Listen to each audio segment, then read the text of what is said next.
not the same. Okay. Not the No. He said that they category of crime.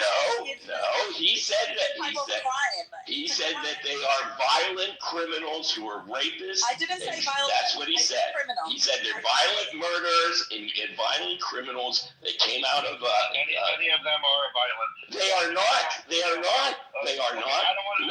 Less than 5%. Less than 5%. That's fine. Less than 5%. Okay. Less Say than. it another time. Oh my God, that's 7 fucking times, man. You really need to repeat it 7 fucking times? Well, because I'm tired of the lie. It's a lie. It's a bold-faced lie. Repeating it, it really isn't, and we don't have to agree on that. But fucking have some fucking decorum. You're a fucking old diplomat. You should know better. Like, really? So, okay, your point was, your first piece of evidence was that he chose a group to scapegoat. So, in order to make that comparison and say it's exactly the same, you're implying that the Jews of Germany and the Arabs of America are necessarily the same and similar enough that you can make that claim. Tell me, Ben, how are the Jews of Europe necessarily the same outside of your claim that Hitler and Trump picked them? Did the Jews of Europe come to Germany? Did the Jews of Germany come there illegally? Were they? Okay. What happened? Their persecution. What happens is you're sitting in Poland and you're sitting in Czechoslovakia. You're sitting. Well, you're saying 19. No. Let me say. I'll explain it. 36. Let me explain it. Let me explain. Like Ben, if you let me help you, I can help you. 1936 All right. was Germany and Poland. Not yet, correct. So maybe it's 1940. Okay, so can we please stick with your fucking claim and let me help you stay on task? I know. Jeff, calm down. We don't need to do this. We're friends. You're yelling. Don't yell. Well, you're not listening, and I'm trying to help you. I'm listening. Come on. Like, I'm really trying to get you to, like... All right. I will absolutely. I used to say 19... You're right. I should update it. It's 1940. It's after Poland. No, all I'm saying is this. There are... Gestapo and ICE, you look at both of them. What they do is they go door to door looking for either an illegal immigrant, quote unquote, or looking for a Jew. That's what they did. They would go door to door and say, is there a Jew here? Or if they knew there was a Jew there, they'd say, is Mr. Schwartz there? And that's what they would do. Or is Mr. Hernandez there? They would do the same thing. And they would wear masks. And they would have guns. And they would look intimidating. And they would come into this Christian home and say, is there a Jew here? And then if they would just go in there, and if they saw one, they would chase after them. And they would put them in an unmarked vehicle and then take them to a quote-unquote detention center concentration camp. It's the same thing. When I see that on YouTube videos, I see this is what I see. I see a Gestapo agent going into a home in Germany and looking for Jews. That's what I see. And that's what I see. Was it common in 1936 or 1940? 1940. Or 36 in Germany. Certainly 36 in Germany. It's a moving goalpost. But was it common for the agents going to Mr. Schwartz's house to detain him? Was it common that they were Jews themselves who had legal status detaining these Jews that... was Mr. Schwartz there legally? No, look, I absolutely am astounded that there are any Hispanic people or black people who are ICE agents. I'm astounded at that. Does it surprise you that the majority of ICE agents are black and brown? I don't believe that's true. Have you looked it up? Have you? I don't think that's true at all. No, most of the ICE is basically the Proud Boys and the Oath Keepers extended. Most of them are really horrible, terrible people. What is this guy talking about? It's a good job. It makes money. Some people are in it for the money. But the fact is that for you, whoever's taking these jobs they're not good people. Was Obama Hitler, Ben? was not Hitler. He created those concentration camps that you're talking about, and he deported more people than Trump, so he's Hitler. No. No, he didn't create those concentration camps? Yoav's correct on the numbers, actually. He didn't create those camps, Ben. Do you know? No, not to. He just put children in cages. Yeah. So why is he different than Trump? Why is he different than Trump? Because it is. Because it is. Okay, good argument. Yeah, no.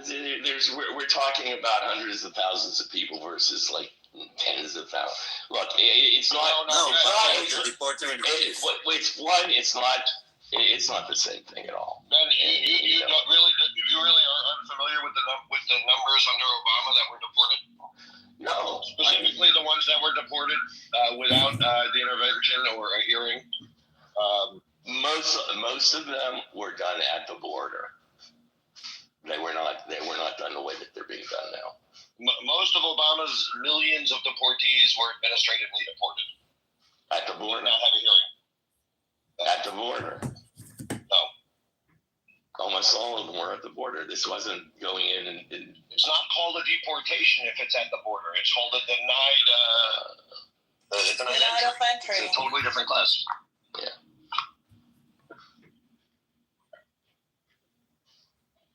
And Obama built those cages you're talking about, by the way. Mm-hmm. Yeah, there are no concentration camps. I mean, you know what you're really doing is undermining by making the comparison, especially so poorly.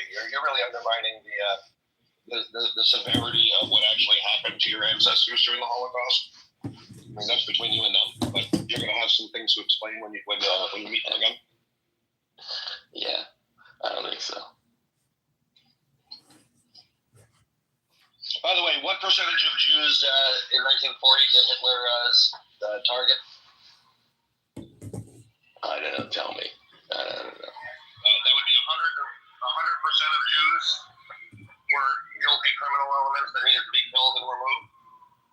What percentage of or what class of Arabs and Latinos is he targeting? Is Trump targeting?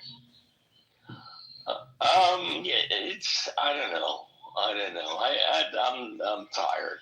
I'm tired of the conversation. I don't think it matters. I don't think. No, it's like Trump. No, I don't. People like you are going to get tired of losing. No. If you can't see what's going on in how bad and how many different checks and balances and norms he's destroyed, how lawless he is, how terrible he is, how a horrible human being he is, how awful, how he has You're a fucking thesaurus. He has a severe mental illness. He has a severe personality disorder.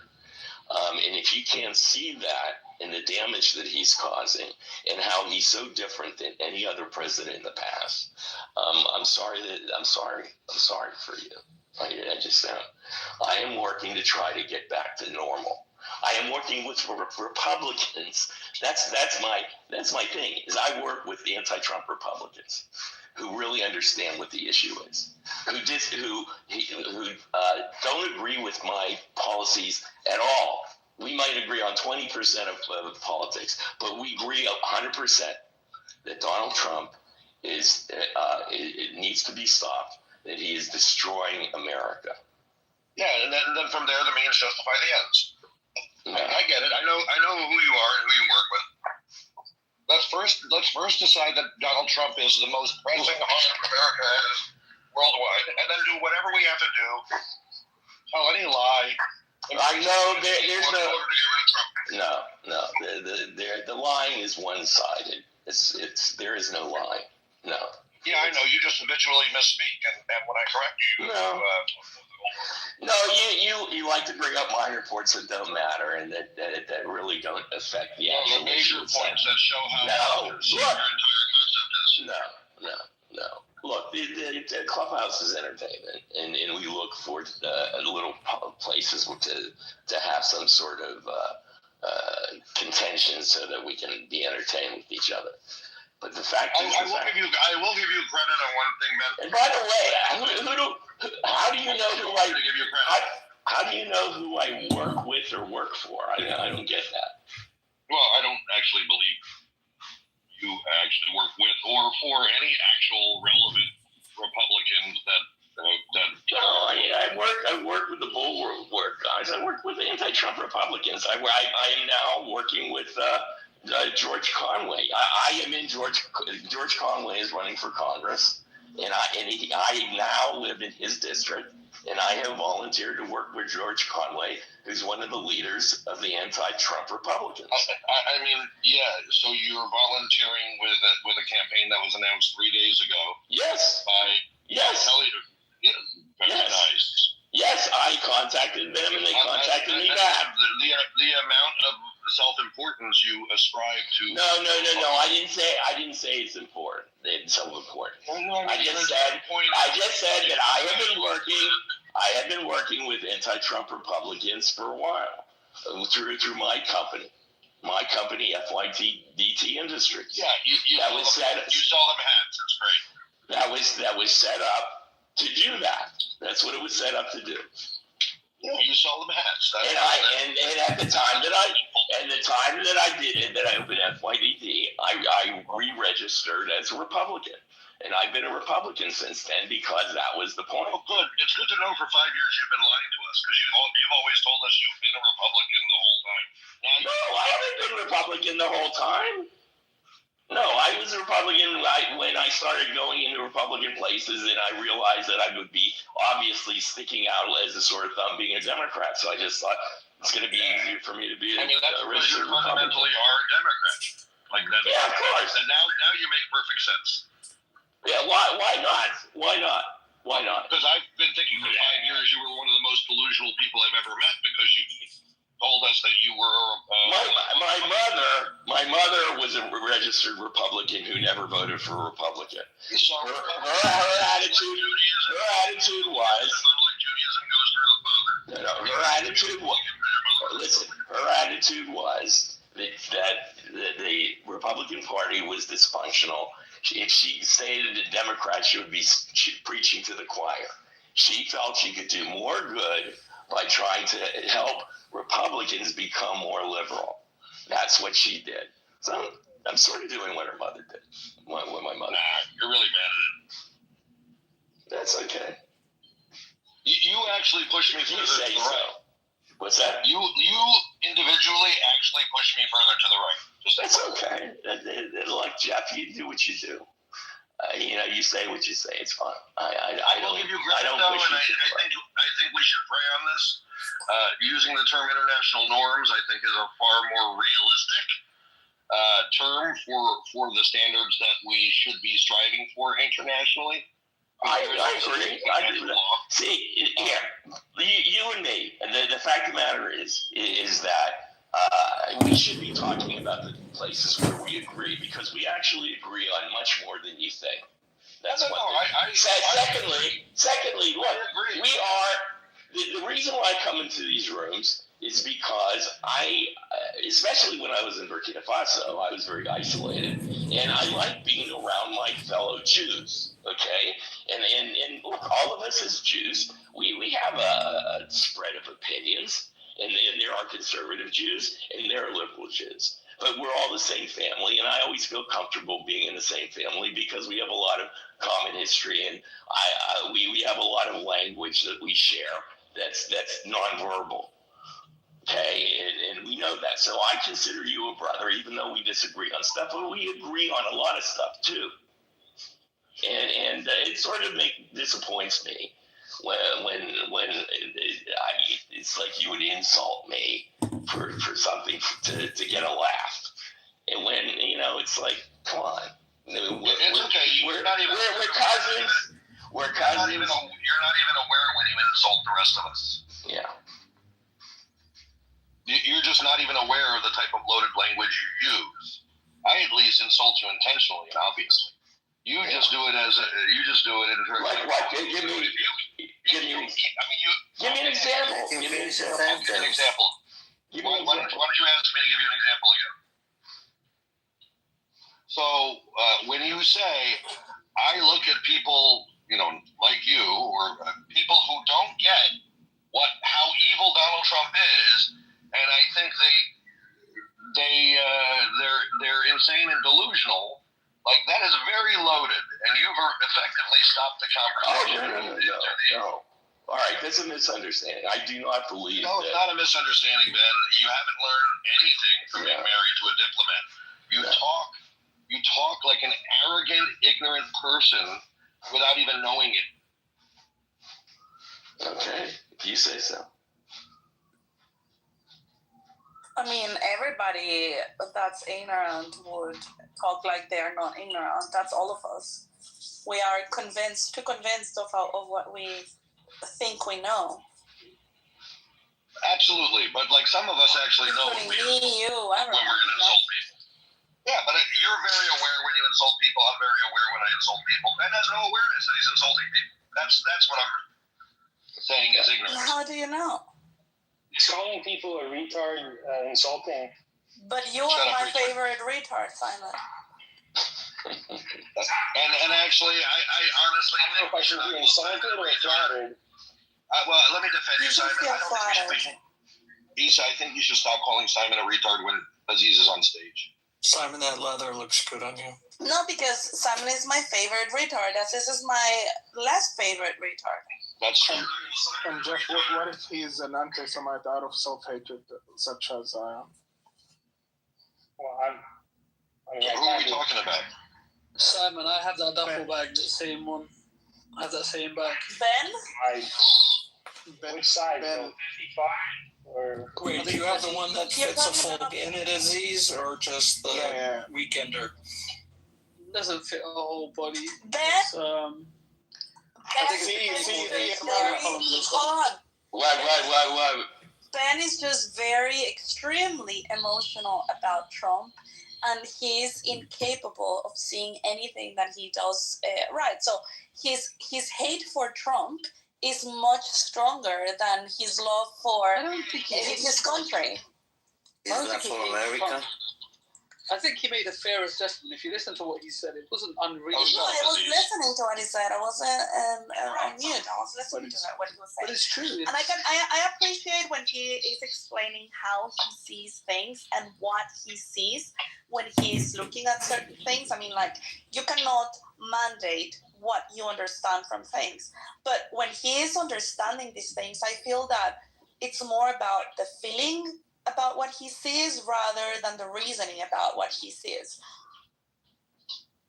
But some things are beyond reason, you know what I mean? Like sort of kidnapping presidents, seizing Greenland, ice ages. As this is what's not a kidnapping. Seizing Greenland, that hasn't even occurred yet. It's a talking point. When you arrest someone, as if when you arrest someone, you need to take them away. You kidnap them. In the same. Well, they have.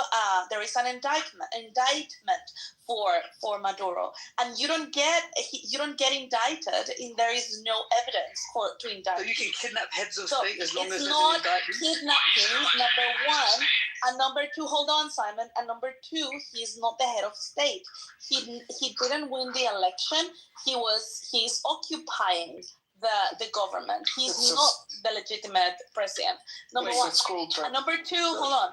This is what the Democrats used to say, the separation of families when they deport. Yeah, when you arrest someone, you separate them from their family. So you don't take Zelensky. Hold on. You don't take the children, the whites to jail. You separate them. So Putin can kidnap Zelensky. Right? No, he could not. You know why? Why? Not because the goodness of his heart, but he knows that if he does that, the whole world will come. No, I'm not. It's a matter. Hold on. I'm not talking about. It's a matter. Oh my God. I'm not percussion. Shut up, or you're gonna go down. It's a matter of strength, not of principle. No. So okay, yeah. So you're saying might is right. Like if I can fuck your wife and you're weak, I'm just gonna fuck your wife. Unfortunately, that is right, and that's Right, the reason right. why. So that is the reason why it's in the interest of the Do you whole believe in world. lawlessness? That is the reason why it's in the interest of the whole world for the strength and the power and the weapons to be on the side of those that are moral and not the ones that are immoral. Right, Because but if tomorrow Islam would take over the world, we why will are we talking all about Islam? Putin's not a Muslim. Well, I'm talking about Islam Xi Jinping's not a Muslim. to compare two different cultures with two different sets of Putin's principles not a and Muslim. values. And that's the reason. China's not a Muslim why country. you need to keep the U.S. strong, because they are going to be, they are the ones dictating. Right. And so, if on the contrary we had, if on the contrary we had the IRGC being the strong one, with weapons, with money, with everything, we would all go to shit. The IRGC are not the big bad wolf in this conversation. They are China, not, because Russia, they're being kept they're down. not part- They're being this kept is- down on their knees. No. That's the reason why. No, Because they if they don't could, have they it would. in them. They don't have it in them to engage in this triangle of power. Well, when it if comes to they Russia. could, they They're would. not part of it. They're not. There's the only thing holding them back is their inability to expand farther. Well, they don't have the resources. They don't have the capability. They are As I just said. Iran is not Russia. Iran is not China. Iran is Yeah, not America. but with more Russia's wealth, not they Russia. would. Right, but then that's like saying if my grandma had wheels, she'd be a bicycle. You know what I mean? It's just No. irrelevant. No, that is horrible. And you can't use the Italians, analogy in that instance. The truth of the matter is that, like, what America did is 100% real, and it's 100% consistent with principles of freedom. Because Right. So what I'm asking is, who's they're in now? going to Venezuela, where the country is illegitimate, blatantly violates people's rights. People cannot vote, people cannot own property, and people can barely say what they want to say. You have an illegitimate head of state that decides to go and invade for whatever reason is absolutely bad, because We're not going to talk about the theory right now. So this is the thing, right? So listen, you guys are talking about Trump did it bad. Simon, you're talking about morality. Donald Trump isn't even talking about morality. He's saying oil. Like, keeps saying oil. Like, he doesn't care. It's not about morals. Okay, so, and what we need to exactly stop do you pretending. think? I'm going to have to We need start to- muting you and you don't stop talking. What exactly do you think China, Iran, and Russia were there doing? Do you think they were there for the recipes of the arepas? But they're not pretending. Like, you're pretending. You're doing No. Donald Trump Yeah, said it. you You said just the said it. recipes of what? Aziz, Because hold on. you just Aziz, you just said it. Donald Trump said it was for the oil. Yes, he said it. right. It was not only for Right. the oil, but part of it is the oil. What do you think China, Russia, and Iran are doing there? They're interested in the arepas. Issa, you just told me they overthrew the dictator because of all of this, this pretty moral stuff. No, that's not what. Like, what are we doing? Nobody's saying that, but You you're just not said going it. to have You the just did enemies that. on your fucking backyard You just did with a that. 20-minute time for a missile to hit you. Did you know that if there was ever a missile being launched from Venezuela, it takes 20 minutes to reach So the Cuban the Missile home? Crisis. No, listen, it This is takes what we're 20 doing again? minutes to reach the USA. Why do you think that What are we Trump is doing? going to allow fucking Hezbollah to be in Venezuela? Well, you're letting Al Qaeda be in Syria, and you're lifting the sanctions on them. Let's not talk Nobody about morality. cares about the It's Middle East. morality. It's too far. No, it's not about morality. It's not about morality. It's not about. It's about self-defense, you He's idiot. an unelected official. It's not about any of these things. It's not about. It any of is that. Let's stop about- pretending. It is about It's defense. about regional primacy. It is exactly. It's about regional Yes, points. exactly. Why Let's would the stop U.S. pretending. Oh my God! Are you retarded? Really? No, Why do you think the U.S. would want to have Russia, Iran, and China in their fucking backyard? You idiot! yeah. So stop pretending that it's anything but that. Nobody's pretending. Jesus Christ! I don't know did. who are you talking to. You just did How a you- run, Issa. You I just said did a it's a 10-minute run, multi-layer right? interest thing. Issa, you just did a 10-minute run talking about how he doesn't care about his people and he doesn't do this and he doesn't. What? Fuck his people. Fuck his people. We I don't don't know who he's talking For to. oil, we're going fuck in his for. people. We don't give a fuck about his people. I never said anything of this. I You don't know. did. You were talking about how he's unelected and he doesn't. The economy's bad and he doesn't care about them. They don't give a fuck about them Listen, either. if you're No one going gives to, if no you're one going cares to quote about- me, yeah. you're going to have to quote me the right way. Ben was saying that, well, or you said that he was the legitimate leader. I said no, he's not a legitimate leader. He was arrested for a lot of crimes that are being put on him. So I said to you that he's not a legitimate leader. That doesn't mean before you on mic, that doesn't mean that Trump did it because of the goodness of his heart. He is a roadblocker for all the interests of the USA. Yes, and on top of that, he is also not legitimate. But basically, what you're saying is it's like correct me if I'm wrong, yeah. And But on top of that, is- the Venezuelans are fucking happy. This is the problem. Everybody's happy. The Libyans were happy. The Iraqis were happy. Fucking the Somalis. Everybody was happy at the time. But now their fucking country's gone to shit. Like we've been here before. Like this isn't new. The problem is what you're saying is. It's like imagine somebody had an alcoholic father, right? And then you come and you kill their dad and say, yeah, I'm not going to be your stepdad. And you know, before I leave, I'm going to check what's in your fridge. Like, you didn't come to save the family. You wanted to check what was in their fridge. But you're acting as if the plan was to, restore the nuclear family. No, you wanted to check what was in the motherfucking fridge. You're really That's what's going on here. Nobody's making such a claim, number one. Number two, yes, Venezuela has got the biggest reserve. They sit on the biggest reserve of oil in the world.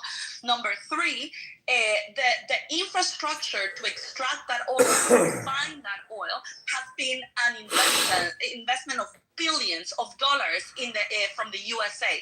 They are the only ones that have built such refineries in the whole world, and it's for the purpose of refining the oil coming from Venezuela and Canada. It's not the same type of oil in the Middle East. So Maduro, when they expropriated, the Communist Party expropriated all of these infrastructure, they were stealing billions of dollars from the USA.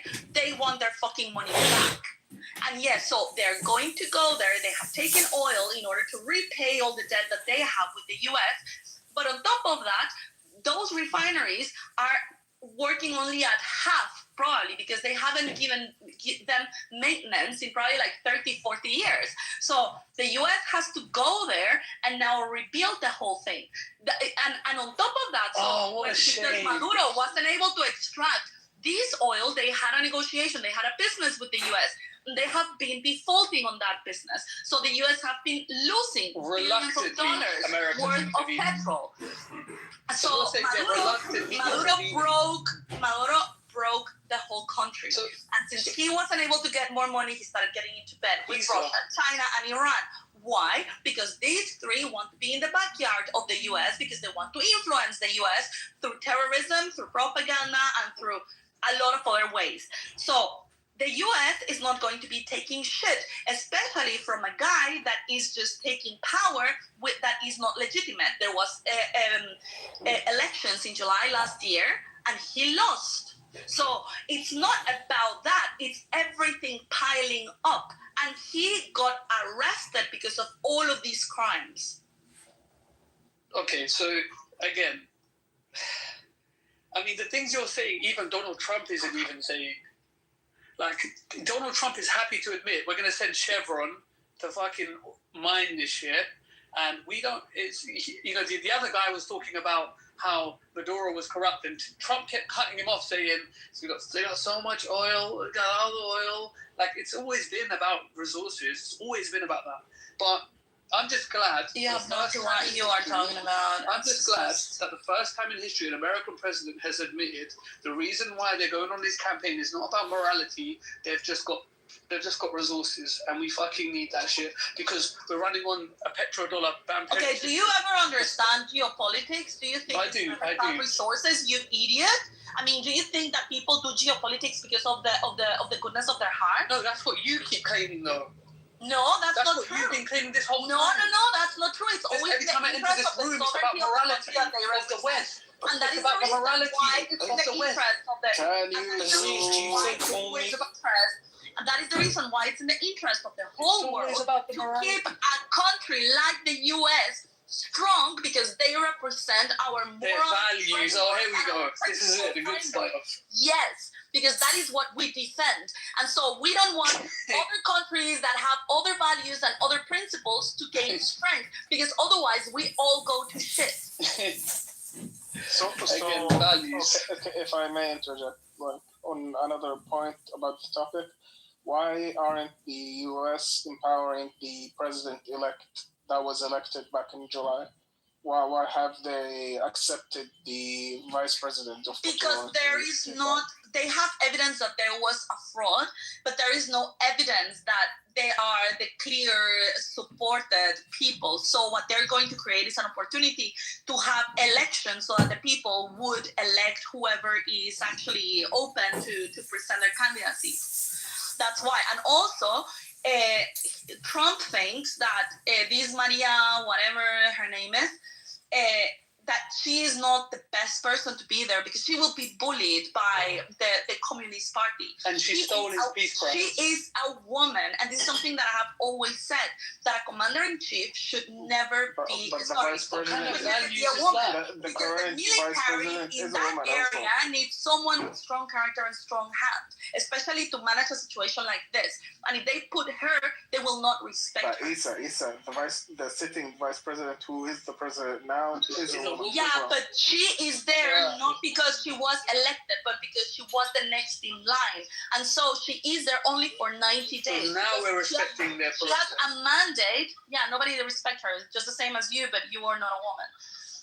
But I think he's maybe a woman that may be part of the problem. she was Don't put insult there women like that. because legally that is the next in line. And she got this mandate for 90 days only. So the values, so women aren't equal, basically. That's a value we're importing. Who says they're equal? Do you want to move the goalposts now to one That's side? right. I'm just leaving Venezuela because of the Islam inequality of says women. the value of women is less than the value of I'm men. a Muslim. It's I mean, you should be familiar with that. It's I'm just checking you guys' value system. You are not you being guys a good Muslim right now because You guys are because the Quran says Has that the anybody word here ever seen man the, is worth movie 3 Brick? times more. No, it's twice, isn't it? In No, evidence. you're misunderstanding the Quran. Women are only less valuable if they're Muslim. If they're not Muslim, they're just as valuable as the men. Oh, that makes sense. Interesting. So there's like a point within Brick. There's like a line that keeps it. When things like this happen, like when Trump just like takes the president away from another country. I'm reminded of this quote where the main character. Not my family, but I think other, like they would say Adan, Adan. That's the word. Yeah, because your ancestors come from Adan, because you're Yitzhak. But you guys have no. Paying pennies. Oh my god. Yeah, We gotta look on Facebook, man. We gotta go on Facebook. it's Facebook right now. So it's Facebook making a comeback? Yep. Maybe. Oh. Yeah, YouTube, Facebook, and YouTube. And YouTube. Now I am keeping YouTube. That's why I'll never get rid of my Google account. John Kitover.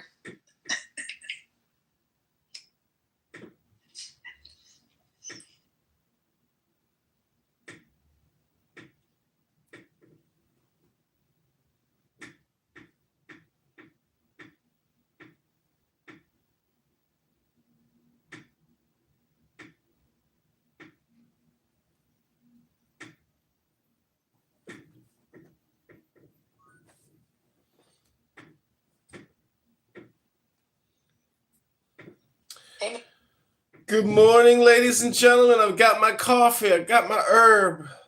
Let's start the show. Ethan is one of my number one fans. He's always telling people to kick me from the room. I don't consent to be recorded. I don't consent to be touched, but I'll still be touched if she's a perfect 10.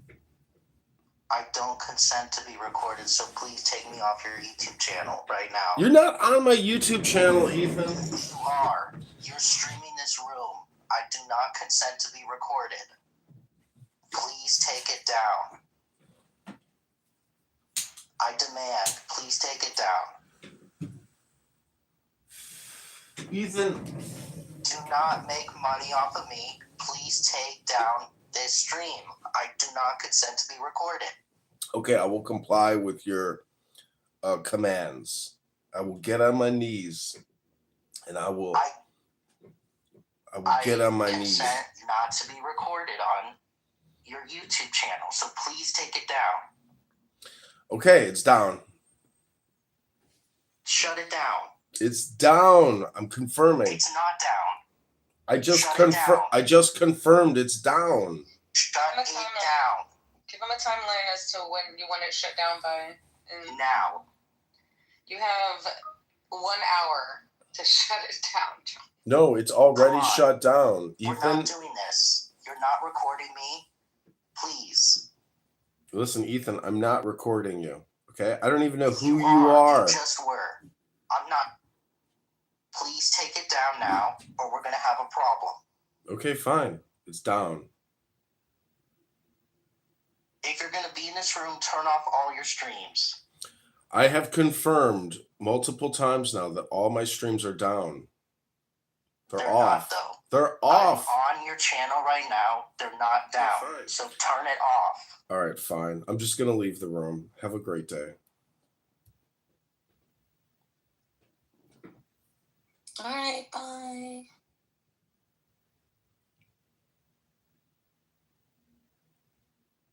Disgusting. Was that projection? Utter. John, you still had it on. Utterly disgusting. Turn off the channel right now. Please. I'm confirming one more time. The channel is down. No, it's not. It's not. So turn it off. Confirming it has been turned off. Come on. We're not doing this. I'm not here to play games, but you do not have consent to record me. You do not have consent to put me on your YouTube channel. I did not give you permission because we're on a Clubhouse room. Clubhouse can record. YouTube, you cannot be recording other people without their consent in a room on here. If they gave you permission, then you can. So come on, we're not playing.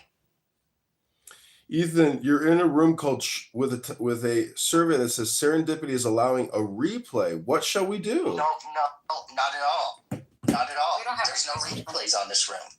Lies. No, it's not lies. There's a survey. If you can read closely, it says serendipity is allowing a replay. No. What shall we do? No, don't take it out of context. This was a conversation. Am I seeing things? Between Dippity and Monica from earlier. Oh. So Dippity said that today would be a fabulous time for a replay room on another topic. Not about now. Don't do that. Come on, we're not doing this. Either agree or leave the room. Okay, I'll just leave the room. I do not want my voice transmitted on your channel. I don't know how many times I have to iterate that. If I hear my voice on your channel and it's posted to the public, I will come after you and I will contact YouTube and take your stuff down. So please stop.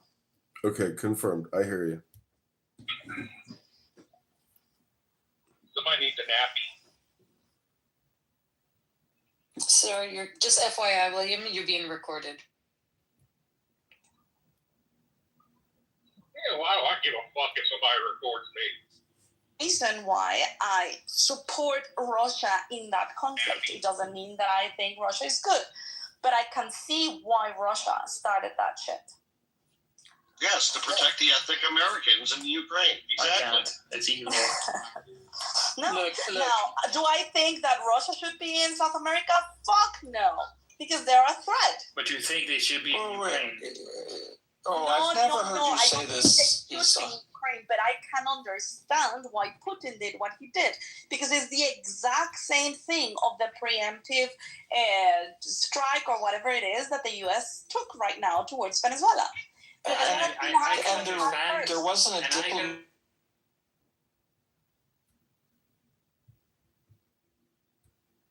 Accept, because then someone like me could come along and say, I don't accept the entire thing. I'm throwing it all out. So just to be clear, she's saying if her interpretation is not correct. No, not if her interpretation is not correct. If these words are not Mark's words, she's open to interpretation. She's saying they must be taken as Mark's words and therefore 100% true. Well, wait a second. Who's disputing that they're Mark's words? Early in the conversation, the argument was given that this was a later added edition. Yeah, but a later edition by Mark. No, 4th century edition by commentary. Oh, I hadn't heard that. That got her so stuck inside that hole that no one could pass that. So when I gave the very first explanation of possible readings of this verse, I specifically mentioned that one of the modern interpretations is that this is a later edition by Mark. Hey, Euro, could you add up this guy named Abe in the audience? Abe? Sure. Yeah.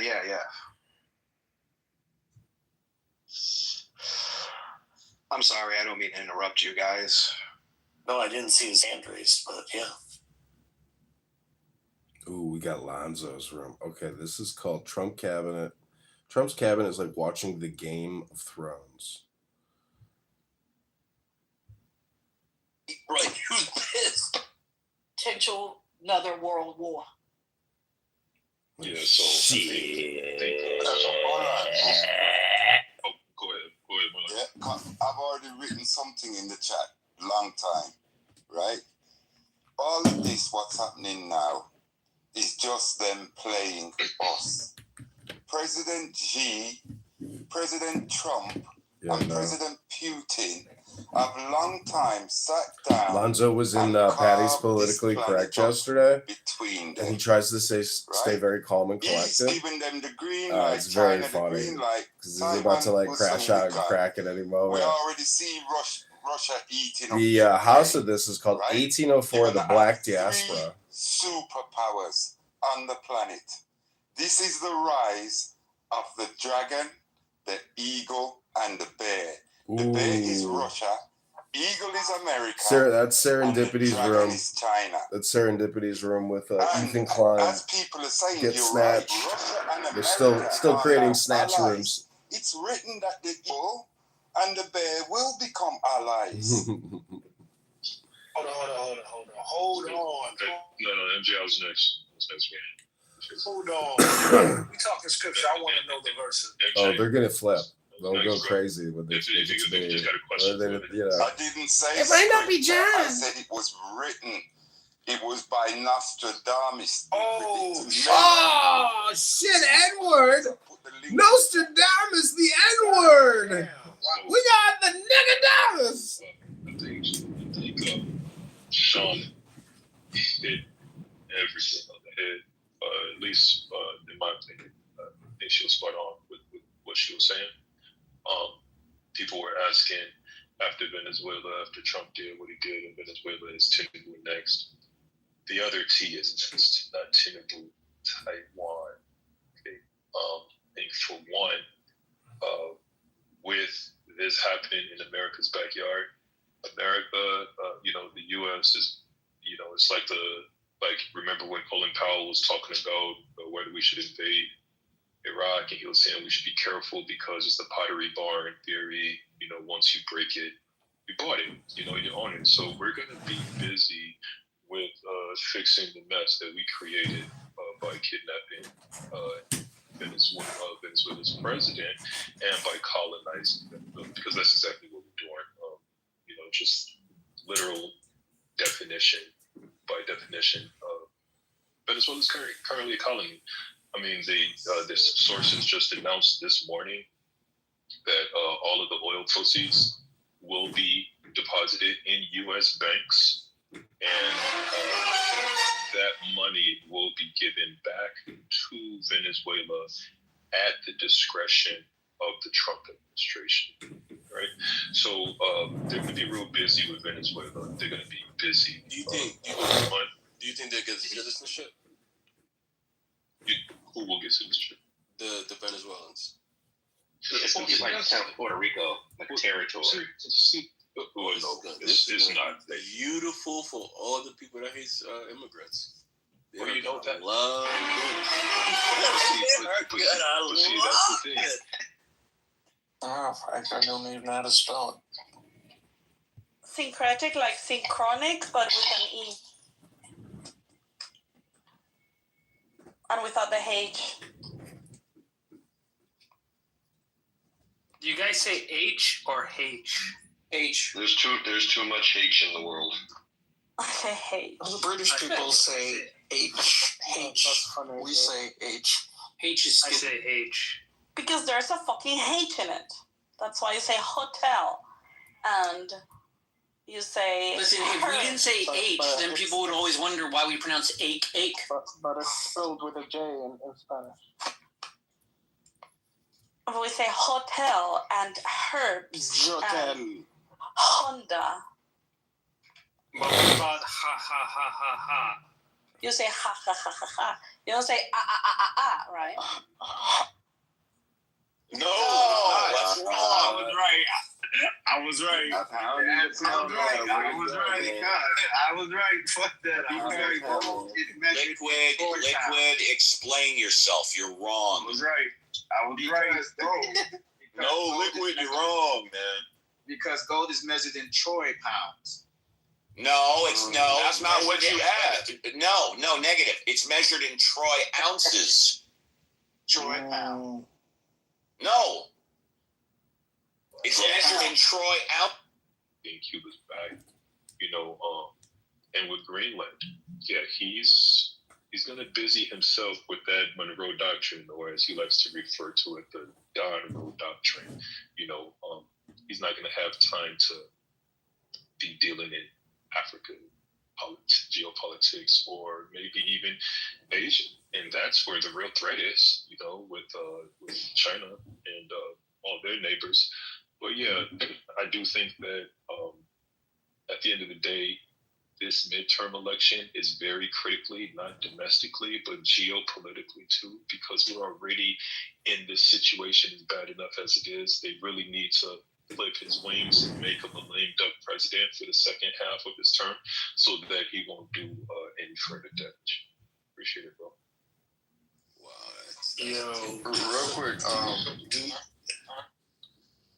Real quick, to say more than life was saying, about the whole Nostradamus prediction. So here's a funny stuff, interesting part you could even add to that argument.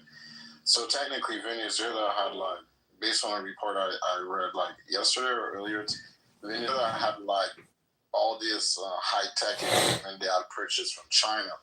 So technically, this high-tech equipment is supposed to identify any a stealth airplane from 150 miles away. You know what I mean? So technically, there shouldn't been nothing in Venezuela's airspace without them knowing. So yeah, more life. You could add that to your argument. Wait, so did those machines fail? Because there were Apache helicopters, definitely, shooting rain problems inside at Venezuelans.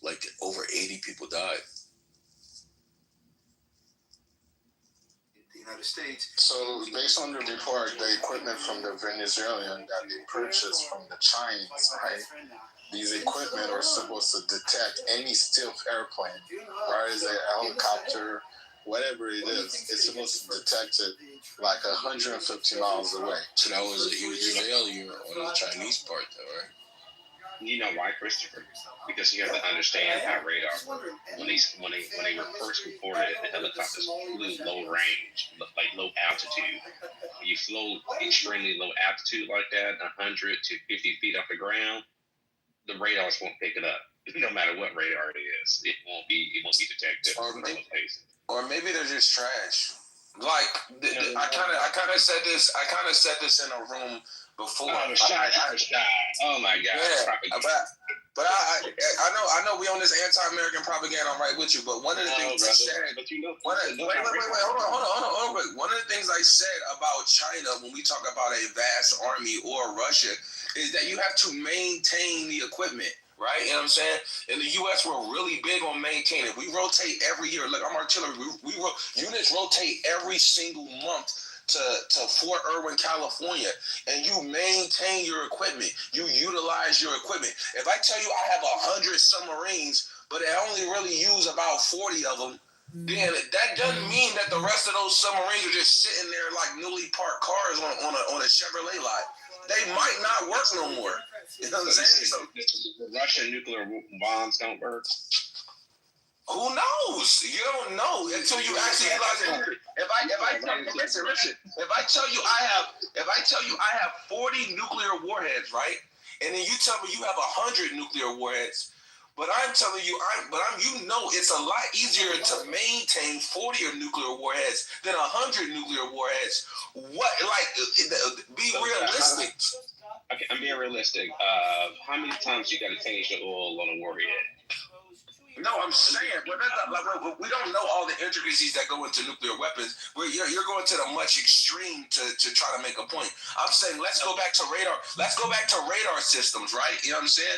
There is a lot to maintaining them. The idea that you can just sit them in a parking lot and when I need it, it should work is a fallacy. You know what I'm saying? I think there is so much that goes into maintaining equipment ready for combat arms. And I'm telling you this because I know firsthand. You know what I'm saying? Like, I'm telling you, like, yo, we leave for 4 days. We come back from like block leave or a 4-day pass or something, and all of a sudden the Paladin don't even fucking work no more. It's got an oil leak out of nowhere. Are you in the Air Force? Are you in the Air Force? Let's get into the conspiracy.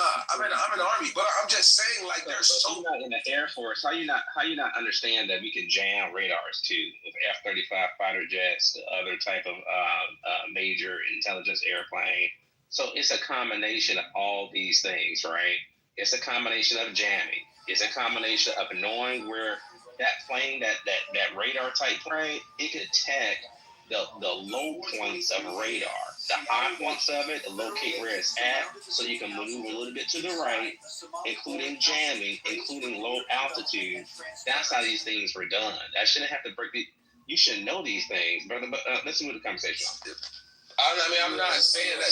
I'm saying there are many things that came into it. It's not just one thing. But one of the reports coming out is that shit didn't work. It ain't talking about it's saying that shit broke down. That shit didn't work. If I turn that shit on and it don't work, that means it didn't break down. The shit didn't work in the first place in the body. Yo. Let's get back to the conspiracy theory, man. Because I like what More Life is talking about. I seen the thing online that says, Z, Putin, and Trump got a deal, where they split the world in 3, you feel me? And, the shit actually kind of makes sense, even the Ukraine shit, right? So here's how I see it on the conspiracy tip. If he's invaded Venezuela, that means China done said, you know what, you can have it. I don't even need that shit, bro. We'll get my Taiwan back because I'm going to get all those damn chips that they making, you know what I'm saying? One is making all the goddamn chips that's going to the AI shit. So now they done split it. So Putin says, I want the whole Ukraine back. How about that? We want the whole Ukraine back. We probably going to take a couple more of those former Soviet countries while we at it. What Trump is doing with this Greenland shit is saying basically to Europe, I'll just undermine NATO. If y'all don't let me rock out with letting Putin eat up Ukraine and whatever else he wants out of Europe, out of this 3-way deal we made as us 3 men, I'm just going to, basically undermine the entire NATO agreement. Because if he invades Greenland, that's a total violation of NATO. NATO is done. You feel me? So it's like, damn, don't say anything, don't make any moves, or NATO's over with. If NATO's over with, then Europe got to scramble like 2 eggs on Sunday morning to get their own organization on their feet. Correct. And really start defending themselves. So now, bruh, if these 3 men have decided to split the world in 3, bruh, right? That means Trump can be a dictator just like they are over here. See what I'm saying? And they'll back it up with their veto power in the UN You know what I'm saying? They'll back up the dictatorship. This is my tinfoil hat theory, because I feel like doing a conspiracy thing today. But America loses. Oh, I'm sorry, MJ. I thought you. Go ahead, Sean. What do you think about? Yeah, I was. Oh, I'm sorry. Go ahead. Yeah, they want America to lose, Sean. That's the point. Wait, tell on. And then after Sean, can we open up to some new speakers too? Go ahead, Sean. Yeah, and I think that if something of that nature, like we were talking about earlier, happens, then I think America is much more vulnerable, because that's two communists and one capitalist. And so what will eventually happen is, which we already see, Russia and China will align even greater to neutralize American power. And that will be checkmate. But one of the things I wanted to mention that I hear all the media talking around it, but no one is really having a conversation about the fact that we might have went into Venezuela also so that the petrodollar wasn't destroyed. Because I think on December the 28th, China decided they were going to invest billions of dollars, and everyone mentioned that, and they were going to interject, X number of billions into building Venezuela infrastructure.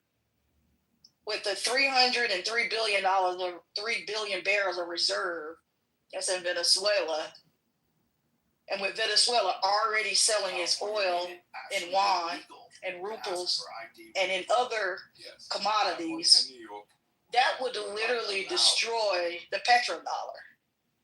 And if the petrodollar is destroyed, the United States economy it's in shambles. And so I think they're saying oil on the face of oil, I think the United States is. But economically, I think the real play in Venezuela is to try to prevent the ending of the petrodollar that was created in the 70s once we stepped away from the gold standard. Because they know that if oil starts to be sold around the world in yuan or whatever the new currency is, no one has to carry cash. They don't have to utilize cash anymore. Federal Reserve doesn't have to utilize the dollar anymore. Our prices skyrocket. Our global stance in the world begins to shake, whether or not we have the military or not, because our currency will literally no longer be utilized globally. There's a lot of things going on, right? Yeah, it is interesting. Like I said before, this type of situation, America has been encroaching on Russia for many decades. It's been encroaching on China for many decades. And this is just the cause and effect about what's been happening, right? Russia had every right to do what it did in Ukraine. Actually, they should have did it a long time ago. If I'm putting myself in the Russian shoes, Ukrainians were manipulated by Europe in NATO, right? And they were with the Azov Battalion, which is like a Nazi type, literally a Nazi type organization, military group, started attacking the Russian-speaking people of the East, close to the Russian border. That is a fact. In 2014, they did a coup. It's documented. You can look it up on YouTube right now. They went into the mayor's office. 14 or 30 people died. They trashed the place. They took it over. That's just a fact. You know what I'm saying? That's undisputable. Zelensky also gave verbal acknowledgement saying he wanted to join NATO and he was in favor of it. You cannot, that's like Florida saying, I'm going to join China. You know what I'm saying? If Florida was a colony of Puerto Rico, to say we're separated from America now, and 40 years later, even though you separated and you're your own independent country, you cannot join forces with the opposition. Full stop. You don't even have to write laws about it. That's just common sense. And what happened through manipulation of NATO in European countries, people forget and people don't understand it. You don't have to really understand these type of historical concepts, right? When you have Zelensky in Germany with the Minsk II agreement that was on the table before the Ukraine war, I'm making really fast. When you have Germany, other type of people like Germany who has a grudge against Russia, you know what I mean, based on what historical events, they told Zelensky, don't sign that agreement. People forget that. They told him not to sign it. He still haven't signed it to this day. And when the deadline came for him to sign it, he didn't sign it. And it was going to take one little, it's not little, but a city that was already pretty much under Russian control. And a lot of things that was in there, I have to read it again. But the results of him not signing it is 22% or more of Ukrainian land that was taken. Over 1 million, or just about 1 million Ukrainian soldiers have died. Millions of people have fled. America, Alonzo, sometimes Amici is right about America sometimes. We don't give a flying fuck about Ukrainians. Because we look at it, the military look at it as potential enemies. If Russia was able to bring in Ukrainians, that would empower Russia if they was to favor Russia, right? So instead, we just blow it all up and let them infight and fuck it up because we don't care. You know what I'm saying? We don't care about Ukrainians. Yeah. Secondly, about China. Breaking news. The United States a Russian tanker possibly having or containing Iran's oil, or oil that's yeah. That's why I was saying that earlier. Because I was watching it on Bloomberg. Mm-hmm. Yeah, I was watching it on Bloomberg TV. Yeah, it's that's what I was saying. It's what you call the Russian dark fleet. They just painted. I just read the information yesterday. They painted the Russian sign on there. It just happened today. Like this. No. Yeah. Because I was tracking it yesterday. They start when they was getting pursued by the United States. They started to put that. They painted the Russian flag on the ship because they was getting pursued. And yesterday they thought the ship got away. They was reporting the ship escaped. But now they caught it. But that's what it is right now. It's a new Cold War. Russia, when the Ukraine war popped off. Is it piracy or a Cold War? It's a Cold War. It's a Cold War, unfortunately. So it's theft. So we're stealing oil. We're pirates. Yeah, exactly. Well, Alonzo, yeah, we stole with the NATO when the Ukraine war popped off. We stole Russian assets. We took billionaires in Russia mega yachts, like 10 of them. This shit is reported. And we still, European nations and stuff like that still have Russian assets. Even though, I don't agree with it, because I'm like, if you're a Russian billionaire, you know, what you got to do with the government and why should they take your shit? That's messed up. So, but it's happening, right? And when Russia signed an unlimited pact, I think it was 2 years ago to be specific, with China, that agreement was unlimited. That means they would fight together.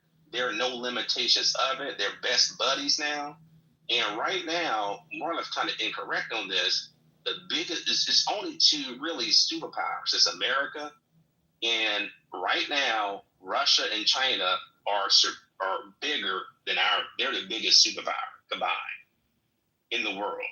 So we're not number one no more. We're like number two. Even when you compare United States and China is the number one superpower right now, in my opinion. Hey, they're more powerful than Russia. Hey, Rashad. What's up, man? What's up? I know you was waiting. Well, we back to talking for China, man. back to twerking for China and Russia is crazy. We was American for about 48 hours. We was American for 48 hours. Now we twerking for China and Russia again. Yo, I'm telling you, bro, this shit is the track. Yo, we're stealing oil, bro. Yo, if I tell you, listen, if you know I invaded a country, I snatched out they did. That's my friend. One of your homies stealing your stock. It's not stealing. It's not stealing if I already took it. Stealing your underwear. Lonzo, it's not stealing if I already took it. And I tell you, yo, listen. I say, listen, nobody on the block go over here. I say, nobody over the block go over here. And you still send your tanker or your oil tanker over there? Nigga, did you hear me? I said, don't go over there, nigga. Okay, all right. What part of? Yo, wait. Hold on. Time out. Why is it's so shocking when America, a world superpower, moves like a world?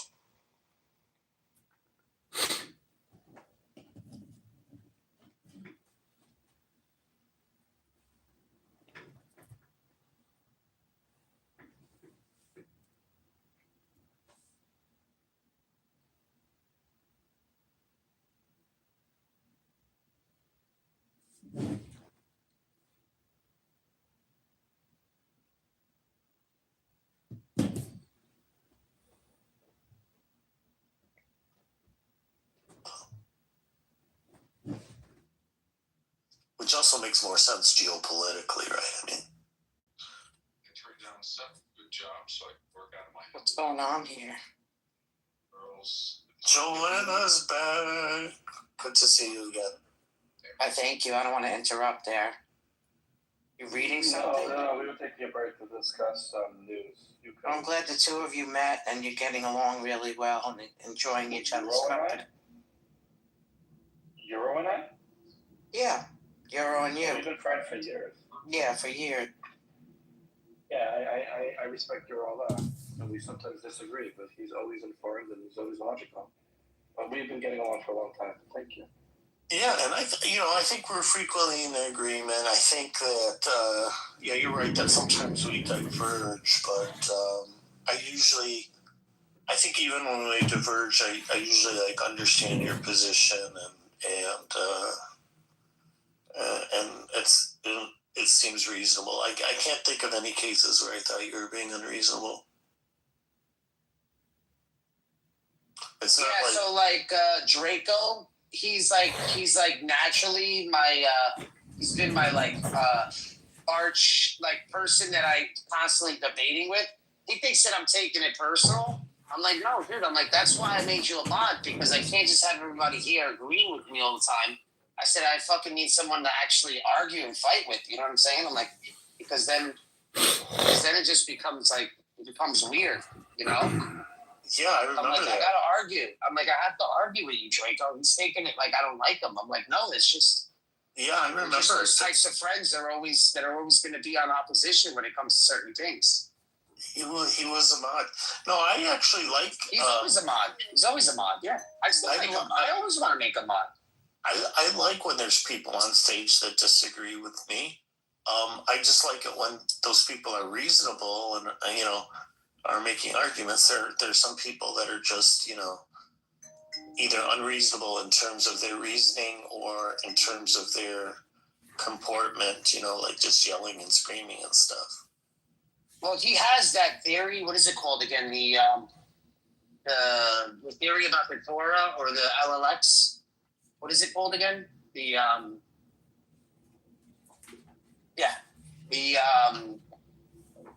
forget what theory it is, but they talk about the Torah and it's like. I'm not familiar with it. Man probably knows. I know there's something.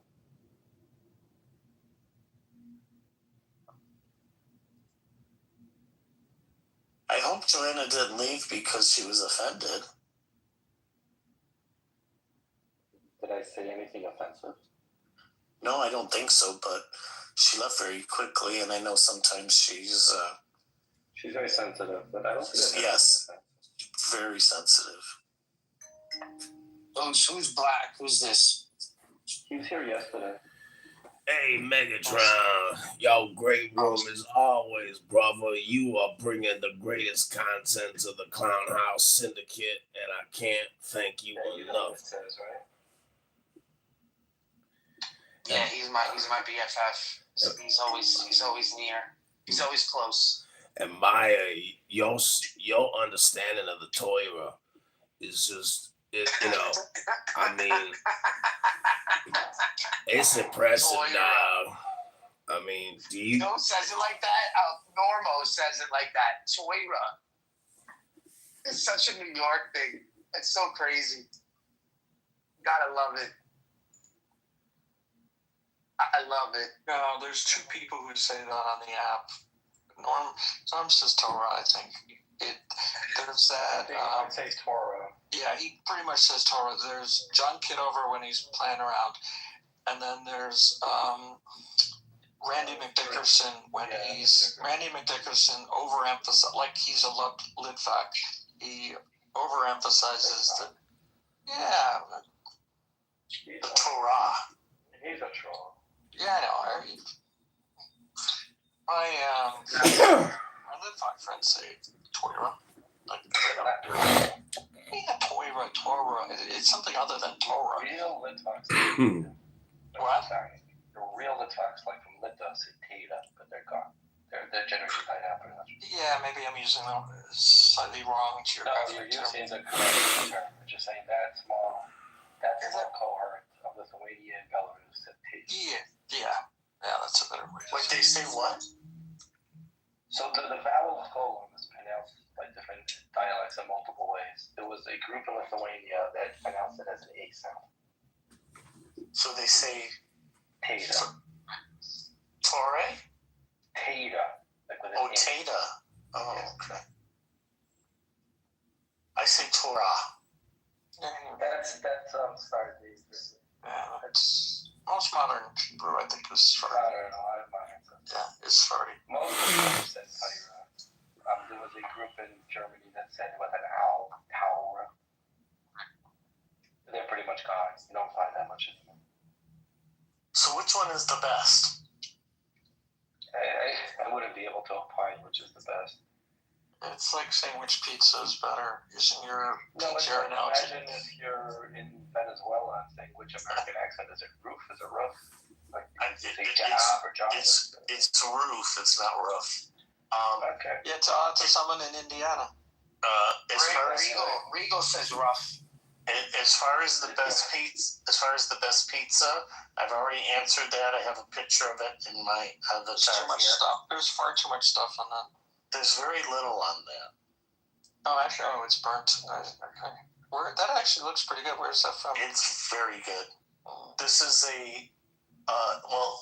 geographically, this is from Paris, but it's made by Italians. Is it called a margarita? It's a Neapolitan. No, it's a little bit more complicated than margarita. It's got like pepper on it and stuff. But this pizza won the Pizza of the Year award or whatever it's called for 2025.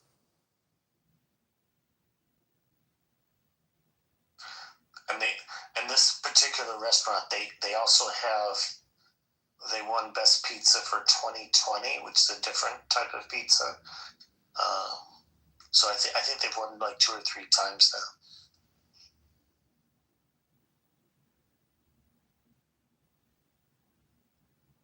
Which apparently is a big deal in the pizza world. Joanna, you're back. Yes, I'm here. I was at the gym this morning. Oh, very nice. Did you have a little workout? Yeah, I had a very strong workout, and then I swim in the pool. It's like an Olympic-sized pool, so you can just... Oh, that's awesome. Yeah. Where is that? That's in Westchester? No, across the bridge. Your gym is an Olympic-sized pool? Yep. Holy cow. In like Nyack? Where did you go, to Yonkers? To the Jewish Center in Yonkers? Nyack. No, you said Westchester. She said across the bridge. So it has to be in Rochester. No, it has to be in Rochester. I mean, Rockland. Sorry, I was saying that wrong. Yeah, and I said Nyack, and I got it right. Yeah, you did. Sorry to just dox you, but I'm that's like surprised. I don't know you. I don't know how you know about it, but yeah. No, there's a big gym that my friends. I have a friend. I went. He took me to. They're all from up there, Joanna. You didn't figure it out already. No, Anyone didn't figure it out? You know the number of gyms that have an Olympic-sized pool in Rockland County is one. The biggest yeshiva is in Jersey. Did you know that on the East Coast? It's in Jersey. Oh wait, where is Black from? How do you know Rockland? No, that was Yaakov. I live in Westchester, right across the other side of the bridge. Okay, thank you. That's where I live. Yeah, I work in Hartsdale. I live in Scarsdale. I'm in Westchester. Oh, you're in Westchester? Yeah. Yeah, I'm right next door to you, Joanna. Oh, cool. There's a large Jewish community in Rockland County as well. Yeah. Yeah, Muncie. We have Muncie. Muncie now moved into New City, and yeah. New City. It's expanding. Nyack. Curiosity. Yeah, they just built all those. Is Curiosity still Rockland County? No, it's Orange County. You know, the moment I said it, I'm like, maybe it's not. It's too far north. It's Monroe in Orange County. Yeah, that sounds The moment I said it, I was like, I don't think so. It's near the Woodbridge Mall. That's right. Yeah, Woodbury. Woodbury, you're right. Yeah, my two kids live in Monroe. New City is also. I grew up in New City, so but yeah. that's changed, right? Is Rockland County? Yeah. Right. My mother's house is the last house standing. That's not a Haredi, and they're begging and waiting for her to move, and they'll have every house on the block. That's when the tents go up. The sukkahs, I get invited every year to the sukkah. Tents? Well, you know, like the ones, the big white ones. The Feast of Tabernacles, as you call it? They talk about they look like the party tents. They're not cheap tents. They're like the ones that are like for weddings and stuff. Tents. You mean the sukkah? No, I don't think he means the sukkahs. I don't think he means the sukkah either. The chuppah? They're always walking towards it. Yeah, they're always walking towards it on Saturday. It sounds like you've seen a synagogue in tent. Okay. Euro, I wrote a book about the Shoah. I'll put it in the chat in case anyone wants to read it. Yeah, that would be great. It's I'll tell you another time. I don't want to bother the room. It's called The Art Appraiser. I can put it in the chat.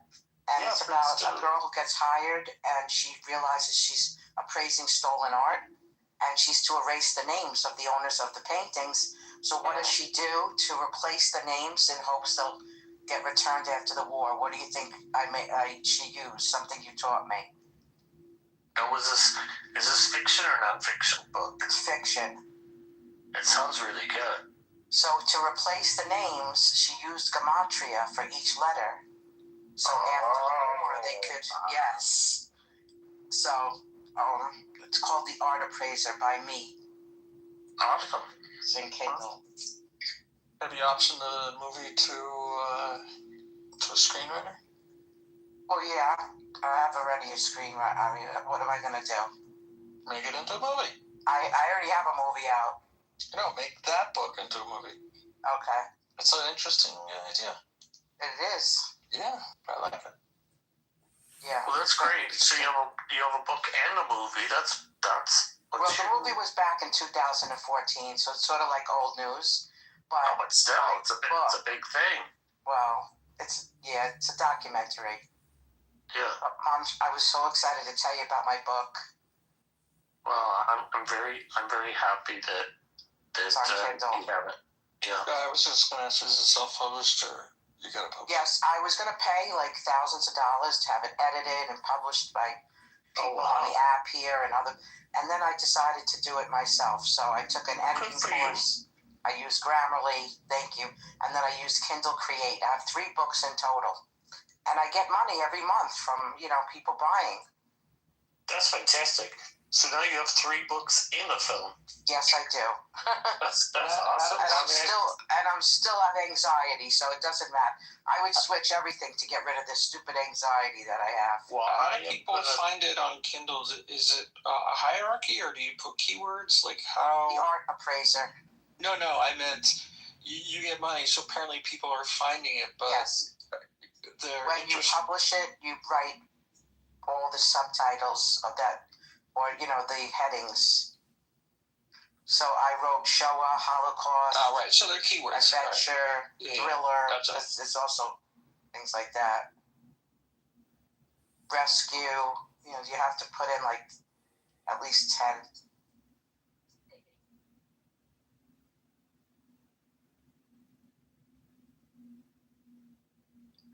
Well, the main story is that she rescues her neighbors and gets them to safety right before they were getting the program into the ghetto. Right at it takes place at Kristallnacht, and that right at November 10th. November 9th, 1938. Yes, it does. So, do the people get their artwork back based on? Do they reverse engineer? At the end of the book, she and the professor, posted everywhere. Well, I don't know. The DP camps. Yeah. That yes, they did at the end. They posted that the art was saved. That they would whatever they could save. Anyway. Yeah. Now is the woman, the art appraiser? Well, does she have a name? Iris. And is she in Berlin? Yes. And she grew up in Berlin. And her neighbors are Jewish. So when the war starts, they're like family to her. And unlike most people who sort of turned in neighbors, she rescued them. Mm-hmm. And it's a good story. I like it, even though I wrote it. I just sometimes I'm like, how did I write this? But it's there. Are you Googling it? No. Oh, it's okay. If you just Google it, you'll see me and everything. But anyway. Well, I see that it centers on a young woman who has just graduated with a degree in art. Yes. She's unexpectedly recruited to work as an art appraiser. Correct. And that's my real name. That's why I kind of don't want to put it in the chat. Oh, okay. Well, then don't put it in the chat. Then I better. I don't know. Am I being a scaredy cat? I've already looked it up. It's up to you. Yeah. She just finished her art chat. Thank you, Euro. Euro was instrumental in me doing it because of the classes that we used to have. Oh, you're so kind. No, really. You're the best teacher I ever had. What did he teach you? Is it all right if I say he taught me Hebrew? He doesn't know Hebrew. He was just trying to get in your pants. He knows Hebrew. No, he doesn't. And he had lessons laid out. Yeah, the speak and spell. He had the old school speak and No, spell. he had all the sentences. No, he didn't. Okay. And then we would go over the sentences. We would listen to them. And I showed my age with the speak and spell. Yeah, you dated him. I remember the speak and spell. You grew up in that. Yeah, you were like born in 94, 95. E.T. No. I'm guessing. I don't know. Earlier? Okay. Yeah, like 91 or earlier. Like I had I'm not gyro off. I had Gyromite with Nintendo when it first came out. You know what that is?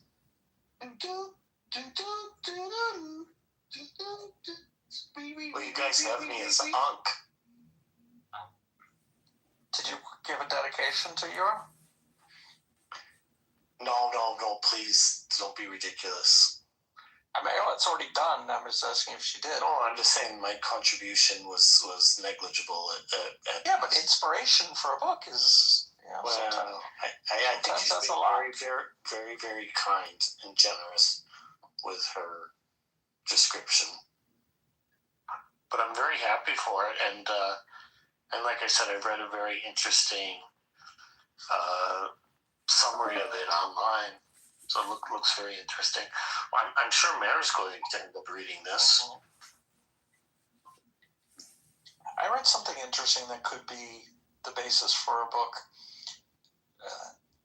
It's really interesting science that people are bringing in paintings to be authenticated, and usually it's on the, I can never pronounce this word right, provenance, like, to go from artist to first purchase or second purchase or third purchase, and they want to make sure it's not a forgery.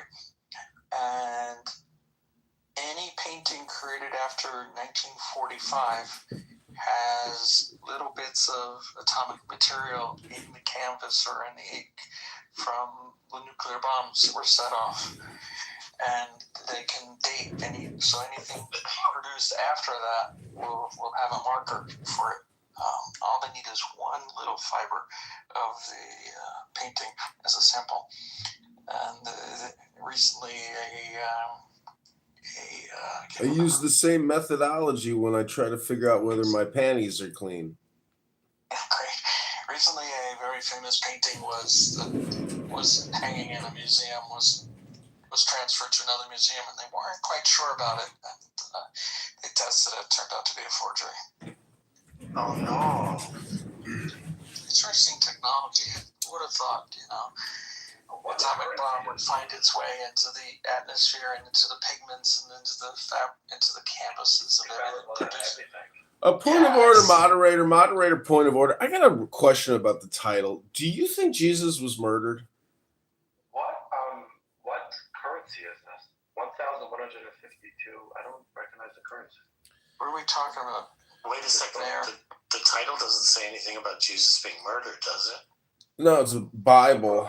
Because I was just reading the Acts of the Apostles and what happened, to Peter and John after Christ was crucified. And to me, but one of them were killed. Well, what I'm saying is, it seems like they were trolling the authorities, meaning they were presenting subjective material, and the literalists were like, "This is too annoying. You philosophers who are doing all this meta with us have to STFU, and if you don't STFU, we will kill you." Like, that to me is actually probably more likely what happened to these people as they were debating, or presenting this information. Like, they were trolling, but not in a negative way, but they were political essentially, because they were converting thousands of people to their words, and so they created a mind virus, and the authorities killed them for being, spammers.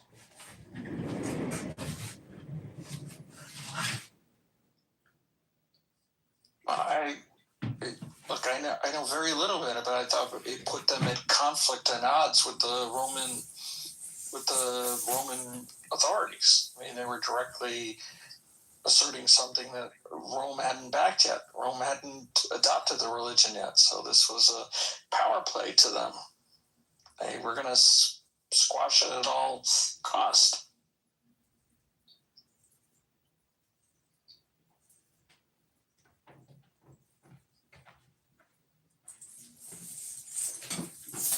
Like, Jesus is Lord?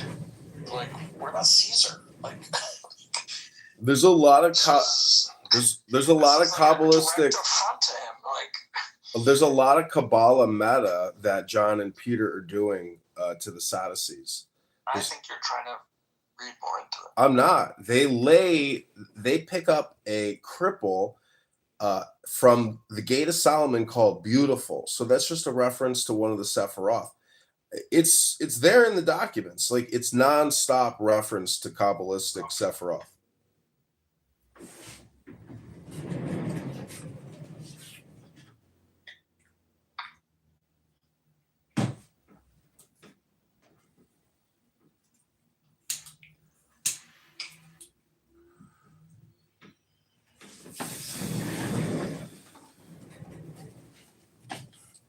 Mixed, I got a question for you. Do you think Jesus was murdered?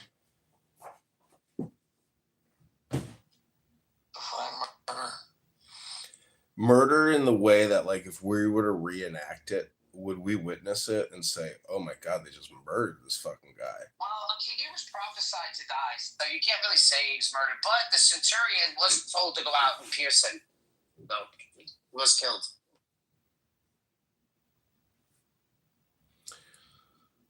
The centurion it's kind of like an amazing story in the sense that like it has the grandeur of ancient Rome, ancient Jewry, like it's very cinematic. And I would say that's like part of the allure of the whole situation, because no one here knows what it's like to be in ancient Rome. It's kind of like the greatest. Gladiator. Yeah. It's kind of like the greatest story ever told. Yeah, it's like the movie Gladiator. Well, Are you not that's entertained? Ben-Hur, the Jewish prince, whose family is taken by the Romans because he, dropped a pot shard on the, coming in the. Anyways, I don't know if you ever seen that movie, Charlton Heston, but his family is cured of leprosy after Christ, waves his hand. So, anyways, if you read the Acts of the Apostles, to me, it seems like it's all metaphor and not literal. And it's talking about how they're getting drunk and people are saying, hey, they're all shit-faced. They're all speaking the same language. And there's this reference to the Holy Spirit. So it keeps talking about this X factor, but it's never really like anything amazing. It's always kind of just like, oh, we got the Holy Spirit, but then we got criticized by everybody. But then we said all this cool stuff, and it's just meta. It's like they're just a bunch of poets or philosophers getting drunk saying, this government sucks. But we've got the new government, the new words. So they were basically doing like what the internet does now, and the internet is undefeated. What I'm saying is they were basically political upstarts using communication to basically Obama the people, organize. That's what was happening. And it's all poetry and metaphor. And I don't know, I'm just reading the Acts of Apostles, or the Acts, I can read it to you. You're like, what does all this shit mean? Because it's not like some super fantastic thing. It's not like somebody could be Superman and they got fucking rays blasted out of their eyes. I had enough of that commercial. I'm gonna switch the channel. I can't take with so much of that shit. He comes in here and blames me for being on here all day, but then he comes here and does absolute fucking garbage. Just record, do what you do. Okay? Don't worry about what I do. Thank you for stopping by. Was that I like it when he says the poem. Yeah, I like it when he says the poem. Did you kick him out or he moved? I put him in the audience. Oh, black. Black white. Is that Sean Combs? Who is that picture? That's I have to go. Thanks. I think his name is Ye.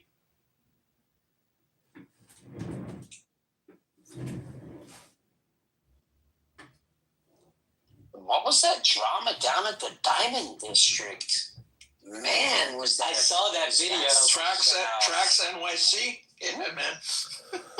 It was on fleek. I used to wait for the bus home around the Diamond District. Crazy little block, that place. It was. Yeah. Was this a news? That's where I bought my wife's wedding ring, in that building. Was this a news story? It's a little turf war between the rock huts. If you consider YouTube news, sure. It had so many echoes of what's the name of that movie, Uncut Gems? It just felt like straight out of Uncut Gems. Like, yes. Do you want me to put a clip, the most violent clip? Violent in the sense of him screaming.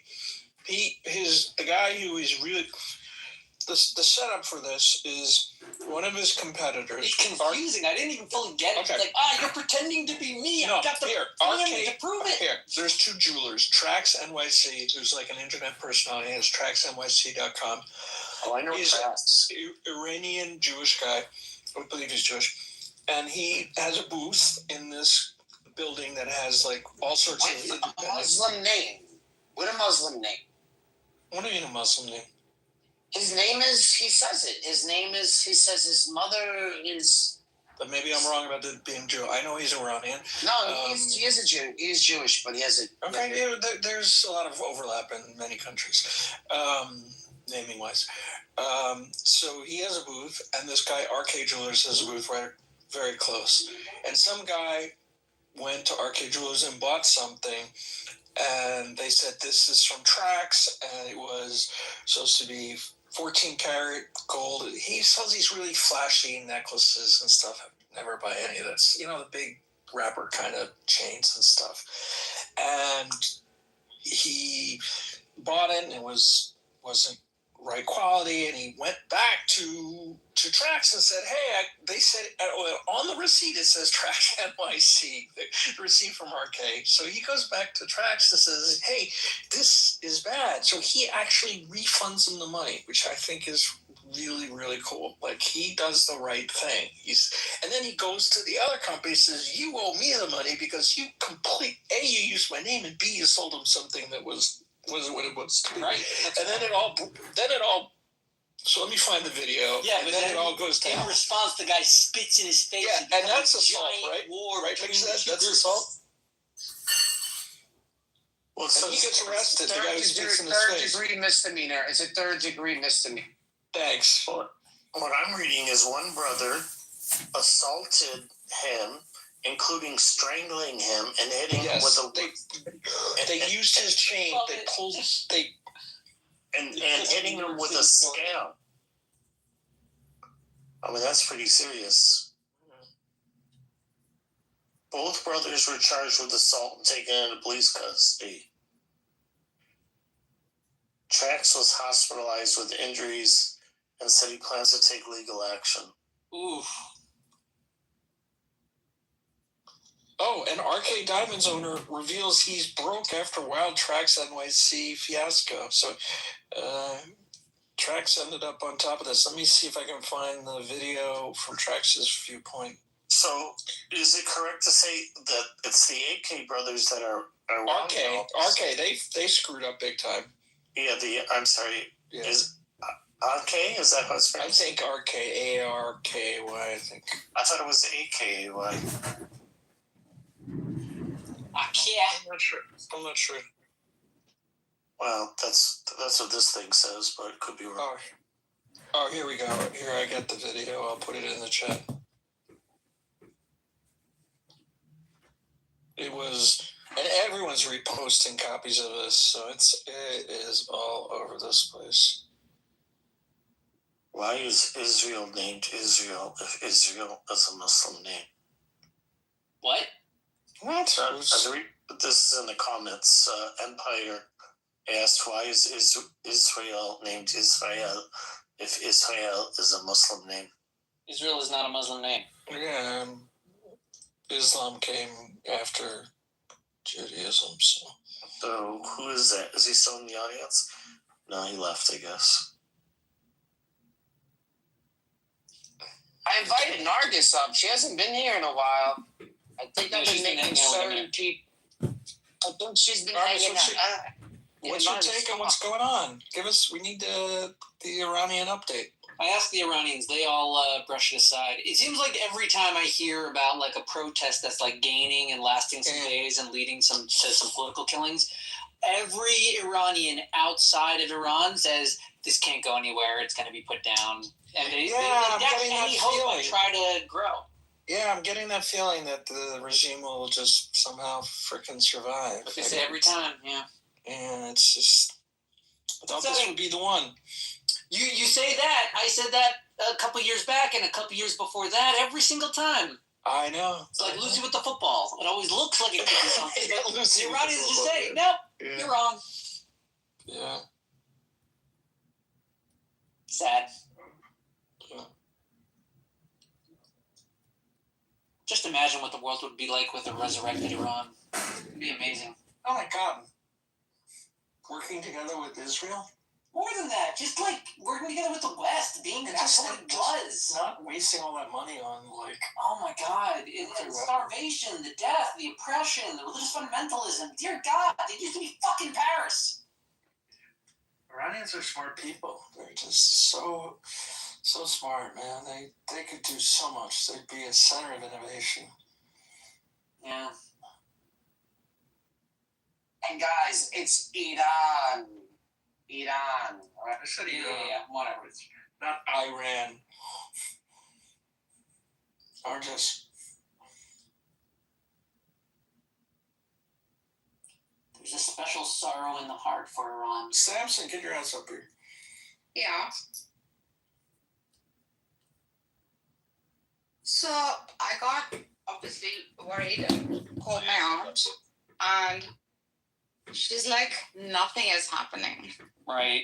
Like it's just like another protest, like every other. Right. And this one's a really small one too. It's just that it's been it's hyperbole on freaking social media. Right. They're just continuing. Why do you worry? What's going on? I said, what's going on? Is everything like changing? She's like, what are you saying even? It's a repost of posts. You can't even tell what the video is. It was 5 years ago or this week. Yeah, exactly. Exactly.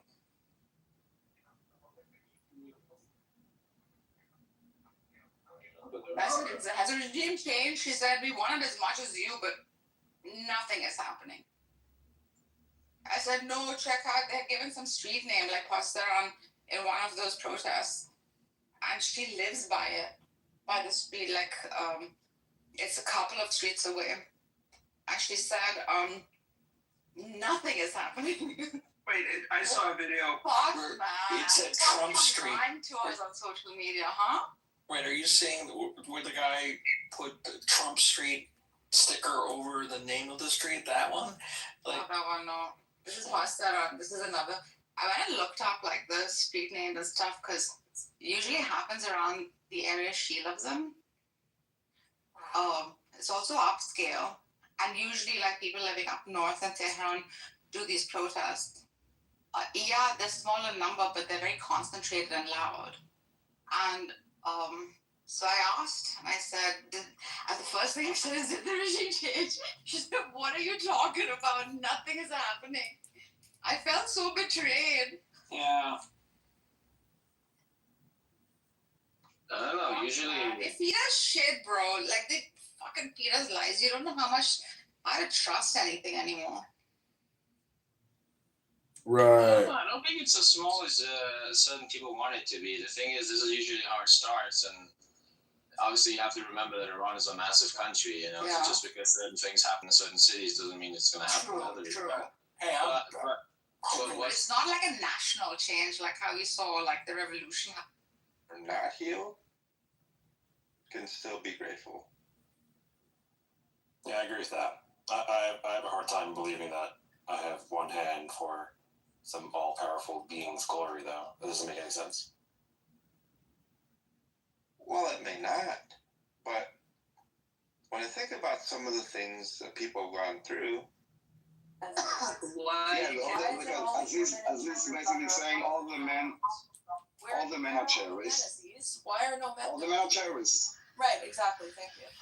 So your I head think is that's able to why be killed. Hold on, that's what I said. It's because they put the women and children on top, and all the men go down below and fight. What about all the chants? Yeah, it is. What about the chants community in Gaza? Can you kill them or the women?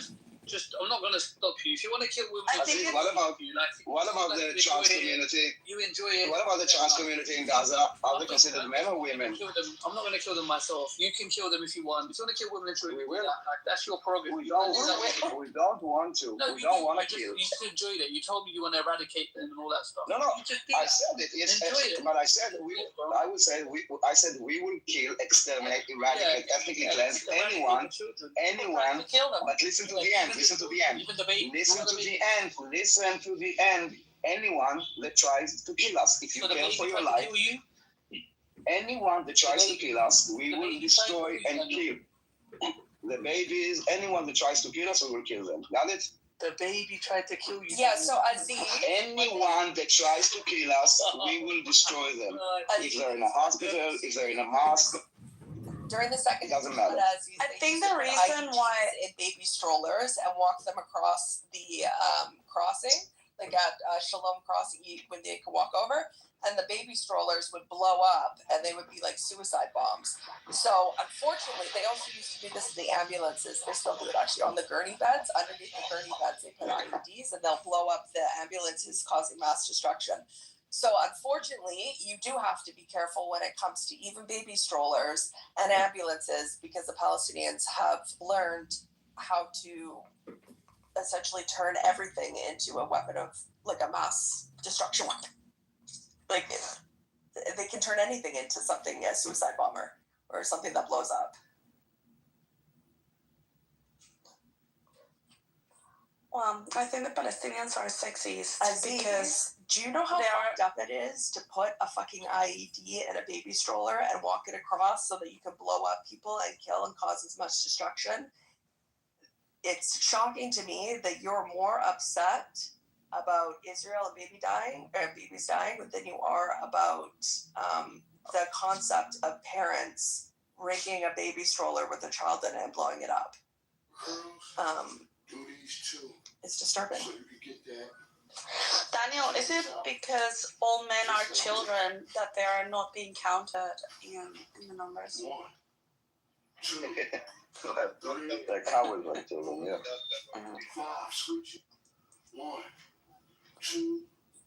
Anyways, for what it's worth, they actually... Aziz always talks about how, like, Israelis target children, and it reminds me... Aziz doesn't care. He doesn't. Like, during the second Intifada, my family's their neighbors. They had a daughter, a little 10-month-old baby that was shot in the head while they were walking in the stroller. That's horrible. Like, it's just fucked. If he cared, he would know why the Muslims are killing Christians and executing them in Nigeria, but he doesn't. Make sure you add the diamonds. Just like this. You never cared about the women and the children, never. 4, 5, 6, 7, 8. You lost me to these things. Oh, he left? Yeah, I told you, he had the night shift at McDonald's. He's got to go. You got him very controlled, huh? You got him. He's scared for me. Don't worry. He's so dumb. He is dumb. I was thinking of saying the exact same thing. Find it hard to, like... This is why I support globalizing the Inquisition, because dumb people, regardless of background, wouldn't be able to pass. So Shalom. Let's start with that. Yeah. Daniel, that's a new movement I'm thinking of. Globalizing the Inquisition. But this time the Jews join us.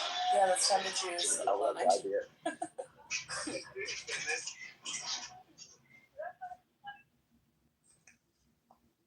Yeah, because it would be very fucked up to also not only the Antifada but the Inquisition also going after the Jews. That would be like, no, bad deal. Guys, is Faithful a Jew? What? Is Faithful a Jew? Yeah, he is a Jew. Yeah, no, he's a Muslim. Oh. He's cousins with Mohammed bin Salman, and he was raised by the same Jewish nanny. Azariel is a Muslim that wants to be loved by Jews. Guys, I'm married to a Jewish woman. Who? Yeah. Yeah, I doubt that. Yeah. My kids are raised Jew. Does she know that? So you're a beta Muslim. So you're a kafar then?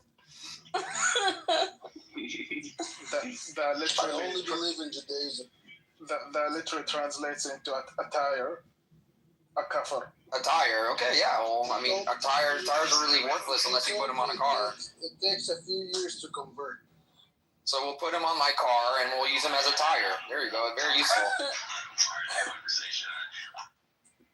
So you married a Jewish woman and you're raising your kids Jewish. That means she cooked you. Is that okay for a Muslim? Sorry, I wasn't focusing. Could you repeat? So you married a Jewish woman and you're raising your kids Jewish while you're a Muslim. That means that your wife cocked you. So you're a beta Muslim. How do you feel about that? How is that cocking me? Oh, because your religion doesn't allow that to happen. So you basically are cooked. Who said I practice my religion? Oh, well, even more of a cook. It's called cock. Oh shit! Oh shit! So why are you attacking Muslims? The poor Muslims. Like to touch Muslims. Isa has a built-up hatred. Let her take it out. I cannot see the screen. Who is asking? She has Smurf. She has a made-up hatred. She doesn't even interact with them. Isa, I love Jewish women. I like fucking Jewish women. What's the matter? Why would I be hating? Let him speak Arabic. Shut the hell up and let the Muslim Arab speak. Yeah, I can speak Arabic. Shut the fuck up. Like Muslim Arabs have to wait their turn. Isa hates Muslims as much I know why. No Spanish lady. You speak to me like that. Isa hates the Muslims as much as I hate Latinos. No, hold on, Faisal. Hold on. I want the Spanish lady Isa Conan to stick to her what she do bad, and she cannot make fun of Muslim. She cannot make fun of Muslim. Muchas gracias. It is cunt, not kunun. No. He is kind. He is not kind. He's not kind. In this room, you go after women. Okay. So you let women speak and then you talk. The Spanish lady. Oh yeah, you do. Is that the see picture? what happens when you don't? Him and his boyfriend have a picture Here you together. have to be the cook. It's called cock, not cook. Okay, so Isa hates Muslims as much as I hate Latinos. I don't interact with them. Why would you hate Latinos? They're beautiful. So I don't interact with them. I literally have a friend from Nicaragua, a Mexican friend. Then why do you and have so on and friends so that you don't forth. interact with? Why bother even having Exactly. Is it just as you have so much energy No, to discuss Muslims? No. I don't hate Muslims, but I don't want Islam ideology running the place where I live. So no, I don't like Islam. But I don't think you would truly understand how the ideology works unless you interact much with the people who actually carry that ideology. Oh yeah, well the Muslims I know are secretly Can you please define what is Islamic ideology? Everybody say goodbye to the idiot Smurf. He's a Muslim Smurf. Where's this a job at? I don't even know who this guy is. Fuck Jewish woman. Whoa, you're so cool, bro. My wife, sexy. I thought you were Is that supposed to make us really mad? I like cooking women. Question, senor. Question. Why are you blaming Muslims for the Spanish problem? Is that you and your boyfriend Why are you kissing in the picture there? Is that you and your boyfriend kissing? None of your damn business, bro. You guys are so cool together. Effing business, bro. You guys are such a couple. Can you please stick to supporting Trump and stop Everyone, commenting go on to my pictures and scroll like 4 pictures. Let me speak to the Hispanic lady in peace, please. Him and his Let me speak to the Spanish, Espanol. Isa, The Spanish lady how are you? The Spanish lady doesn't want to talk to you. I want to make fun of your accent. I don't like Smurf. I want to make fun of your accent. You really think? But we can make fun of your accent. Hold on. No, you cannot. You really think that you're going to get me offended by making an imitation of me? I love it. Look at my name. I love to make fun of your accent every day. I want to make fun of your accent. I don't know how to speak English myself, but I'm make fun of your accent. Yeah. I told you. Harry, Yeah, it's your name English, dude. I speak three languages, brother. You're right, and you can also marry whoever you want to. Like I said, you married your boyfriend. English and French. They have a name in Spanish. Is your mom gonna be okay with you marrying another man? I will write it in the chat. This is the way we call the Smurfs in English in Spanish. Hold on. Yeah. Why are you making fun of Muslims? How Muslims live their life? That is effing stupid. That is the most stupidest thing I've ever heard this morning. Yeah, Isa. You cannot make fun of Muslim when you're Spanish. Oh my God. You are Spanish. You have an accent. You want to get Habibti, you have an accent. Listen, you're not offending me. You're annoying me. So if you don't want to get kicked out, just stop. Chill. Calm your nervous system. You can insult all you want. Egyptian. Calm your fucking nervous system. I'm my nervous system right now. I'm a calm my nervous. You can insult all you want. I'm a calm. You can insult all you want. Just calm your fucking nervous system. You're annoying. He's an annoying Egyptian. Please, he's giving me a headache. Kick him out. Anyway, what is it called? The Smurf with the red hat in English? The old guy. Why are you fighting seven front? I think that's what it's called with the white hat. right? It is called the Smurf with the white hat. An old guy. That's Mr. Jeff. Smurf. That's Mr. Jeff. Papa Smurf. Okay, we call it Papa Pitufo in Spanish. No one asked. Back to my conversation. So my wife is Jewish and I'm raising my kid Jewish. That makes you a cock. No, it doesn't, because I am fucking her. Anyway, in 2-3 years I will become Jewish and I will join the family. I hope you can accept me, Isa. Please accept me. I don't have to accept you. You have to ask the Jews for that. I'm not Jewish. My rabbi said he likes me, so he can't wait to suck my little child's dick. Amazing. He said it's a must after circumcision. Your rabbi sounds like Mr. Jeff. Are you sure that's not Mohammed trying to fuck a 6-year-old or 9-year-old? Are you sure? That sounds more like Muhammad. Yeah, it sounds like Mohammed for sure. I wouldn't. Their great prophet Mohammed, the child molester. I wouldn't put it past him. If he saw a hot Jewish 6-year-old, I would fuck her too. Yes, we know you would, because you guys are all child molesters. Didn't Mary marry a 90-year-old when she was 9? You just talk like a pedophile. You know that, right? Literally just said he would fuck a 6-year-old. That's crazy. But I'm not shocked. Not marry a 90-year-old when she was like 9? A 90-year-old. So the Americans that couldn't even speak one language fluently, speak in front of a person that can speak 3 languages. 3 effing languages, Harry. I speak 3 languages. English, Arabic, and French. How many languages do you speak, buddy? Harry, can we don't open the mic and tell me how many languages do you speak? Look how triggered they are. You say one thing about Muhammad and they get fucking Here's the question, though. How many languages do you speak, buddy? I also speak 3 languages. Does that Buddy, does not speak 3 languages. I do speak 3 languages. Does that count too? Thank God. Holy shit. This Smurf guy, he's so annoying. He needs to take tranquilizers. To flex that he speaks 3 languages as if that is like a crazy feat or something. Yeah, I don't know. How do you say Smurf in Spanish again? How do you say Smurf? Pitufo. It's in the chat. Pitufo. In Hebrew, Smurfs are Dardasim. Dardasim. Do you guys remember Mohammed? Smurfs. Mahmoud. No. What is that? Mohammed, the Syrian guy, told me Mahmoud. When he was growing up in Syria, they banned the Smurfs movie because they thought it was a Zionist propaganda because they're blue and white men in little hats with big noses. That's not true. Yeah, but the whole thing.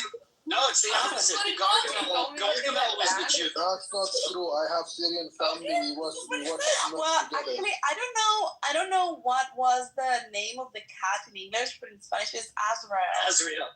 Azrael. Captain the Hut. Don't talk about Israel. This is the angel of death. Azrael. No, but Yasmin, they say that the Gargamel character was Jewish. The evil, the villain guy, he was the Jew. Yeah. Well, he's got the nose. Yeah. He's got the nose. Very suspicious, yeah. Exactly. Guys, he looks like the merchant that they use in the internet. The merchant Jew. That's right. Exactly. Very similar. It is, yeah. Yeah, with the big nose and little short. I also does the hands just like the merchant, like the green hands. His hands like that. Yeah. And what the Smurfs are called in Spanish?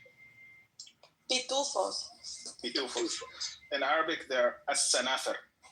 They're Sanafer.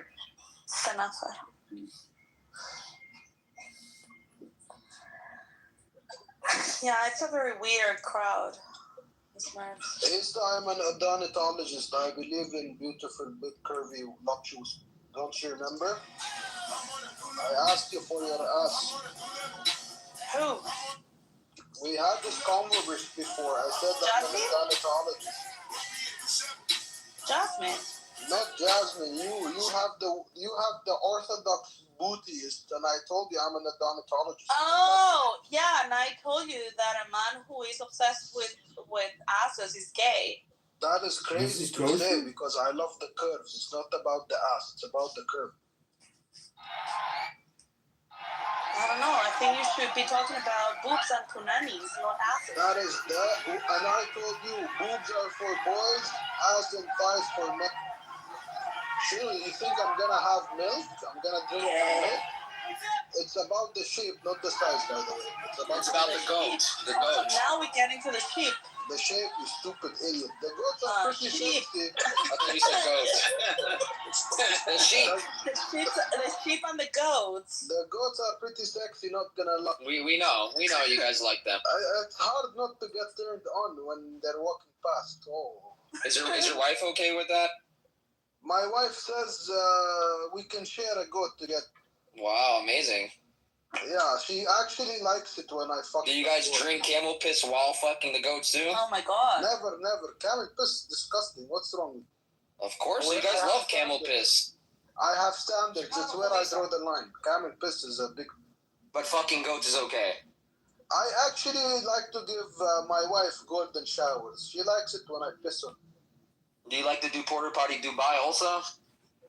Yeah, me and my wife live in Dubai.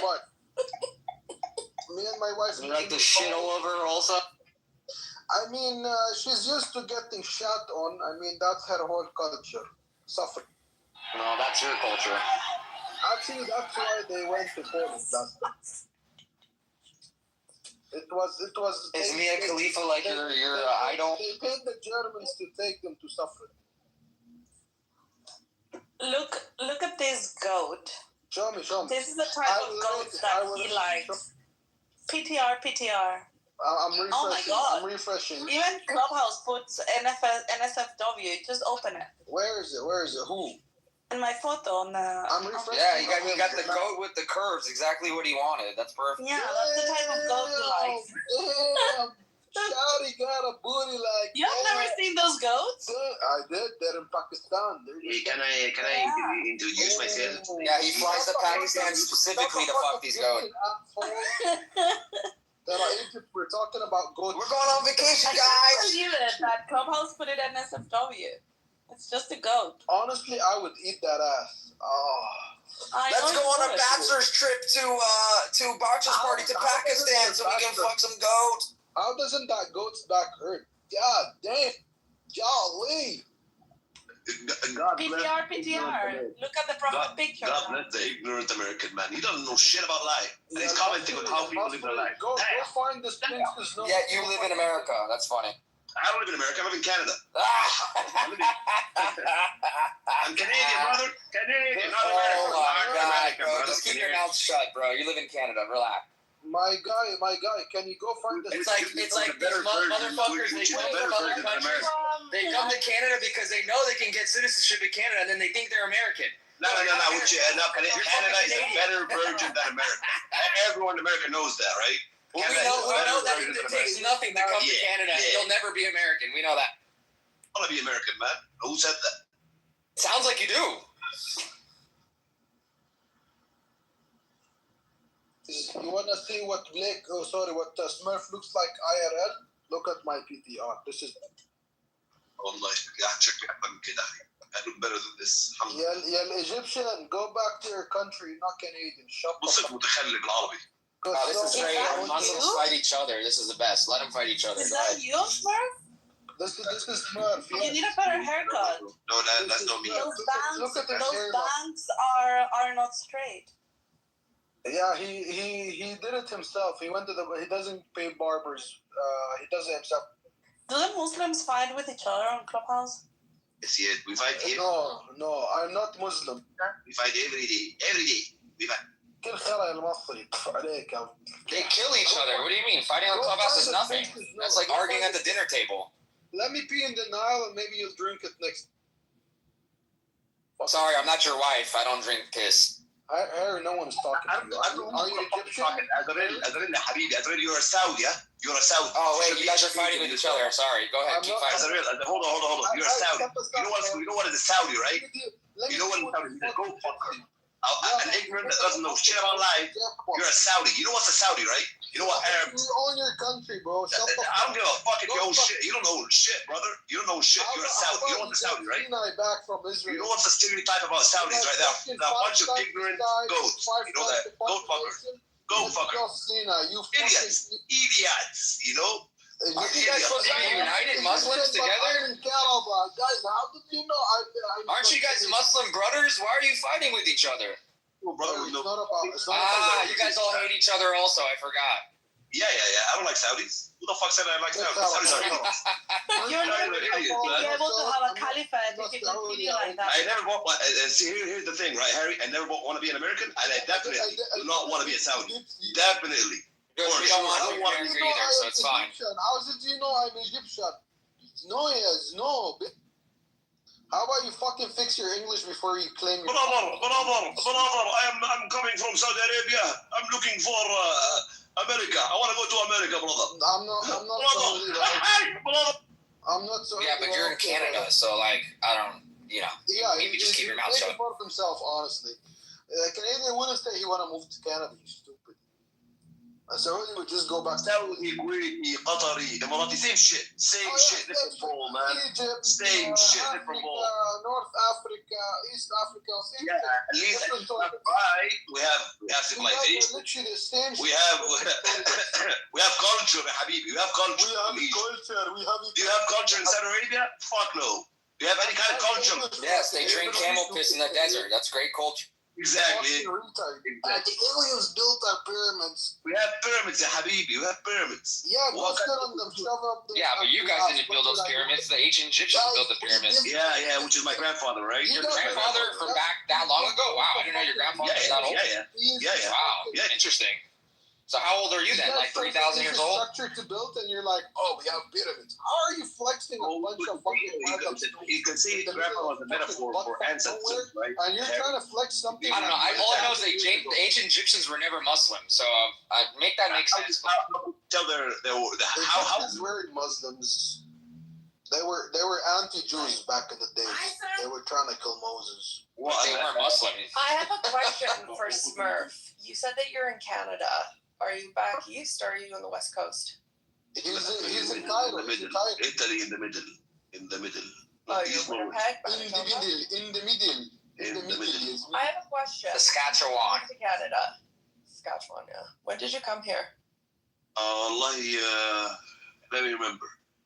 Okay, why are you not following any Canadian houses? Why are all your houses Egyptian or Arabic houses? Let me tell you this. Let me tell you this. I can call whoever the F I want.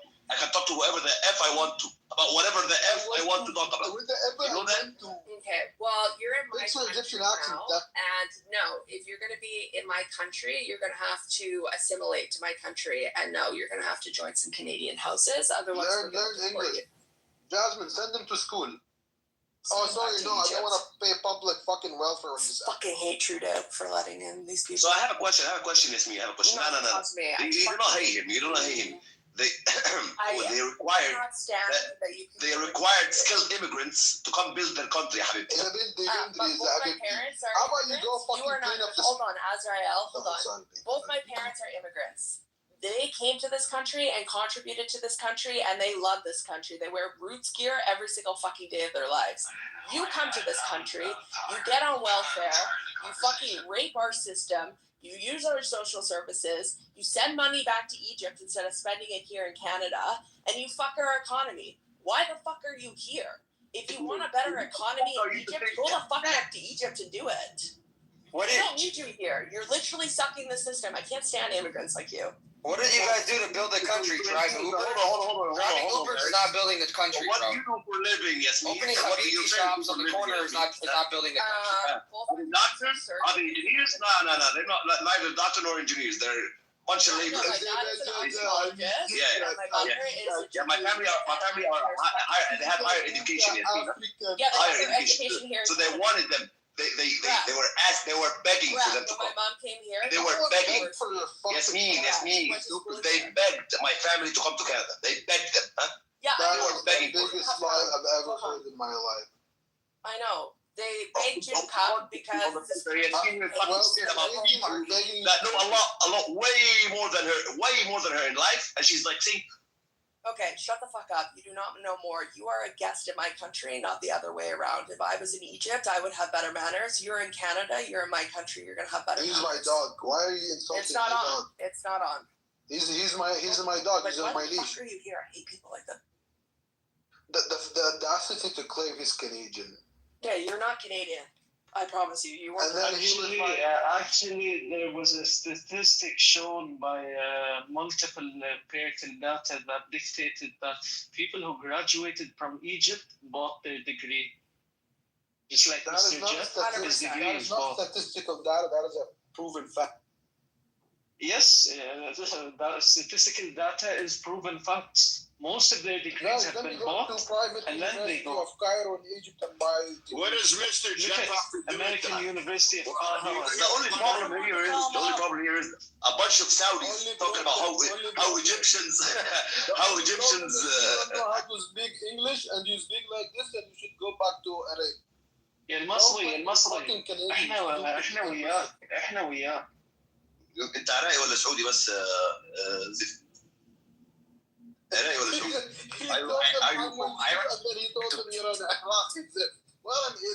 يا العرس احنا وياك انت you stupid Saudis they're idiots in my book. Arabs in general, what's east of Sinai Peninsula are idiots. Regardless if they live in America, they live in Tanzania, they live in Canada, they're idiots. Syrian, Arab in general. I hate to tell you, but the Berbers are worse than you are a Berber. Who the fuck is you are a fucking Berber. Why are you talking to Steve? Go cook yourself some dinner, some lunch. The worst world. Do something useful in your life, Anthony. Do something useful. I'm about to report you to the RCMP. What's your views on Israel and Palestine out of interest? I don't understand the question. Can you please? What are your views on Israel and Palestine? What are my views on Palestine and Israel? Yes. I don't know. What do you want me to say? I want you to say what your feelings are. Say it. Say it. They took Sinai from you, bro. Don't be shy now that you're in a room full of Canadians. Go ahead and say it. Say what you really feel. Say what? Say what? What do you want me to say? I don't know. I don't have any feelings about Israel and Palestine. I don't give a fuck about Israel and Palestine, man. Okay. Do I have to give a fuck? Yeah, okay. That's good enough. Jasmine, he's lying. Yeah, I doubt if we probably went to his social media pages, he probably has all this. Free Palestine! Oh, the innocent children! Oh, it's snowing in Gaza right now! Oh. I want Sinai back, guys! Give me Sinai! The videos are insane. It's so funny seeing a little girl standing in the snow in Gaza. I didn't know it snowed in Gaza. And he's acting tough right now, but he doesn't want to show the Jews that he's an anti-Jew. An American. Yeah, the snowing in Gaza videos were so hilarious. Fucking hilarious. Not you. So, in a sense, I guess, using a military analogy, it's more of like a draft, so to speak. You're now going to be in the military. It wasn't the draft paper doesn't say, would you like to be in the military? Chill, okay? I'm just asking. You didn't ask a question, right? You see how I'm wrong because I want to know what I want to see the right. So I asked honey what it's going to say. Hey man, why are you panicking? I'm not panicking. The land of the Americans is the land of immigrants, regardless if you're white, black, or Hispanic. No, not immigrants. لا اسمع يا حبيبي اسمع listen حبيبي listen لا listen لا listen.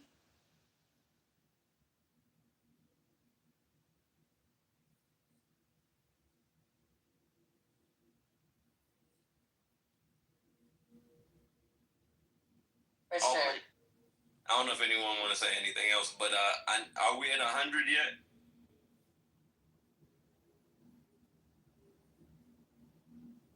Yeah, but we're going to rule on this Voting Rights Act.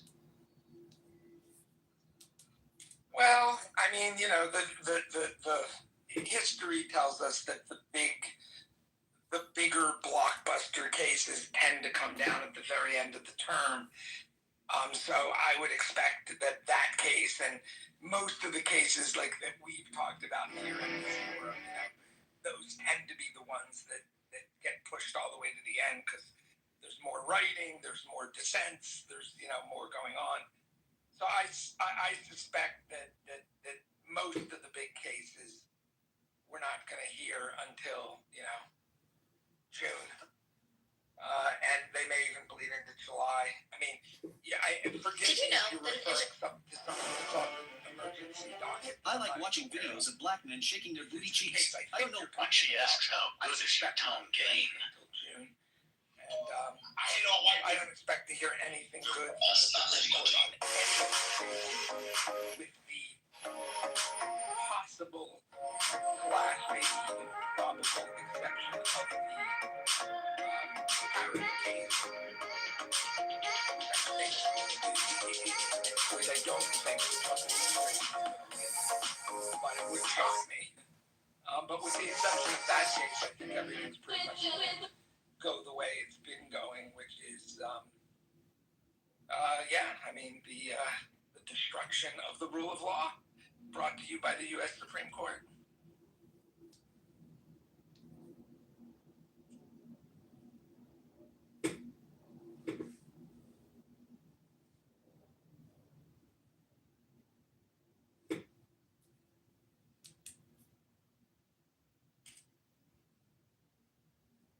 Well, I guess on the positive side of not getting done till June and July is that I think that'll be too late to make the legislative changes for the election. But they may have all that legislation written up and ready to go. And they could also possibly change the dates that ballots have to be printed by in certain states, because each state can do it on their own. So, but who knows? Well, I don't think that case is going to prevent, whenever it comes out, I don't think it's going to prevent, or that's not the right word, I don't think it's going to remove individual states' abilities to do all sorts of things between now and the midterms to, you know, suppress or, you know, corrupt the election, the federal election in their state. I think there's plenty of room for that to continue, and it obviously will continue. I mean, look, everyone knows what the game is at this point. It is remarkable to me to watch this and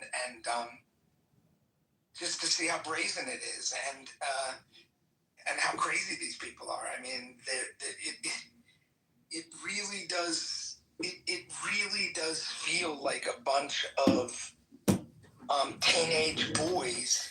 It's a teenage wasteland. Dad's closet and his liquor I don't cabinet. really know that song, but And that's our government now.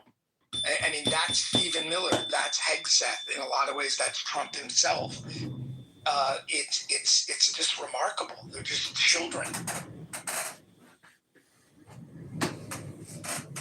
Where are the adults?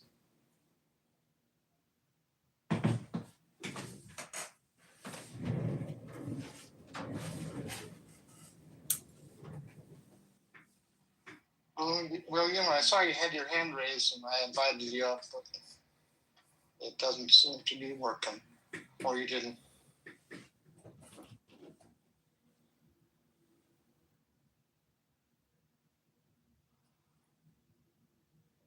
Okay. Yeah, I just hit it by accident, Rick. When you swipe, I swiped a little bit too far to the left and I keep hitting the hand raising thing. But thank you. How are things in the Great North? Is the weather as for her trip.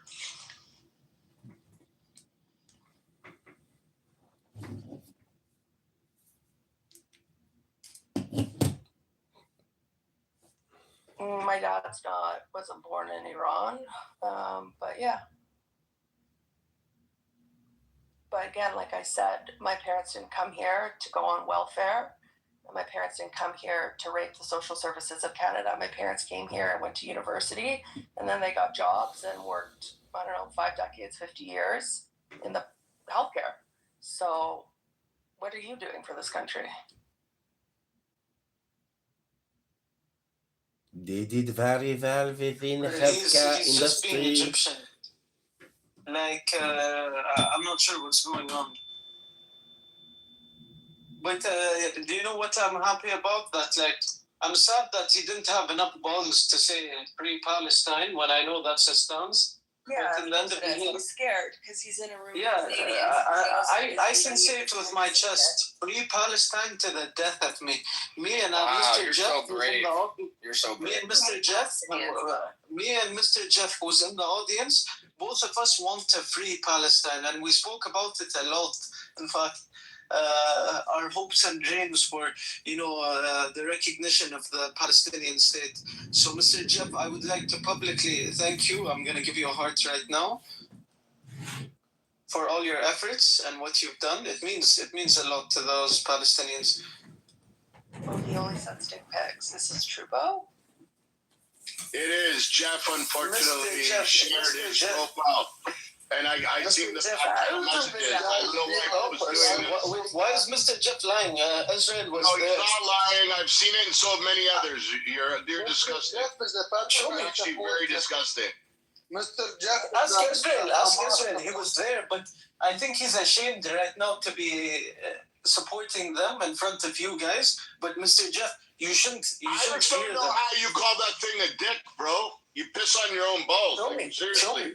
Show me. I'm embarrassed for you. Show me. You say it's actually degrading. I don't know why you'd be sending pics around about that. BRB, guys, I'm gonna go change cars. Fucking disgusting. I'll be back in 10.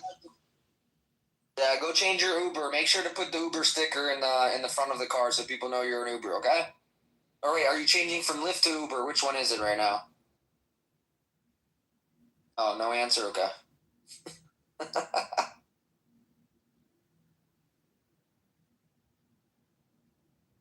So wait, that's crazy, Bo. Sonu has a bigger dick than you?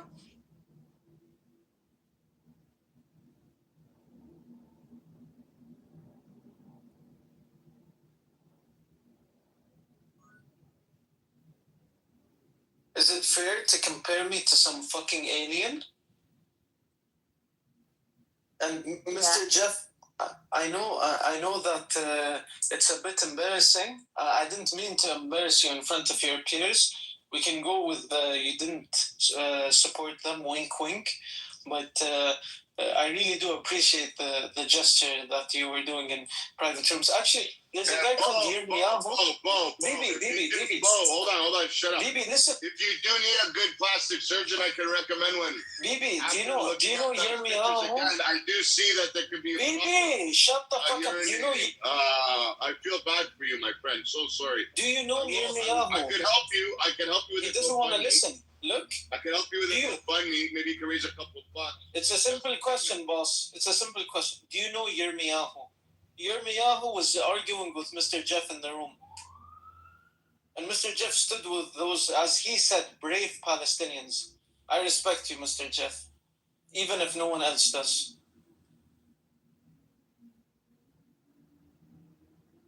What? What are you... Yirmiyahu's my brother.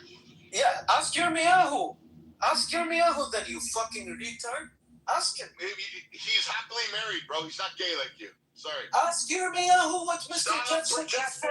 Like, honestly, you think it's like the cooties, like you say somebody's name and all of a sudden they're gay. It doesn't work like that. You're the one sending dick pics to people on this app. It's disgusting. It should be, honestly, you should be charged. It's unsolicited and it's unwarranted.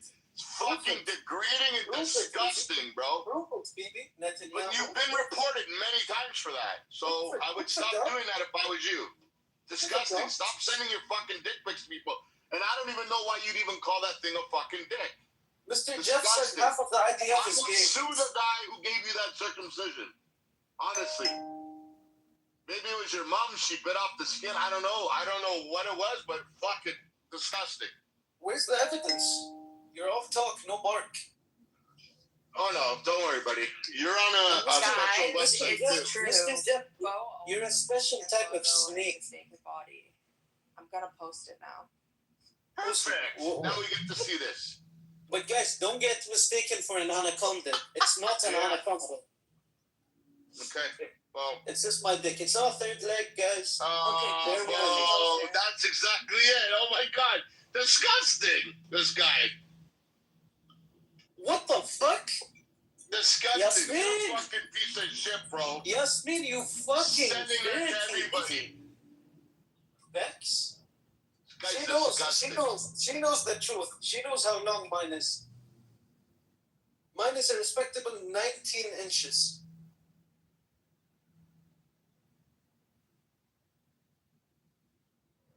I think it's average, guys. 19 inches. I'm pretty sure. What is that? The length between your asshole and the back of your head? 19 inches? My dick size. I think it's average. Honestly, stop bragging, bro. We already know the guys that brag about their dick size got fucking. You consider that bragging? The picture that you've been sending to Jeff, to me, to everybody, and to her. It's disgusting. You're a fucking weirdo. You're a lawyer. You're a lawyer, baby. And Mr. Jeff asked for nude pics. I didn't send it to him, but he asked.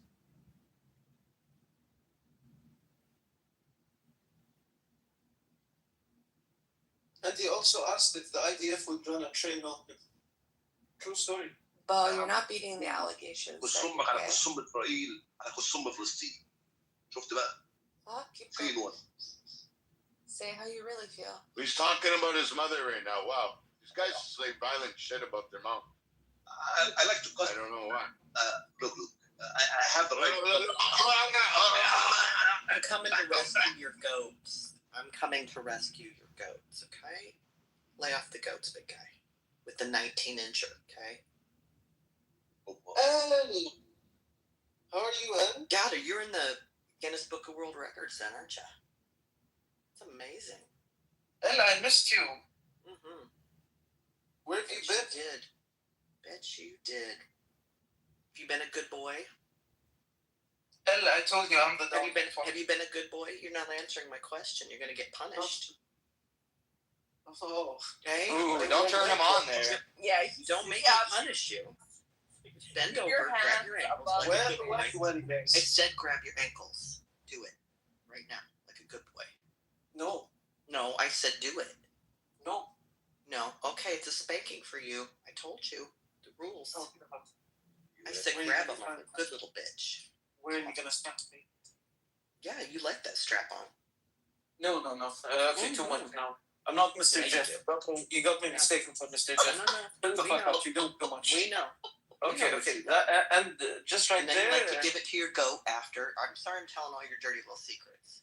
Give it to your goat? Don't you give it to your brother? You like your goats. You told me about them. Don't you give it to your brother? Why don't you tell everybody the names you gave your little goats?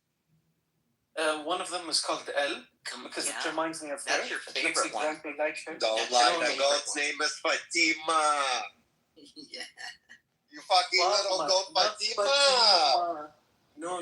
One of them is called Netanyahu. Because he always likes shiny little Abdullah fucking a little goat Fatima. And he calls Farouk. Listen, Farouk. And he calls them shekels. Shekel my wekel. Listen, Farouk, relax there. It's not fucking Fatima the goat. Oh, you're talking to me? Don't worry. Yeah, my name isn't Farouk. You sound like a Farouk. That's fucking little Fatima the goat. You sound like a Farouk. What does a Farouk sound like? You sound like a pure Farouk. What does a Farouk sound like? Like you. Can you give us exactly what's coming out of your microphone? That's how a Farouk sounds. So what does it sound like exactly? Exactly what you're saying. When it says, what does it sound exactly? This is how what Farouk would say. But I'm unsure. Is there like a foundation to this claim? Do you have any evidence? Of course, it's you. I would say it's subjective. The eyes of the beholder and the ears of the beholder as well. Relax. To you, I sound like a Farouk. To someone else, you sound like a Farouk from Alhamdulillah. You know Alhamdulillah Farouk? I'm not well versed with Alhamdulillah Farouk. You don't know Alhamdulillah Farouk. But I'll be more than willing to hear what you have to say. Usually little Farouk goes Allah Akbar. And then you see little Farouk flying everywhere. You sound like a Shalom, brother. You sound like a Shalom. Shalom, Allah. Yeah, you sound like a Shalom. Shalom, It's like it sounds like a Shalom Netanyahu. Shalom. You sound like a Bibi. Can I make fun of Bibi, please? Yeah, you know what it sounds No, like? you can't, Smurf. Masri, I'm watching you, and I told you my aunt works for Benign. Allah حبيبتي You والله are a حبيبتي guest in my country. Allah And حبيبتي you better watch your anti-Semitism, otherwise you're going to be on the next flight. It's okay for you to make fun of Muslims, which is still anti-Semitism, right? That's anti-Islamic, Yasmin. He has a point. I know it's rough. Yasmin. I'll make fun of Moses and Yusha and David and all of them. I'll make fun of all of them. Can I do that? Yusha is an Arabic name, you son of a bitch. What's his name? What's his name in Hebrew? I don't know his name in Hebrew. Jethro.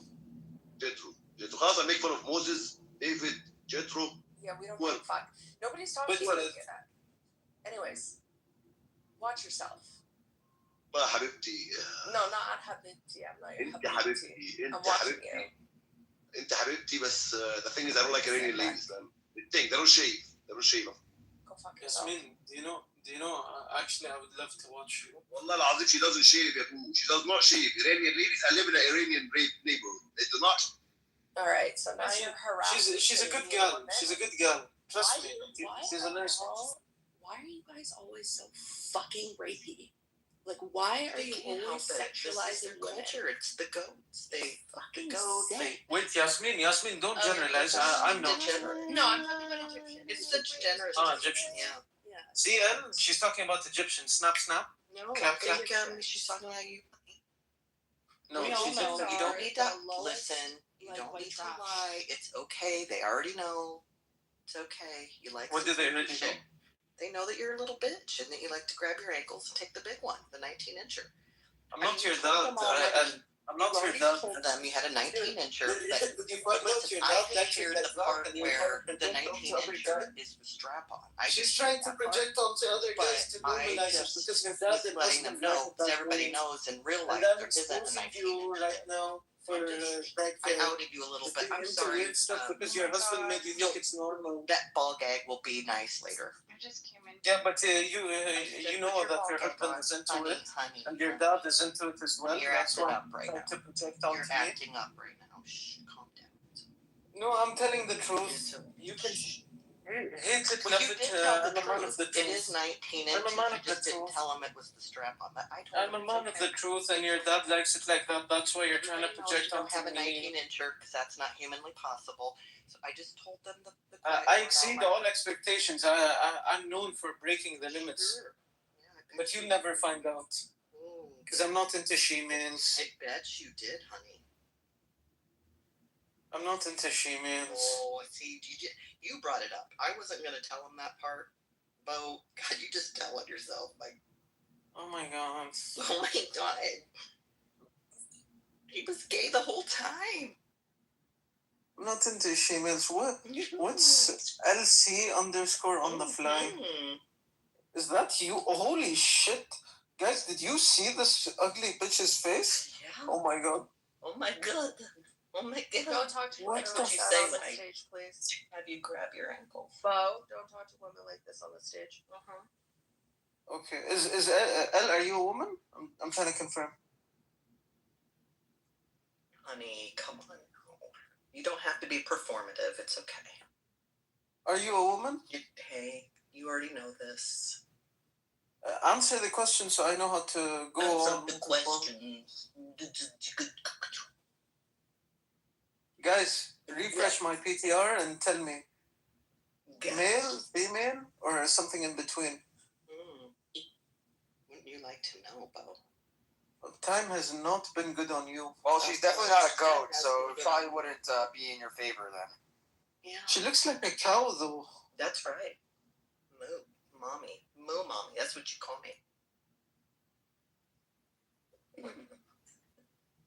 Sorry. These guys with their 19 18-inchers. Gotta love it. Got to love it.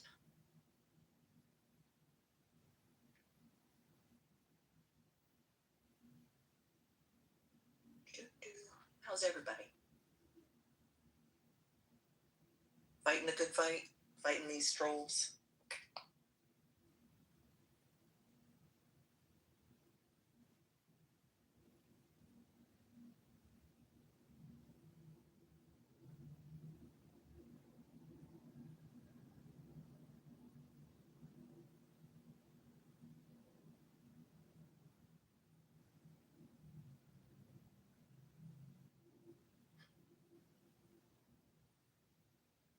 Büyük Kudaya Sala. Okay.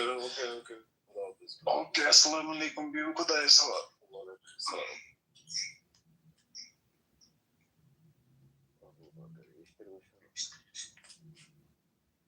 Look at with you. I'm going to go down my side to do it. Because everything was. Then but go through the workshops. Yeah.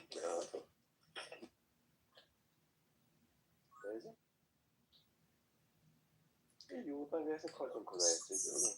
Sayıdı bak. Yutan şunu çok koydum. Sardalı.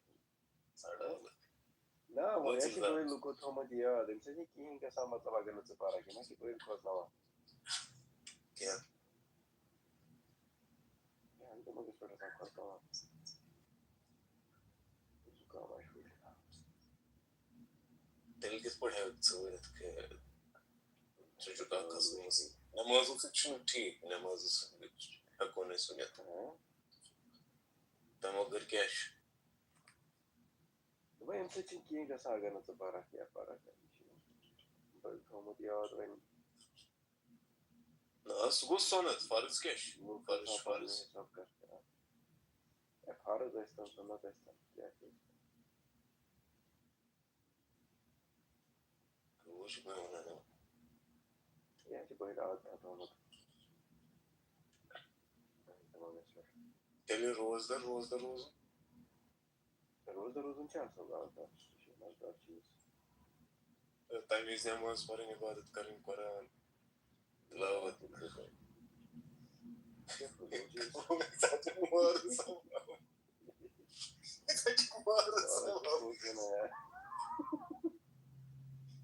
Belki o çok oldu kalmıştı. Ay porus ka. Hello, let's go. Hi. Nice, Epstein was nice. Nexus Epstein again. Texas लड़का हुआ था national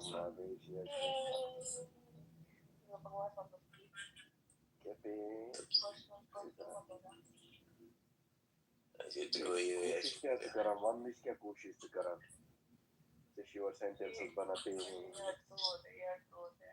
यार दो अच्छी सन यार इस side की कहां जी कोई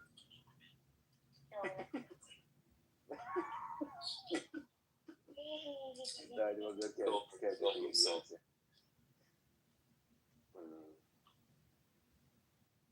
Potato, yeah, Nexus. Potatoes on it. Sigaret with coffee, she put it. Hello.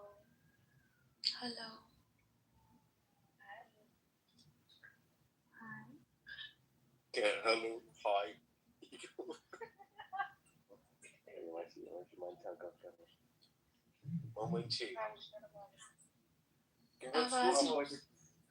Покойдешек траемыз бейки сейтим гесаранно кудра.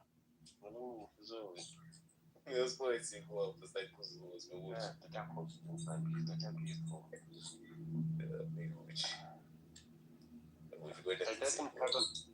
Atunci pe cum ce tacă în bățe. Tacă sunt chiar tacă și varia să știți. Pogosa uitu. Salak var. Nu chiar una, nu seara nu salak. Mana nu var. Sadra. O pușit, în ce ca să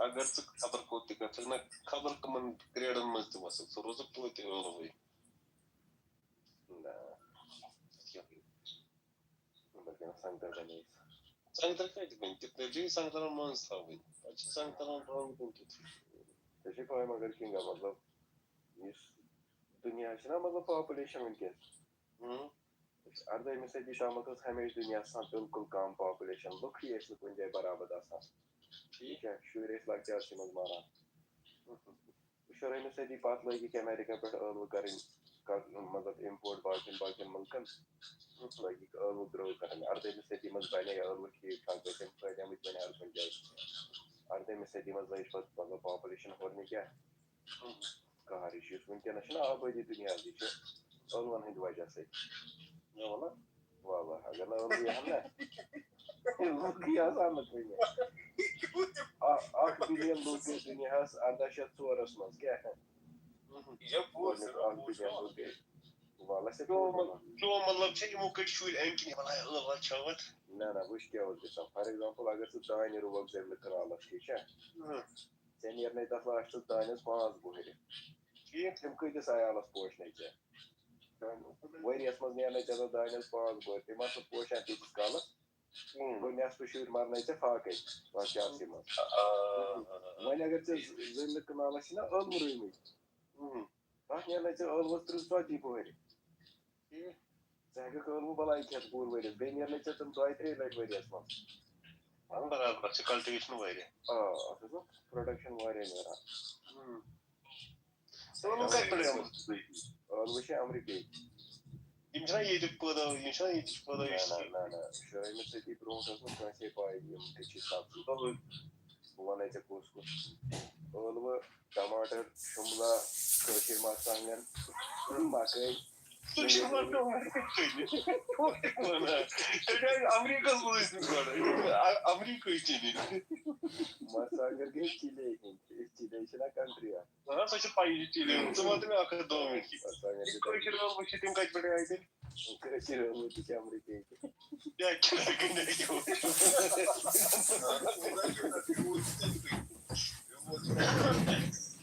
No, ¿qué te empezó a decir? Mamá, ¿qué haces? Ey, ¿qué pasa? Yo voy a hablar. No es una parte de mi house. America gonna discover मतलब पाने से भी मत 1492 was मत but like war Europe that we ought to. So even though you know what God wants, you just kind of spit in his face. I would say maybe disregard. Yeah. Would be. Yeah, I would say that's okay. Spit in his face. Well, isn't that weird that you guys like choose to sin even though you know the outcomes and well, actually, you're Paul talked about it. So, yeah, you're already elect, so you're going to heaven, right? Well, that's not how I look at it. So you could. I'm sure that might be how you look at it, though. Could you possibly be going to hell? I don't look at it as a license to sin. Could you possibly be going to hell, John? Guilty. No. It's not possible. It's not possible, sir. Okay, so you're a sinner. Well, no, I'm a saint. Well, yeah, but earlier you guys were saying, before everyone got here, you guys were saying that God puts things directly on your heart, but you don't follow them through. So are you like the Israelites? I think we were saying quite the opposite. Okay, so He's going to make it happen. You are your own masters commanding your own fate. Well, when you said that we don't follow through, we actually said that God. You guys are challenging. No, sir. Actually, we're saying the opposite. I don't know how long you were there. So then I guess you don't. That God equips us to do what He sets us to accomplish. And you don't sin, right? No, it's not absent of sin. Okay. I think you're a little confused, but I understand why you guys talk so much with each other, trying to figure out what you guys believe. So I'm not the one confused. No, you are. It is a case that Paul describes this in Romans chapter 7, by the way. And he's saying, basically, he's doing what he doesn't want to do. And what's he talking about? he's talking about sin. So we have the Apostle Paul, servant of God. He's acknowledging that he's sinning. But he's also saying that he doesn't want to sin, and yet he does. Right. And he's explaining the reason why he does is because even though he's perfect in soul, and that he's regenerate, and that he's a saint, it's a case that he still lives in sinful flesh. Right, because he's not perfect. No, he is perfect. Okay, so define perfect. I'm talking about without flaw. Without blemish, right? But the thing is this, okay, there is a... Well, keep contradicting yourself, I'll wait. There is a dualist view of Why are you bringing in philosophy? And of the soul, and that soul that we're talking about is perfect. So it's made perfect. So I am perfect, but I live in an imperfect body. Okay? Yeah. And that body is not me. It's just merely the dust of the earth. Okay. Me is represented not by my body, but my soul. Wow, which you is guys perfect. know a lot about this metaphysics.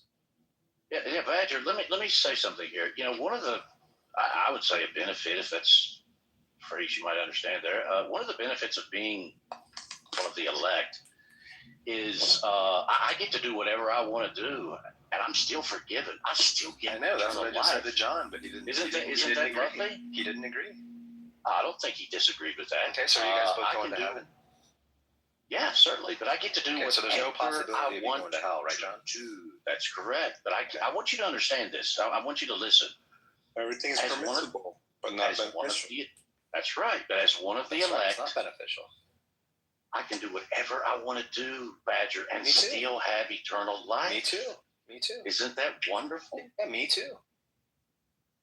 Well, that's conditioned upon if you're one of the elect. I don't know that. Oh, but, now I remember. He used to say that all the time. Yeah, he did. He's going to meet us in heaven. Yes. We're going to be fishing. We're looking down at those poor saps. You know? Which is strange from a guy who doesn't believe in God, but, okay, whatever. Well, do I need to believe but in to God answer your question, you will believe in God as one of the elect. Then I guess everything will work out. Well, if that's the case, but look, we don't see the evidence of that now, but nonetheless, we don't see that. To answer your question, well, if that's what you think, okay, fine. But what do you have evidence or not?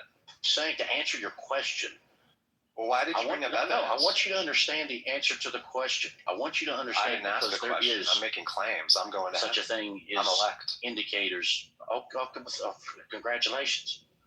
But I want you to understand that as one of the elect, I'm not trying to disprove anything here. What are you trying to do? I want you to understand. What are you trying to do? Well, I guess you don't want to have a conversation. Okay. Well, actually, I'm just trying to figure out what the point is. Yeah, actually, it's actually time for me to close up. And that's what I thought, guys. It's okay. Yeah, I'll invite you to my rooms, okay, buddies? I'll join. Little buddy. Give me a little ping. I will join. Guys, okay, little Johnny. But Johnny Haas. Well, I'm not interested. I'm not interested. But if you don't mind, I'd like to pray. No offense, Honey Badger. Yes. So I'm not down to the audience. I'm actually okay. Yeah, that's what I meant. No offense. I wanted to send you down so I could finish praying. And so, Heavenly Father, I just thank you for this day. I thank you that you're faithful to forgive us.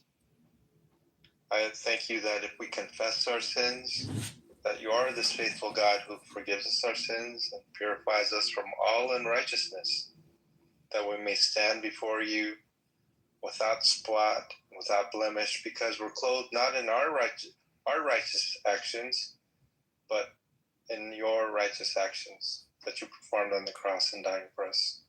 And so I thank you for this, Lord, for your goodness and your mercy. And I just pray that everyone have a blessed day today. And I just pray this in Jesus' name. Amen. So I'm going to close up. And Honey Badger, whenever you have a room, man, ping me. And I'll see if I can stop by. And we'll discuss things on your terms, sir. Thanks for having me in your room today, John. Nice talking to you. Yeah. Okay, Johnny. Yeah, thank you. Yes, sir. Okay. Bye. My son's been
So, The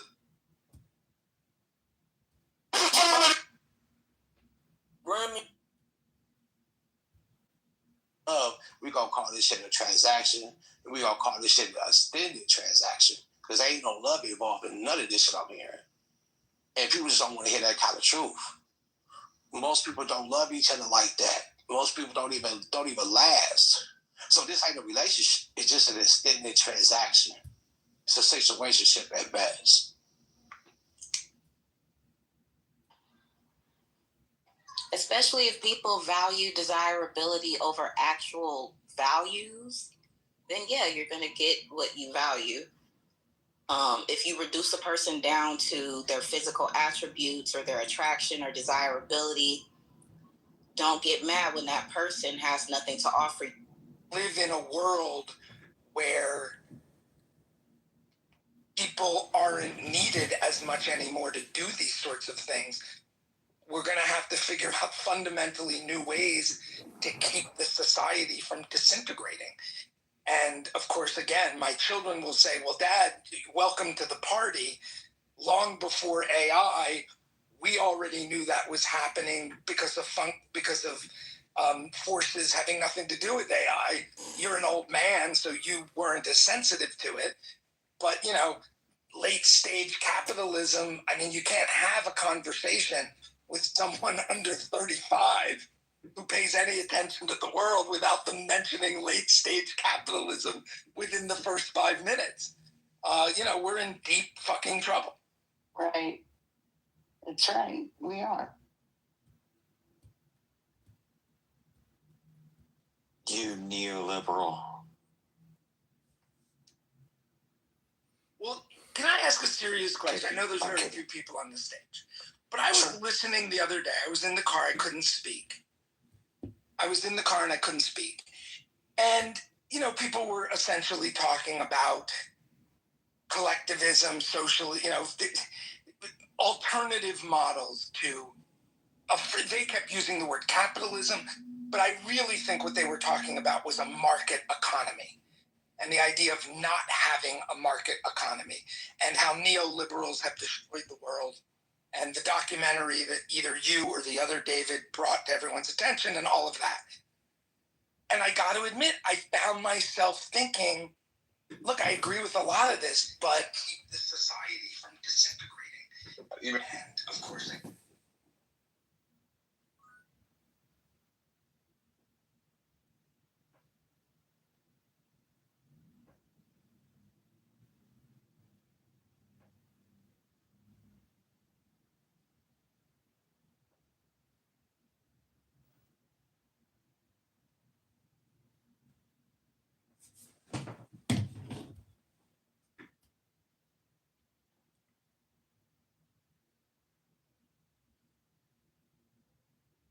take the deepest breath of the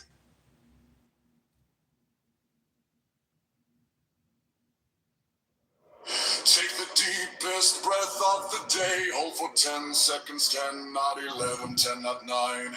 Hold. Let it go, let it go, let it go. Go, go, go, go, go, go, go, go, go, go, go, go, go.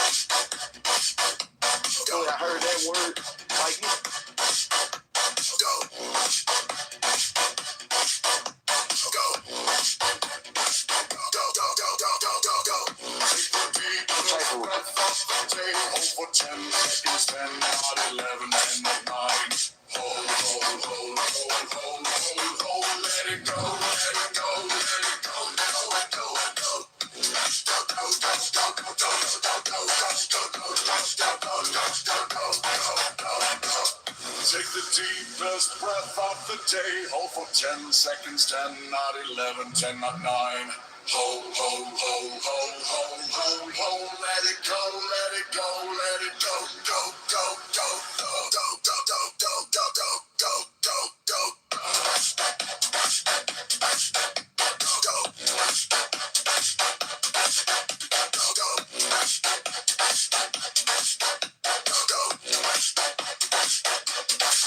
Stop thinking into problems. The more you think, the more you speak. The further from the truth you will be. Take the deepest breath of the day. Hold for 10 seconds, 10, not 11, 10, not 9. Hold, hold, hold, hold, hold, hold, hold. Let it go, let it go, let it go, go, go, go.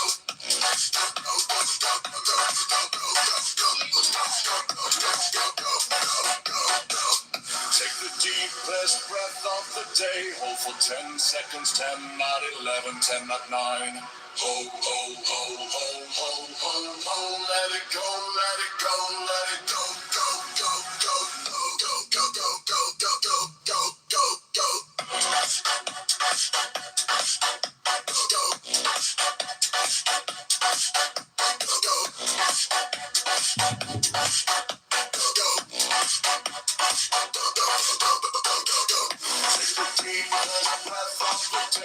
For 10 seconds, 10, 11, 10, 9.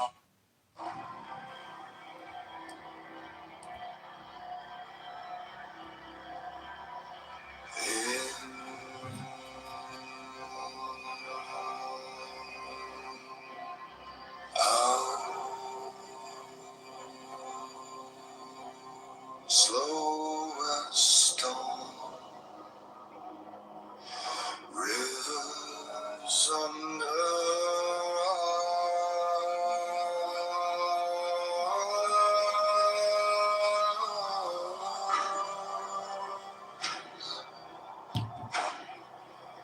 Here in my chair, oh, slow.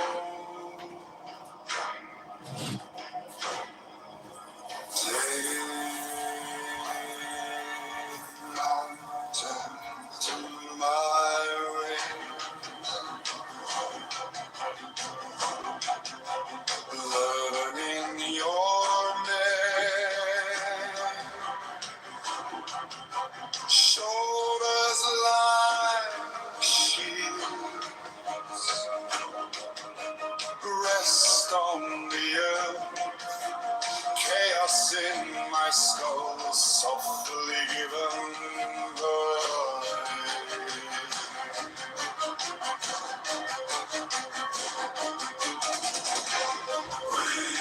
Son of thunder, break the blade, rest on the north, turn battle to flame, under armor, lose the chain, rest on the north, I rise through the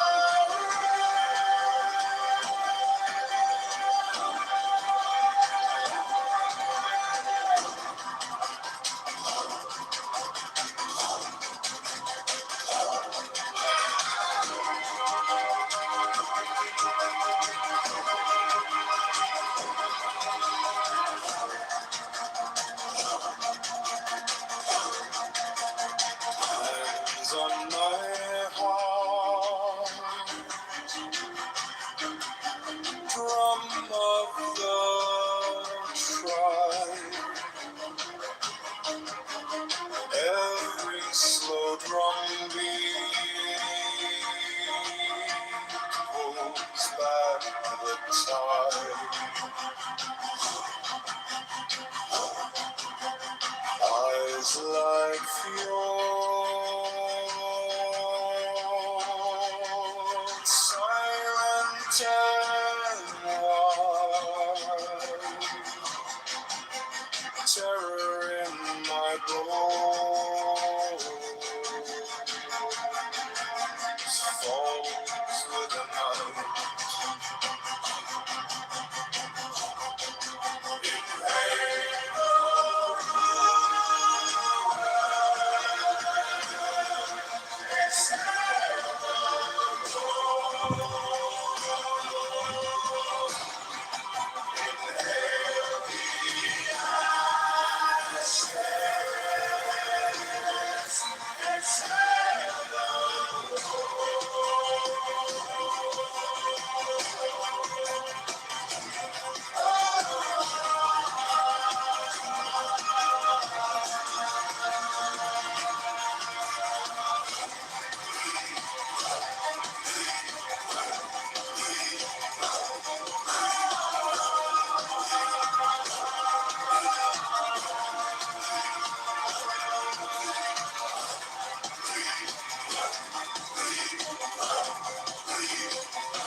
John.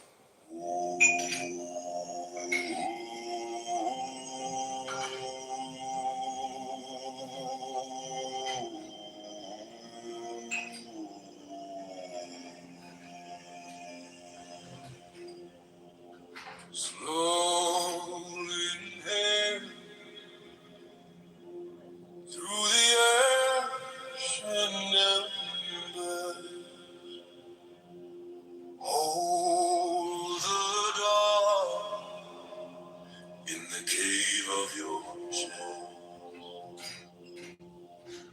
Breathe in fire, let it curl in your ribs. Old scars stirring like drums in the deep. Breathe out thunder, let the rage leave your fists. Jaw lock, eyes clear as steel.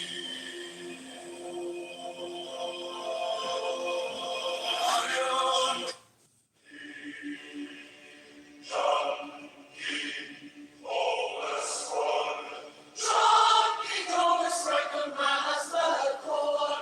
John Kitover, draw the flaming sword. Take the deepest breath of the day.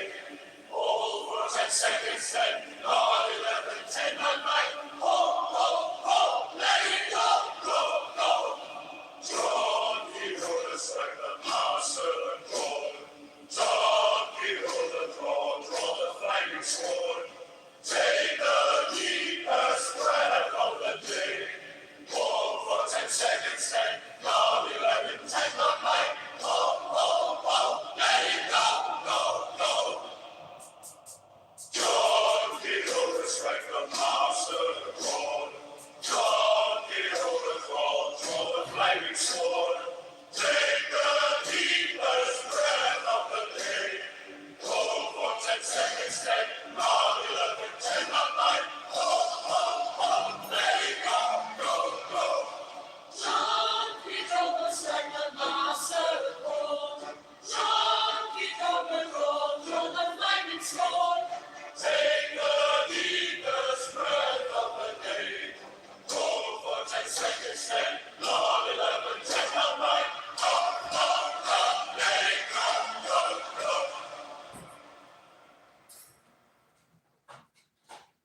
John Kitover, strike the master chord. John Kitover, draw the flaming sword. Take the deepest breath of the day. Over 10 seconds, 10, 11, 10, 9, let it go,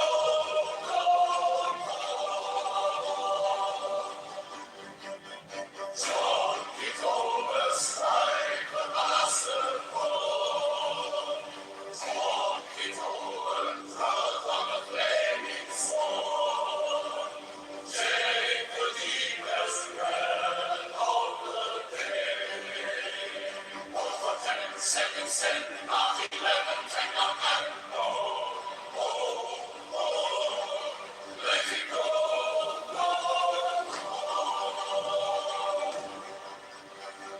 John Kitover, strike the master chord. Strike the master chord. Draw the flaming sword. Flaming sword, the deepest breath of the day. Over 10 seconds, 10, 11, 10, 9, let it go, John Kitover, strike the master chord.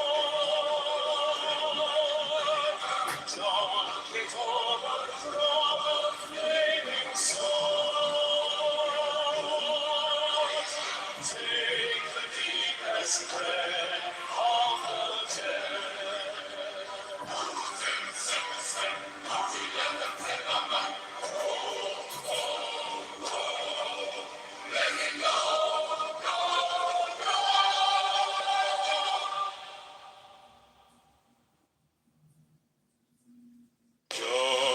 Kitover, strike the master chord. John Kitover, very sword. Take the deepest breath of the day. Hold for 10 seconds, 10, not 11, 10, not 9. Hold, let it go, go. John Kitover, strike the master chord. John Kitover, draw the flaming sword. Take the deepest breath of the day. Hold for 10 seconds, 10, not 11, 10, not 9. Hold, let it go, go. John Kitover, strike the John Kitover, strike the master chord. John Kitover, strike the master chord. John Kitover, draw the flaming sword. Take the deepest breath of the day. Hold for 10 seconds, 10, not 11, 10, not 9. Hold, let it go, go, go. John Kitover, strike the monster chord. John Kitover, draw the flaming sword. Take the deepest breath of the day. Hold for 10 seconds, 10, not 11, 10, not 9. Hold, let it go, go, go. John Kitover, strike the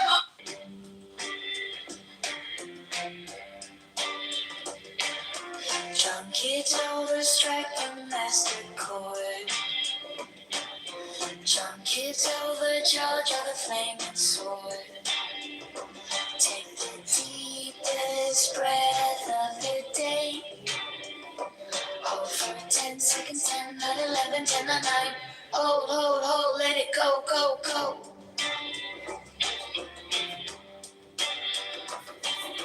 John Kitover, strike the master chord. John Kitover, charge of the flaming sword. Take the deepest breath of the day. Hold for 10 seconds, 10, not 11, 10, not 9. Hold, let it go, go, go.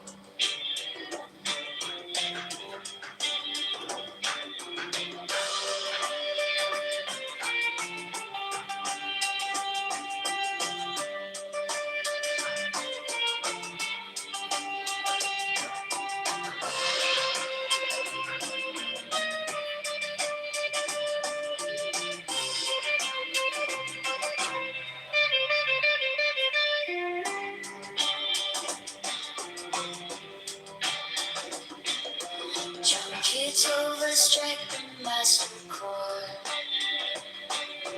John Kitover, draw the flaming sword. Take the deepest breath of the day. Hold for 10 seconds, 10, not 11, 10, not 9. Hold, let it go, go, go.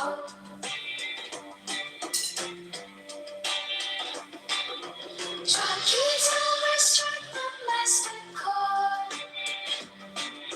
John Kitover, draw the flaming sword.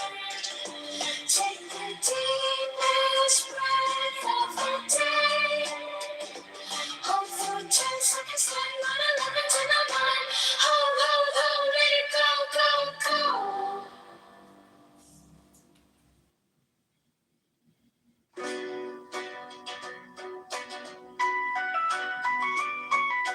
John Kitover, strike the master chord. John Kitover, draw the flaming sword. Take the deepest breath of the day. Hold for 10 seconds, 10, not 11, 10, not 9. Hold, let it go, go, go. John Kitover, strike the master chord. Kitover, draw the flaming sword. Take the deepest breath of the day. Hold for 10 seconds, 10, 9, 11, 10, 9. Hold, let it go, go, go.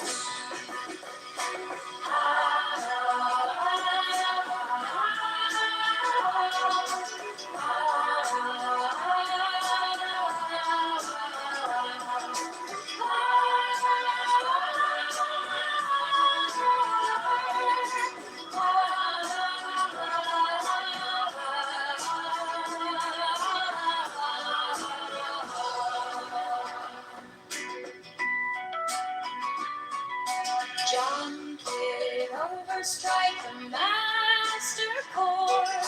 John Kitover, draw the flaming sword. Take the deepest breath of the day. Hold for 10 seconds, 10, not 11, 10, not 9. Hold, let it go, go, go. John Kitover, strike the master chord. John Kitover, draw the flaming sword. Take the deepest breath of the day. Hold for 10 seconds, 10, not 11, 10, not 9. Hold, let it go, go, go.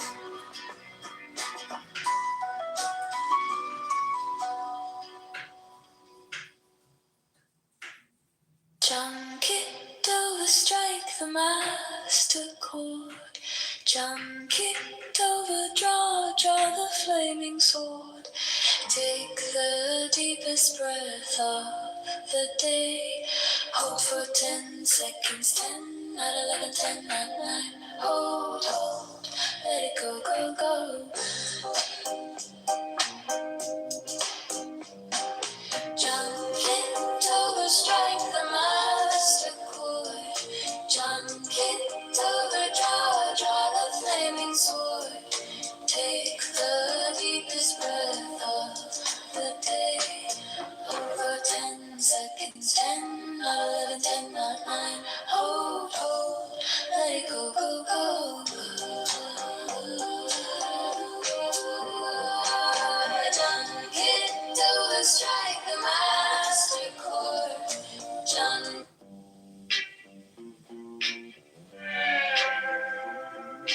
John Kitover, strike the master chord. John Kitover, draw the flaming sword. Take the deepest breath of the day. Hold for 10 seconds, 10, not 11, 10, not 9. Hold, let it go, go, go. John Kitover, strike the master chord. John Kitover, draw the flaming sword. Take the deepest breath of the day. Hold for 10 seconds, 10, not 11, 10, not 9. Hold, let it go, go, go.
Junkie overjoyed, draw the flaming sword. Take the deepest breath of the day. Hold for 10 seconds, 10, 9, 11, 10, 9, 9. Hold. Let it go, go, go,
Oh no, the text ain't came. I checked my bed.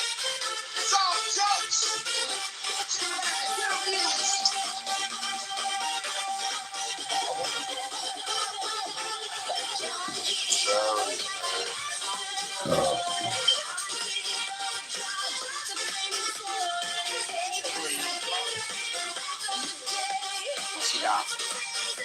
In my opinion, I just really like that. I've met trolls online that claim to be trans and they're not. And Sasha gives me that kind of vibe.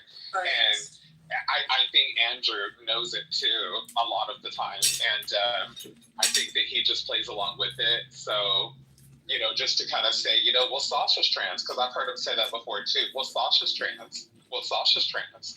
Like, that's some kind of armor that he's not transphobic, you know, or whatever. And it's like, yeah, I don't know, Andrew. I don't know, Sasha. Y'all look like y'all are playing a really sleazy game on this app right now, and a lot of people have caught on to y'all, but a lot of people like it. It's entertaining. So. Well, the other day, Andrew said in the room that he can't say it's immoral to stone gay people to death. That's not immoral. So that to me says everything I need to know about Andrew. Yeah, exactly. I even heard him say one time that when God speaks to him, and like he literally says that God, have heard him say before, God speaks to him. Like, what? What does he sound like? What does he tell you? Like, I think that he's fucking crazy, honestly. I think Andrew is a attention-seeking maniac in a lot of ways. There's even a video of him blowing up with Sully having that discussion that God speaks and Jesus speaks to him. And it was, well, that's just your view, your belief. And he lost his shit. It's not a view! Tom Rabbit has that recorded. It's fucking hilarious. Wow. Yeah. Because they said, so what do you hear? What does the voice sound like? And he couldn't answer those questions. And, well, it's just your opinion. It's your belief. It's your view. It's in your head. It's your mental concept. And he was like, got all fucking pissed off. It was hilarious. Anyway, hi everyone. Hi Shalom. Hi Bobby. You know, I never thought I'd have to defend Andrew, but when a guy who's trans and pretends he's a woman says that he's fucking crazy. Lord have mercy. Did you hear him automatically start trying to attack me? That last time I talked to him, I triggered him that bad. Yeah. Yeah, He's trying to attack me using a British, well, a semi-British accent. I think he's been watching a lot of Dick Van Dyke, maybe, and masturbating over Mary Poppins. Who knows? Oh, man. Yeah. He always refers to me as the tranny. It's like, that's fine. I'll be that. Oh, hey, Caleb, welcome. Why don't you come up and come have a chitter chat with me? That's because the brother Don is making a point about something that I think this verse is bringing out too. It says in verse 20. And when explanations change, if this was a simple fall, why did the details shift? Draw the flaming sword. Take the deepest breath of the day. Hold for 10 seconds, 10, 11, 10, 9, 9.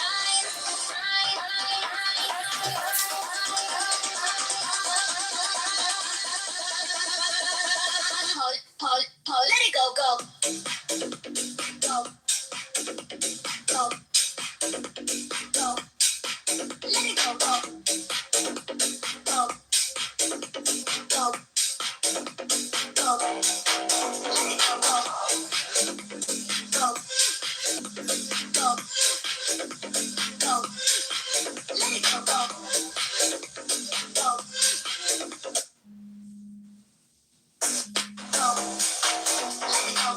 Get over, strike the master chord. Drunk it over, draw the flaming sword. Drunk it, breathe the breath of the flame. Go for second, 10, not 11, 10, 9.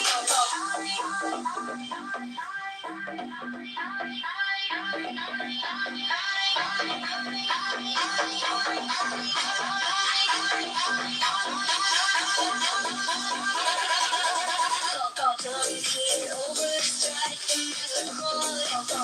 Get over, draw the flaming sword. Drunk it, breathe the breath of the flame. Go for 10 seconds, 10, not 11, 10, 9. Get over, strike the master chord. Get over, draw the flaming sword. Drunk it, breathe the breath of the flame. Go for 10 seconds, 10, not 11, 10, 9.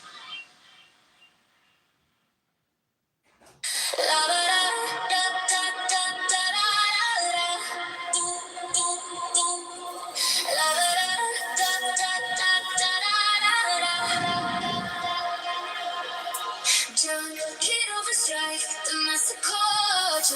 Get over, draw the flaming sword. Take the deepest breath of the day. Hold for 10 seconds, 10, 9, 11, 10, 9. Hold, hold, hold, let it go, go, go, go.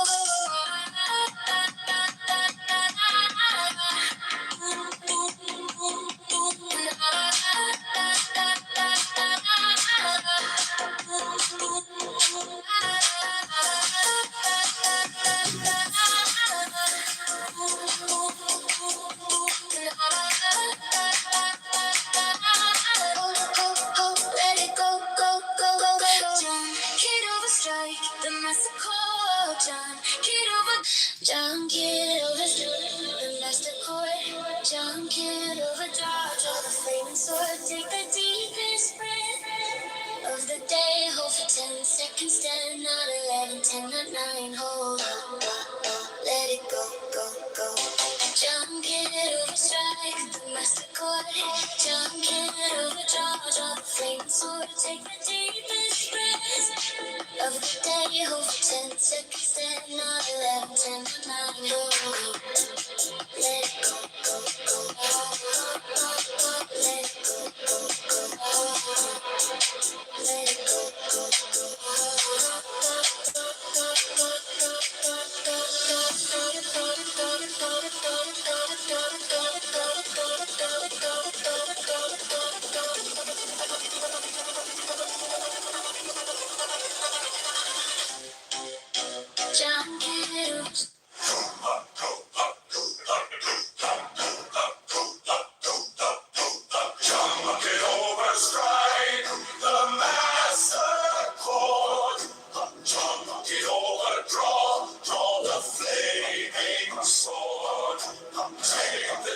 deepest breath of the day.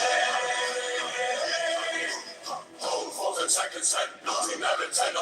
Hold, let it go, go, go, now. Kitover strike, the master chord. John Kitover, draw the flaming sword. Take the deepest breath of the day. Hold for 10 seconds, 10, 9, 11, 10, 9. Hold, let it go, go, go, hey.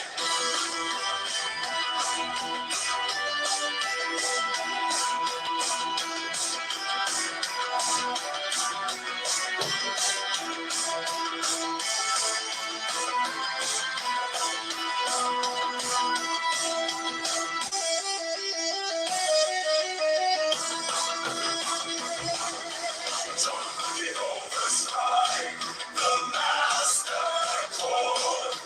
John Kitover, draw the flaming sword. Take the deepest breath of the day. Hold for 10 seconds, 10, 11, 10, 9. Hold, let it go, go, go, go. John Kitover strike, the master chord. John Kitover, draw the flaming sword. Take the deepest breath of the day. Hold for 10 seconds, 10, 11, 10, 9. Hold, let it go, go, go, go.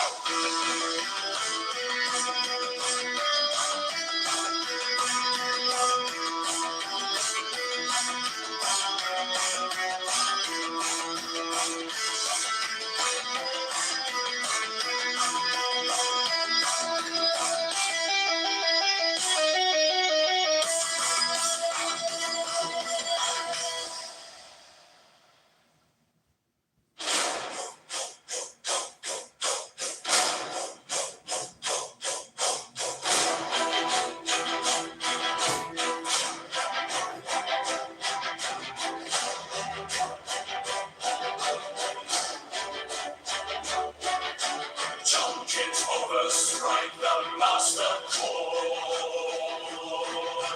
John Kitover, draw the flaming sword. Take the deepest breath of the day. Hold for 10 seconds, 10, not 11, 10, not 9. Hold. Let it go, go, go.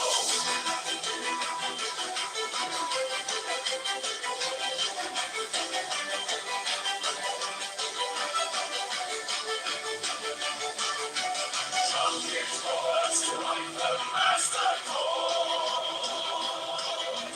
John Kitover, draw the flaming sword. Take the deepest breath of the day. Hold for 10 seconds, 10, not 11, 10, not 9. Hold. Let it go, go, go.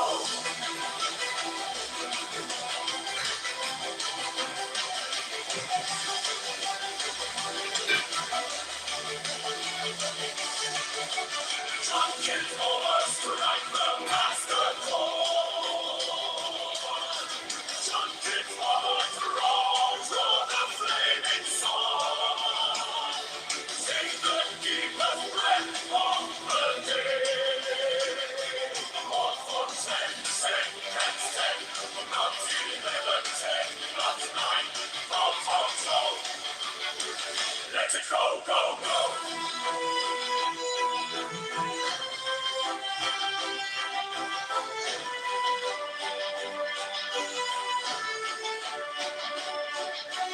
John Kitover strike the master chord. John Kitover, draw the flaming sword. Take the deepest breath of the day. Hold for 10 seconds, 10, not 11, 10, not 9. Hold. Let it go, go, go.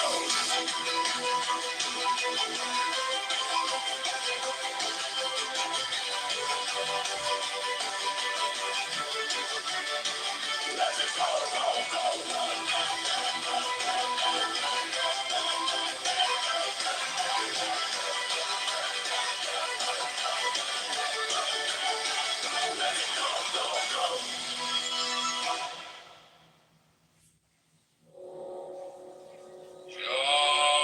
Kitover, strike the master chord. John Kitover, draw the flaming sword. Take the deepest breath of the day. Hold for 10 seconds, 10, not 11, 10, not 9. Ho, ho, ho, let it go, go, go.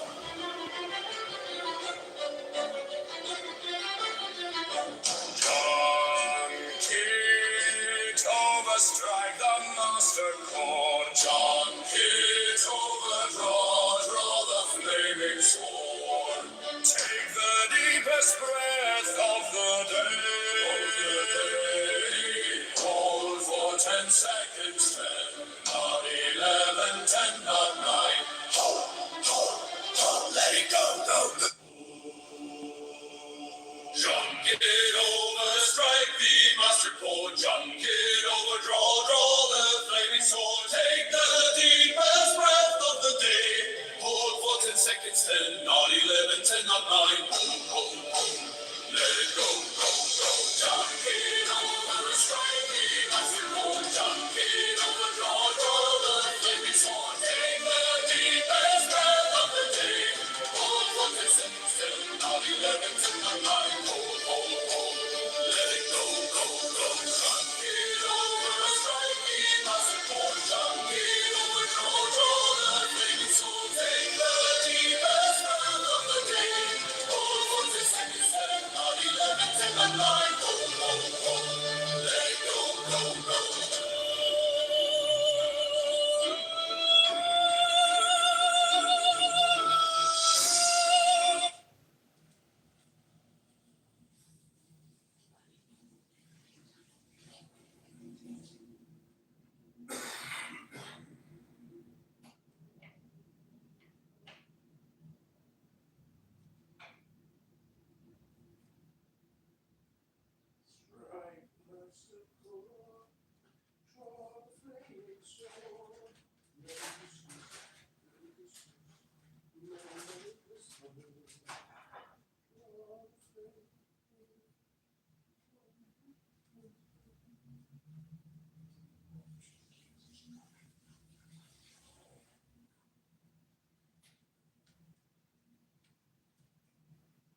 John Kitover draws from the flaming sword.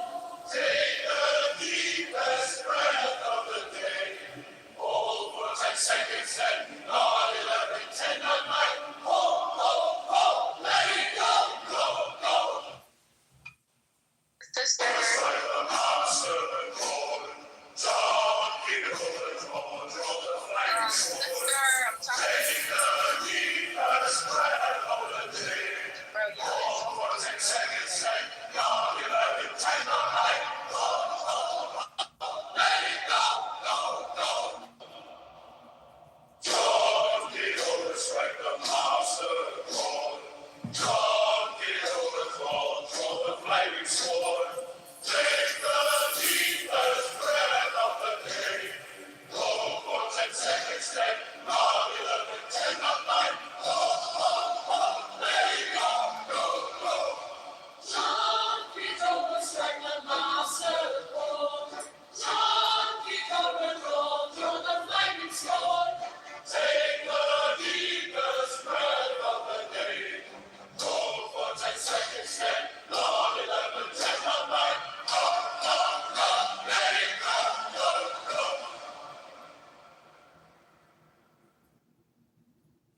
John Kitover strike the master chord.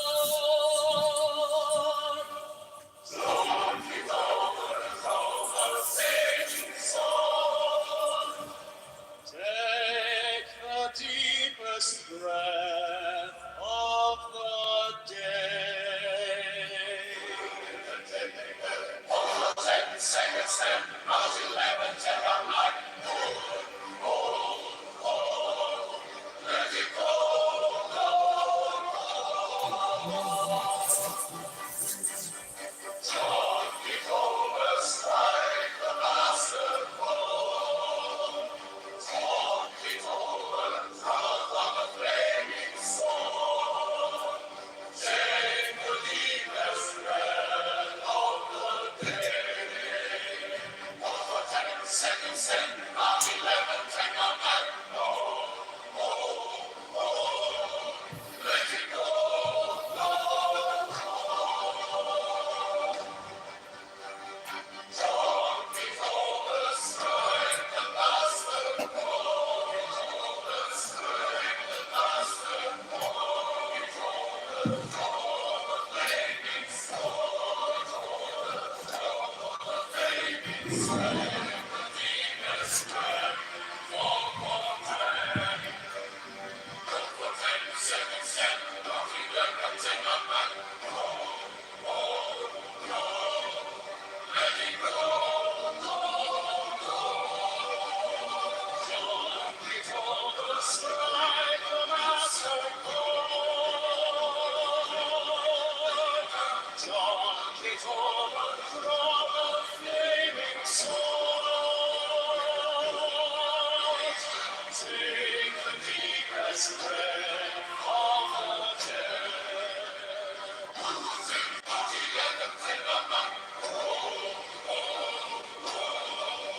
Let it go, go, go.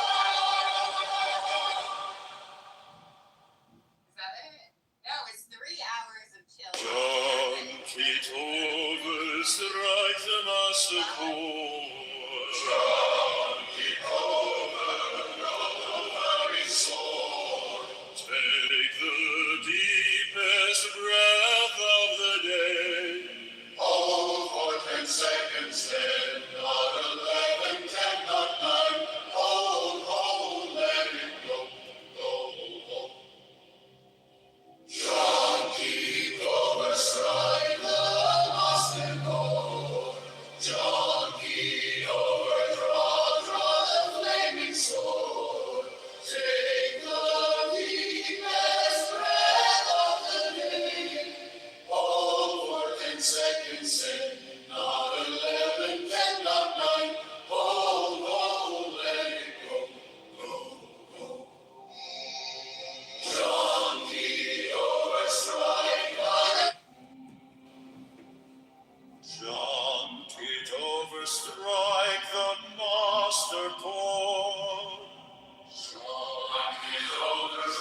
seconds, 10, 11, 10, 9. Hold, let it go, go, go. John, Kitover, strike and master chord. John, Kitover, draw the flaming sword. Take the deepest breath of the day. Hold for 10 seconds, 10, not 11, 10, not 9. Hold, let it go, go, go. John, Kitover, strike and master.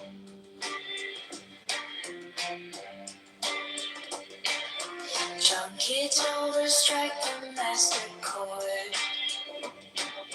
John Kitover, charge of the flaming sword. Take the deepest breath of the day. Hold for 10 seconds, 10, not 11, 10, not 9. Hold, let it go, go, go.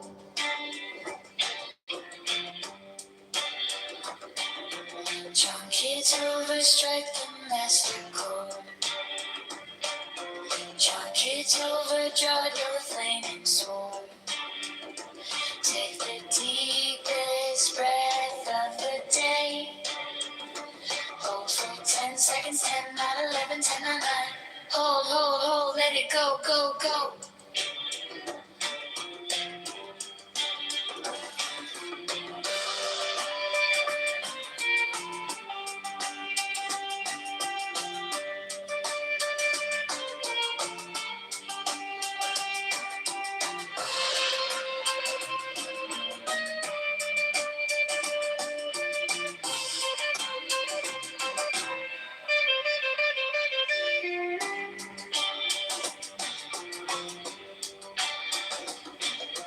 John Kitover, strike the master chord.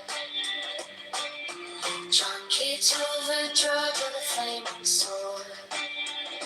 Take the deepest breath of the day. Hold for 10 seconds, 10, not 11, 10, not 9. Hold, let it go, go, go.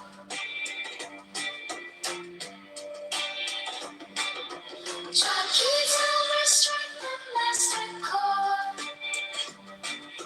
John Kitover, draw to the flaming sword. Take the deepest breath of the day. Hold for 10 seconds, 10, not 11, 10, not 9. Hold, let it go, go, go.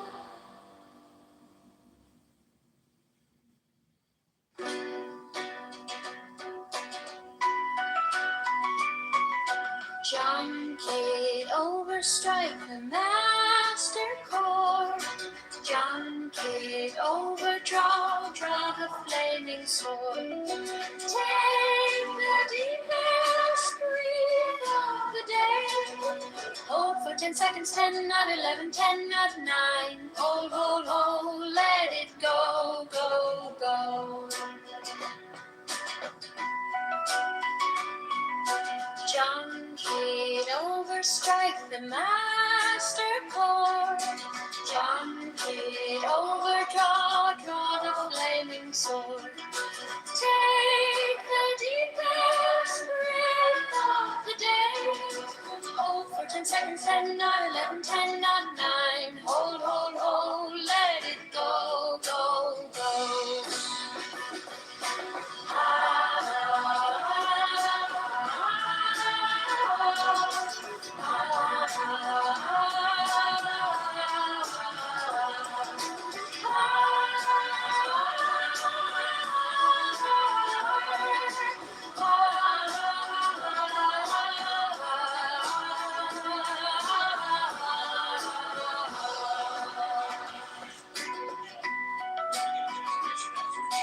John Kitover, strike the master chord. John Kitover, draw the flaming sword. Take the deepest breath of the day. Hold for 10 seconds, 10, not 11, 10, not 9. Hold, let it go, go, go. John Kitover, strike the master chord.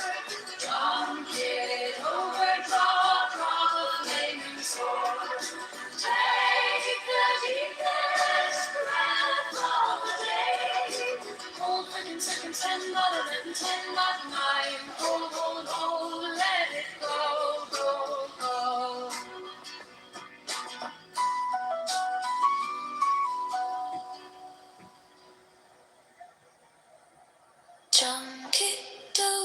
strike the master chord. Jump, Kitover, draw the flaming sword. Take the deepest breath of the day. Hold for 10 seconds, 10, not 11, 10, not 9. Hold, let it go, go, go. Jump, Kitover, strike the master chord. Jump, Kitover, draw the flaming sword. Take the deepest breath of the day. For 10 seconds, 10, not 11, 10, not 9. Hold, let it go, go, go.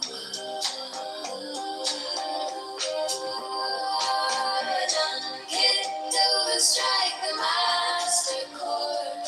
Jump.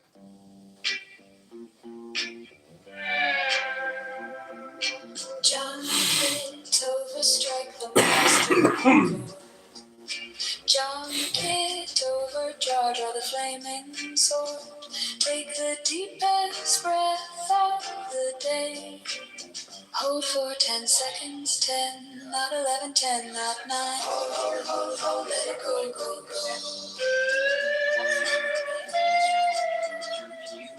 Jump, Kitover, strike the master chord. Jump, Kitover, draw the flaming sword. Take the deepest breath of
the day. Hold for 10 seconds, 10, not 11, 10, not 9. Hold, let it go, go, go.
John Kitover, strike the master chord. John Kitover, draw the flaming sword. Take the deepest breath of the day, hold for 10 seconds. Not 11, not 9, hold, let it go. John Kitover, strike the master chord. John Kitover, draw the flaming sword. Take the deepest breath of the day, hold for 10 seconds. 10, not 11, 10, not 9, hold, let it go.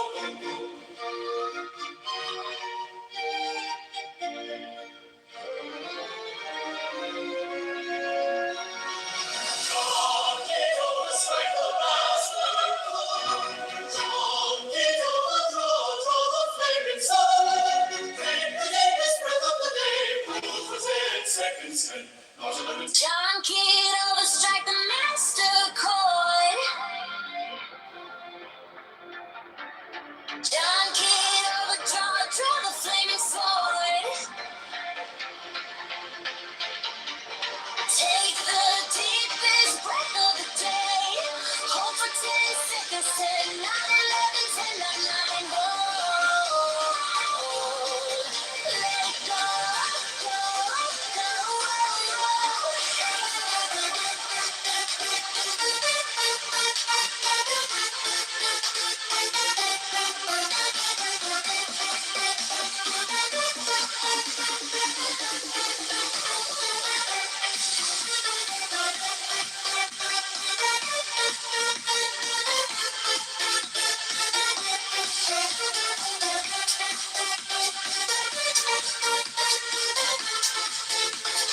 John Kitover, strike the master chord. John Kitover, draw the flaming sword. Recognize the deepest breath of the day.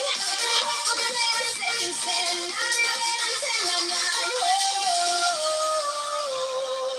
Let it go, go, go.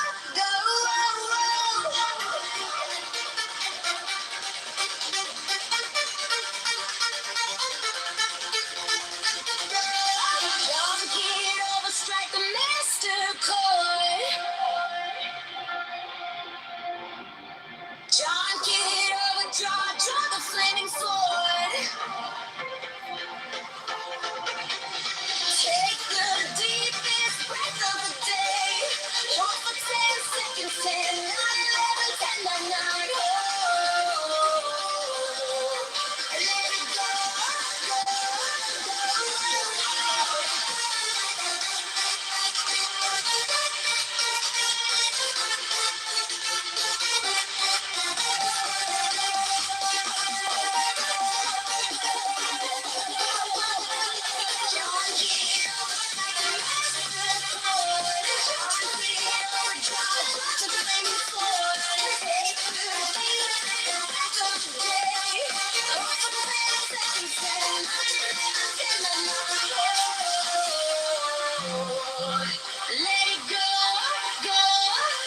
go.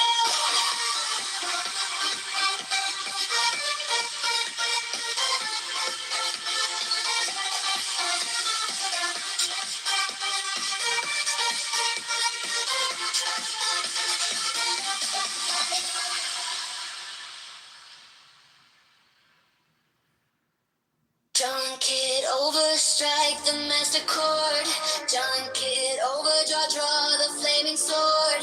Take the deepest breath of the day. Hold for 10 seconds. 10, not 11, 10, not 9.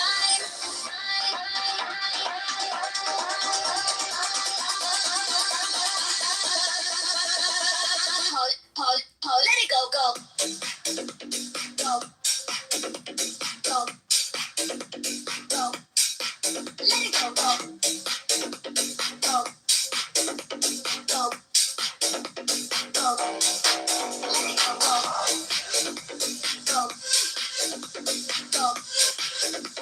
go. Let it go, go. Go, go, go.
go, go, go.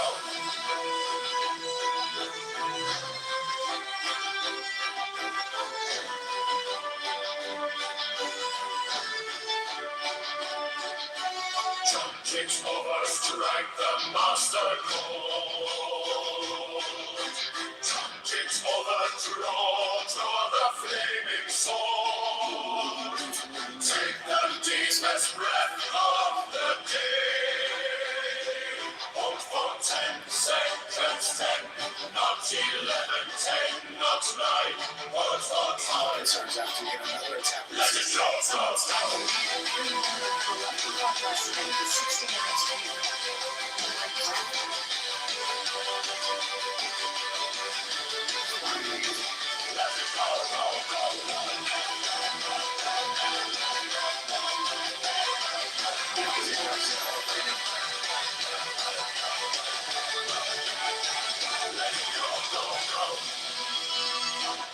But you talk with the alderman who. John Kitover, strike the master chord. John Kitover, draw the flaming sword. Take the deepest breath of the day. Hold for 10 seconds, 10, not 11, 10, not 9. Hold, let it go, go, go.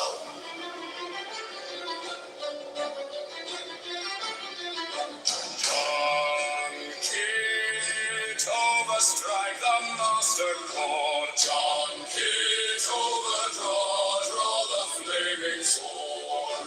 Take the deepest breath of the day. Hold for 10 seconds, 10, not 11, 10, not 9. Hold, let it go, go. John Kitover, strike the master chord. John Kitover, draw the flaming sword. Take the deepest breath of the day. Hold for 10 seconds, 10, not 11, 10, not 9.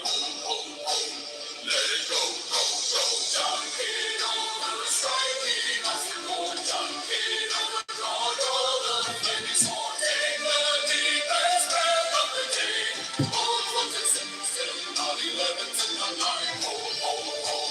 Let it go, go, go. Strike the master chord. John Kitover, draw the flaming sword. Take the deepest breath of the day. Hold for 10 seconds, 10, not 11, 10, not 9. Let it go, go, go.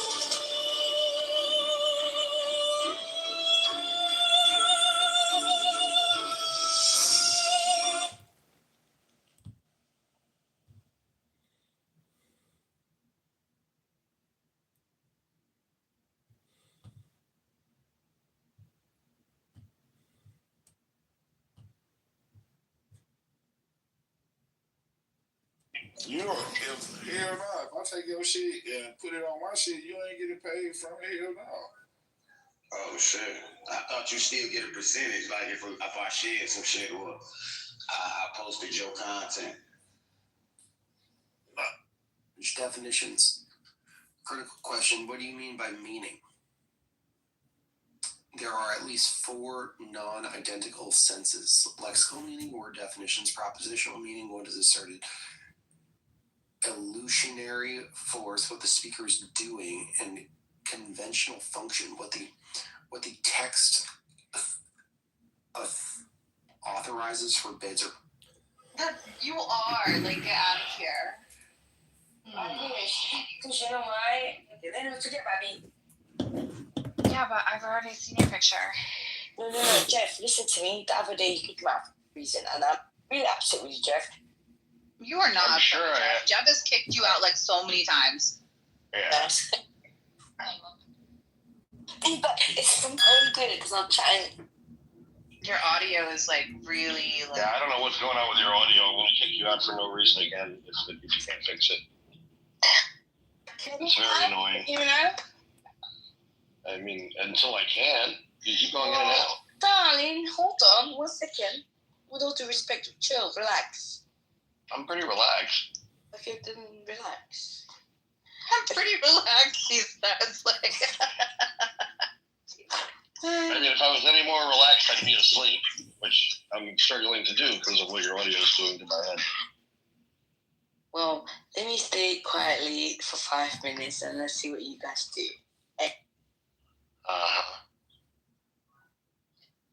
Do we want to talk about how much we love Somaliland?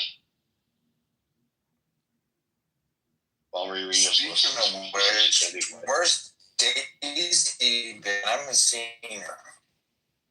Oh, she's off the app.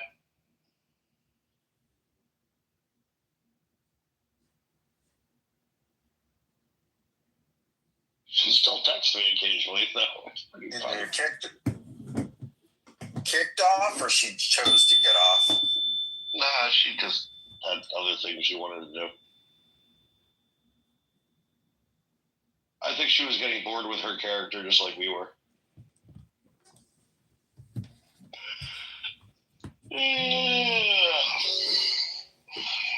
Link up, Enid. Link up. I'll buff you. is she gone? Did you get rid of her? Oh. Riri. Oh, she's right there. Wow. I'm right now looking at the screen. She's just being a good girl. Oh, because I thought you were mocking her, and I was like, wait, what's going on? I thought she... No, I was imitating Daisy. Oh, okay. That's why I was confused. Daisy.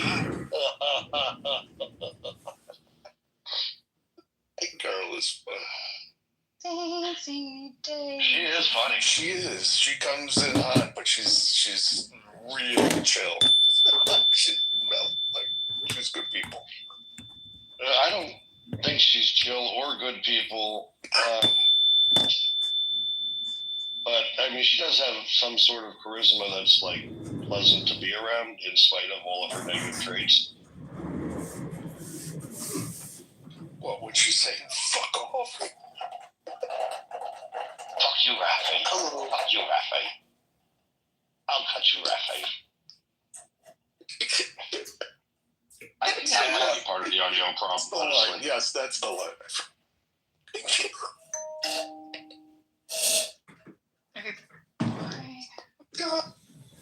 Is it my audio? I don't know what the fuck. If I would run a room and I kicked out a desk, Daisy comes in. I think it's everybody's audio. Am I cutting in and out for you? Maybe it's the app. No, it's not Bless. It's not Jason, except a couple of times. And Kristen's been perfect. And Jeff's been fine. So Kristen, you're perfect. Oh, I'm hearing Jason going in and out. I'm hearing Riri going in and out. I'm quiet. Rafi, I'm sorry, Seth just went in and out. Yeah, I'm thinking there's a glitch. Fuck! Such a glitchy accent. I don't talk like that, by the way, Jeff, with all due respect, my darling. I wasn't We're talking about you. Daisy. I very clearly corrected Bliss that I wasn't talking about you. No, you didn't. Sorry. No, you talk like you have class. I was imitating Daisy, who doesn't talk like she has class. Oh no, she's in a dive bar. Question. Should I put my phone on music mode for a little bit? Well, why don't you make your public service announcement first, then go into music? Seth, I think we need to go back to telling Rafi to do all the wrong things so he starts doing the right things. Remember? Guys, if anybody has any complaints, please make all complaints to 5562 West Edmond Street, Chicago, Illinois, and make the complaints to John Kitover. Guys, again, 5562 West Edmond, Chicago, Illinois. You're the man, John Kitover, all complaints. We will be paying some Taylor Swift very short. Don't worry about that, I'm alright. Well, he puts that in his YouTube titles now, you know that?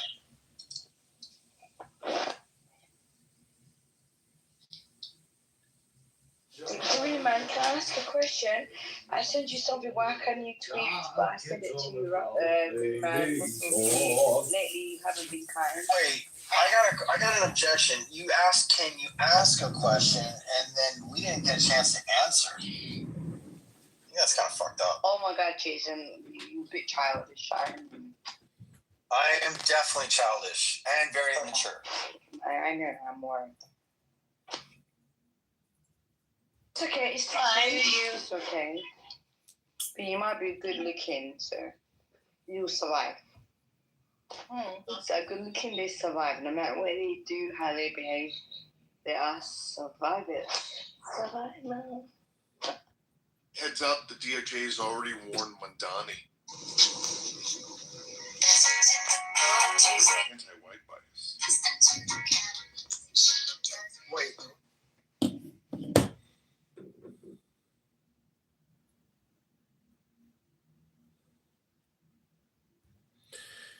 John Kitover, draw the flaming sword. John Kitover, draw the flaming sword. Hearing this or knowing that Taylor Swift has a flat ass and her chest not attractive. I like that shit. I like that. Liz, who sings that song? I do right now, motherfucker. Yeah, it's Taylor Swift. Let her do it. Yeah. Glad that you guys.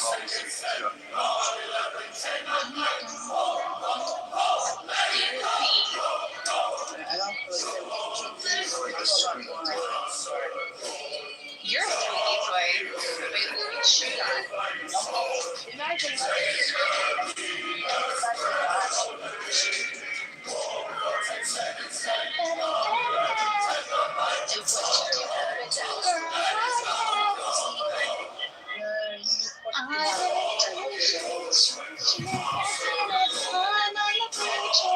My favorite part about this is I know every word.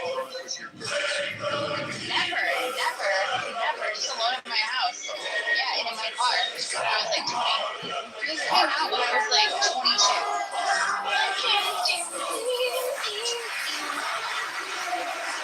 And also, I love that it was coming from Rafi. And if you needed one, Seth, I'm so disappointed in you right now.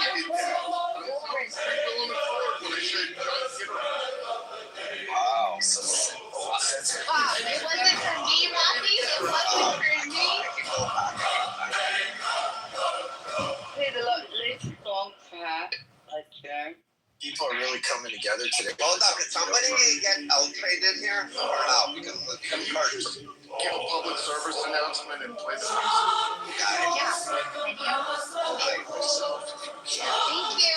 Give the public service announcement.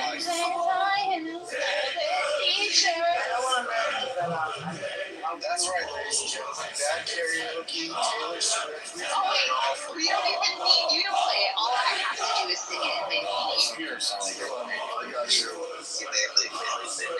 They leave. You're not even needed. I got this from here on out. Don't worry. I'm so proud of you. Next time it's gonna be Gangster's Paradise by Julio. You almost ran over a bunch of handicapped people yesterday. You know, I should have. It would have saved us. No, serious shit. It would have saved us money. It would have saved all of us money. I should have fucking ran him right the fuck over. You know what? I should have pinned him on the fucking tracks. You know? Done all of us a favor.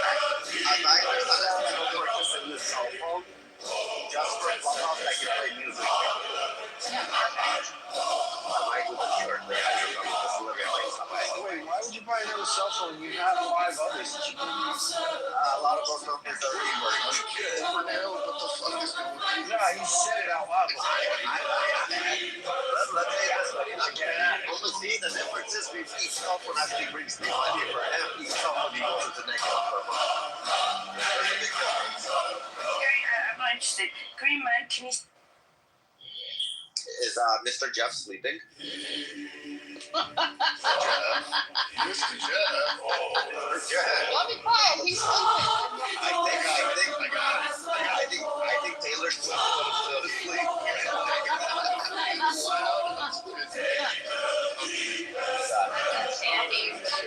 This level.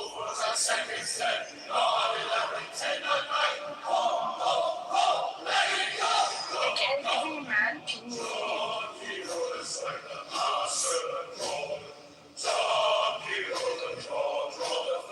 You did not just say that about me.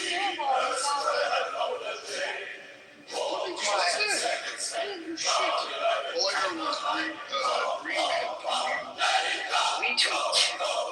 Yes. Of course. Bring it on. What? Any day of the week. That's not even English. He needs to DM me. Exactly.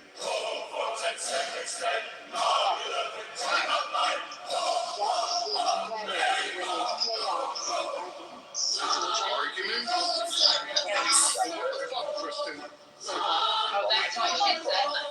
Okay, so she was trying to fuck you up, baby. She was trying to get you to come for me, and that's like, if you know me and my crash outs, that's crazy.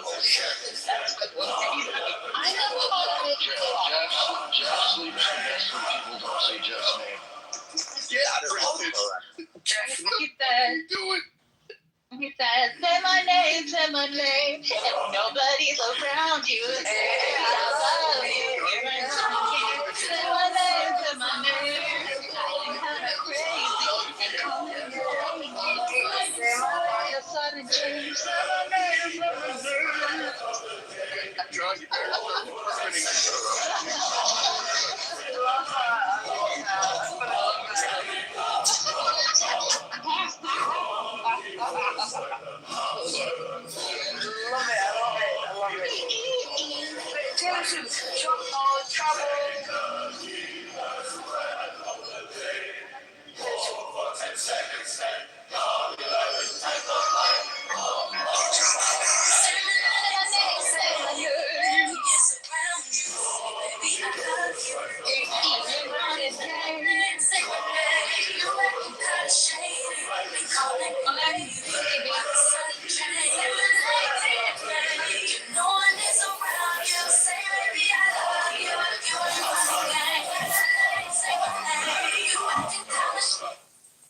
Damn, motherfuckers got close.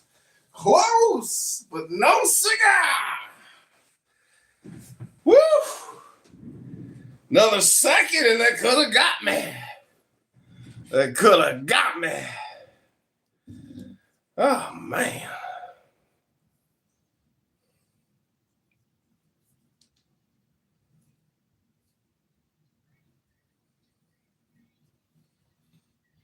Mm. People assume that a certain thing based on this So you know what you should do? So you know what you should do in response?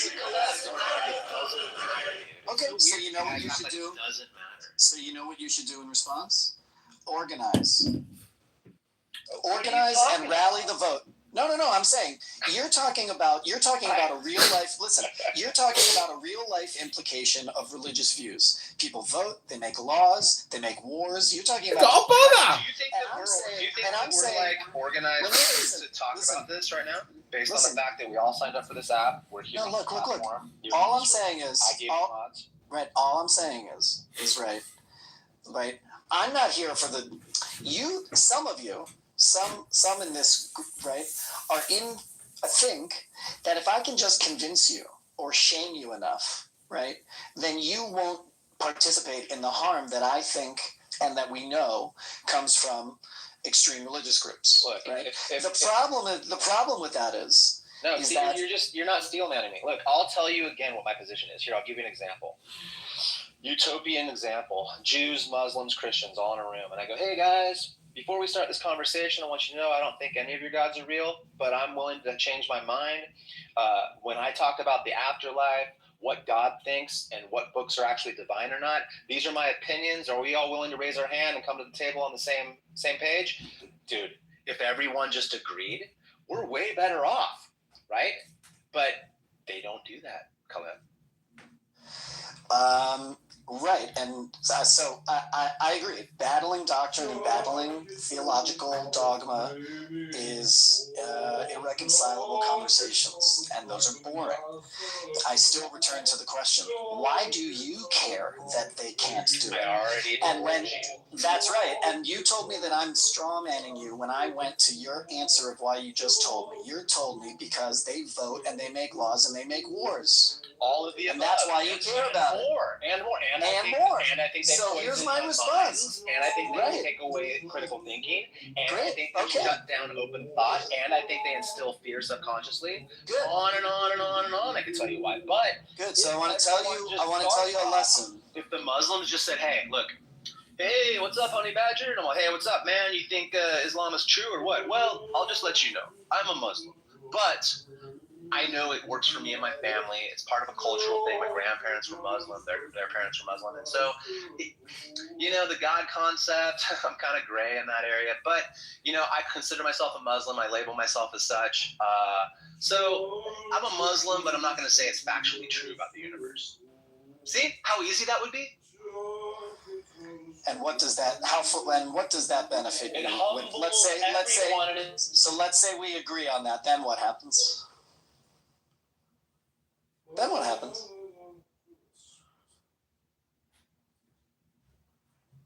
No, I don't know if you're talking, but no one can hear you.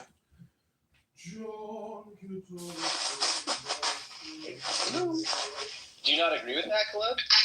You were cut out there. Oh, sorry. I'm saying it levels the playing field, and it takes away this supernatural boss edge that the other people use, and that's how imperialism can come about as well. Okay, so then what's the conversation? So again, my response again is, let's create, right? The antidote to that is a pluralistic, multi-ethnic, democratic, secular society, right, in which people can have whatever crazy beliefs they want to have, so long as in the public square we have certain underlying agreements, right? This is what Western liberal philosophy is all about, right? Okay, great. But what I'm saying is you don't have to then stand and force people to say they don't really believe it. Yeah, and no one's forcing. Yes, but you're imposing on religious folks a stance that you're like armchair psychologizing that they have from some position. Yes, you are. You're saying, but they don't really believe it. And if they just admitted they didn't really believe it. They have the opportunity to, and they should just be honest, right? Because, look, you can really believe it.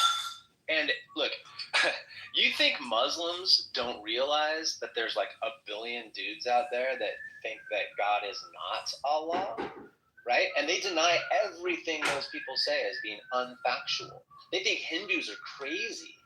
Right? They're nutsos, dude. Hindus, those Hindus. Like, what are we talking about, bro?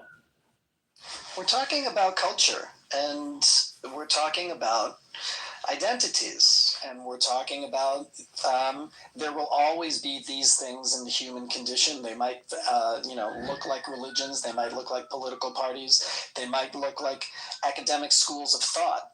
But they all function in the same way with symbols that everybody inside the group thinks are, right, with an air of factuality. Everybody has that, but to some degree. Too, That's right. Overlapping with guys that are just purely artists. That's right. Don't want to hear about politics, yet they're using paints and colors. That's right. So here's the difference. Like, it all overlaps, dude. Right. So here would be the better agreement that I think you should have at the beginning of your conversation. Not everybody really agrees that it's fake, right? Wink, wink, right? And I'm willing to go with it. Instead of doing that, why don't we say, I accept that everything you say you believe in, I believe you believe in. I believe you when you say you believe in it. And I'm not going to ridicule you or shame you because I don't believe it. Right. But and then let's have a conversation. And now, right, I don't have to impose anything on you. You don't have to impose anything on me. Right? And I can believe, right? You're going to tell me what you believe. I believe you believe it. Right, but Caleb. And I get the same courtesy. Yeah, but notice the difference. Okay, so like if I, as an atheist, right? Yeah, mine is a much more pluralistic position. If I go to no, it's less. Oh yeah, mine is way more open than yours. No, yours is more assumptive. If I go to the meeting, right, and I say I'm an atheist, and let's talk about the facts of reality without getting too into the religious stuff. Okay, I'll just assume that your worldviews are honest. Okay, now we're clear. So then, what's the subject matter? Well, precisely. See what I mean? Exactly. Yes, so exactly. that's what we're talking about, dude. So when these big movements come in, and you got a 17-year-old claiming that no, faggots are fucking, they're unnatural, man. We got to get them out of here. It's like, hold on, where are you getting this? Well, my grandpa's a Muslim, and it's like, dude, this is what we're talking about. So like, stick to the topic, bro. Right? Like, stick to the fucking topic. Right. So again, I find that, and you do this nicer than other people, right? But I find it a hubris, right, that leads to a denigration and a shaming of things that people not only rely on but animate their lives. And I don't see a generosity of spirit, even if you think it's all kooky, even if, right, it leads to all kinds of ridiculous wars and things, right, and murders and rapes and slaveries and all the kinds of bad things that religion has brought us. And you know why the religion has brought us? Not because of religion, but because of people.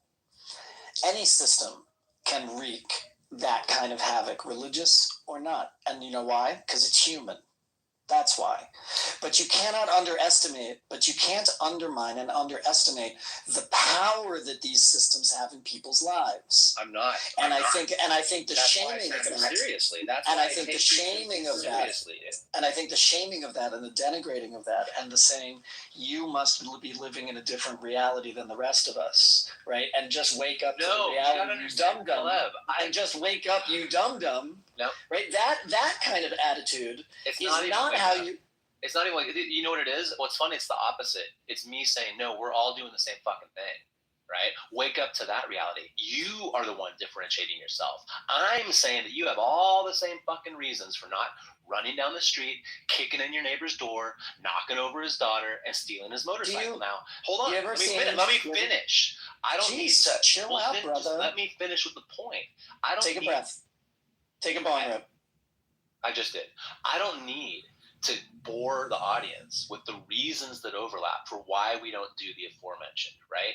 However, what the Muslim wants to do or what the Christian wants to do is say they have an extra special reason that's better than my reason because it's some objective standard. And what this objective standard dictates supersedes my opinions and reasons for not going and ripping off my neighbor's motorcycle. And that's where the problem comes from. I got you. Okay, so two comments. One, go watch The Life of Brian if you've never seen this movie. I've watched it. It's fucking hilarious, okay, dude. So you know that scene where they're standing outside his window and they're like, he's like, you're all individuals. And the one guy goes, and they say it's all together. Yes, we're all individuals. Right. And the one guy goes, I'm not.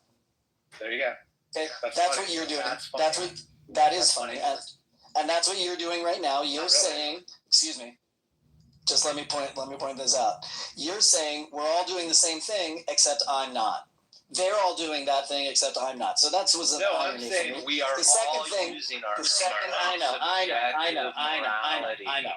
to establish our values. I know. I understand. But you're missing the irony. You're missing it. That's not what you're doing. You're missing it. Right? It's everyone's doing the same thing. Period. End. Not I'm doing it. Not you're doing it. No, that's the whole joke. Stupid. The second comment, the joke is you guys are screaming, no, we're doing something differently. I know, but the second part of the joke is that the guy who says he's not being an individual is being an individual. Okay, whatever. We're talking about Monty Python. That's the second. That's why the joke is funny. Okay. I know. That is funny. That's why it's so great. That's why movies are awesome and artwork is great and nuanced and layered. Yeah, I get it. Look. The better conversation, the more interesting, the more creative conversation is how we can build a multi-ethnic, pluralistic, diverse, democratic society that works for everybody, regardless of what who you pray to. That's good. No, I'm not. You just didn't describe Zionism, that's for sure.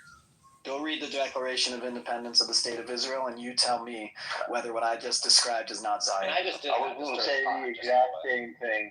I was just about to paste it in the chat.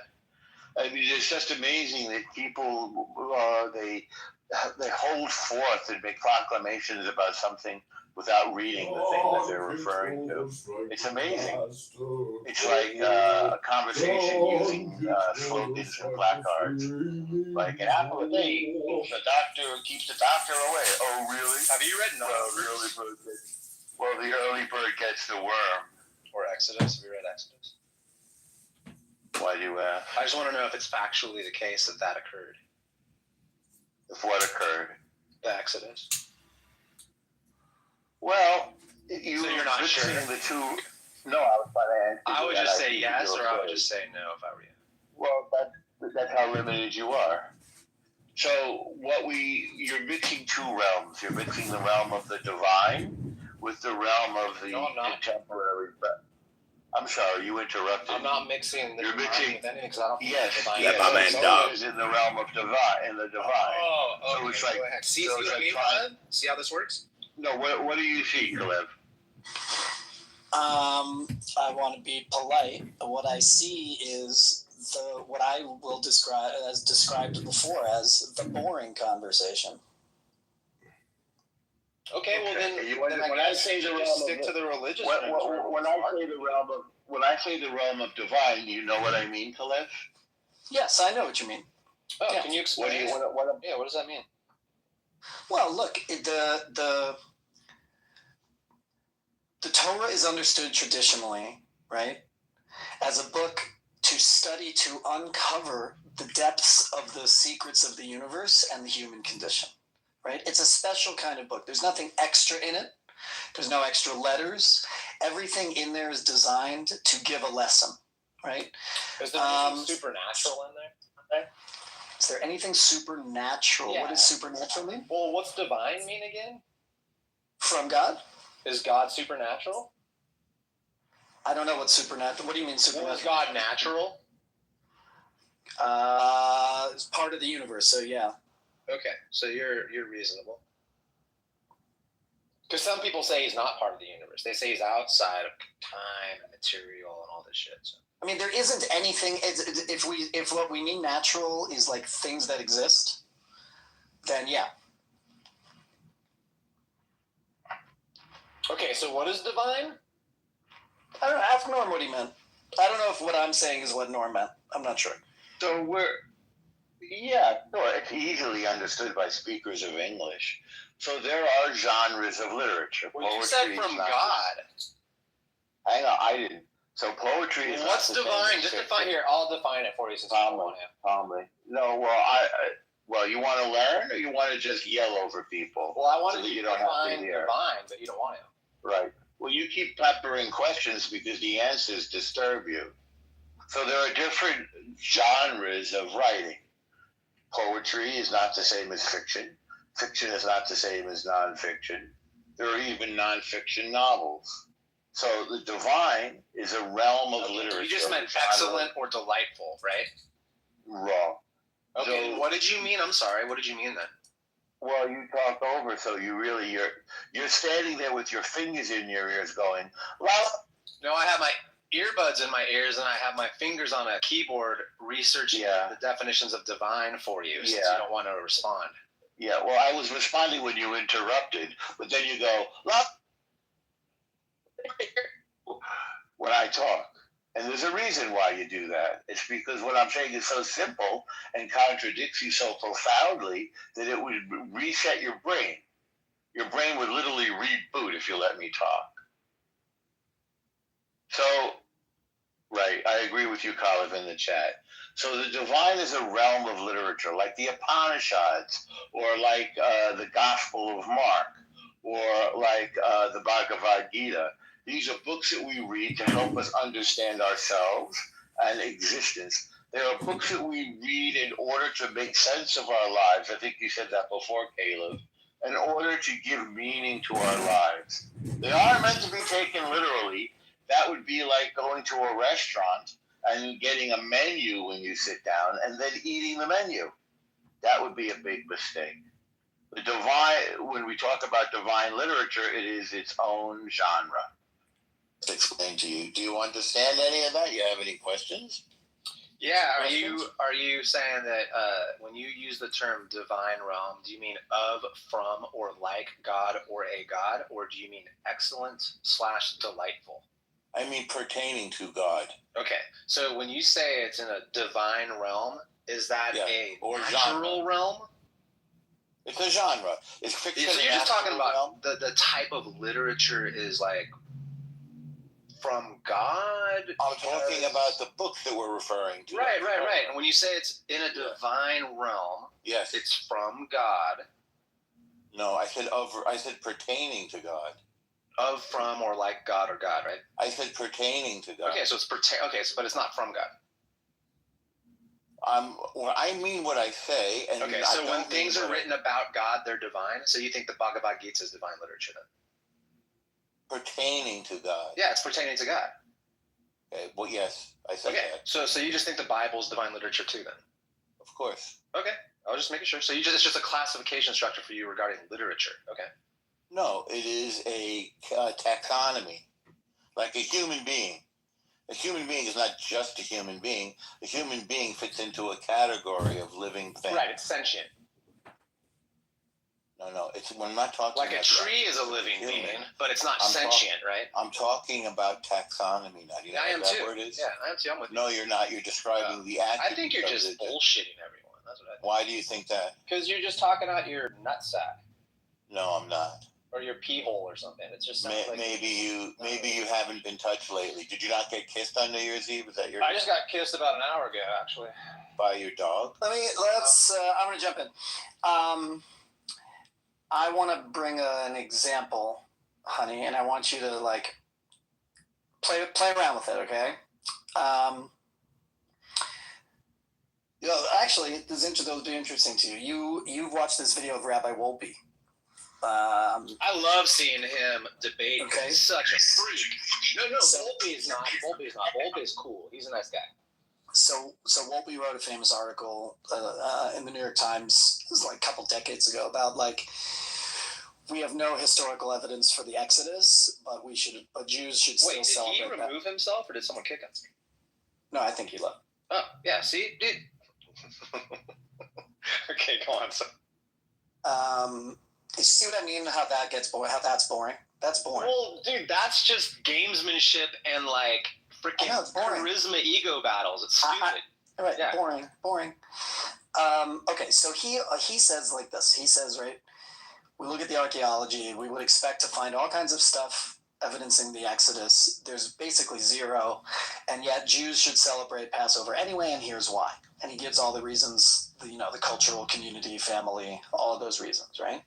So what do you think about that? Do you think that's like just some kind of Can you say that again? Because honestly, I've watched Volpe. I think he's a nice guy. I like that he debates Hitchens, Harris, and maybe even Bennett sometime in the past. And like, he's game, dude. Like, a lot of these guys are really nice guys. And this is why I always tell you the same thing for years, dude. When I'm talking with you and a couple others on here, I literally feel like that same stage where it's freaking Hitchens, Harris, Volpe, and some other rabbi, I can never remember his name, with like curlier hair and glasses, you know what I'm talking about?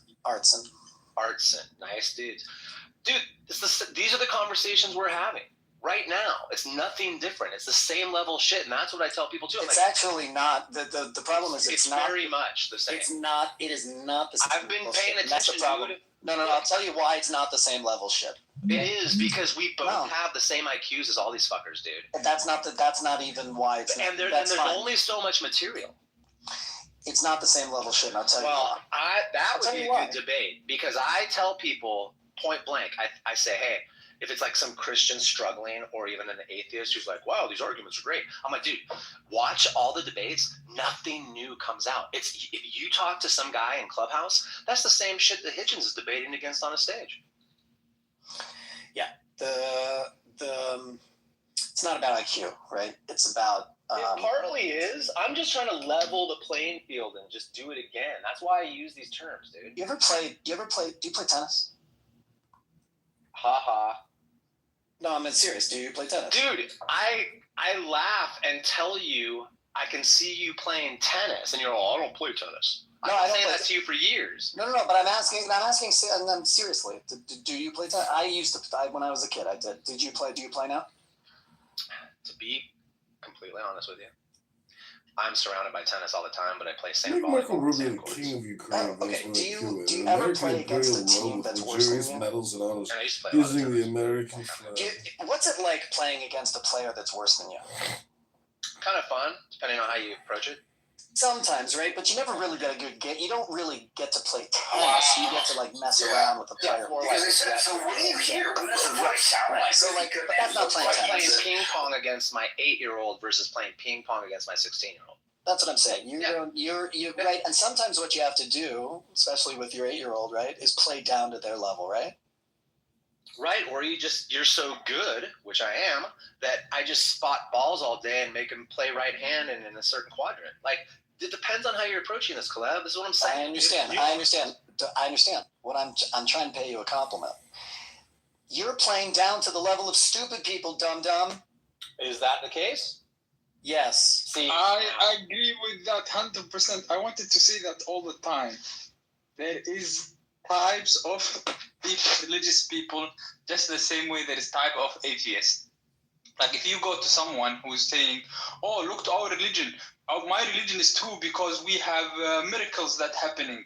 And, saying stuff like, my religion is true because our prophets say nothing that nobody said. And you just stay there having fun on those people, liking these, or someone saying, oh, slavery is a good thing because we do it rightly and stuff like that. If you keep debating these people, you're getting no fruit. Yeah, but Usama, you got to understand, I'm not debate. I honestly don't think I'm really debating anyone. It's all a mix, right? So like, if I go into a room and there's some like 89ers in there slinging their Allah, right? All I'm going to do is get reductionist and make them say silly things and slap each other in the face while they contradict and jump on me. Because that's the value in that moment for me, is me exposing how silly their gamesmanship is and how it's contradictory. But you have to understand, not all atheists like that. I do this too. Like when I debate with atheists, I assume that they are Richard Dawkins type. I call them low-level atheists who are, hardcore materialists, don't acknowledge morality, and say stuff like morality is not new atheists. But there is mature atheists. Like best example is the guy called Alex Corner. He grew up. He adheres to morality, right? So to misquote people in a dishonest way, morality is subjective. So it's not adhering to the morality you believe in, right? So you're being dishonest there. You're evidencing exactly. You are evidence of what he's saying exactly. Look. Alex Corner at the beginning. Yes, I know who Alex Corner is. What did I do? Just let Osama finish. Don't get distracted. That was not true. And don't get distracted by that. That's not his point. Don't get distracted. I'm not distracted. I'm just pointing out inaccuracies of when people miss. It's a side point. Don't get distracted. Yeah, I was just hearing out. Yeah, I want to say a point. I could be mistaken in some things. What I want to say is that I like Alex Corner. When he was young, when he was in his 17, 18, when he started his YouTube channel, he was this hardcore materialist. He didn't used to know anything about humanity, which is the case with a lot of atheists. Like the hardcore scientists, they see humanity as something that's not important. When you talk with philosophy with them, they say stuff like, Aristotle used to think that the four elements is what control nature, and it was so silly, and that their knowledge about humanities. Alex Corner grew up very well. He was discussing the Clark guy and other guys, and he invited there is one this debate was very nice debate when he invited he invited Joseph Peterson and Richard Dawkins. And Joseph Peterson would say stuff like, Please, you know, I feel like Cain and Abel represent the human condition of two brothers fighting between good and evil. And Richard Dawkins will answer, is that a factual thing? Cain and Abel really... Right, and he could just say no, or Richard Dawkins could just seal man him and go, great, so you think this is mostly a fable. Got it. And then just shut the fuck up. No, but I want to say that this is two different layers of existence. One is right, but as long as we're clear on what we're as long as we're clear, that's the whole point I'm making. Look, the point is one is hermeneutics, human sciences, interpretation, meaning, and the other is storytelling, poetry, and the other is hardcore science, abstraction, and the beneficial. And Alex Connor, the young Alex Connor, would say stuff like, Richard Dawkins, true, that Cain and Abel really exists. But you know what did Alex Connor say? He said there, he said Richard Dawkins has done. He grew to the humanities. You know, there is growth always. You cannot just deny a part of existence. Yeah, I think we covered a lot of this earlier, and Caleb and I have had a pretty open dialogue. Yeah, but I'm bringing it on hold on, really quick. I'd say it's a mix, dude. The poetry of all of this is a mix. It's a hybrid. It overlaps everything. And as long as we're clear on terms, if you as a theist want to say that your belief works for your family, and it seems to be a great idea to not be an alcoholic, because I know that's a big focus for Muslims, right? Is they must have a really hard time not drinking, because this comes up all the fucking time about the pragmatic value of your worldview. And so I'm like, great, I got it. You guys are good at not drinking. That works for your society. I agree. That's why I don't really drink, right? It's not my thing.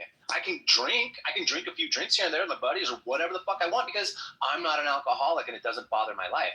Now, it sounds like it's a challenge for the Muslims. Hey, I'm open to hearing about your plight, right? If you guys want to tell me about your little system that you guys have and it keeps you from being alcoholics, wonderful. I agree. But is Allah a real God that had an angel talk to a dude in a cave or not?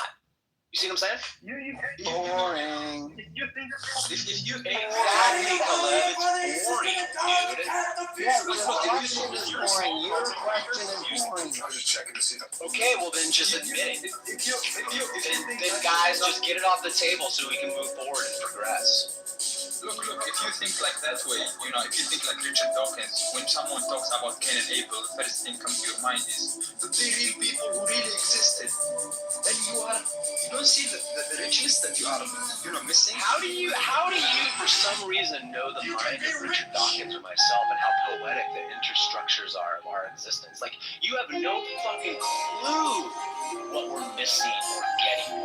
For all you know, we're way better at this shit than you are, dude. No.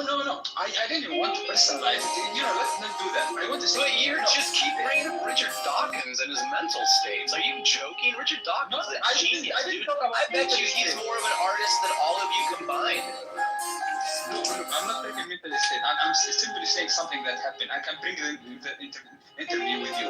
Jordan Peterson was saying that the story of Cain and Abel is a great story that can teach us about good and evil. So wonderful. And the first thing Richard Dawkins said, what his first thing he said? He said this. He said, they are really or not, and you guys couldn't decide. No, but honey, wait, let me try to, honey, I think you're missing what Osama's saying.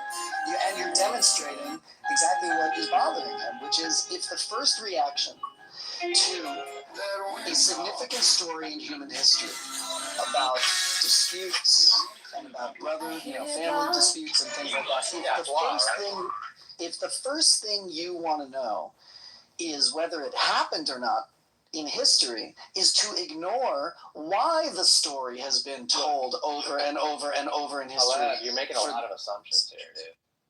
No, I'm not.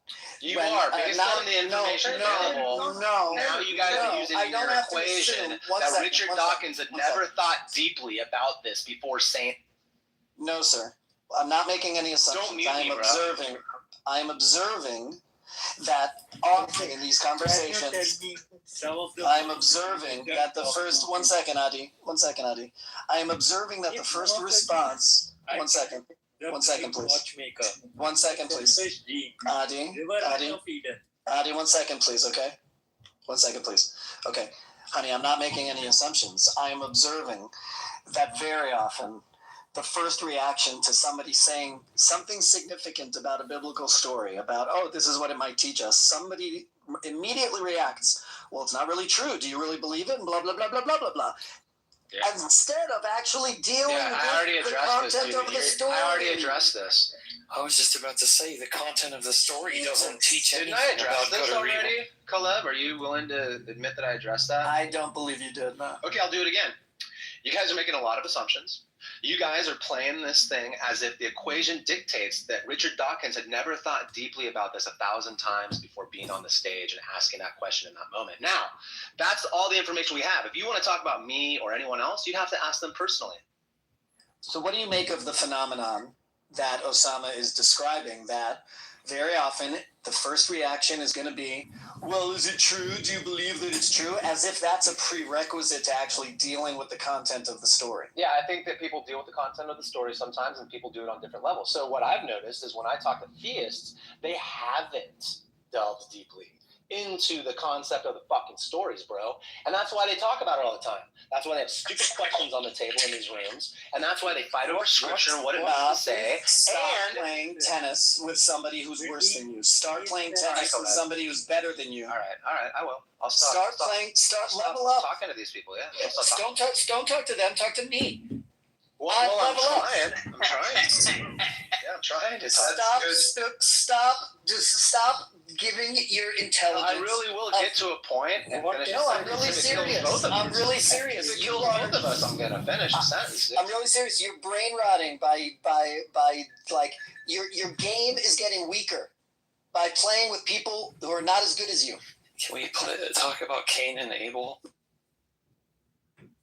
Yeah, so just really quick, just to reiterate my point, because you talked through me.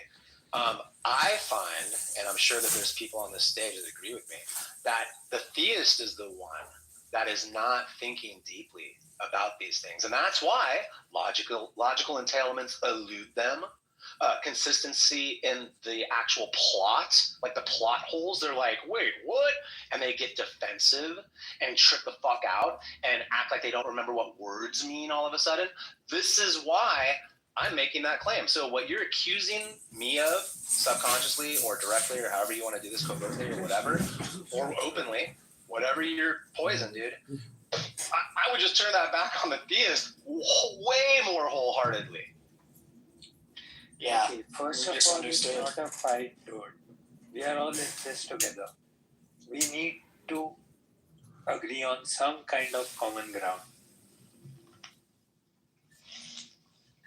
It's okay if we don't agree on certain things. We need to find. Great, dude. Look, dude. Okay, Adi. Cool. Thanks. Great. Here, I'll do that. You want to do that? No, you don't want me to do that. And I mean, what you're doing. Yeah, when it comes to something like, say, flat Earth, I want to do that.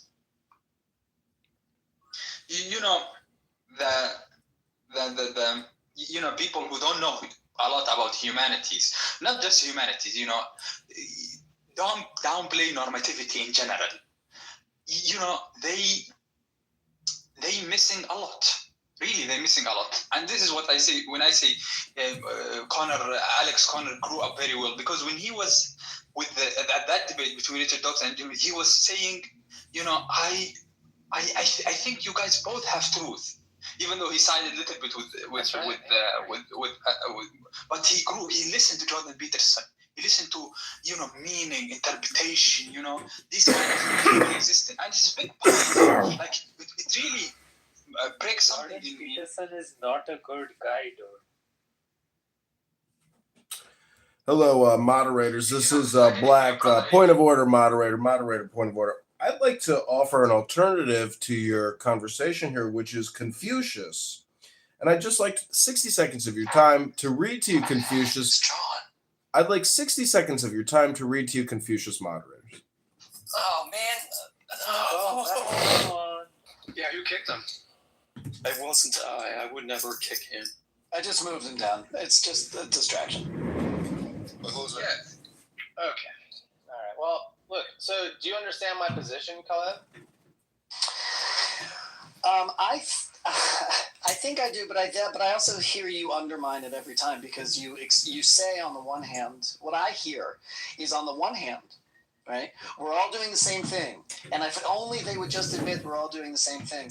And then on the other hand, I hear, but I'm not doing the same thing. So okay, that's okay, what I'm hearing. Okay, if there's the break, I mean to say that we are all animals with minds that were thrust into this existence against our free will, because I didn't choose this shit. Here I am in the geography where I was placed by the universal things that happened before me, the antecedents that got me here. And we're all doing the same thing, trying to figure shit out. And there's certain things that are real in our shared reality, like I can get on a plane and go have lunch with you. And some people... problems that they have to go, like let's say they wouldn't want Iran to get a defensive weapon like this, right? So then it's just stay like that. No, of course not. Yeah, because then they have to bypass it somehow if they ever have to attack their own weapon.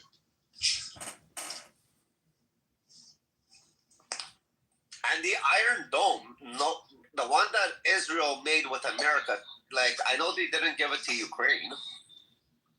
They got some other one. Like they have some sort of missile defense system, but it's not the actual Iron Dome. Oh, okay. So there's like different types and different levels, I guess, of it too. I thought they actually did get at least one They got some other battery ones. Dome. Like from Israel, confirm that. I'm pretty sure Israel did not give them.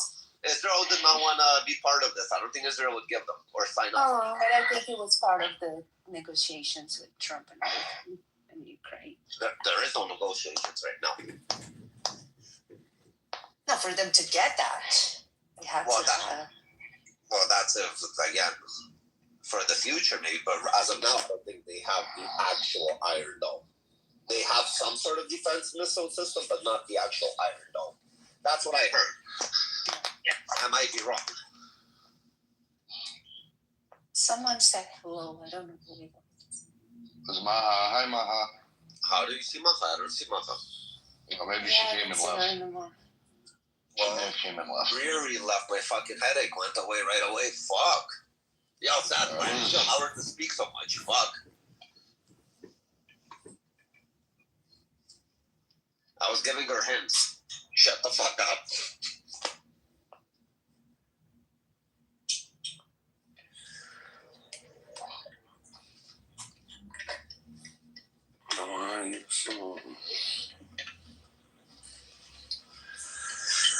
Fucking, I love women drivers. Fucking no driving ethics. Absolutely none.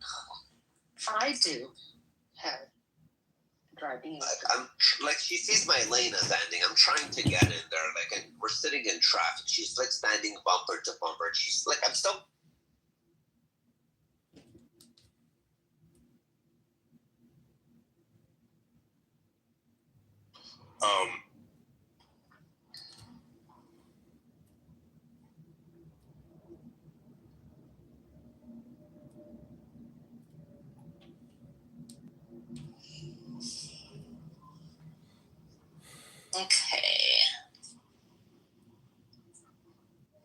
Okay, it's pretty privilege. I'm going to call it pretty privilege. Refers to the unspoken advantages often experienced by people who are considered conventionally attractive. These advantages can appear in social settings, dating, professional environments, and even online. While some view beauty privilege as a valid and measurable phenomenon, others question its scope and moral implications, making it a topic for ongoing debate and controversy.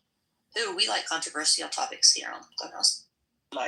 So if you take England, for example, you had Druids and you had the Germanic tribes across Europe and so forth before the Roman invasion, right? So can you say that with that Roman... Why y'all laughing? I didn't know like what? It's weird. How is weird? But why? Come Shayla all the way, find the Marine spot. Okay, well, Shayla, you coming back to the city? You had okay, wait. No, she got to see it. Hold on, wait, Miss. You having a dinner when you come back? You ain't invited me, so what? Yeah, she having dinner. Yeah, did you? They told your business. Wait, you didn't invite me. Wait, in racial and patriarchal ideals and can lead to systemic unfairness, while also creating pressure and negative mental health impacts on those who benefit or are excluded. Workplace, you're more likely to be hired, promoted, or given better deals. First and foremost to the video, I've not reviewed it, and unfortunately, y'all know I do not like police, even though I was a former police officer. I hate the institution, the way it's, I understand the concept of the institution, the way it's administered and practiced is trash at all levels, with one exception being the FBI. They do it better than most. They have their own flaws because they have their agendas, right? With that, looking at this video, oh,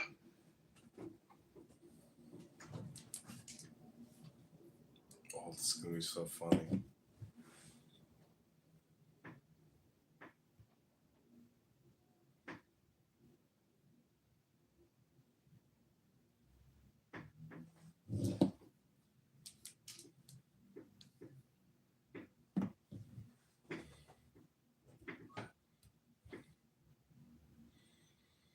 Hey, what up, Necro?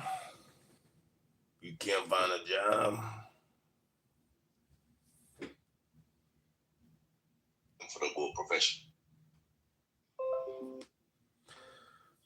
Hey, Necro, how you doing, man? You got a hard time finding a job? Yes. What kind of workers you looking for? Just pretty much anything I can find. You want to make pizzas? No. You want to make tacos? No. Pretty much not. You want to work at a car wash? No, hell no. You want to work at a chocolate factory? I just said not anything related to food. You want to write books? Want what? Like publish books on Amazon? No? No, man, I gotta quit that. As South. It's like campaign donor.com. Hatta at that lower level, I mean, they resent people who do the jobs that they don't want to do. The guys who park cars on the streets, guys who watchmen, washer, magari, gardeners. South Africans most don't want to do those jobs anymore. Wanakuja wa Malawi, wanafanya hizo kazi, wanakuja those sponsorships.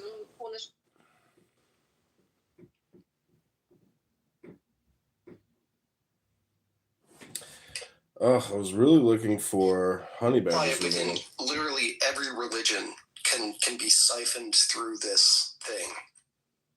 Of dating privilege, which that wouldn't really apply to me right now because I'm married and I don't date. So I kind of had to look back a little bit, or try to think if I was.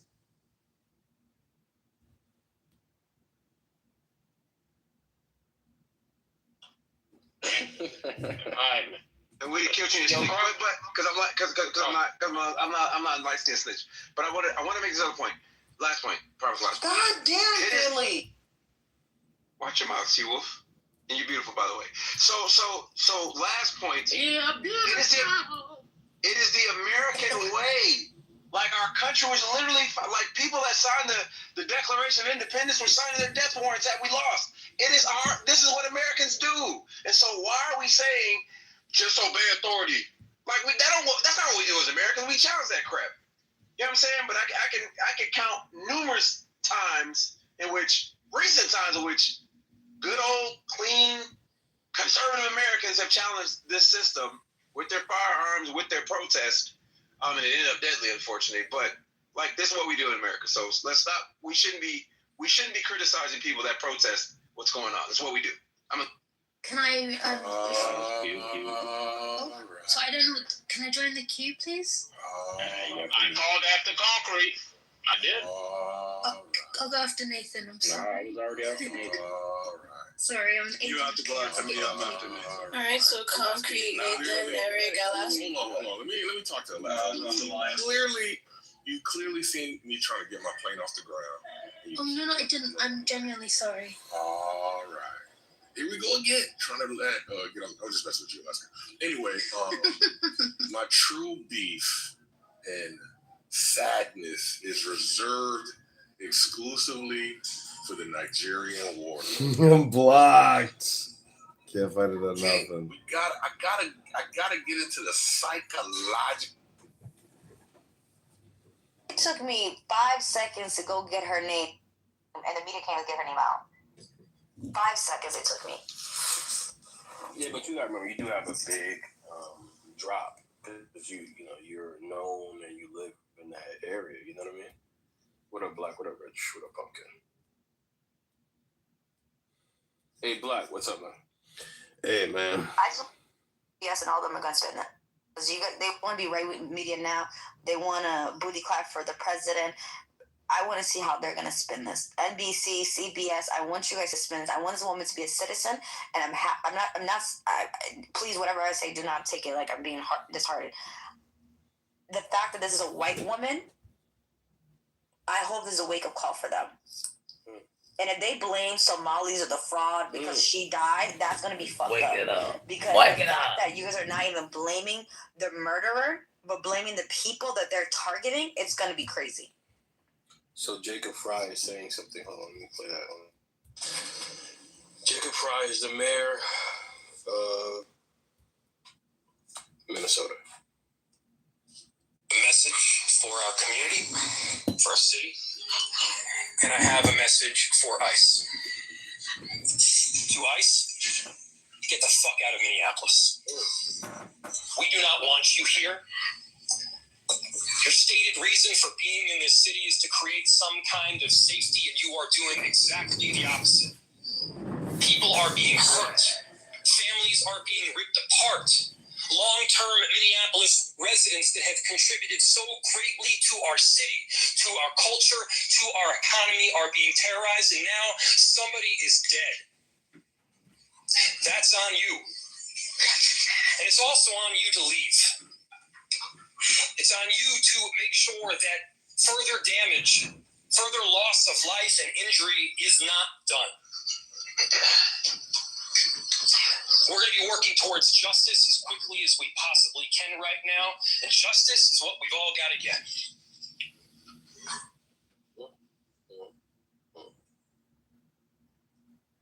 Get the fuck out. Get the fuck out. They need to get the fuck out. They have not done nothing. And the fact that the FBI investigator, what's his fucking name? John Thompson, he's getting on my last fucking nerves because he is a right-wing mega, and the fact that he is lied to the American people and told them $9 billion were stolen. $9 billion were stolen to blame us with no safety measure. No safety measure at all. People are dying. People are losing their income.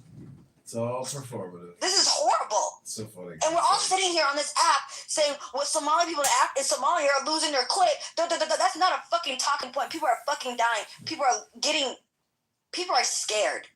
I've never seen my community be ever scared. We are the most ignorant people. We'd be like, oh, whatever. We really are unserious people. But the fact that we're being so serious right now, carrying our passports around, that's not fair. For legitimate businesses to get, I want to cry because this shit is fucked up. This shit is fucked up. I don't give a fuck what anyone said. This shit is so fucked up, and I hate that like our people went through 400, 500 years of brutal things. Does that mean that everybody else's community should be tarnished? Does that mean that it's okay to watch other people get oppressed? Should we go for oppression now? Do we lose the sight of humanity? And the fact that they're using a white man's talking points to disrespect each other and to laugh. I just seen a comment, someone says, it's your community's fault why they laid that. Our community? The murderers are ICE, not me. We didn't put a gun to her, they did. Assalamu alaikum, baby. Don't call me baby, but we're This is disturbing and disrespectful and fucked up, and they need to get the fuck out of my city. Get the fuck out. And the fact that they deployed 2,000 people, they knew this was gonna happen. They knew. Somali? It doesn't matter what the fuck I am. Yeah, you sound Somali, bitch. Stop running those healthcare centers, man. Lonzo, what the fuck is y'all talking about? Can you drop into the goo? Give me 1 second. Go back to Somaliland. Hey, Big. Bitch ass niggas. Hey, Big. I support Trump. Hey, Big. Nah, I really support what he's doing with y'all asses, man.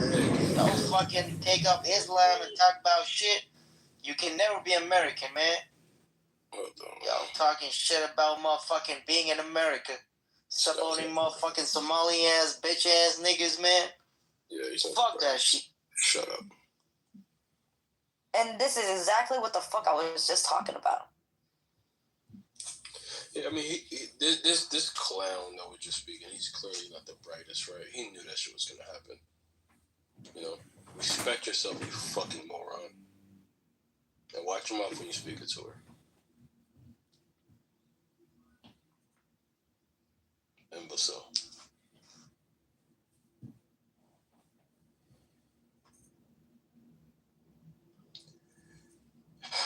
What do you think? You think he's Sudanese? This guy Big? You think he's Sudanese or he's Somali? He's a Flight 13. He's a fob. He barely can put a sentence together. And his talking point, it doesn't even make sense. He doesn't even know how to comprehend the room, look at the room. I don't even care. I can't even think. This is the least of my problems. The fact that a woman just died and he wants to sit here and say, you fucking Somali, you fucking da, da, da. I don't care. I don't give a fuck. I don't give a fuck what you think about Somalis, how you feel about Somalis. That's none of my fucking business. Go argue with the people that disrespected you. I have nothing to do with it. But the fact that it's okay for someone to die and you want to sit here and be like, you fucking Somali, get up to... What? What? Right. If that's who I think it is, he's Afghani. Wait, he's Afghani? Yeah, isn't that crazy? You got an Afghani telling the sister up here that she's not American. Huh. Yeah. At this point, it's like forget about your immigration status. If you're a born citizen, immigrant, all that, they're targeting people. They're gonna twist this and make it sound like it's gonna be self-defense. Is that okay? Is that okay that the way this government is running, that it's okay to be racist, it's okay to be Islamophobic, it's okay to be xenophobic, it's okay to talk shit and let this man rip this country apart and steal from us? They're making rules and regulations. They made the child care fraud thing a big thing, but then, hold on 1 second, I'm not done talking. Your ass needs to eat some pork. You're going to have to listen to me. The fact that they made this an excuse to shut down childcare for all 50 states and now only for Democratic states. The fact that Tim Walz had to drop out of his race because there was no way that he can fight logic and reason with flies. They're not going to listen to logic, but they're going to be like, everybody's going to have their confirmation bias and be like, yeah, the Somalis. And the only thing they're going to forget every good thing that he did and want to point out and say he committed. The other day, Trump wrote on Truth, whatever social, and said that the lady that got assassinated, a guy that is a mega who killed our state representative, he said it was because of Tim Walz, because he's the one who called a hit on her, and people are running with it right now. This man can say anything, and people are going to run with it. And now we just lost a life. This is fucked up. I believe what they're doing is they're trying to use different migrant communities that we have that this administration is not in favor of, very clearly, right? And they're trying to scapegoat the communities to finish Project 2025, because in Project 2025, a part of that was to get rid of public education. I don't know if you guys remember that, but I believe that's what they're doing. This is my theory.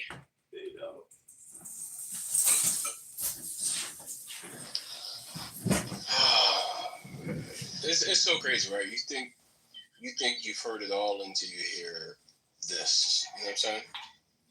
And what happened? Because ICE agents are federal agents. Will they get the same type of,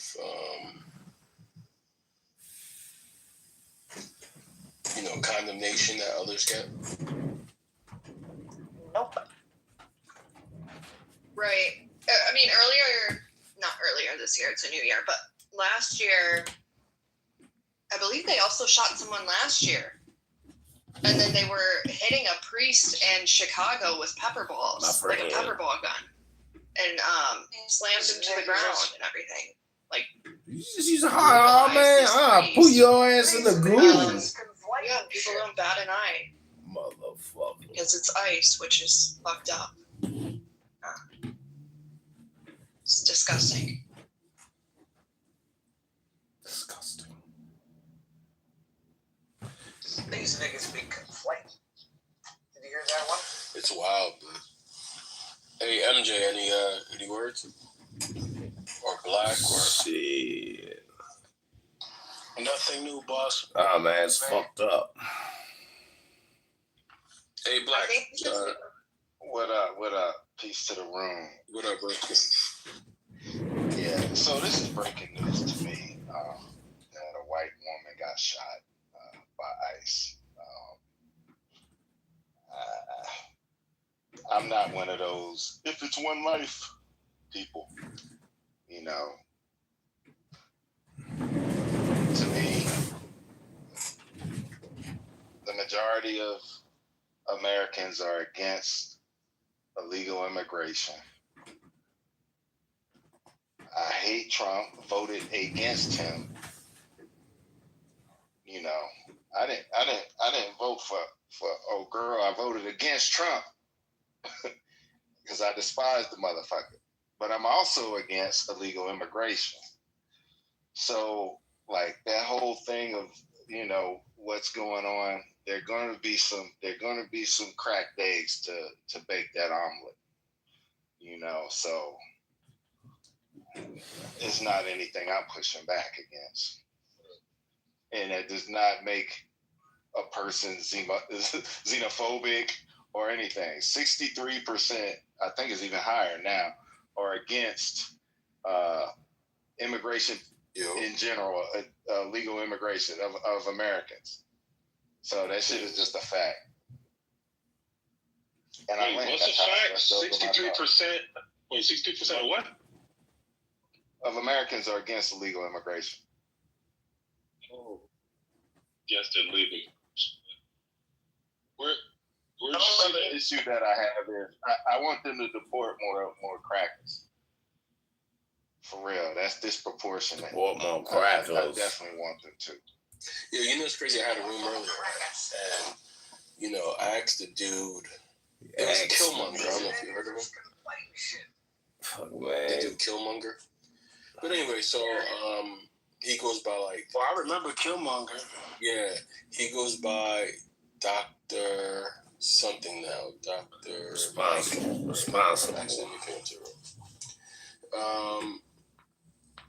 And while the replays are playing, hold on.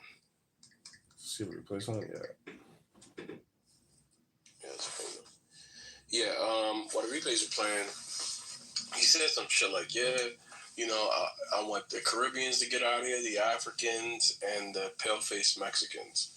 I said, what about any Europeans? You want any Europeans out there? And the illegal Europeans? And he was on mute for like 6 seconds. I had to put the crickets noise on before he got off. Everybody started laughing. Amazing. These Sambos are running wild. It's wild. And, when he realized what was happening, that's when he kind of course corrected. He's like, nah, y'all act like us, y'all cosplay as us. He did the Tariq Nasheed, shuffle. And I was like, what about the white people? And then I played a clip of a white immigrant, which was, what was that boy's name? Stephen Miller, right? Where he was talking about reparations. Did you hear that clip with Stephen Miller, bro? What did he say? Clip, brother. What did he say? Yeah, Stephen Miller basically shit on reparations. He says after World War II, we became soft. Hey, Mitch McConnell said that Obama was reparations. Oh my gosh.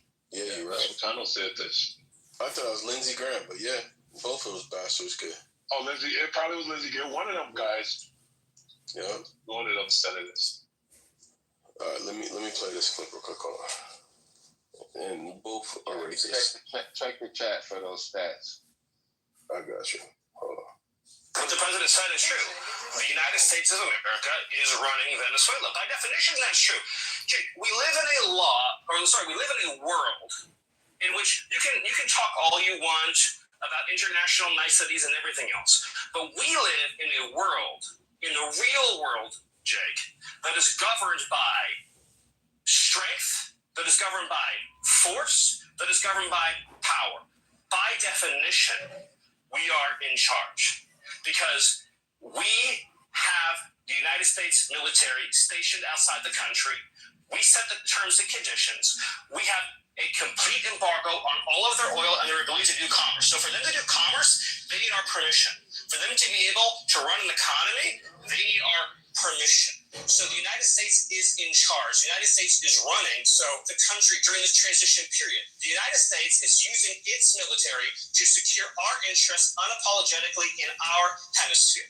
We're a superpower, and under President Trump, we are going to conduct ourselves as a superpower. It is absurd that we would allow a nation in our own backyard to become the supplier of resources to our adversaries, but not to us, to hoard weapons from our adversaries, to be able to be positioned as an asset against the United States rather than on behalf of the United States. Sovereign countries shouldn't be able to do what they want to do. The Monroe Doctrine and the Trump Doctrine is all about securing the national interests of America. For years, we sent our soldiers to die in deserts in the Middle East to try to build them parliaments, to try to build them democracies, to try to give them more oil, to try to give them more resources. The future of the free world, Jake, depends on America being able to assert ourselves and our interests without apology. This whole period that happened after World War II, where the West began apologizing and groveling and begging and engaging these mass reparations claims, it's an apology. This whole period that happened after World War II, where the West began apologizing and groveling and begging and engaging these mass reparations. Begging and groveling and engaging on these vast or mass reparation schemes. I don't know if y'all heard that part. Hold on. Period that happened after World War. And after World War II, there was like so many millions of people that died protecting Jewish lives. This motherfucker should be kissing everybody's ass. This motherfucker should be happy that he's alive. Because if it wasn't for the sacrifice of both black and white people all over the world, people of African descent all over the world, millions of Jewish people wouldn't be in this world right now. Bro, my profile name on here is black and white. And then he says something, as groveling and begging and engaging on these vast or mass reparation schemes. This motherfucker's insane. His people are getting reparations right now. Hey, man, like the Marshall Plan, was it not reparations for Europe? Oh, for sure. And Britain paid reparations to slave-owning families from 1833 to 2015. That's like 180, 82, 83 years.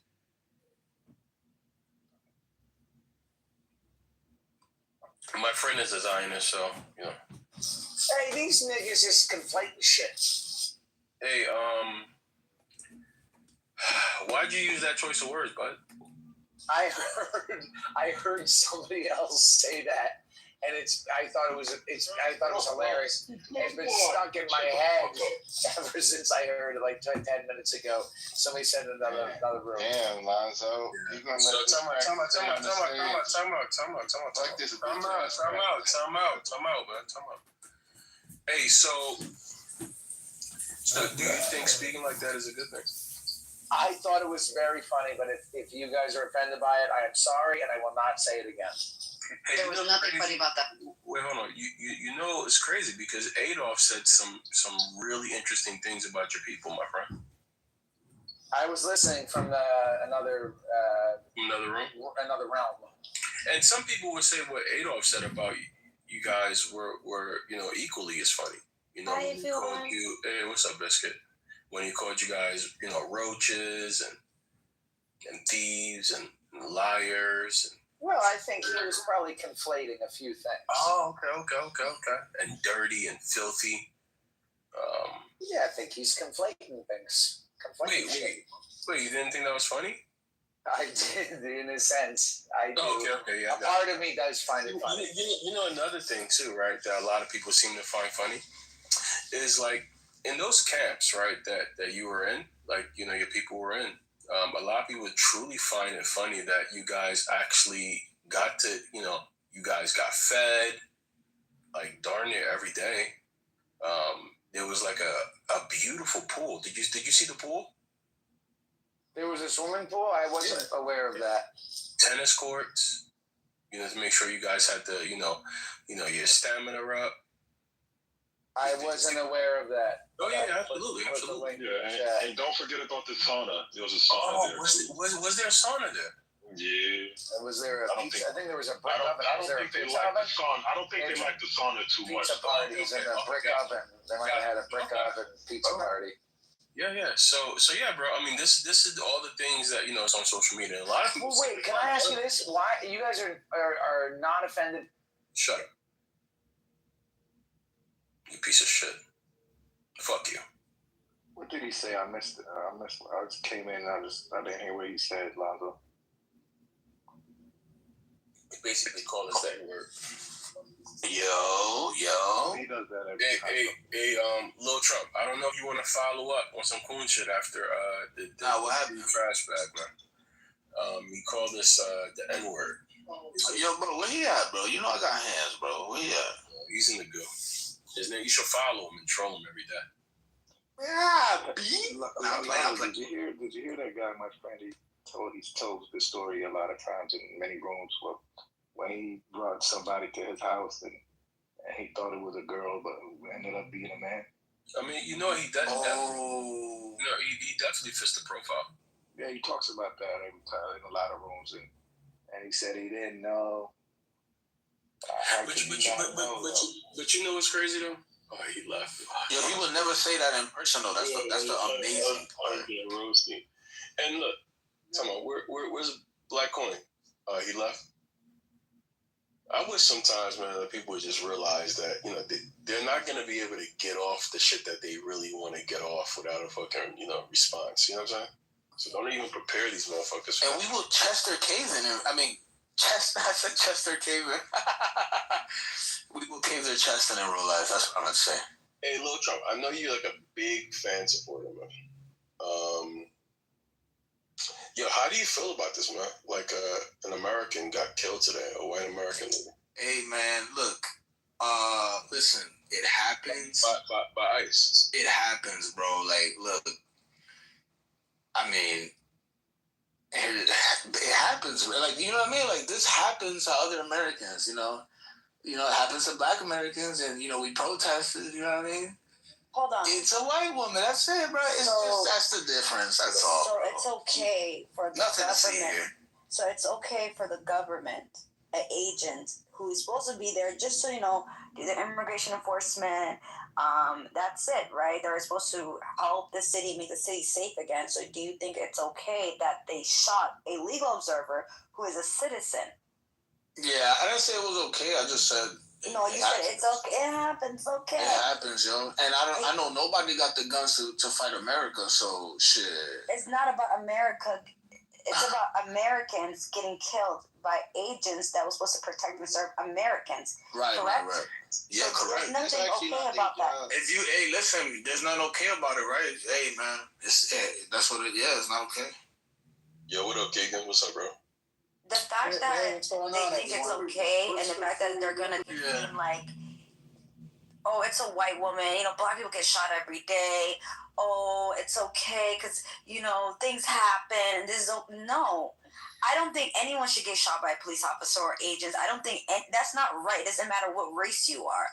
And the fact that we lack empathy and compassion for one another, at the end of the day, people come to this country, people are born in this country, people are supposed to be safe in this country. America is supposed to be the country that, oh, you have all these opportunities, and now we're using it as a talking point to rip each other apart. And all because of Trump. Trump can do whatever at this point, and everyone will be like, well, it's okay because I don't want immigrants. It's okay because I don't like blacks. It's okay. I don't like whites. It's okay. Well, that's not okay. That is not okay. Hey, what we gonna do about it? You know what I'm saying? Russia ain't doing shit to us because they can't. We're not talking China's about not doing Russia. shit to We're us not 'cause they talking about can't. Canada. We're talking can't about do shit about it, Miriam. American citizens getting shot and killed by these people. What are we gonna do about it? That is not okay. I mean, what did she do? What did she do? Because we always blaming the police. There's a bunch of motherfuckers cursing out the police when they're getting arrested. They're not getting killed. What they trying to run over law enforcement. They don't like to run over law enforcement, but y'all don't want to say that part though. Made. Nah, I don't want to hear that, bro. I'm sorry, I gotta look. Made. Again, this is exactly what I was talking about. They're gonna twist it and make it seem like it's self-defense. Oh, she ran. Have you seen the video? The cop literally shot her point blank, right there. The cop was on the side of her. Yeah, she's innocent. She's innocent. Yeah, because they never do nothing. So it's okay. So someone can die. Someone to die. Yeah, that's the same thing they said about Mike Brown. That's the same thing they said about George Floyd. That's the same thing they said about Mike Brown. You know how many people, the police said, well, if he shouldn't do this or he should have did that, or if this person did it, they wouldn't be killed. That's not right. Fuck around and find out. There's no fuck around finding out when lives are dying. There's no fuck around finding out when people's lives right now are scared. If she was home, she wouldn't have gotten killed. If she was chilling, going to the store. Don't let him rage bait you. He's his Dominican is showing. All right, so real quick, let me an enforcement action. It was an act of domestic terrorism. What happened? It was our ICE officers were out in an enforcement action. They got stuck in the snow because of the adverse weather that is in Minneapolis. They were attempting to push out their vehicle, and a woman attacked them and those surrounding them and attempted to run them over and ram them with her vehicle. An officer of ours acted quickly and... All right, pay attention, y'all. Listen to what she just said. Listen to exactly what she just said. And the video above that video is literally what happened. So you can already see that the fix is in. They already lied to Kristi Noem, Homeland Security. Yeah, so this is how it gets swept up. But it's already too late. It's already all over social media, so they won't be able to lie about it. So pay attention to this, Lil Trump. Quickly and defensively shot to protect himself and the people around him. And my understanding is that she was hit and is deceased. We're continuing to gather more information, but this goes to show the assaults that our ICE officers and our law enforcement are under every single day. These vehicle rammings are domestic acts of terrorism. It was an act of domestic terrorism. What happened, it was our ICE officers were out in an enforcement action. They got stuck in the snow because of the adverse weather that is in Minneapolis. They were attempting to push out their vehicle, and a woman attacked them and those surrounding them and attempted to run them over and ram them with her vehicle. This administration. So, you know, I appreciate that. Did you watch the video? No, you just played it for me right now. Yeah. Are you talking about the actual events? Yeah. So I'm watching it, yeah. All right. So pay attention to what she said versus exactly what happened. She's lying. But Lonzo, I got a question for you. Could a vehicle? Oh shit! Could a vehicle? Yo, that look crazy, bro. Just wait, little Trump. Could a vehicle be a deadly weapon, Lonzo? Yes. okay. And if one was trying to be detained from officers, federal agents, and that person decides to enter their vehicle and strike another individual with that vehicle and then continue to drive off, would you not perceive that as an active threat? Well, how would you know if that person is a federal agent, if they're, ski masked up, and not somebody just trying to rob your car? As we do know that these people were trying to detain individuals, and they did classify that these were ICE agents. The woman knew that this was an ICE agent. Wait, how did you know that? Because they clarified, they told the public that they were ICE agents, and to clear the area. Yo, there was an officer in front of the car, by the way. Wait, yeah. That was another. To run them over and. That was apparently another ICE agent. Right. He was in front of the car, so it looked like she was gonna run him over. Is that basis to shoot somebody and kill them? I don't know. You tell me. But that was, bro. If somebody gets ran over, they could die. So what we don't know, right, is we don't know if they identify themselves as ICE. One. Number two, we don't know what they're. Have you not watched the full video, Lonzo? Yeah, I did. Can you finish this sentence? Thank you. Yeah, the other thing we don't know is what their jurisdiction is, right? Could they illegally enter your vehicle, like, opening your door without your permission in your car is similar to opening your door to your house without permission, right? So just like you probably would harm anybody that broke into your house while you were home. Did you know that you could still get in trouble for that? Hold on. A lot of people, well, if the person has a gun and they're trying to... No. If you hurt somebody, they could sue you. Well, if you hurt them even in your home, attempted burglary, right? Well, yeah. That's not necessarily... It's happened. It's actually necessary. It actually is true.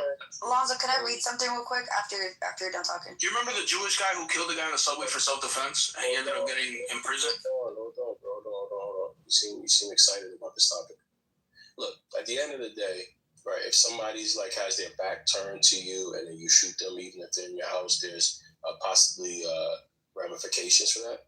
But if the person is walking towards you and they have a gun, and you're fearful for your life, yeah, you have the right to, do with that as you should, right?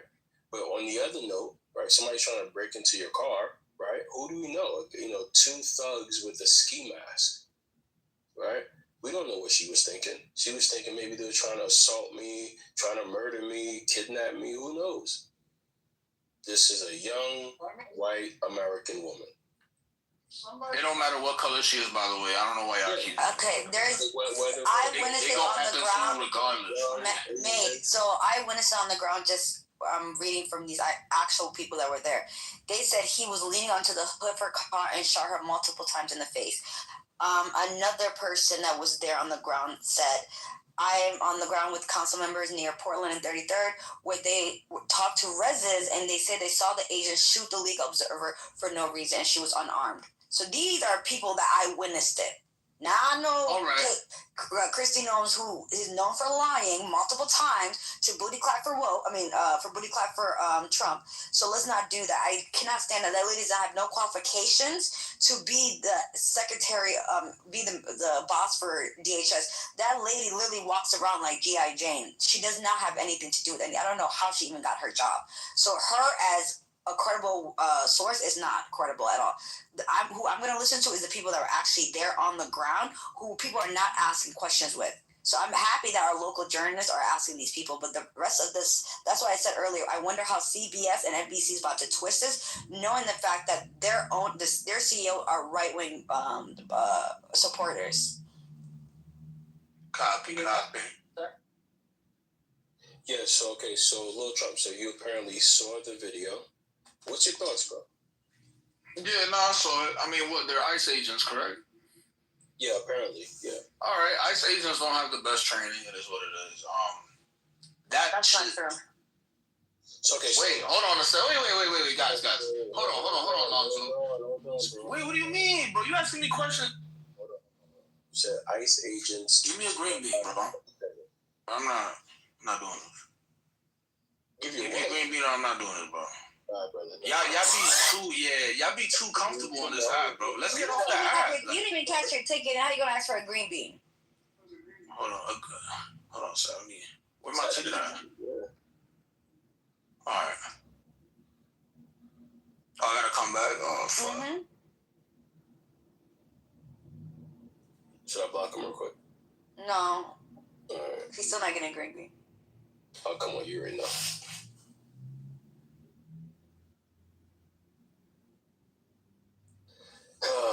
But at the end of the day, this is getting absurd. And for the fact that they're making justifications like, well, they don't got the best training no, actually, to be an ICE agent and Homeland Security and all that, you have to have training.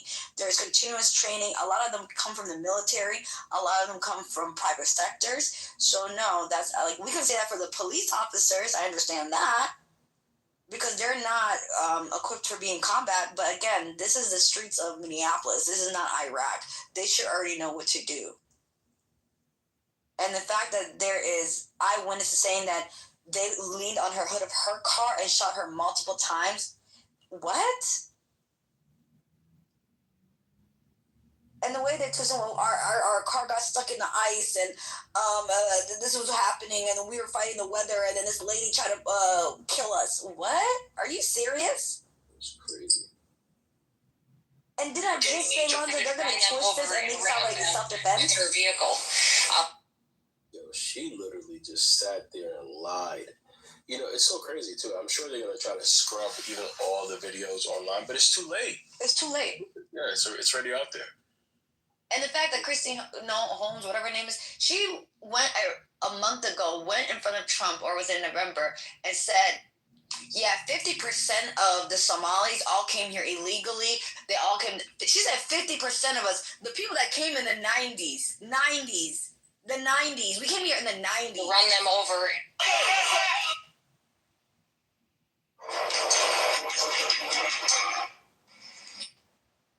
That's fucking nuts, man. Yo, Al. Yo, Al, you there? You must be away from his phone.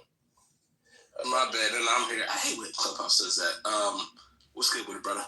Yo, so I got some content. Remember, I want to say it was months ago, and you were talking about a prison for a specific group of people that would do some fraud, right?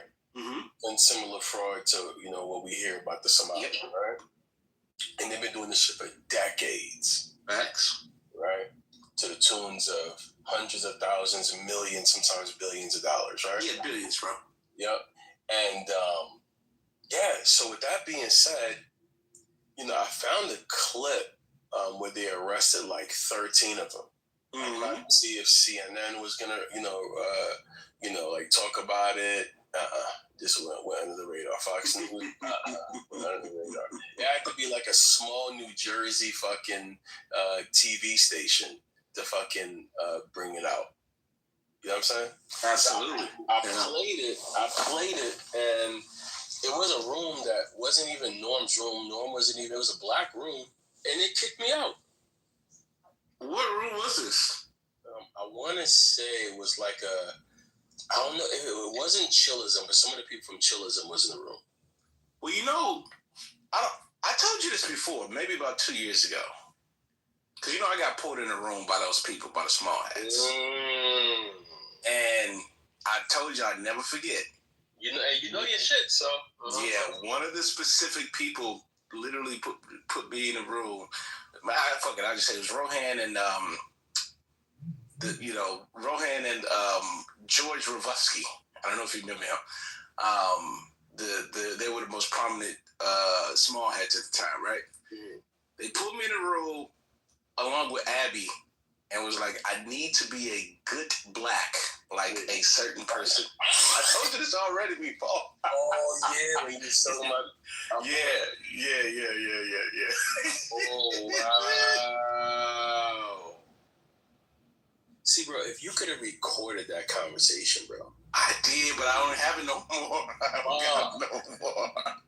Fuck. Because you know it's crazy, bro. They're able to get into so many black spaces, man, and cosplay as allies, but the whole time, you know, these motherfuckers despise black people. It's you know a fact. Yeah. They're racist as fuck. Like you see the dude Trash Can. Wait, were you there when he said call us niggas? No. Yeah. So but yeah, what you said is facts though. Yeah. So it's one of them that comes in your room that was.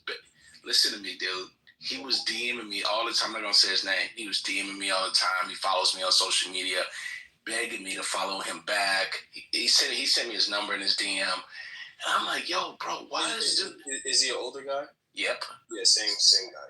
Yeah, you know what I'm talking. Yeah. Same situation. But they need that to be able to do what they got to do. You know what I'm saying? And then when you don't give them that, you know, it's like they don't know how to take that because it's normally supposed to go that easy. You know what I mean? Mm-hmm. But they'll continue to be nice. You know what I'm saying? For that day that you slip, but no, that's never going to happen. And then Black Coin, brother, you've known me for quite a bit. I'm never going to have a situation where I let somebody, you know, say the N-word, call any black person the N-word without ramifications. That's never going to happen. So don't give those people like the hint that something is about to happen. You know what I'm saying? That's for Black Coin. He's probably away from his phone. I'm here. Yeah. Yeah. What was your delayed ramification? No, because I started to say something crazy regarding what I ended up talking about, but I had to remember the replays go off. Follow me? I follow you. You scared of the jewelry people? Nah, not that. But you know, this is social media, man. You gotta be smart. You know what I mean? Yo. Yeah, man. So. Lonzo, look at what I just posted in the chat. Look what they're doing right now. Let's see. Oh, when he shot the dude in the face? Oh, they're pepper spraying everybody that's at the protest. Russia! Yeah, this shit is like a fucking... And Russia just threatened to strike the U.S. Navy just now. Russia is threatening... This is like a fucking sitcom, yo. You can't make this shit up. Every day there's something new. Oil tanker that Hey Lonzo, are you among the age that can be drafted? I'm 42, so I had no worries. Is it up to like 45 that could be drafted? Is it? Yeah, I thought it was. Is it? Oh no, let me look at it. I thought it was 30 something. Let me look at that shit again. Hey, let me start my limp again. Are you flat-footed, brother? No shit. You better have a what up, Ray? So Black, you wouldn't fight for this country? Oh hell no! But hey, I'm looking at it. It actually says, let me see. It says a man is generally too old to be drafted when he turns 26. It says the cutoff for registering with the selected services. It says older individuals up to 44 could theoretically be drafted, but the standard draft.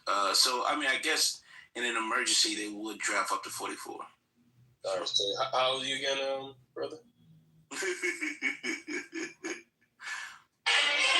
The draft only applies to men, right? Not to women, right? Yeah. World War II, it was up to 45. Yo, that's why I thought 45. Okay. Yeah, man. So, yeah, brother. I noticed that when I asked him for his age, he kind of muted up real quick when he saw Rainisha pull up. I don't blame you, bro.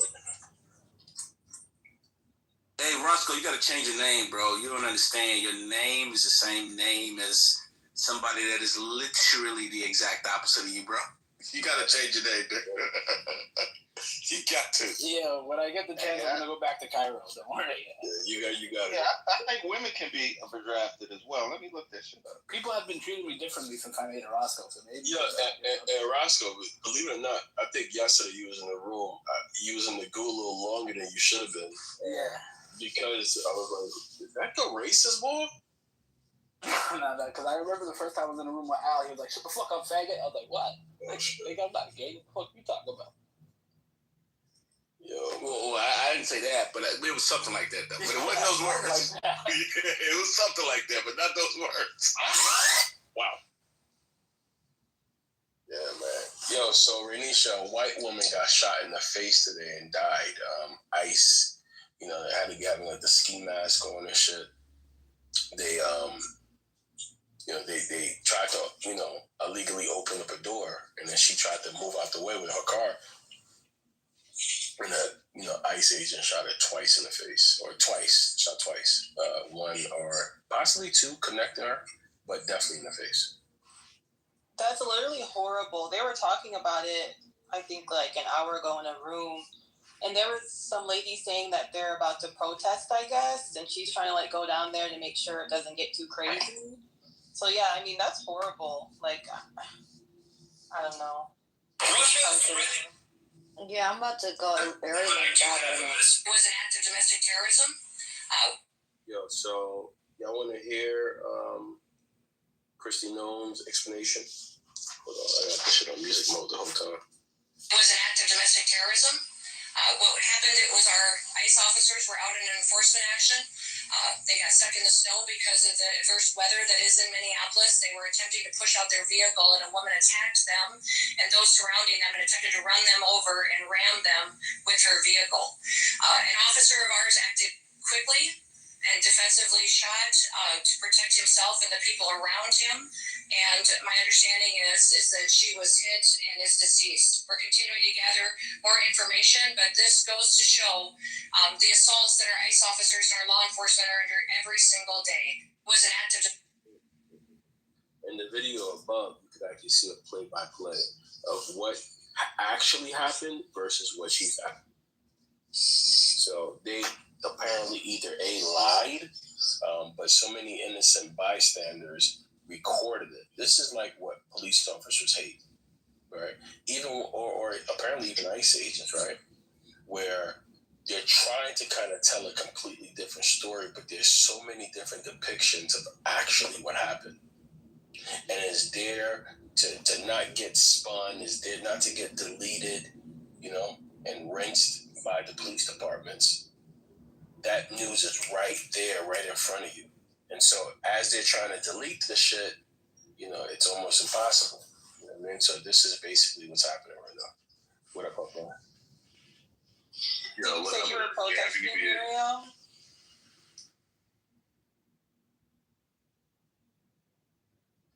What up, MJ? Yo, Puffman been ghost. What up, Notorious? What's good? Chilling. So, listen, man, y'all ready for that Summer of Love 5.0? Because this shit keep escalating the way it's going. We're going to end up with another 2020. Probably worse than what we got in 2020. Hey, what do you mean? Well, think about it. Just with the death of George Floyd, these people were able to set up, and when I say these people, I mean people on the left, they were able to set up chop zones and all of this other kind of crazy shit. Like, they're going to feed off of this. I'm not saying that what happened to that young lady, she deserved it. If she was actually obstructing, I haven't gotten a chance to watch the video. If she was actually obstructing, you know what I'm saying? Yeah, I don't know, you kind of fucked around and found out. That's just my opinion. But outside of that, I think, unfortunately, we're picking a fight that really doesn't pertain to us. And I know, I don't know if people, I know I haven't been in this room in a long time, Lonzo, but, do me a favor, bro, because I feel what you're saying. I understand what you're saying, but I think you're doing yourself a disservice if you don't look at the top link. Maybe I should have that as a requirement. Everybody should look at the top link, and then you could be able to speak on it, because it makes it so much harder. You know what I'm saying? We're showing our biases. You know what I'm saying? And that could probably be problematic. And rest in peace to that young sister. You know what I'm saying? I don't know her background, nor should that even really matter, right? Because for trying to get out of a way, from possibly two thugs trying to rob you, or worse, that shouldn't cause you a life sentence. That these cops or ICE agents shouldn't be judge, jury, and executioner. Lazo, but I prefaced it with the fact that I stated the fact that I don't believe, that she should have passed away. It's terrible what happened to her. Now, with that being said, the point that I was trying to make is that there's an element out there that's going to try to seize the moment in order to see chaos or sow chaos amongst the population because of what's happening. That was all the point that I was trying to make. Doesn't this cause more chaos? I just watched the video, Alonzo. Can you hear me? Yeah, it looked like a clean kill. You, Lonzo. My bad, Pooji. Yeah, it looked like a clean kill. It looks like she used her vehicle as a weapon. It looked like she hit an ICE agent, and that was the ICE agent that shot her. Wait. Yeah, Lonzo, your mic.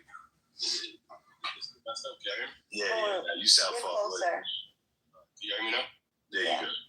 All right, copy. I mean, maybe we should make it mandatory that ICE agents have a rule to where their face is not covered, right? So that way, in cases like this, like imagine, Poochie, your sister, God forbid, right, has a situation where two thugs, possible thugs, are approaching her car. One is on the side and one is like at the top corner on her driver's side. And one of them has a gun facing her. The other has a gun in like his side. What do you think your sister's first response would be, especially if the one with the gun towards the side is trying to open her door? To put her hands up and get out of the car. Oh wow! So I would never tell my sister that. Let's make this an exercise. This is crazy. I have a question for Poochie. He said that she ran him over and he had the opportunity to get run over and shoot her. Because I didn't watch the video. This is the first time I've seen the video. That was crazy. If you watch the vehicle in slow motion, she actually hit him with the vehicle. Yeah, she hit him with the vehicle. And they shot twice. No, he Could y'all hear me now? like an idiot with his gun. All right. He was trying to drive off. Yeah. So let's make this an exercise for the men in the room, right? Amici, if you have a sister and the same exact outcome or situation, not outcome, is happening, where she sees two possible thugs, both with guns, one gun pointed at her. And the one thug is at her door, reaching to unlock her door. What would you tell your sister to do? Come on, Lonzo, you know what you're doing. These aren't thugs. Wait. Time out. They didn't. We don't know if they notified themselves. ICE isn't everywhere. So, Amici. And, P.S., they're not always, announcing who they are. There was a huge ICE raid in Philadelphia, maybe like 6 months ago, 5-6 months ago, in like a really large Hispanic area. There was like a bunch of car washes and bodegas, and they didn't announce themselves. They just started fucking rounding people up. I can tell you the reason why they rounded up Black Americans and everything. It was bad. My husband is a Homeland Security agent, and the reason why he masses up is because he does not like the orders that he's been provided from Christy Holmes, and they don't want to get sued. You know what I'm saying? So I'm like, well, if you don't want to get sued, then don't do anything bad. Just, go do your job. If they're really illegals, arrest them. Other than that, nothing should be your business. And he's been doing that because he's been sent to D.C., he's been sent to Memphis, and now I'm in Minnesota. I think he's going to get sent here, so I don't know. I think they covered themselves because they don't want to get sued, which I think is stupid. Like, don't do nothing stupid if you don't want to get sued. That's not why they're covering their faces. They're covering their faces because they're being doxxed and their families being put out there, their children's information, all of that shit by these radical left people who hate America, essentially. There's a whole Well, I'm telling you what my husband said, who's an agent, and yeah, that could be true, but the ones who are actually there to do their job only to enforce deportation, they're covering the face because they don't want to get sued, because some of them are telling them, hey, go, like one of the orders was that he said he's not going to do is to take children, minor children who they came here illegally and put them in home in shelters. He doesn't want to do that. He doesn't feel comfortable leaving children. Say your mom has an order to stay, but you as a child had orders to remove. He doesn't want to do that. And he always says he defines his orders, but there's some. No, that's the reason why they're removing them together. No, they don't. Actually, that's not what they're doing. And I'm telling you. No, Tom Homan came on the record and said that. I'm telling you, as a wife of a Homeland agent, that's not actually the order. They're told. Yeah, didn't Trump pass a law to separate the kids and the moms? Yes, he's doing it right now. And my husband, that's one of the orders that he was told, was to, if the mother is told to stay, but the child is told to leave, to separate them. And he feels uncomfortable doing that. And I'm telling you this because it's an order that he is told. I'm sorry? When was that law passed? It's called the Family Separation Policy. It's a real policy. It was passed in October 30th, 2025.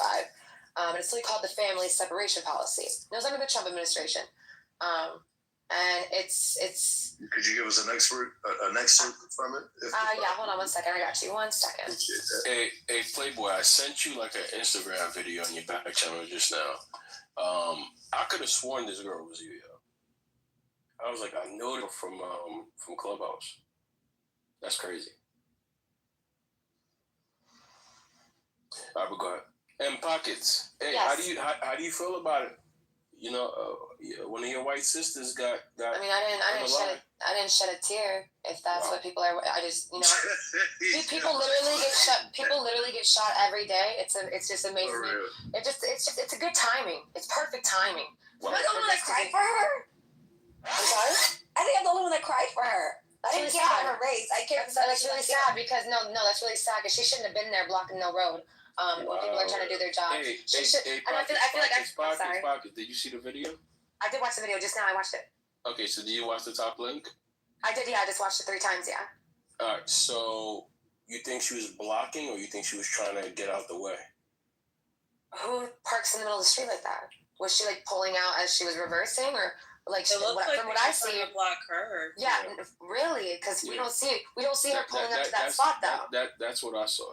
But we don't see her pulling up to that spot. Right now. That don't look like she looks like she's blocking. Hold on.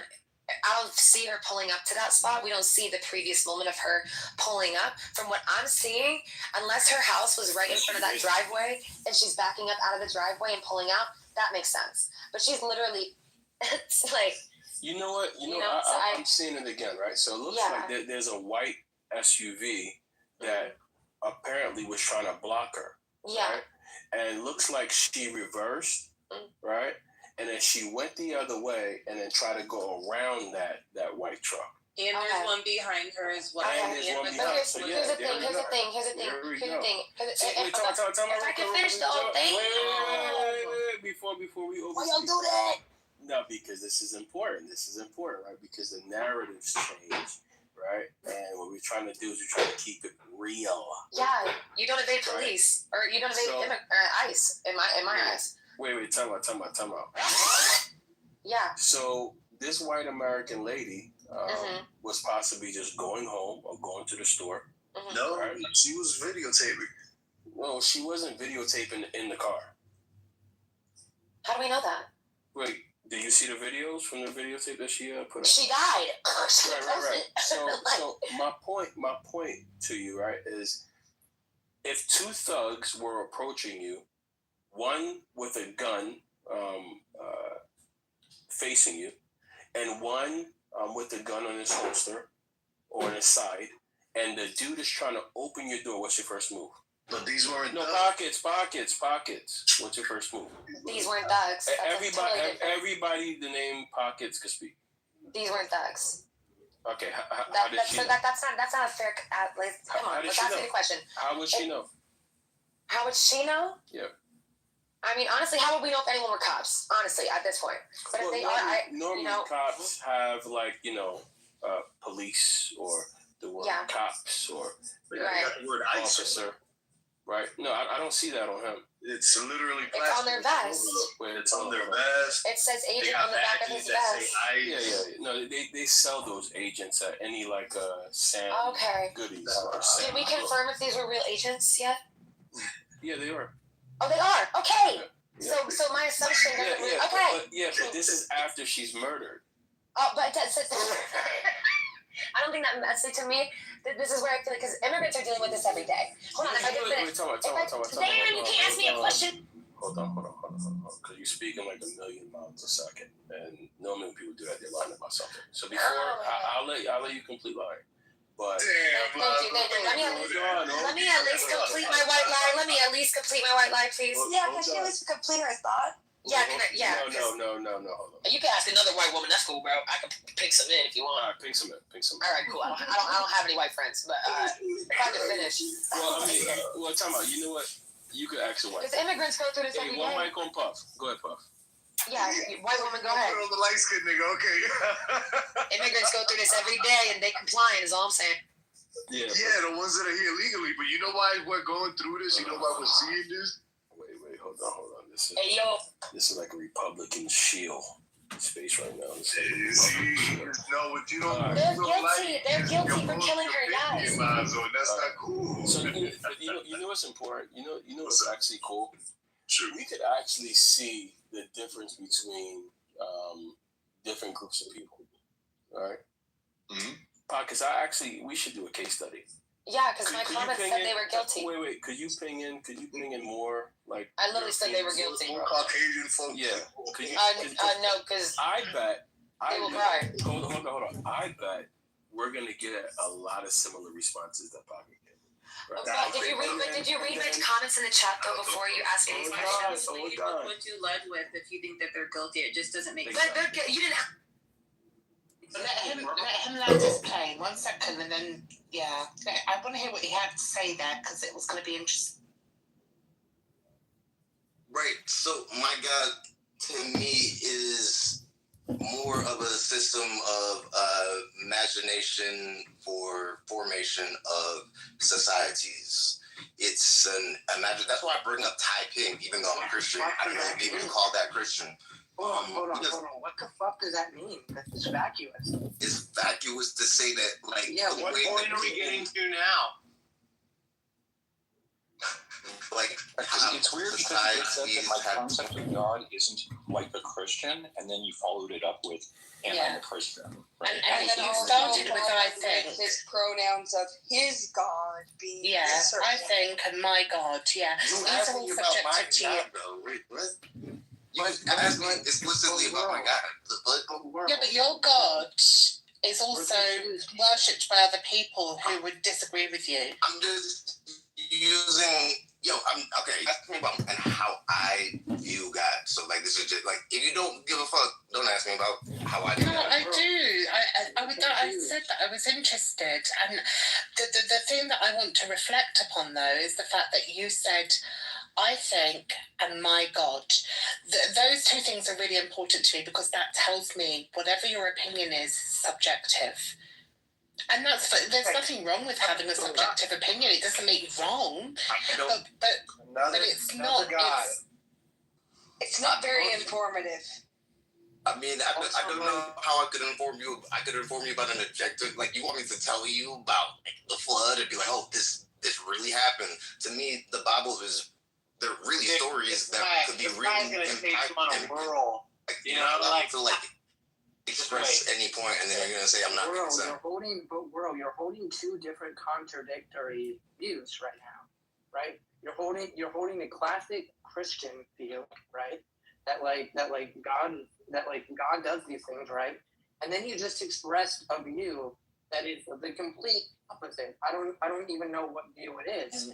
So, like, at the end of the day, what I want to know, right, is what do you actually believe, or do you just hold two contradictory views? If that's the case, I'm just going to shut the fuck up. You're not worth my time. What did I say God did?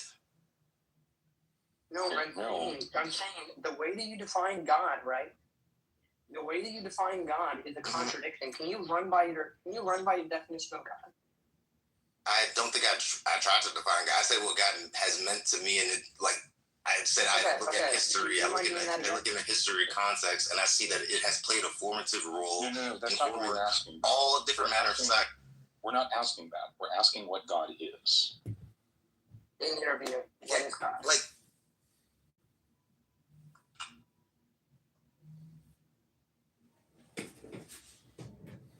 is he in the Matrix? I think he's in the Matrix. I don't.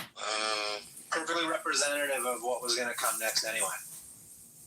Because if you ask me, Will, I could just tell you. I can tell you exactly what God is. God is a fictional character from mythology. I can point you at examples of that. Thor, Zeus, Yahweh, Vishnu, all of these, right? Different examples of these fictional characters.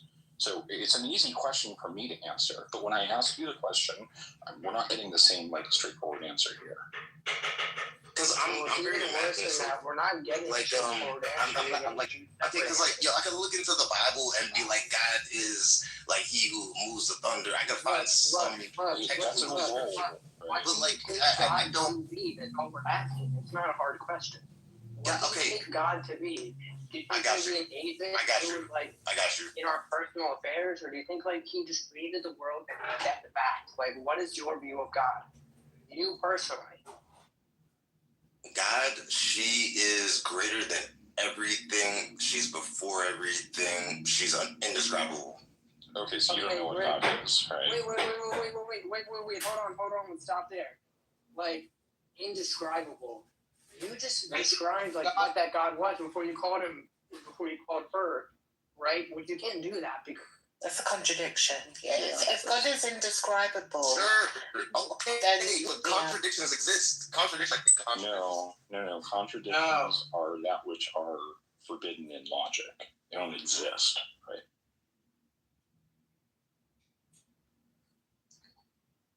Oh my God, did I cut out? Sorry. My headphones have been fucking up. Maybe. Yeah. Yeah, I'm confused here, right? You called it indescribable, right? This thing is indescribable. That's fine, right? But then you go and you describe it, right?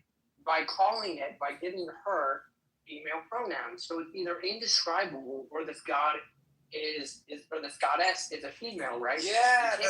But bro, how do you expect me to describe my God that's indescribable? I gotta make it relatable to you with genders and stuff. Well, what's more is that He also provided other attributes like greater than anything, which apparently is I'm assuming some numerical property. Is we're talking about it has a cardinality, and then we can do a numerical comparison to other numbers. Okay, I think the main contention. Did you also say contradictions exist? Yes, absolutely, contradictions exist. Waves, particles. So define what you call. Those are contradictions. So you're saying something can be something it's not. They're incompatible models. Is all I was suggesting. Okay, but that's not a contradiction. Those are simply incompatible. Those are simply incompatible models. Right? A contradiction is A and not A, right? And then A is B. That would be a contradiction because A cannot be B. A is A and B is B. So are you saying that an A can be a B and a B could be an A? Well, A could be B, but I think the most important thing is to say, can A be A and not A at the same time? Okay, true. Yeah. Right. There you go. I'm honestly, I do not follow classical logic. Okay, can God be all powerful and not powerful at all? I do like Hegel, and they do bring contradiction. Oh, Hegel. Okay. So, have you read Hegel? Extensively? A little bit. Excerpts. Okay. Tell me what you think. World, do you know where clitoris? Wait, where is that? You don't know? Okay. The clitoris? I know bro hasn't discovered the clitoris. Never heard of that. Oh, that's not that very. Well, do you like Hegel? I do. Okay, I think I've read, but there are some things I agree and some things I disagree. I think again, it's quite biased. I think he's quite biased in his assumptions. Is there anyone else that you've read other than Hegel? And according to logic or philosophy? Yeah. I've read about fuzzy mathematics, which is used in artificial intelligence and is also foundational to African philosophy, as a matter of fact. And it's pretty contrary to, fuzzy logic is pretty contrary to classical logic. It accepts that contradictions do exist, but maybe they exist less in reality. Maybe it's like they exist like 10% in reality and 90% in imagination. So what do you mean by exist? Like what is it that you mean when you say that's not accurate though? Right? Yeah, that's not.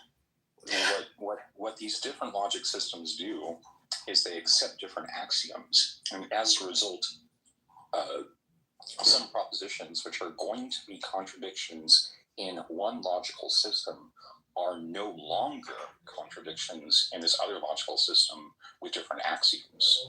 That's what's actually happening there. Yeah, you sound pompous. So let me explain more. He's not pompous. Intelligent or educated. No, I accept corrections all the time. He's not pompous. Come on, listen. If you're going to go into ad hominem, deluded.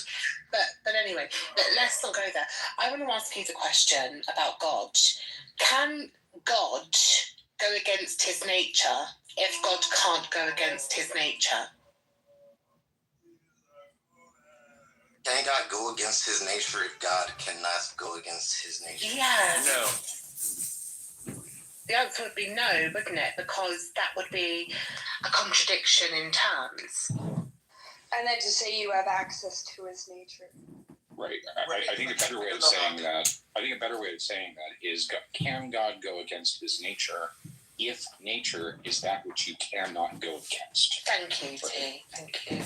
Is that like a rock so big that he himself cannot lift it? Exactly, right. Mm-hmm. Or he could create a being more powerful than himself.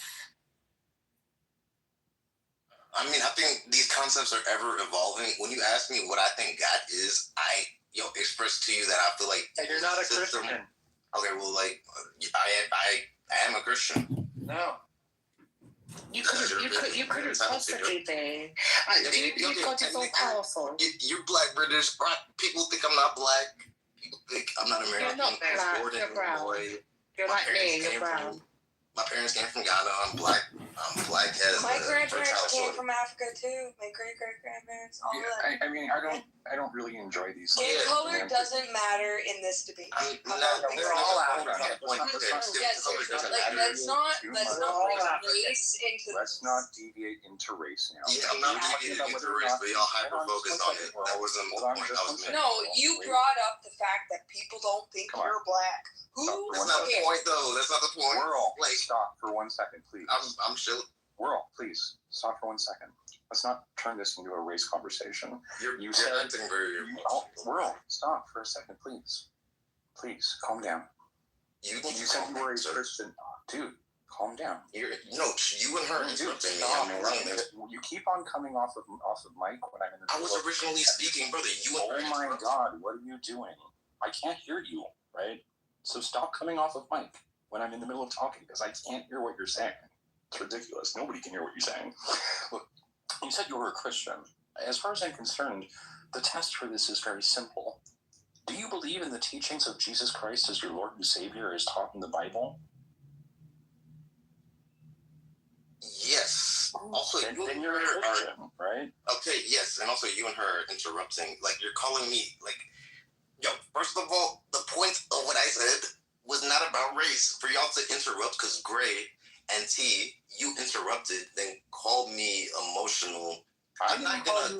I'm not. Yo, relax. To be fair. Yo, please relax. Please relax. I'm very relaxed. Calm down. Please just allow me to finish. You were the one that brought up race. I've allowed y'all to grace. No, I'm telling you that you brought that it was inappropriate to bring up race at that point. Can I please be allowed? We were talking about whether or not you were talking about race. Oh my!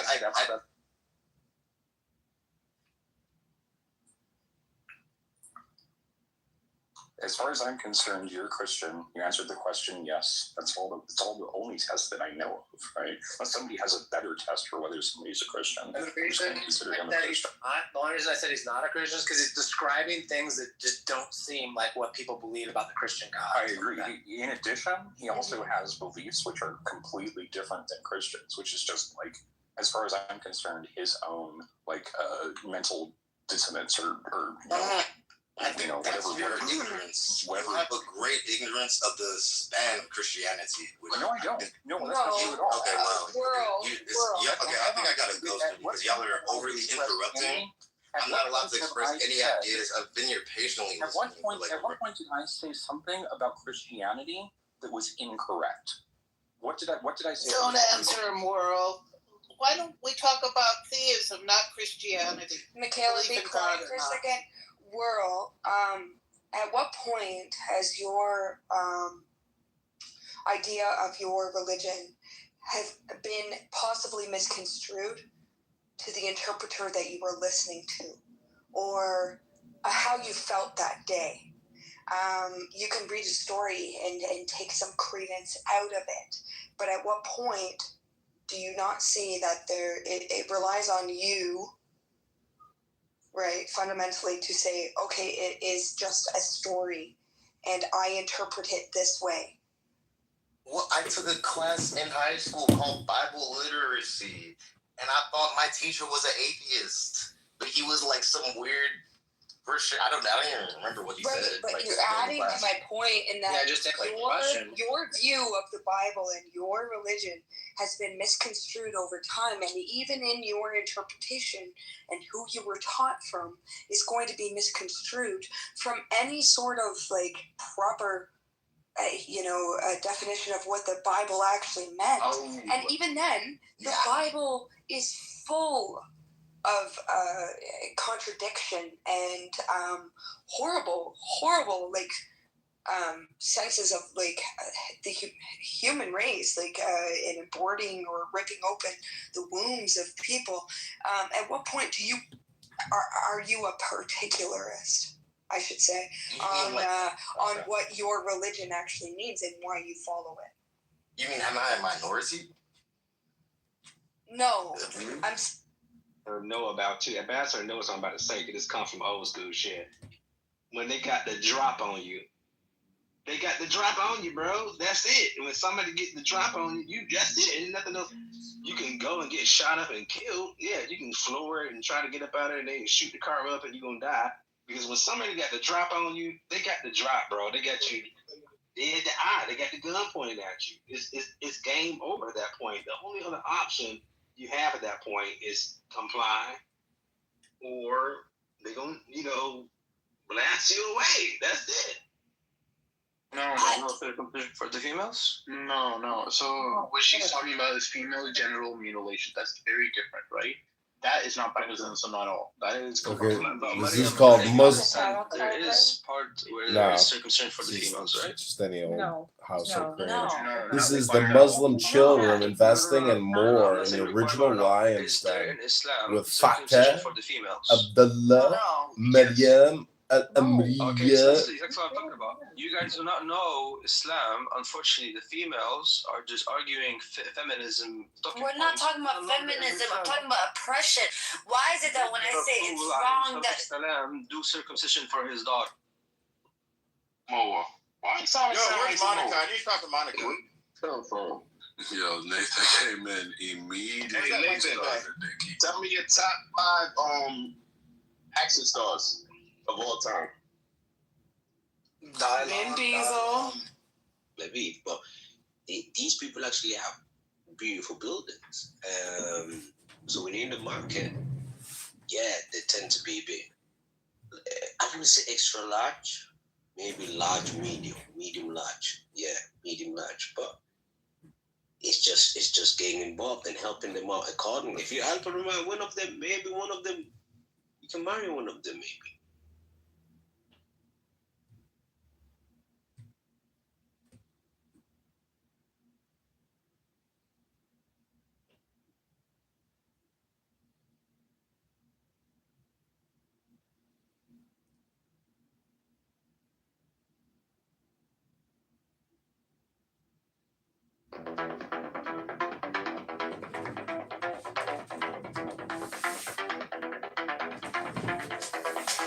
Yes.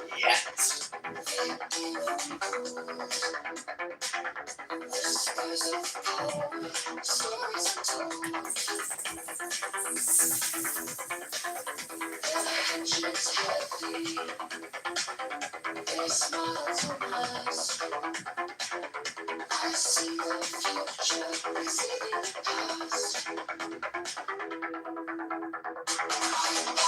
It's not a friend of mine. This dream is full time, gonna cut the line. I'm back, it's not a friend of mine. Truth burns brighter than their design.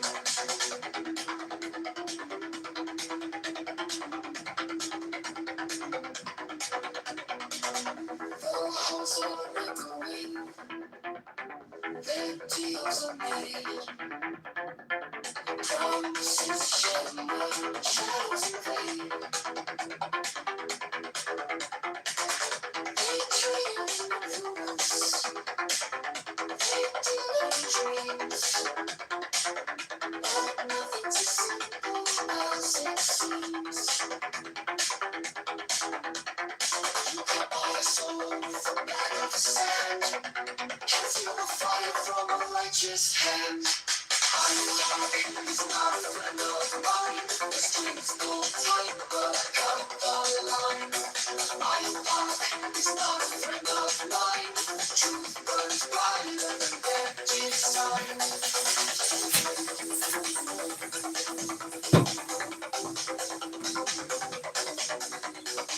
They read the script, but I'm off the page. The stage is gilded, I'll break the cage. The power's paper, the empire bends. The story's ours, we'll change the end.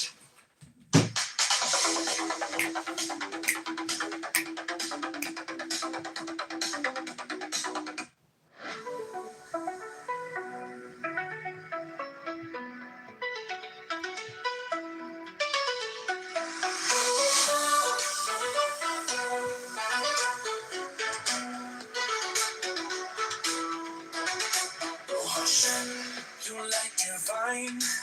In Israel's heart, your glory shines. From Keter's crown, the world supreme. You weave the world a sacred dream. Through Chokhmah stark, creation flows. In Israel's soul, your wisdom grows. It be so funny to me. Did you see the cat dancing? Yeah, and I saw the dog dancing earlier too. That shit was so funny. What's up, brother? Pathways of your grace. What you got to say, man? In Israel's land, we seek your face. Hashem, our King. Oh, no, you don't want to come on. Go ahead, what y'all saying? Them AI toddlers would be so funny. He putting his hand up. Come on. How people to do this though, like dance and.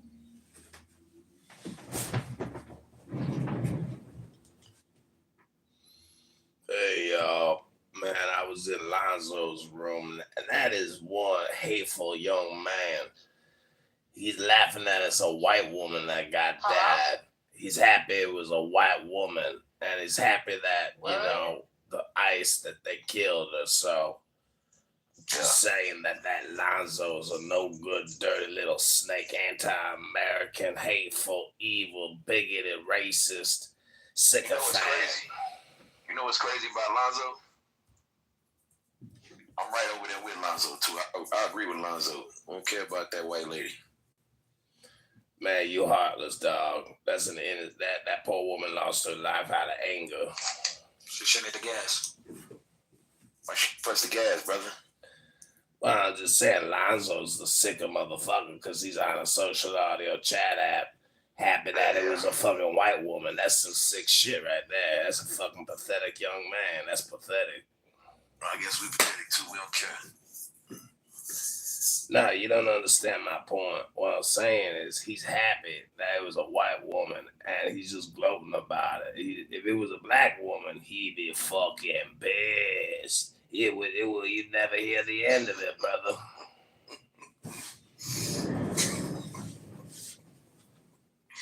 Yeah, it's can't be the way this man talk, dog. Is that the guy? Is this the guy that had a problem with his throat? What you got that little cigarette, little old jump? Where you been in before? I don't know. I gotta see if it's the same. Nah, I don't know if I've chilled with y'all. Are you the guy that had surgery? Did you have surgery in your throat? Nah, my ex-wife slit my throat 3 years ago. Okay, so yeah, that's him. Oh, you been in before? Are you trying to kill yourself? No, I said I got damage to my vocal cords. My ex-wife. Oh, that's real life shit. Yeah, I'm saying you try to kill yourself when you slit your throat?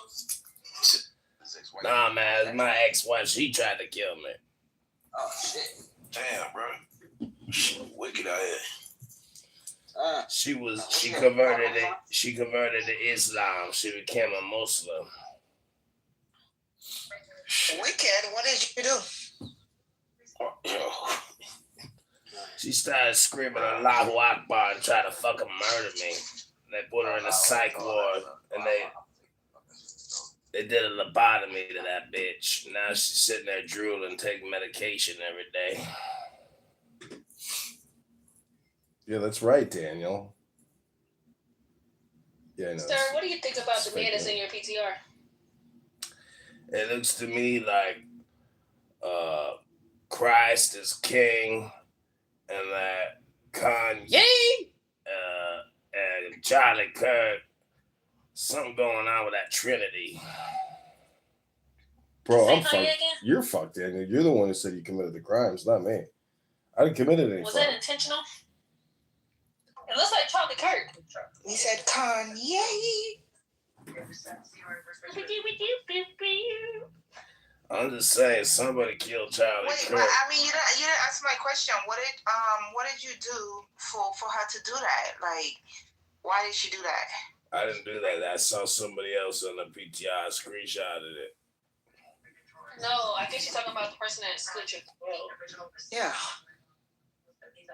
Nothing. I said I didn't want. I don't want to read the Quran. I was like, I like the King James Bible, bitch. And she was like, Allahu Akbar, and she's trying to fucking murder me. She's a crazy bitch. I met her on Hinge. Now you lying. How long ago was that? I met her 6 years ago. She slashed my throat 3 Hinge years was a ago. thing 6 years ago? Yeah, Hinge was around 6 years ago. That's where I met her. She was my sugar baby. Man, you a liar.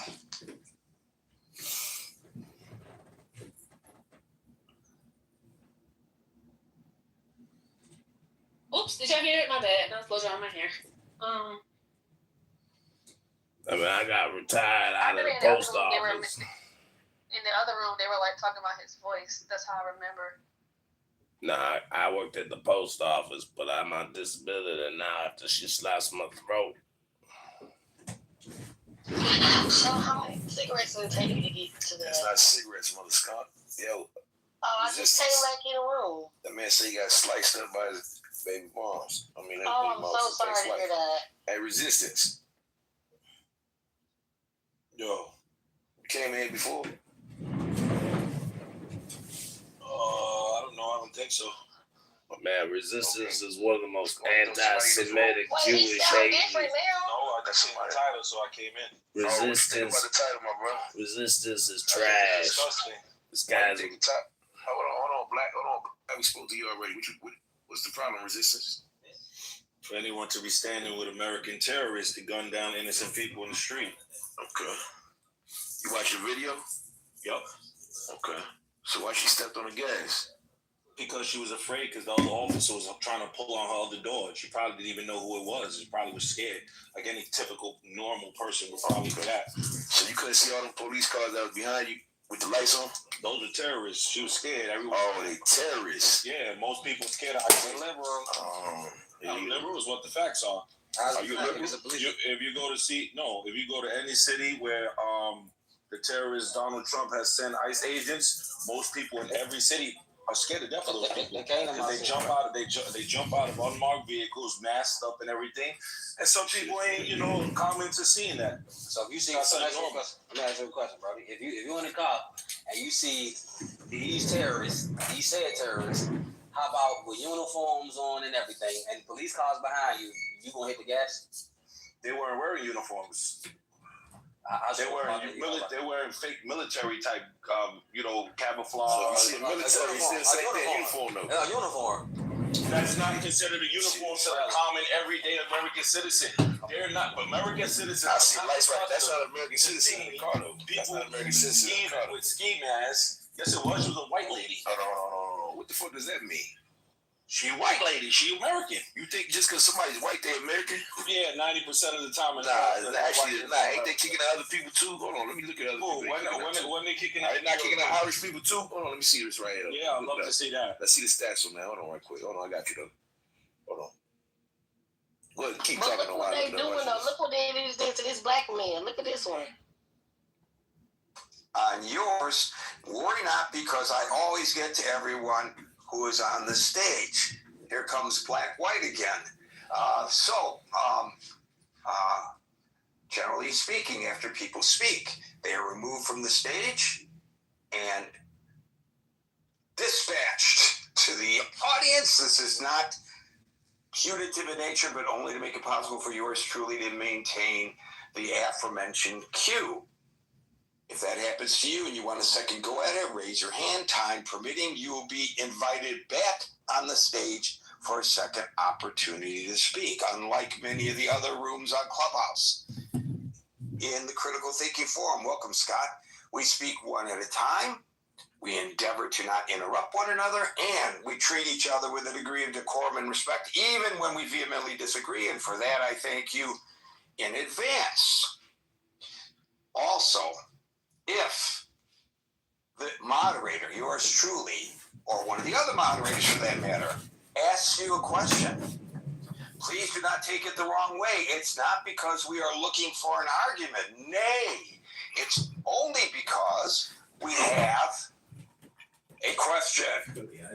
You're not in a court of law. You're not required to answer. You don't have to answer if you wish to defer, but please do not take it as an opportunity to argue.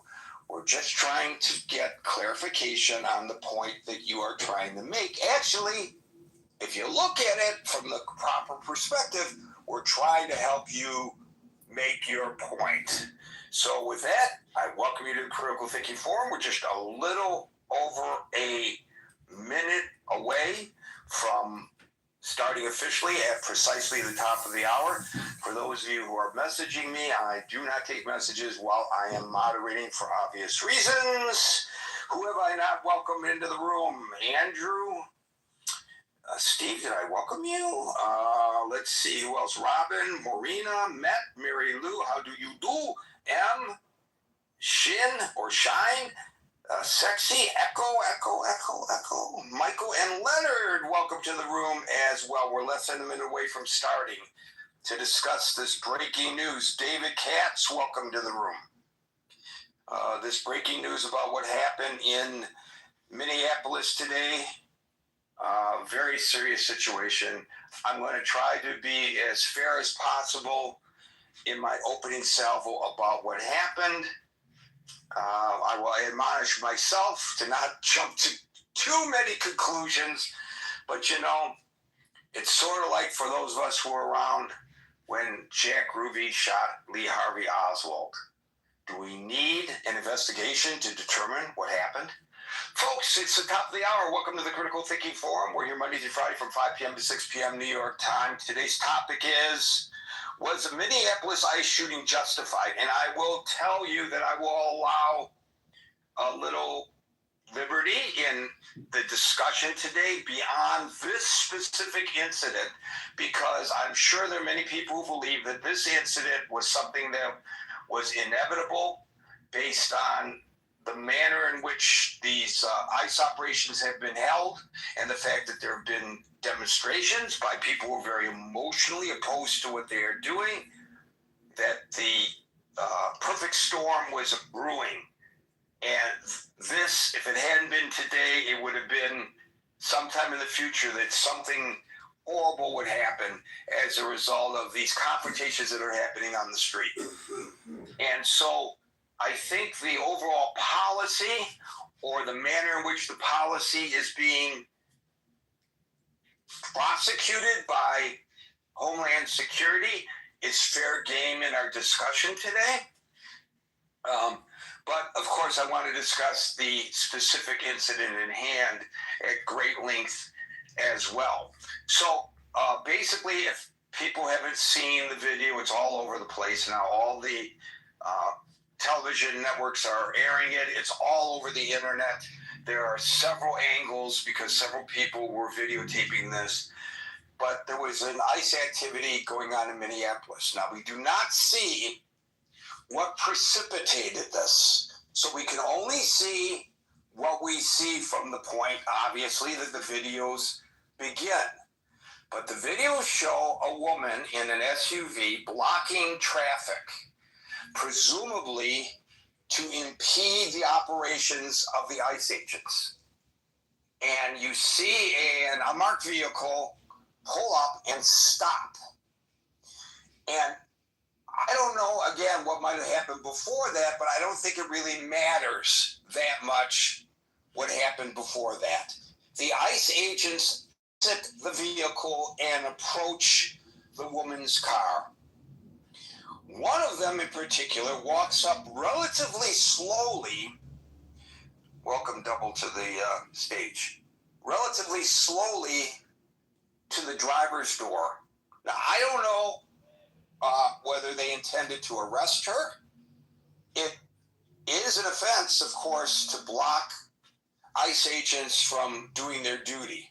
So at this point, there's nothing really unusual about this. This is kind of the cat and mouse game that goes on whenever there are an influx of ICE operations, which of course we're seeing right now in Minneapolis, because the administration is trying to make a point about this blue state and the rampant fraud that's going on involving the Somalia community. That's the message we're trying to the government is trying to portray upon us as to what's going on there. So this is where the influx of ICE agents and operations are. And of course, that brings out people who are protesting against them.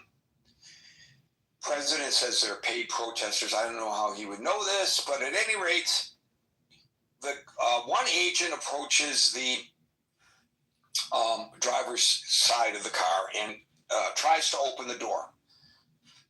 She apparently is trying to get away. Now, at that moment, her wheels are pointed straight. And if you pay attention, and I actually had to watch the video several times, there is another ICE agent who scurried over much more rapidly than the agent who went to the door, who's standing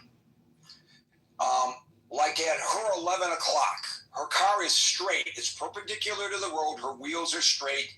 He is potentially in the line of fire of the car at that moment. I'll get back to that in just a second. So she decides to pull away. When she pulls away, she turns her wheel to the right very sharply to no longer be perpendicular to the road, but to be parallel with the street in order to make her get away. Now, I'm presuming that was what's in her mind. We'll never know. She's dead. That's when, Howard, I got to give you your hat back. Let me fix that. This is a priority. There we go. In a split second, and let me just say,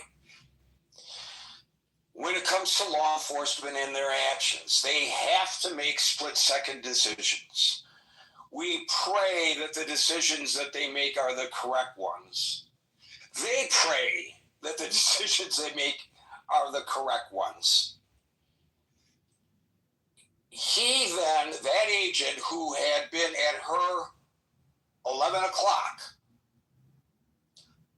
opens fire. Already, almost immediately, the politicos, including the President of the United States, take to Twitter, or in his case, Truth Social, to be judge and jury and reaching a conclusion as to what happened. I leave it to you to judge for yourself based on what you see and based on what I believe is a accurate representation that I just described. An accurate representation of the description that I just made. So, the president, Tom Emmer, and Kristi Noem in particular have come to the immediate conclusion and defense of the agent, saying that that agent was in fear for his life and the shooting was justified. The president went so far as to say he's lucky he's not dead. Other people, including the governor, Ilhan Omar, and others, have been quick to go to Twitter, the mayor, who said, quote, to ICE, "Get the fuck out of my city." That's a quote. Have decided that this was an unjustified shooting because it was clear that she was trying to drive away and she was not driving toward the agent. Now, this is as fair as I can be in explaining what at least I see and I interpret. Let me just make a comment about the agent who opened fire. His actions before he opened fire. And of course, that would not justify her trying to run him over. But to me, I'm just going to give you my observation. It doesn't appear to me that she's trying to run him over. I can understand the argument in his mind, because you kind of have tunnel vision at a time like that. You know, there's a lot of heightened awareness. He may have thought that that was her intent. But if so, that it was, in my mind, it was a clear misjudgment on his part. But his bigger misjudgment was where he positioned himself. Let me give you an analogy. I have gone, as many of you know, in my days as a reporter, many, many, many times on drug raids in Detroit. When you approach a house, you announce that you are going to raid the house. And then you use a battering ram to kick in the door. You stand, unfortunately, the one cop with a battering ram is exposed. You stand to the side of the door. Here's something else. It doesn't even have to be something as intense as that. If you are a police officer and you're going up to question somebody, potentially a suspect, and you come and you knock on the door, you ring the bell, you stand to the side of the door so that you're not in the potential line of fire. This guy put himself in harm's way. This does not justify what she may have been trying to do if the president at all, Kristi Noem, who, by the way, called this an act of domestic terrorism. Please, this was not an act of domestic terrorism on her part. Even if she was attempting to run him over, this was not an attempt of domestic terrorism. This kind of thing happens every day on the streets of America when there are confrontations between police and wanted individuals. Usually the cop's not standing in front of the car. Usually what happens is it's the guy who's trying to open the door, and then the car speeds away and the officer is dragged. But when that happens, it's a confrontation, it's an illegal act on the part of the driver, but it's not domestic terrorism. And to call this domestic terrorism, this is my commentary, is to really demean what it really is domestic terrorism. 9/11 was terrorism. Okay, that wasn't domestic. Blowing up buildings with pipe bombs, that's domestic terrorism. This would not, even in the worst case scenario of what we saw, qualify as domestic terrorism. I don't know why they have to always overstate their case, this government. But in fact, that's exactly what they did. But at any rate, you don't put yourself in the potential line of fire. You never do that. He should have been further over to the side to where if she was going to try to run him over, she would have had to turn her wheel to the left in order to run him over. Then it would have been obvious that she's trying to run him over, and the shooting would have been justified. So this whole thing was set up by, in my opinion, as a roadside observer, not an expert. In my opinion, he contributed to what happened by standing where he stood. Again, from my view of it, she was clearly trying to drive away. The president also threw more gasoline on the fire when you can hear on that one video, maybe on both videos, a woman screaming in protest for what's happening. Might have actually been the person who was videotaping it because the audio was so loud, but it might have been somebody else standing near the person who was videotaping it. And the president already has, in his True Social post, said that, quote, obviously, that was a paid protester. No, Mr. President, obviously it was not a paid protester. It may have been a paid protester. What difference does that make, to quote Hillary Clinton? I pointed out in the chat with regards to that. I am trained to be a dispassionate, at least on the outside, observer when I am covering confrontations between police and demonstrators. I can't show a bias towards one or the other. I am there to report what's going on. I, of course, internalize and will later in the newsroom discuss with my colleagues what I saw. All those idiot protesters or those stupid cops, depending on what my perspective is. But when I'm out on the street, I am not going to get involved. I am there to observe. But I got to tell you,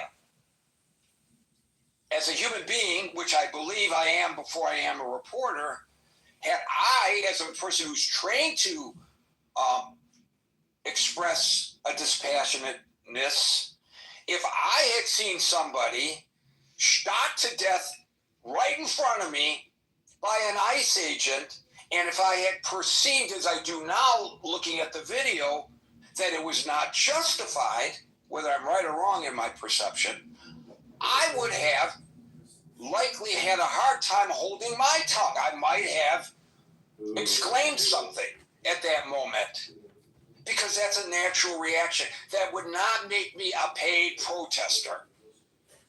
It would just make me a human being reacting at the moment to what I saw. There's no need for the president to make comments like that, in my opinion. This is a time to try to calm things down. By the way, I would rather hear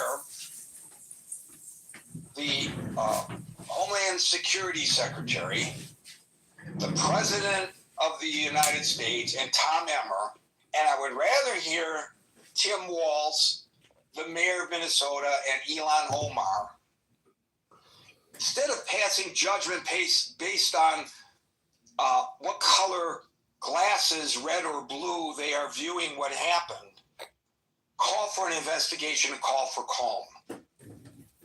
That's what leadership does in a situation like this. Even if you 100% believe that the ICE agent deserves your support, or even if you 100% believe that this was an unjustified shooting, the proper response is to say, folks, I would like to have heard Tim Walz say, I just got off the phone with President Trump, and he expressed his concern about what happened, and he has pledged a full investigation, and I support him in that action. That's what I want to hear. But that's not what I heard. And I think that's really reprehensible from a leadership position. You are not constrained by this. You're not in the leadership. you're in the constituency, and so I'm not suggesting that you cannot have an opinion either in support of the action or in condemnation of the action. I want to know what you have to say about that.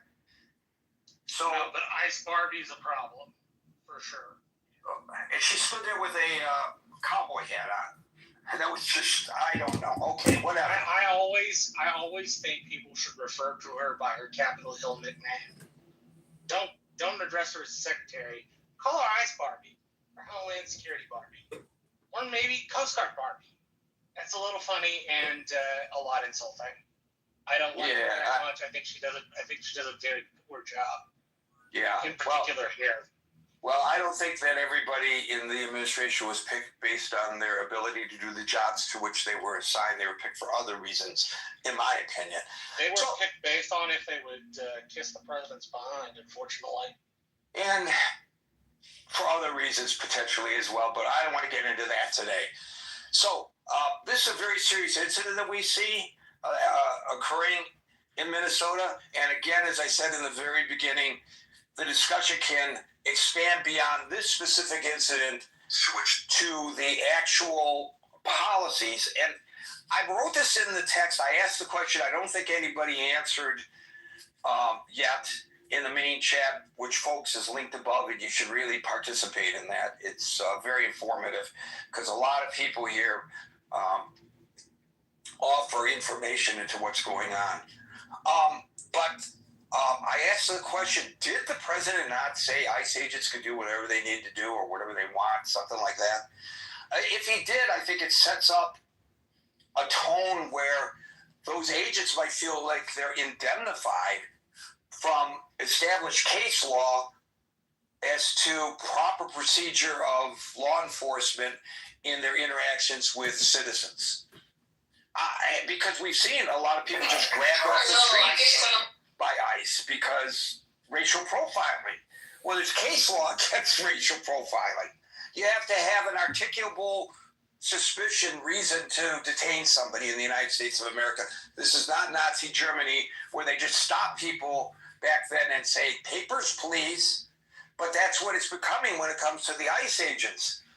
So, but they feel indemnified, perhaps, based on the demeanor of the people who they report to, both on an immediate basis, to the Homeland Security Secretary, to the freaking President of the United States. Okay, I've spoken way longer than I normally do. I'll start calling folks in the order in which I see them. Today, that order begins with Scott, followed by Howard. Hey, Gary. How's it going, man?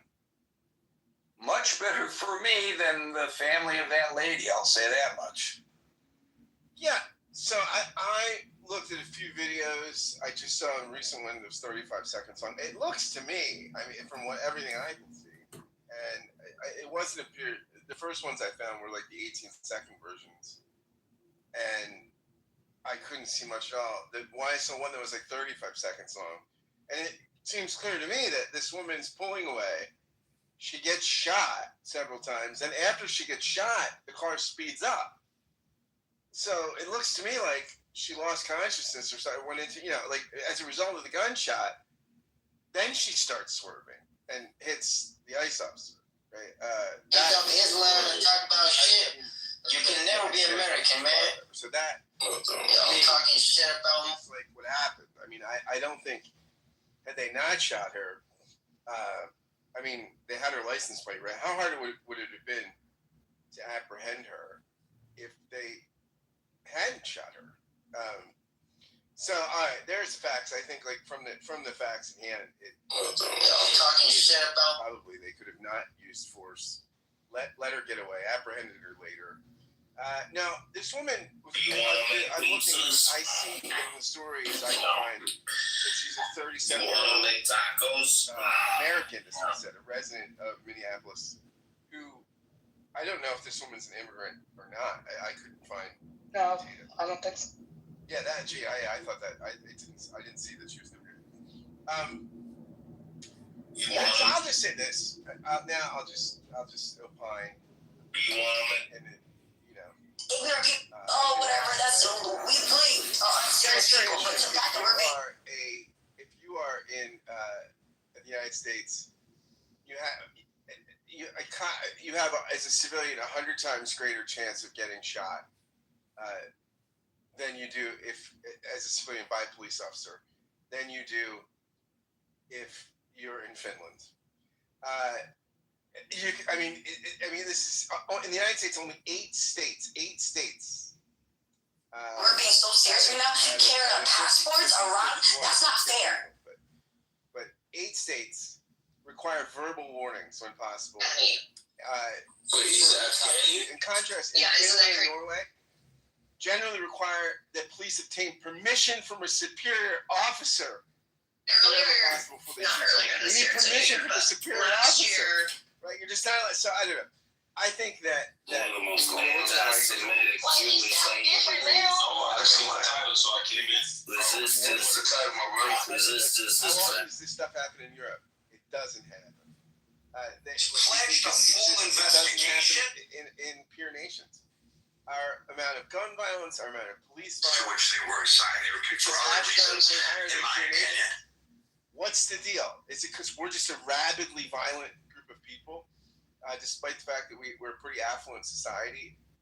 I tend to not think so. I think we've got a lot of guns. We've got a militarized police force. The militarized police force has been a problem for a long time. It got worse after 9/11 when you got all that Homeland Security funding and these grants to buy these military weapons and all this sort of military gear that we see cops walk around in. So you combine the militarized police with too many guns, right? Where there's more guns in the country than people, and you have an amped up militarized police force knowing that they're policing a citizenry, where there's guns just everywhere. I'm shocked this doesn't happen more. It's a systemic problem, and militarizing the police and not having a zillion guns running around would probably do a lot to mitigate. To which they were assigned. They were picked for other. Our thoughts and prayers are with the family of the woman who is no longer with us. Thanks, Gary. Well, it's the initial reaction of law enforcement in general when something like this happens is to circle the wagons and support the law enforcement officer. That's the initial reaction. And sometimes that's justified, and sometimes it isn't. And in this case, maybe it is justified. Maybe another attack on the CTA. Someone stabbed a man and a woman around 11 o'clock last night at the 69th when they Street get out there Red with their Light charts and their angles and they talk about psychologically, he thought that she was trying to run him over. The fact that the car, after the shots were fired, continued on a trajectory away from him would indicate that was not her intent. But we don't know what was in the mind of the officer at the time. But Brian made... Gary, what you're saying is the vehicle, as it swerves to the driver's left, you're saying... Who represents that area? No, the driver's right. She was swerving to the right. For months. Oh, in the video I saw it. No, she was perpendicular to the roadway, facing him. From the video, it's right to left. The officers exit. She's moving to her left. No, her right.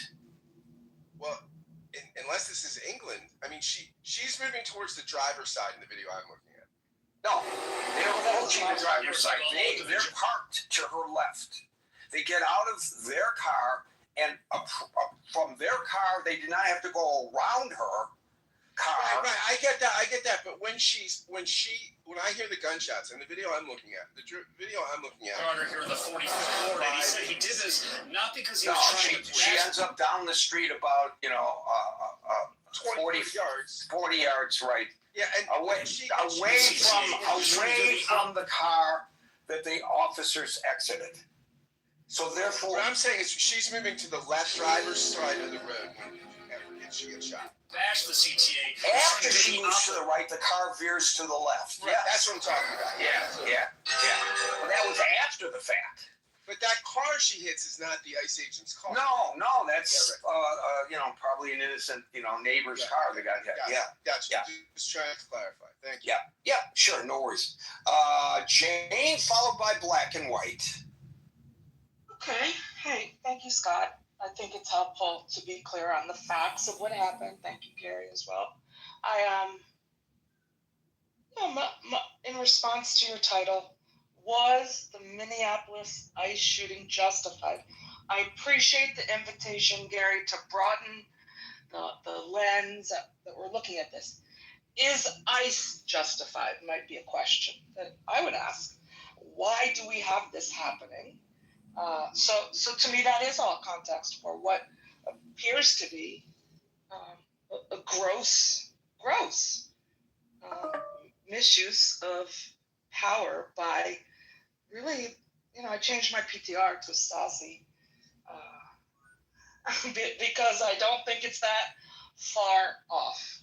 I know some people think Gestapo. I'll go more with this because, people get very literal, but there isn't, to my knowledge, ICE enforcement isn't playing by the rules that many of us who are civilized Americans would, like our Constitution and all those things. So this is the context. They are picking up citizens of this country, ICE I'm speaking about, and then I'll say one last thing about the actual shooting. And this is not right.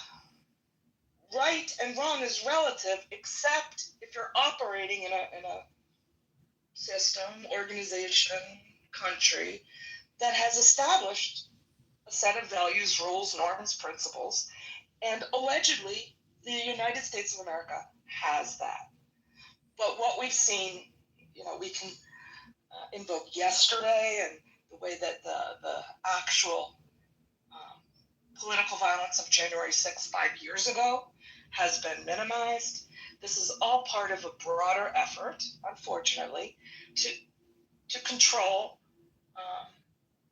people like this lady, I don't know, young woman, I shouldn't call her a lady, who was actually, I don't know the letter of the law on protest, but nonviolent protesting of the fact that there are masked, very unconventional, very anti-American, masked federal agents who are not abiding by, and most of the rules of civil rights. I mean, I'm picking the broadest things to make this just an illustration, Gary, of what I feel like you're intimating. Like, it's very fucked up that we even have this going on.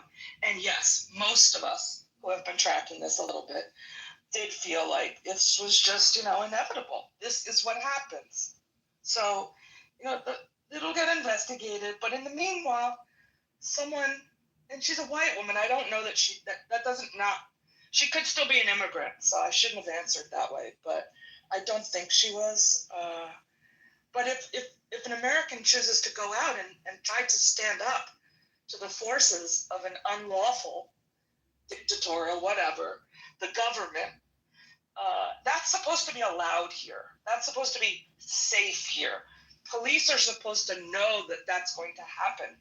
And so it's all fucked up. And I guess it's a premonition of what will keep happening. And there's tons of historians, Marshall's back, who can, parallel this to other dictatorial nations or nations that slide towards fascism, whatever it is. The rules aren't being followed, nor are the morals and values. So I'll leave it there. Marshall, small bone to pick with you. Quickly. A friendly one. Yeah, please pick the small bone. If I done something, if I no, it's very simple. I appreciate and applaud, Marshall. I would use a sound effect. It's not really done here. Your statements about Kristi Noem, and I would invite you to apply the same critique and vitriol to the rest of the cabinet, especially the men. Thanks. Well, I hope you're not intimating that Marshall only picks on Kristi Noem because she's female. You're misunderstanding the the sentiment that's meant in. She's not mad at me. She just said, hey, there are other people too. That's all. Yeah, the only reason I jumped in on that was because of the terminology, especially the men. But anyway, it's interesting. When there is civil disobedience there, we as a nation applaud it. When there is civil disobedience here, which, by the way, is encouraged by the Constitution, encouraged, not permitted, encouraged by the Constitution, then we throw up our arms and think, the shooting was justified. I evoke the imagery of Tiananmen Square. They didn't blow that guy away for standing in the path. He stood in the path of a tank. He impeded the military in their business in Tiananmen Square and became a hero around the world, especially in the United States, for doing so. Now, Martin Luther King Jr., when he would protest and when he knew that it was civil disobedience that he was perpetuating, he would perhaps symbolically carry a toothbrush so that when he ended up in the hooskow, anybody use that term any longer?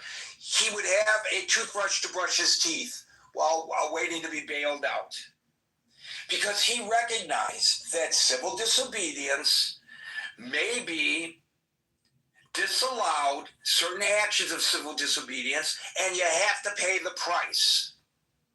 And he was willing to pay the price, and he often did, as do other people who protest and get arrested, like people who chain themselves to the doors of banks on May 1st or whatever.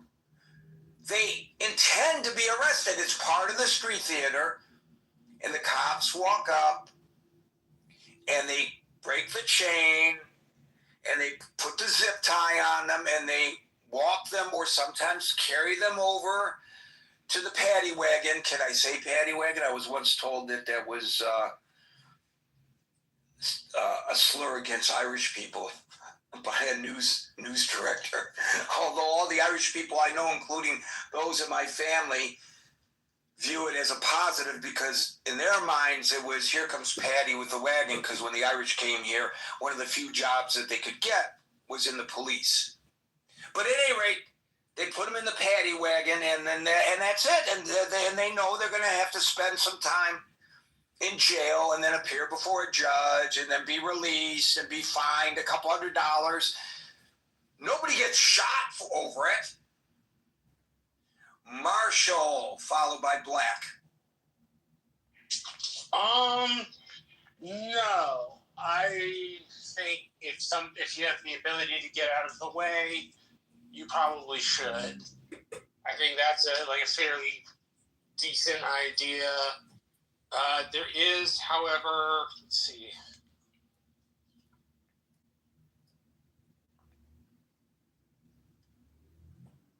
let's see.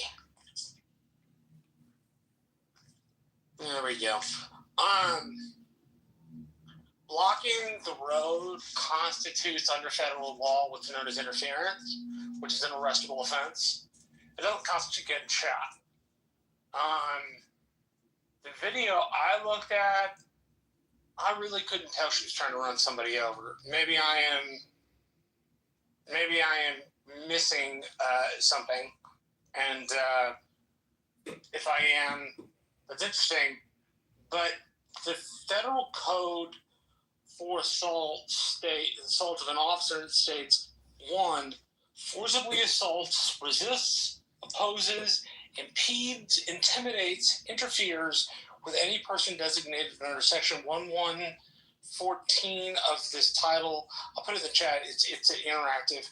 Forcibly assaults or intimidates any person who formerly served as a person designated under Section 1114 on account of the performance of official duties during such terms of service shall, where acts in violation of this section constitute only simple assault, be fined under this title or imprisoned not more than 1 year, or both, or such acts involve physical contact with the victim, the assault or intent to commit another felony be fined under this title or in prison not more than 8 years.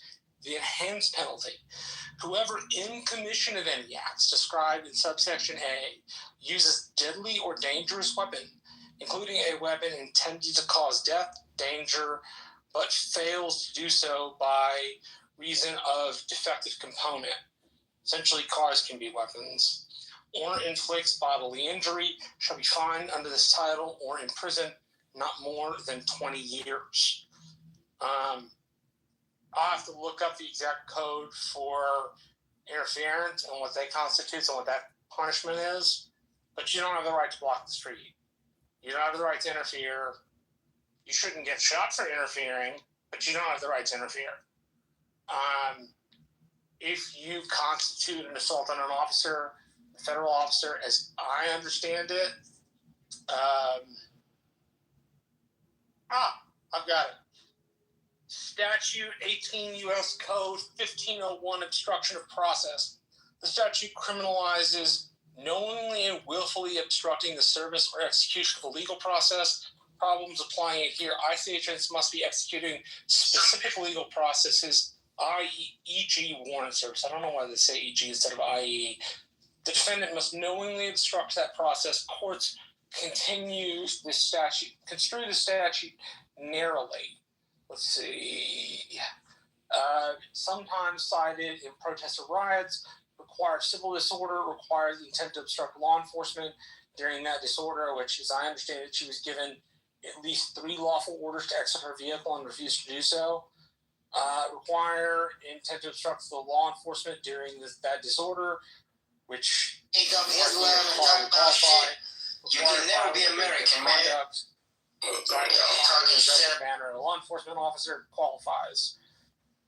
Single driver in traffic encounters does not qualify. And the last one to this is going to be assaulting, resisting, or impeding federal officers. Hey guys, So anyways, the bottom line of all this is, Marshall, nobody's questioning that they did not have the right. In other words, everybody recognizes they had the right to arrest her for blocking them. If I could wave my magic wand and I could be the cop. It's a great day for the law, Gary. If it's not, It's a great day for America. At that split Domestic terrorists have been captured and killed. Or mistakenly that she was coming at you. Slava! USA! USA! USA! USA! Doesn't justify it by any means. Yeah, like I said, I would prefer she didn't get shot.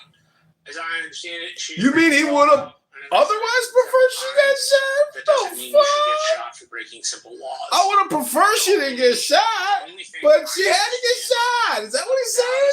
Oh no, Marshall. I'm wrong, so somebody would have to double check me just to be sure. If you commit assault on a federal officer, they are then greenlit to use force. I agree that's not the right word, but if I point a gun at a federal officer, he has the right to shoot me. And likewise, if I try to run him over with my car and he can't get out of the way, he has the right to shoot me to protect himself.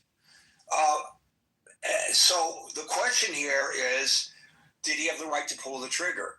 It appears to my uninformed eyes, just like it does to yours, that he did not.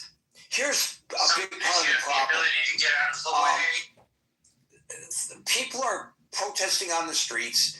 There are supposedly law enforcement officers, not military people, wearing combat helmets and green camouflage like they're in a jungle.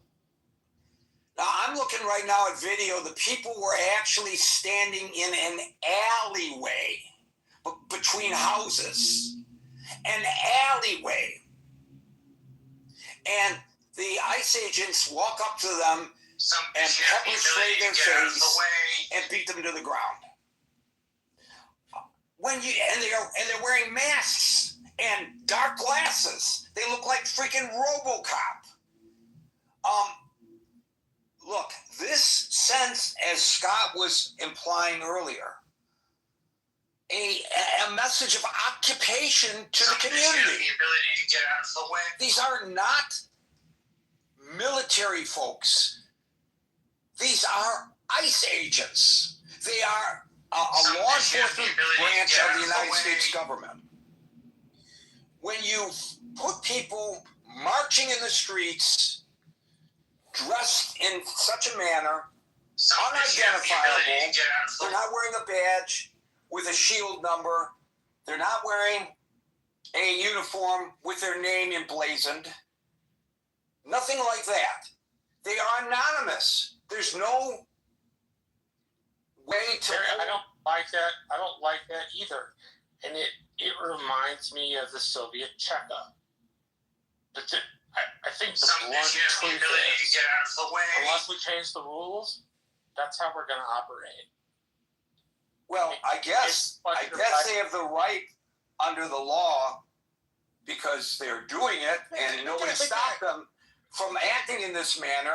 And as Scott pointed out, we've given law enforcement broad latitude since 9/11. Boy, was that license to do what they're doing now, which we would never have allowed as a society. We never did allow as a society prior to 9/11. Gary, just like even post 9/11, right? Obama was famously the porter in chief, and if we had an Obama on immigration, I probably think it was. I do think it was excessive, given our needs economically around immigration. But this didn't happen when Obama was president. Like, we didn't have this sort of stuff, and he was deporting the hell out of people.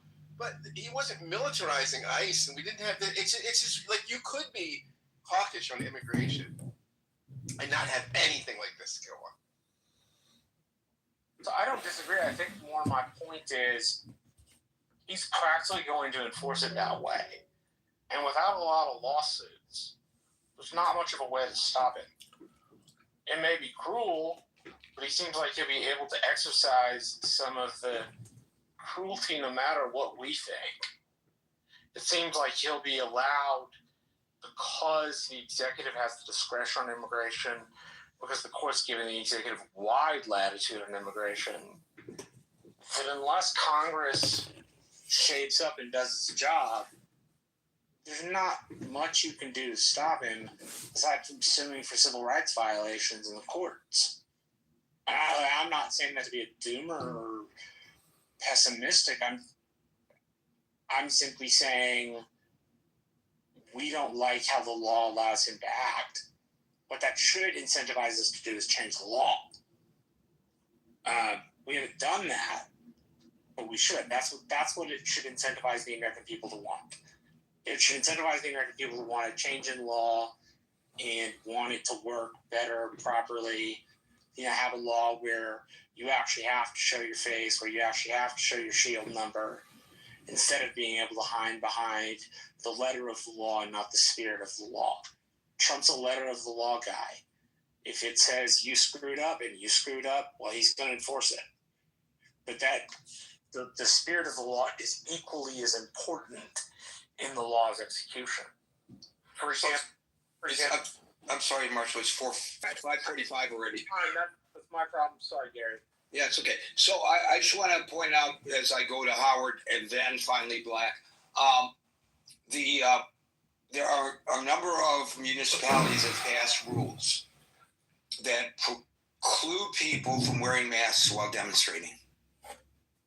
But laws. But then you can have ICE agents wearing masks while enforcing the laws. There seems to be a dichotomy there.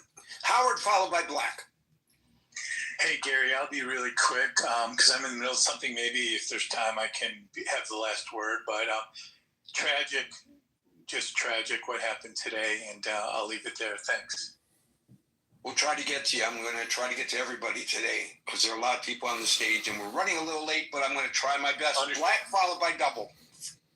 Hey, Gary, it's two things I want to say. One is this Border Patrol agent should be promoted and give a bonus. And two, Domestic enemies of the state, terrorists have been eliminated. It's a great day for the law and a great day for America. God bless Secretary Noah, and God bless the ICE. Immigrants are not terrorists. Yeah, I think that's trolling. Let's not even respond to it. Double followed by Z. They kicked me. She's trying to leave. Why would you stop your big investigation or your big takedown to create a larger one, like one on a scale of probably that shit wouldn't have even happened with the people that they came there to get.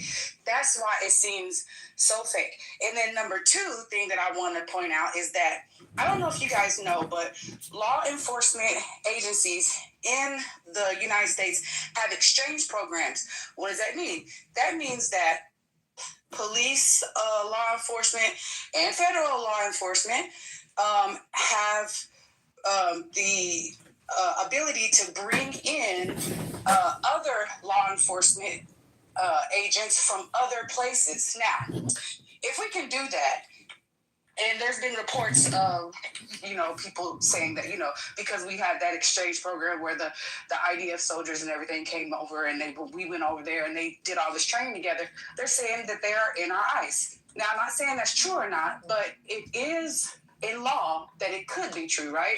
So my thing is that if this isn't a psyop, which it's like almost for sure it is, if it's not a psyop, then what we're looking at is the escalation of military, federal military law enforcement force. It doesn't even matter. I don't know if you guys be informed of how deep this goes. Built a full AI hunting system, and it's already targeting 1.5 million people. First, there's Palantir's Immigration OS. It pulls data from the FBI, IRS, Social Security, DMV records, even traffic cameras all into one platform. The AI analyzes everything, detects patterns, and flags who to go after. ICE paid Palantir $30 million for it. Then there's the capture layer. According to 404 Media, ICE just paid a company called AI Solutions. On the church on social media. We don't have to do that. No other community is holding hands and saying it's on one person.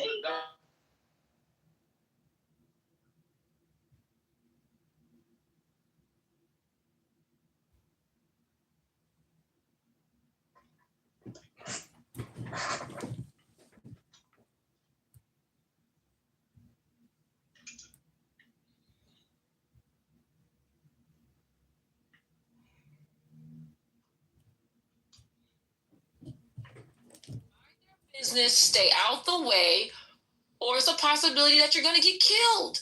That's it. Like this is not a game. It's not a game. So, educate yourself about what's going on. Stay out the fucking way. Let these people do their job. Don't do nothing stupid to get on TV because you might end up in the fucking casket. Yo, Matt, Well, this shit ever said, because this is the other thing, right? Because I'm seeing people in the chat saying comply or die. When has that never been the reality for especially black people? Now they're making it the reality for quote unquote white people. So like, what the fuck, bro? If you know you're not doing anything wrong, right, and you get Point of order, moderator, put me in the queue. Go ahead, bro.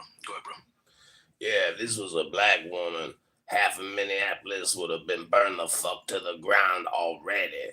So we got a double standard, but we got a new standard in America, FIFO.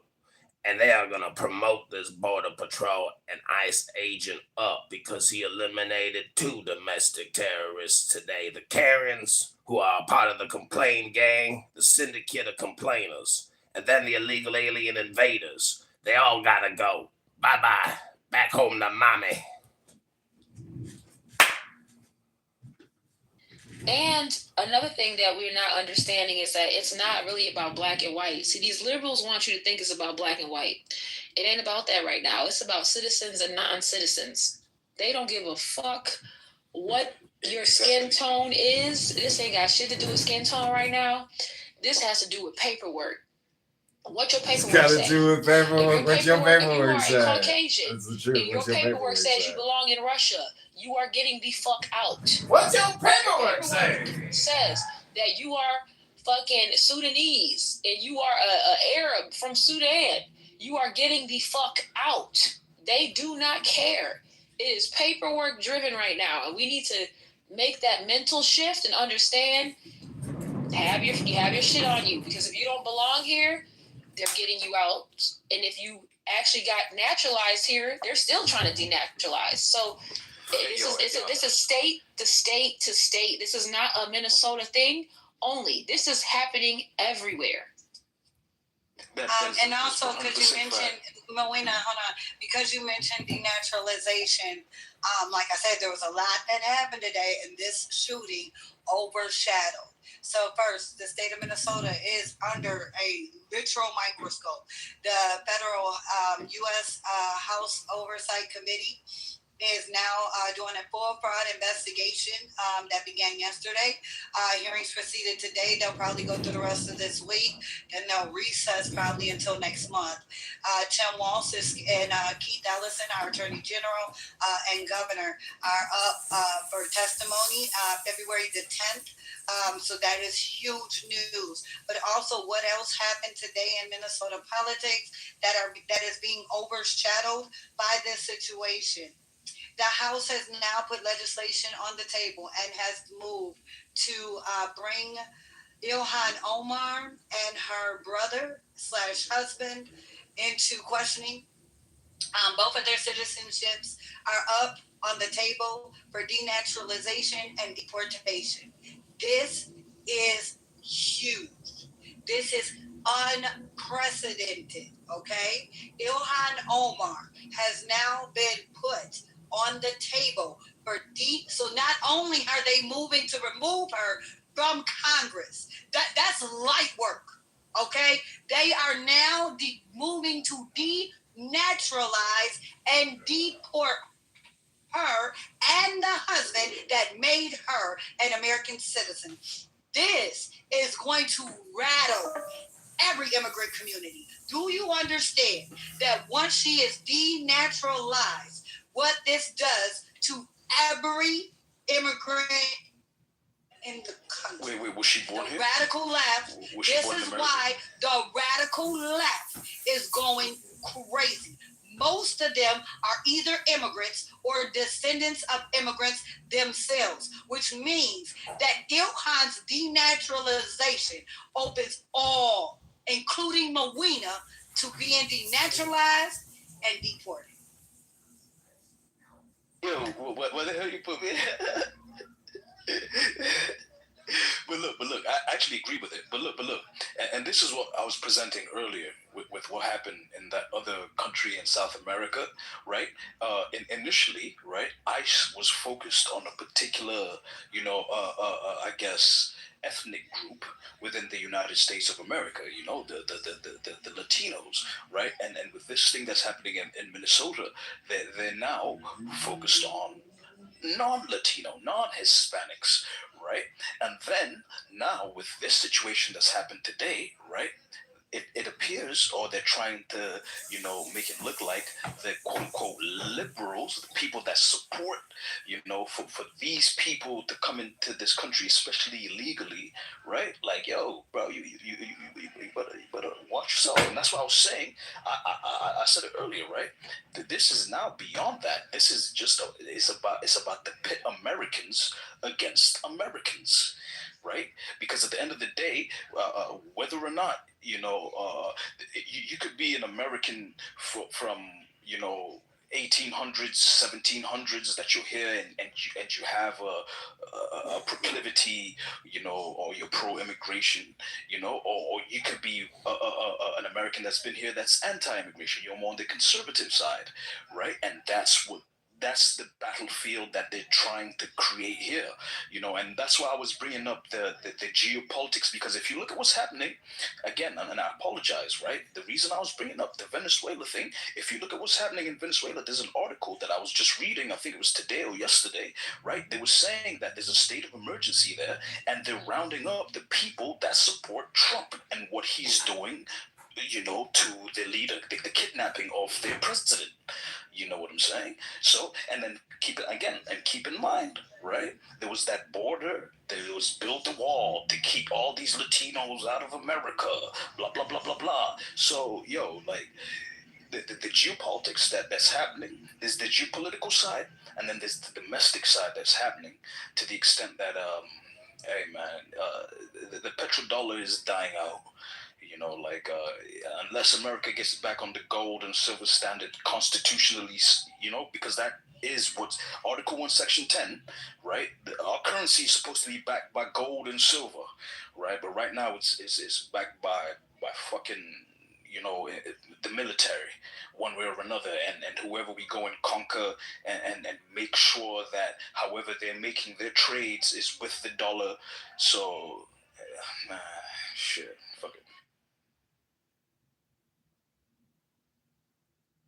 I've never had, I think I've only had one negative interaction with the police, and he was being an asshole for no reason. But other than that, there was one time a cop pulls me over, he gave me a ticket, and then he gave me the money to pay for it. I swear to God, no one believes me. But the police ain't all that bad. They're not all that bad, man. And he was a white officer too. He was white too. He gave you the money to pay for it. He gave me. I didn't have any insurance, and I was like, you know what? Just give me the ticket, man. I acted like I was guilty. I was like, no, man. Look, I was like, look. I've been pulled over several times. Just give me the ticket, several times, and just allowed them. Like I said, hey, look, like you can do everything. Gave them my passport.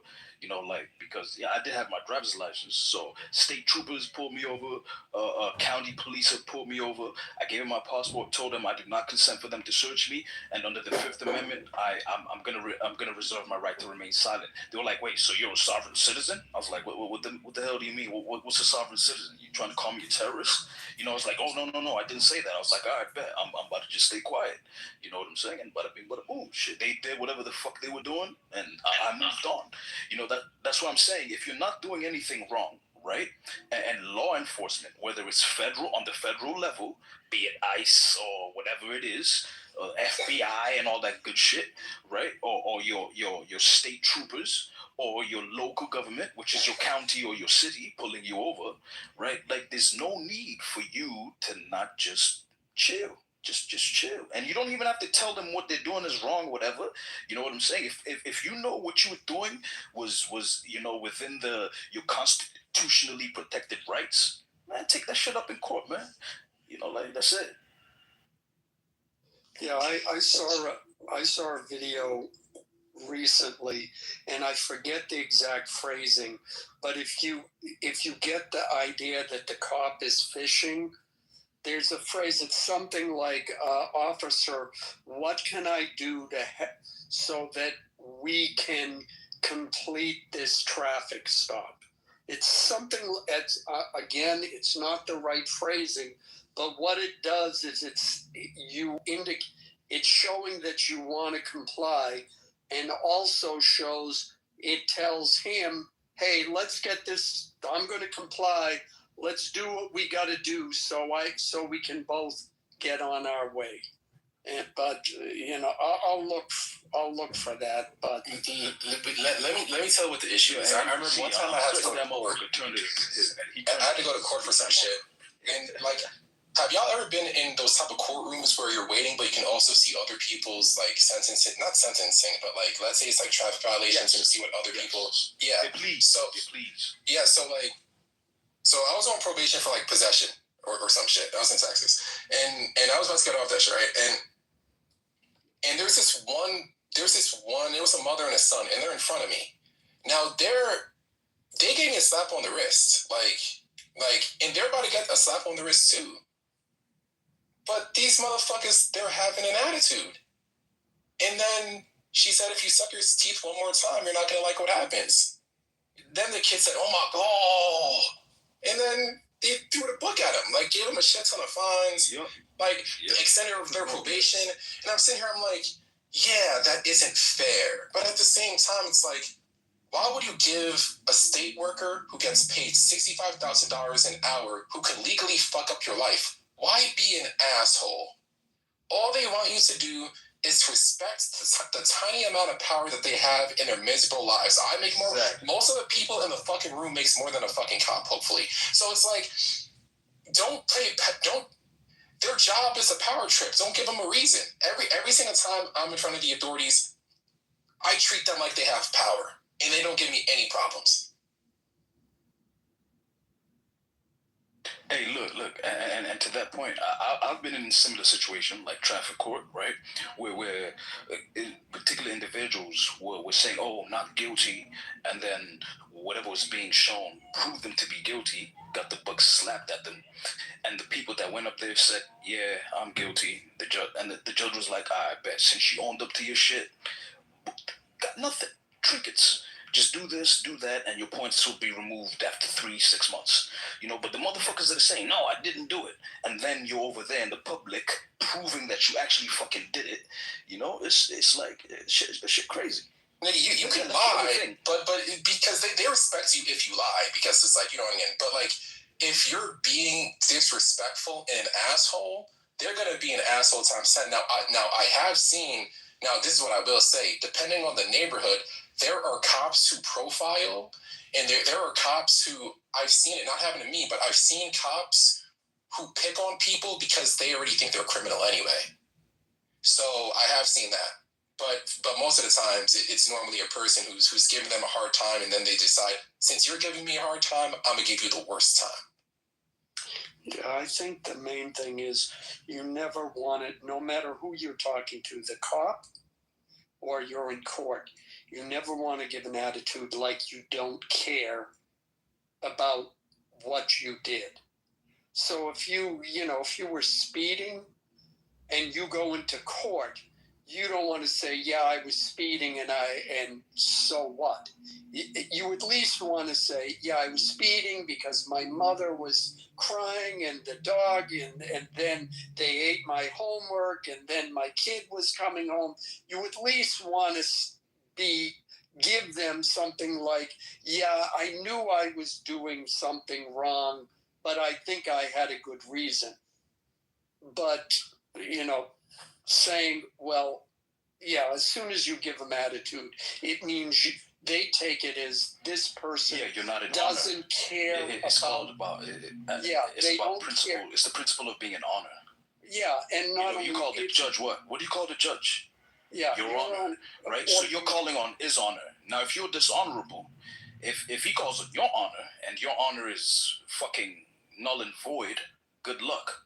Yeah, but I agree with that. I'm also saying you want to show that you care about the law itself, that you understand you're not supposed to speed. You understand you're not supposed to roll through a stop sign, et cetera, et cetera. That's the other element I'm talking about. Yeah, there's a thing to be said for respect for authority. That right there, I think everyone should come to terms with. There are going to be laws in a just civil society. So, like Alan is saying, and like Lord is saying, like I'm hearing reverberated to people, is understanding that you need order. There has to be authority. So you can debate later on whether how that played out, but in the moment, the idea that you have no authority over me, I wouldn't recommend you going down that road. A lot of people like to do different teaching depending on what rooms, who individuals in your ear. They like to try to figure out the, get out of jail free phrase or something. Sovereign comes up in conversation. If you start trying to practice something you heard online about, say this magic phrase or something, and you don't really know what you're saying, you might want to just remember you were doing 90 and a 70, and they pulled you over. Just know that. There's a price for that, but the price isn't you're going to die. So registration, whatever it might be, driver's license, just recognize that, okay, whatever that is at some later date, you deal with that. But in the moment, they are designed to have authority to protect and to serve and you and everything else. So granting that mindset or embracing that mindset will go a long way to recognize there are people in society that have authority over you. That's a good place to start. I guess y'all ain't never known no crooked cops and no crooked judges and all that other fuck shit in y'all neighborhood. I have. So you get the respect that you give. And that's on period. Yeah, and I just want to say this too. Right now, we talking about a white liberal who is not following the rules. Okay, what's happening is these lefties, these liberals, these white people are leading people off the cliff to challenge authority. So this ain't about no black folks not following the law and license and be nice and kind to the judge. This ain't what the fuck we talking about. We talking about a liberal. We talking about white people, and we talking about all these foreigners in the streets going against authority. They are going against authority, okay? And that's why she's dead, is because she went against authority. They created a gray area. So let's stick to the topic at hand, which is if you are a lefty, don't put your dumb ass in the street and stay out these people's way while they do what they're supposed to do. And again, I just told you that they have already aligned with different AI companies. They know who the fuck everyone is. They know everyone's background, their families, their kids, where you were, where you are, and everyone who's attached to you. So by the time they come and get you, they have already been surveillancing you for months. So at that point, concede. And they said, listen, we will give you $3,000 if you self-deport. $1,000 if you self-deport. So at some point, when they come and get your ass, understand, and you decide that you still, after all of that warning, want to be defiant, or people who are ignorantly defending this behavior, shit is going to happen. But I promise you, this guy, this police officer, this ICE agent, I don't know. I think he might get the fuck off. I think he might get off because, again, we are not understanding the times we're in. This is not 1965. This is 2026. The rules are different, and it is clear that the United States have been invaded. It has been invaded, and there's fraudulent behaviors from a bunch of foreigners and politicians who supported it and are also fraudsters. So that's where we are. Wake up to where we are today and stay the fuck out the way. I'm done. It used to be a crime to be a black person in the United States. Now it's a crime to be an illegal immigrant. So, I don't know, man. I just want to be an illegal immigrant. It used to be a crime to be a black person? Yeah, you speak to people. What? So your very existence was a crime. Yeah, he's a foreigner. Hold on, he's a foreigner. He's not black. Oh, okay, yeah. Well, is that wrong? No, you're just talking like one. You're not wrong, but you're just talking like one. That's all. But even if it doesn't matter what I am, isn't it just... No, it matters. It matters what you are. You're saying it used to be a crime to be black American. But it's not true. It's not a used to crime. It's not a used to situation. You're saying it's still a crime to be a black American. Yeah, well, yeah. I mean, they can't do anything now because we have sovereignty. Okay. So that means it's not a crime to be a black American anymore, right? No, you're not understanding. So what has happened, just so you can understand in small context, is that we're being oppressed on our own land like every other indigenous person, right? So now that they have allowed too many people to come over here to equally oppress us, and it has gotten crazy. They have made a mistake because these people have been looting. Now the Caucasians are trying to backtrack, and they're trying to get y'all the fuck up out of here. So we are just waiting. We're just on the sidelines, not getting in the way. So if they don't allow a cascade of illegals to come in, then they're racist and xenophobic. But if they do allow that to happen, they're trying to sabotage your community. No, what has happened is that they wanted to be the only people to loot, and now y'all are looting too, and they're saying y'all too much. That's basically bottom line what has happened. They want to be the only looters, They said get the fuck out. They used y'all. Y'all were a pawn for a period of time. So now that y'all have overstayed and caused a lot of fraud yourselves, they are like, sorry, we made a mistake. Okay, let's get you the fuck out of here. That's all that's happening right now, and we're just watching it.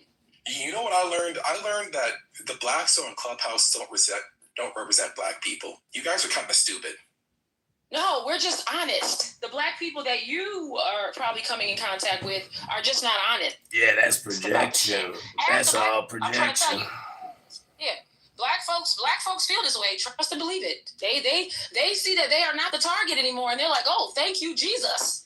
Thank you, God. Half of the mad Next, NBC. It's real, and then the other half are like indigenous or whatever the fuck that is. So we see, what we do know is that, a lot of black Americans just haven't fully done their genealogy, so they can't confidently stand on their indigenousness. But what they do know is that they're not African. So right now what you have going on is like a mid-mark, because they haven't done the genealogy, because they have not gotten with their families, and they cannot factually speak on it, even though they know it. They just don't have the paperwork to back it up like the indigenous people do. They're not going to be as loud and vocal and honest and straightforward as I am, because I'm just standing on my shit. I know exactly where everything is, my land, our family land. This is what it is. But when it comes to others, they just probably can't confidently speak they're waking up to it, though. Now that they see they're not the target. But you know what they can say or cannot say? They can't point you to one African relative. Facts. That's a fact, though. That's a fact. And it's okay. Black guy's grandmama told you a Cherokee, and she was black. Where do you think that came from? Antarctica? No, you're just a different type of Negro. You're a Negro, but you're a different time. We don't hold the same bloodline, and you understand that. Yeah, NPC. No. What I understand is that what you call a black American, there was an ethnogenesis. And what ethnogenesis means is that you guys are mostly you know that you're not Sudanese. Ancestry with a sprinkle of indigenous. You know that you're not South African. You know that you're not Ugandan. You know that you're not Tanzanian. You know that you're not from Zimbabwe. You know what type of Negro you are. So we're not going to play this dumbass game about Black American. Yeah, I know I'm not. We know the Negro we are, and you know the Negro you are. But you guys have been able to come over here and cosplay as if we were the same Negro. That is over. It's over now, okay? It's over now, and that's a reality that you have to deal with, and it's okay. We don't have to be enemies or attack each other, but you just gotta deal with that shit. Just because you have black feet doesn't mean you're blackfoot. And I'm tired of this pseudoscience. I'm tired of the genealogy. Nobody care what you care I'm tired of one fuzzy photo. Yeah, but if it's not your lineage, why do you give a fuck? Why do you give a fuck? Nobody care about what you care about. Why? Because if we don't do it, there's no shield, no protection, no fight. So if we say that that's not our fight, there it is. And that's what's being said. That's what's being done. People are waking up to the information. People are waking up to the truth. People are waking up to the lies that were told for the last 100 years, and they got things to back it up. They can see it. So there's no, we don't have to argue. We don't have to go back and forth. We don't have to try to prove anything to anybody. You don't have to put up fuzzy pictures on the internet. All you have to do is fall back and let it play out. That's all you have to do, because it's playing out. The game has changed so drastically in the last 10 years. And now everybody in America is on the same chopping block, and they hate it. And they're like, oh, man. I want somebody to look at the beautiful interview with Irritated Jew and Jake Paul. Watch that. A staunch white racist with a black nationalist sitting down agreeing about who the real enemy is, what the problems are, and everybody's sitting there coming together. Y'all just broke it down very simple. The United States of America, we know it, is gone. It's gone. It's to the highest bidder. And what we're seeing now, after this message of America being sold, we're seeing the after effects of it finally hitting. The Winter of Love? Yeah. You know, like how was the Summer of Love during George Floyd? Yeah. I think this is a trigger point, man. This is the trigger point, flashpoint in Minnesota to cover up the Somalian daycare fraud and everything else. It's going to be the Winter of Love. The protests tonight are going to be insane. They're going to be burning down their own cities. It's going to happen. I promise you, it's going to happen. All right, just watch out for it. If you say so, if you're the prophet, I'm prophesying this.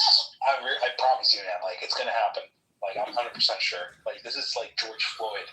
it's not. It's a white woman, man. It's just a white woman. Dude, I love that video that you posted. Yeah, that was hilarious. I just wanted to let you know that. Anyways, take care. Okay, bye.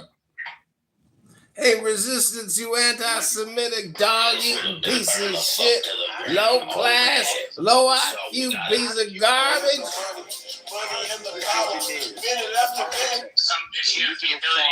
The ones that did this and that, you did it every. I don't even want you in my room because I can smell the turds emanating from your body. You stink like shit. I'm gonna tell you a very effective strategy. This is the strategy. Worry about yourself and don't help the others. That's the problem. They gotta fight.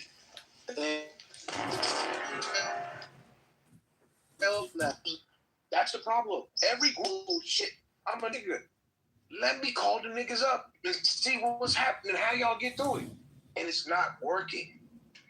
Now whites killing whites. Can't come to your neighborhood and cosplay. These agencies are tracking you down like ravage, and you're mad that we haven't came to your rescue. Guess what? We're not coming. We want you to get it like you live. We want you to pull up your bootstraps, and we want you to fight. The same shit you told us, because we tried everything. We tried to give you hugs. We tried to march. We tried to vote. We tried to do collaboration. We tried to be pro-black. We tried to be pan-African. We did everything. And now we're not doing anything. Wait, who are we talking to? The Somalis? I'm not talking to you, sir. I'm talking to anyone who's listening. So I'm saying, are we talking to the Somalis or like immigrants or like who are we We're talking to? talking to every motherfucking body. Okay? Period. Got you. So what I'm saying is, hit dogs will holler. Let it play out. This is just another wrinkle in the bigger picture. Everything that's ever been done to us, we already won. We circumvented it. We actually showed everybody else how to win. And that's the problem. We're not showing and giving the intellectual property to the other people, and they're pissed. Now, watching the video, I've been in law enforcement for 27 years. So let me give it to you with somebody who works at work city, state, federal. Done it all. Now, from the video being a black man that's doing that, I personally would not do that. I wouldn't shoot. I would have done the radio and left it alone. But that's a man coming from a black officer. Okay, you know why I'm saying that? Because of black. And I already knew that if I did that with the white officer did, me and him are not the same. I can't do what a white officer is doing. But watching the video and understanding what federal officers and their powers that they have, he will do it. Hey, Mr. Wilson. Go ahead, baby. Mr. Wilson. You know what? I've been analyzing this shit, and I've been laughing hysterically about this shit. Not about her getting killed, but about the situation altogether. Now, what you just said, the last part of you just said. I love to see the white on white crime. I actually love to. Listen. Hey, hold on. Check easy, Jim. Hold on. You just said, hey, I'm black. I know I wouldn't get off on killing that white woman. You know what? In that same fucking city a few years ago, I don't know if y'all remember that shit. Y'all remember that Somali cop shot that white woman? And they fried his ass. They fired his ass immediately. In Minneapolis. They fried his ass. So I say, fried nigga, and then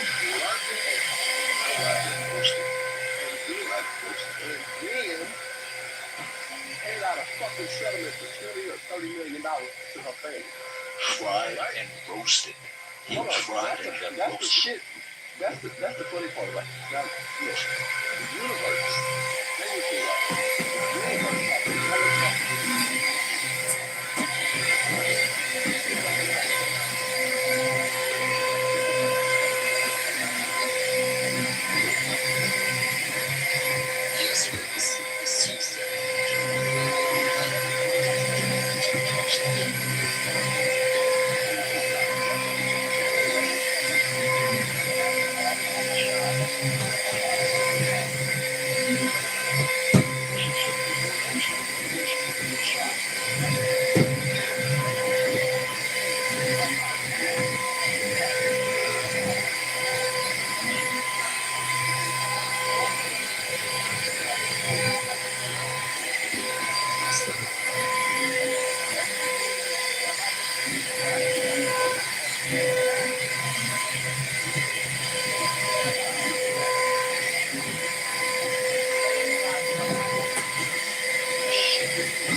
Fucking same thing, and they're going to use this as a way of criticizing the fucking government, the same way the right criticize the goddamn Capitol Police. And she attempted to run a law enforcement officer over. When this appears as an attempt to kill or to cause bodily harm to agents, an act of domestic terror. The ICE officer, fearing for his life, and the other officers around him and the safety of the public fired defensive shots. He used his training to save his own life and that of his colleagues. He was treated at a local hospital, has been released, and is now with family. I encourage the American people at this point in time to pray for him, but also to pray for the deceased's family and her loved ones. Today alone in this country, there have been 4 different domestic terrorist attacks on federal officers by the ramming of vehicles. 3 of them happened here in Minneapolis. We've seen over 100 of these vehicle rammings happen in just recent weeks, and this must stop. ICE alone is facing a 1,300% increase in assaults against them and an 8,000% increase in death threats against all of them. In fact, the very same officer who was attacked today had previously been dragged by an anti-ICE rioter who had rammed him with a car and drug him back in June. He sustained injuries at that time as well. And let me remind you why we're all here in this city today and why we've been here. In communities across this country and here in Minneapolis, we're just enforcing the laws that we have in this country. For years under President Biden, tens of millions of dangerous criminal illegal aliens, terrorists, and suspected terrorists were allowed to invade our country over our southern border. They were allowed to steal, to defraud, and to perpetuate violence against American citizens. Regardless of who your mayor or who your governor is, President Trump promised every single American that he would make America safe again. He promised every single American that he would work to protect them from dangerous criminals. Since Governor Walz we have seen a lot for 50%. That's also during Mayor Frye's tenure as well. Since President Trump took office, Governor Walz has released over 470 violent criminals back onto the streets here in Minneapolis. We've been listening to Secretary Kristi Noem give that briefing there, her first formal briefing devoted to this. She made several assertions there, including saying that. Hold on one second, guys. I hate when MSNBC does this shit. His jurisdiction that he could give to us today to face the consequences for their crimes. Because Governor Walz and Mayor Frye refused to protect Minnesotans, and instead they protect these criminals, that's why we're here. And we didn't just show up yesterday, we've always been here. But we're surging operations because of the dangerous situation we see in this country, and because we're no longer going to allow illegal criminals to damage and harm, to kill, to sexually abuse, to proliferate drugs, and to steal American taxpayers' dollars. This state has faced unprecedented immigration fraud. It's seen unprecedented benefit fraud. Individuals were allowed to come into this country and set up fake companies and fake nonprofits and divert billions of dollars away from American citizens and those vulnerable citizens who truly needed the services from those programs. This city has burned before, and your mayor and your governor let it happen. President Trump is not going to let that happen. He and our federal law enforcement officers are here to bring peace and to bring public safety and to ensure that criminal activity is stopped and that people who perpetuate it will face consequences. Since we have been here in recent weeks, we have arrested over 1,500 criminals off of the streets. Our law enforcement has arrested murderers, known and suspected terrorists, child pedophiles, and other brutal criminals that were protected here in this city. We should all work together to protect our citizens. We should all protect the men and the women and the families who live here in Minneapolis, who live in Minnesota, and live throughout this entire country. I want to thank you for being here, and I want to thank you for focusing on the important work that our federal officers do and to make sure that we're focused on the priorities of this country, and that's making sure that we're keeping people safe. With that, I'll take any questions that you may have. Senator, Mayor Fry called the claims of self-defense BS. How do you respond to that? I say that he doesn't know what he's talking about. It's very clear that this individual was harassing and impeding law enforcement operations. Our officer followed his training, did exactly what he's been taught to do in that situation, and took actions to defend himself and defend his fellow law enforcement officers. Hey, yo, Mr. Wilson, where you at, bro? Mr. Wilson. The officer was Mr. Wilson. Oh, shit, Mr. Wilson's gone? Lord, we're listening. A doctor did treat him. He has been released, but he's going to spend some time with his family. I can't, but the FBI will continue the investigation and release more facts when it's appropriate.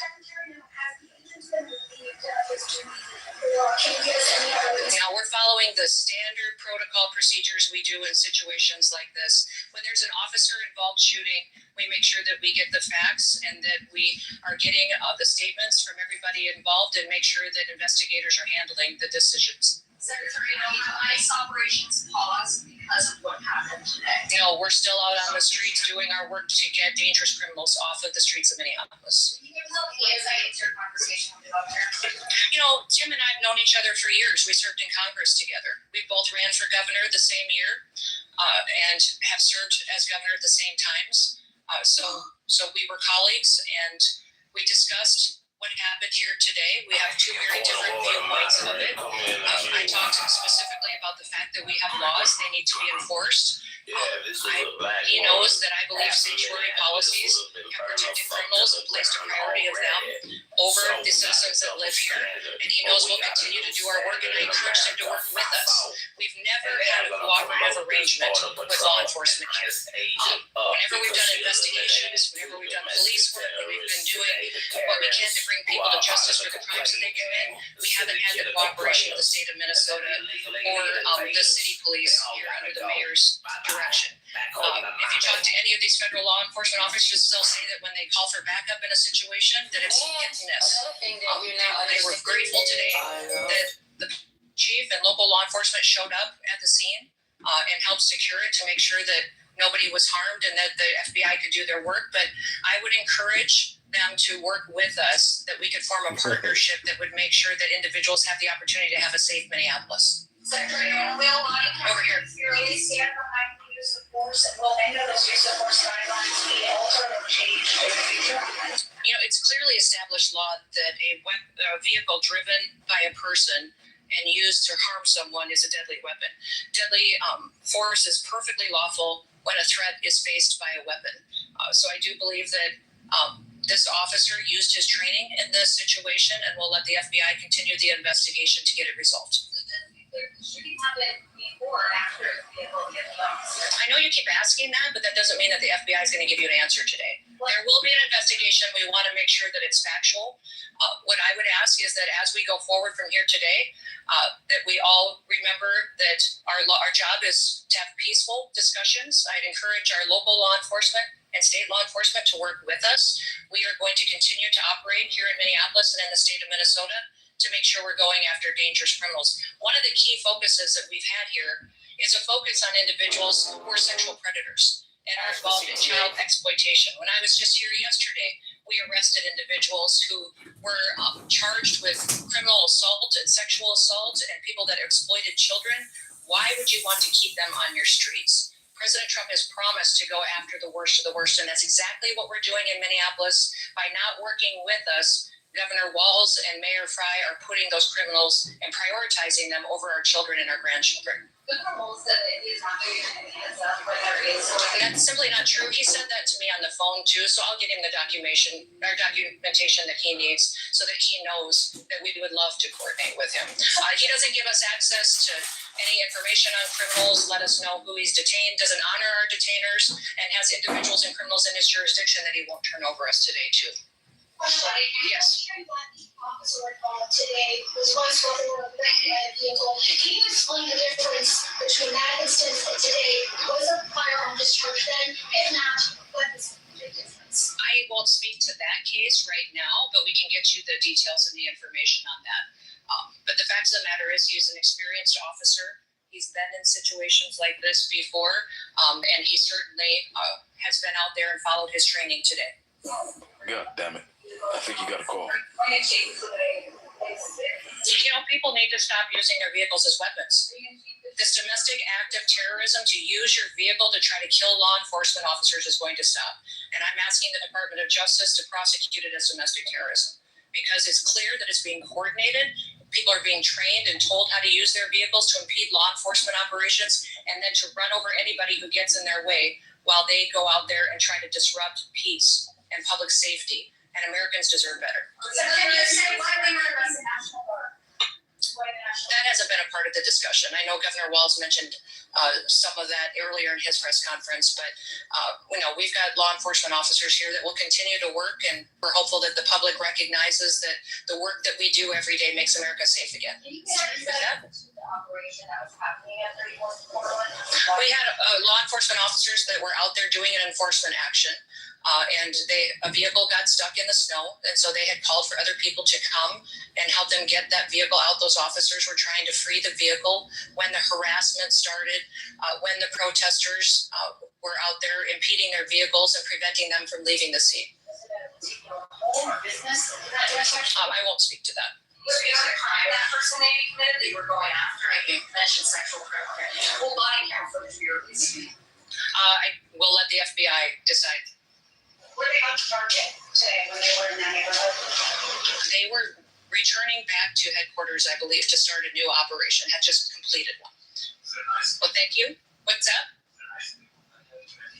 I was one of the vehicles that ICE officers were using, but remember, when we operate in a task force model. So we have other federal agencies that work with us, and we're very grateful for that. We have CBP officers, the FBI, DEA, ATF, all of those. They all work with us every day in a task force model. We appreciate it. We'd love to have the state police, and we'd also love to have the Minneapolis police chief and his team be alongside of us while we're out there doing those enforcement operations. With that, we'll get you more information as it is revealed, but thank you and everybody. Let's work together to make sure that we can continue to help the city be safer, get more criminals off the streets, and ensure that our public has the opportunity to pursue the American dream in a city they can be proud of. Thank you. Homeland Security Secretary Kristi Noem in Minneapolis talking. Wow. TC, I just rewatched the video, right? And let me redact what I said. The ICE officer, I just got home and I watched it on my laptop. The ICE officer was 300% justified. He's good. Hey, bro. That's what I was calling you, my brother. So I didn't see the second officer at the end of the vehicle. I just saw the first officer on my cell phone. I was driving that was trying to stop the driver and get them out of the car. The second officer was in the front of the vehicle, And this is where it's the person driving is done, and whoever said this is crazy. The first thing that person said, the officer did, before he even reached for his firearm, did y'all see what he did? He got on the radio. So he got on the fucking radio. So he got on the radio. Number two, after the radio call and the response didn't work, he got out of the way. He engaged the person that tried to kill him. So ICE is clear on this. This is pretty clear-cut case. Let me ask you a question before you make that determination. No. Let me finish, brother, because I don't cut anybody off. So there's certain things you must do. The first thing that was clear that he did, he got on the radio. Number two is now the other person in the back and the front in the second vehicle, there was another officer in that vehicle as well. So that officer could have been struck as well. So this is going to be pretty difficult for them to split hairs.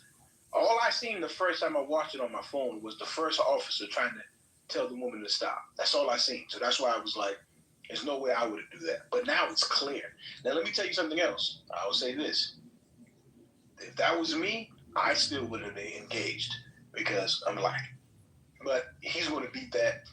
There's been too many cases across the country in these left places of Los Angeles, Minneapolis, New York City, Boston, Massachusetts, and I can go on, where this is happening over and over again. So this is why she's talking so confident, because he reached for the radio before he did anything. He reached for the radio. TC, go ahead with that is a fact. No, I'm not going to say. I just have a question. Looks like he's holding the phone or whatever. I just have a question for you. So you think all three shots were justified? Yes. The first, the second, and the third? Yes. 1, 2, and 3? Yes, sir. Yes, Uno, dos, y tres. I know how to count, brother. 1, 2, 3. Unless the first and the second are headshots. What's the justification for the third shot? So this is why. This is why. It's called, and you already know what I'm going to say. There's a little pyramid. You know what that pyramid's called, DC. So, you know that pyramid. Yeah, escalation of force. Okay, so the escalation of force was done correctly. The first officer engaged. She already put the car in reverse. The second officer engaged. He went for his radio. They're 2 for 2. She puts the car in drive. She clearly aims for the officer. He gets lucky and gets out the way. And he engages. And let me tell you some background on this too. Some of y'all might not know. It'd be pretty difficult for you to be a part of that unit. And when that went down, for you not to engage, 99% of the time you would never be a part of that unit or any unit like that. Are y'all aware of that? Because the unit can't trust you. So let me ask Mr. one more question and I'm done. Mr. If the I'm about to say toxicology report. If the what's it called? Oh my God, I can't believe I can't think of this word. What is it when they look at the body after it's dead? The autopsy. The autopsy. Yeah. Just draw a blank. That's crazy. If the autopsy report, Mr., comes out that the bullet that killed her was shot to the side of her head or the back of your head, you wouldn't change your mind? No, sir. No, sir. Not at all. Even if it was to the back of her head? No, sir. No, sir. What the hell? Mean ass monkey wrench. Hold on. Wait. I think that's a mean ass monkey wrench. Do you all remember when the black woman was killed and she was shot in the back in DC? When she drove up on the what is that thing called in Washington DC? Well, so basically Monument? I think it was the Monument, Sister Yaya. So she was shot in the back with her child, and that officer was given an award because she went through the barriers. She tried to strike multiple officers. It's kind of like that's different. There was officers in the front. Yeah, there was no officers in the front when he shot. Okay, TC, I'm just telling you by law what I just watched. I watched it like 10 times as soon as I got through the door. Put the link in the chat. It's pretty clear. Well, TC, have you seen it? From the angle I saw, it looked like. Pin the link at the top. Look, the second if you watch it too quickly on your cell phone and you're driving, you're not going to get a clear shot. I was 100% driving, yes, and I'm still driving. Okay. You won't get a clear shot of the second officer. CNN did a great job of slowing it down, showing you the officer, showing you him going to his radio. This is why she was so confident in what she said in that report you just played, TC. He did everything by the book. And that's the clip I was going to play. I was going to play someone breaking down. And let me just say this again. Video. I'm going to say this again. If you don't respond like that, you won't be a part of the unit. And some agencies will immediately put you on leave or terminate you for not discharging your firearm. Do y'all know that? Yeah, so like the thing that we do where it's like, once you pass the thresholds of trying to kill an officer, they can shoot you 50 times. Like, no, they can't. That's a lie. That's yes, they can. Yes, they can. No. Each shot they will. Whether or not they can, they will. They're not going to get in trouble for it. Once you pass the thresholds of trying to commit physical harm on I watched a video of I watched a video of a homeless white dude with a 2x4 with a limp try to hit a fat cop with a piece of wood. He got shot 5 times. The cop got off because he was trying to attack him physically. Like, yeah, because it's a continuing threat. That's a different. Nigga, she's trying to hit him with a car. No, man. I've seen one. She's trying to hit him with a car. Hold on. I've seen one with a white dude getting off a balcony at a hotel. You know what I'm saying? He was on his belly trying to lift up his pants. Magazines, bro. More than 5 shots. You know, all right, listen to me. If the person presents a continuing threat, yes, then lethal force is valid. But if the person no longer poses a continuing threat, the keyword is perceived. If there's a perceived. No, perceived. It's not perceived. It's wait. Stop. Y'all don't know what y'all talking about. Just hold on for a second. It's not perceived. Okay, it's reasonable. All right. There's no perceived. A standard here. Reasonableness is the standard. Yeah, so I'll give it back to him. My bad, Dr. Nirvana. It's not perceived if I perceive a threat. It's the reasonableness of the officer's decisions after he, encounters the threat. Okay? Now, what I'm saying is what NBC said was wrong. You can't just fire if you're under threat and then the threat is no longer there. You can't continue to fire. That's murder. Okay? And that's under basic, any police officer understands that this is basic, fundamental escalation. If a person tries to run over a cop with a car, they're going to be shot. And the cop is going to get off, and it's not a crime against humanity. No, this is the reason why certain people watch Fox News, because at a certain point it's like. Did you watch the video? No, of course I watched the video. Watch the video, TC. TC, I agreed with you, TC, before I watched it. I just got home with my wife. I got on my computer and watched it. I didn't even see the second officer at all on the phone driving. I didn't even see him engaged. That's why she's talking so confidently in that press conference. Can somebody put that link that he's talking about in the chat? I'm not even a lawyer. To be fair, there's multiple angles, and from whichever angle that you actually view it, you may come up with different interpretation. Mister, do you actually have the angle that you're specifically talking about? Because I seen an angle earlier, and I didn't see the officer in the front at all. Yeah, I didn't see him when I drove. I'm gonna put it in the chat right now, Dr. Nirvana. Thank you. Go ahead, Yaya. No, I was just saying that I saw the slow motion version, and I saw an angle from in front of the truck that maybe a bystander had recorded. But you saw the cop in front. You saw her back up and accelerate. You heard him say stop. All the different things were said, and she did not comply. And at that point, once that car went forward, when she was trying to do that turn, it was over. It was over because at that point he was at risk. It's a whole vehicle, and most importantly, this is happening in the snow, in the slushy snow. So like one little false move, he could have been under that vehicle. You can literally see the cop kind of slipping on the snow. You know how dangerous that is? A fucking truck? Yes, he's not. He didn't do anything wrong. No. We can't say he didn't do anything wrong.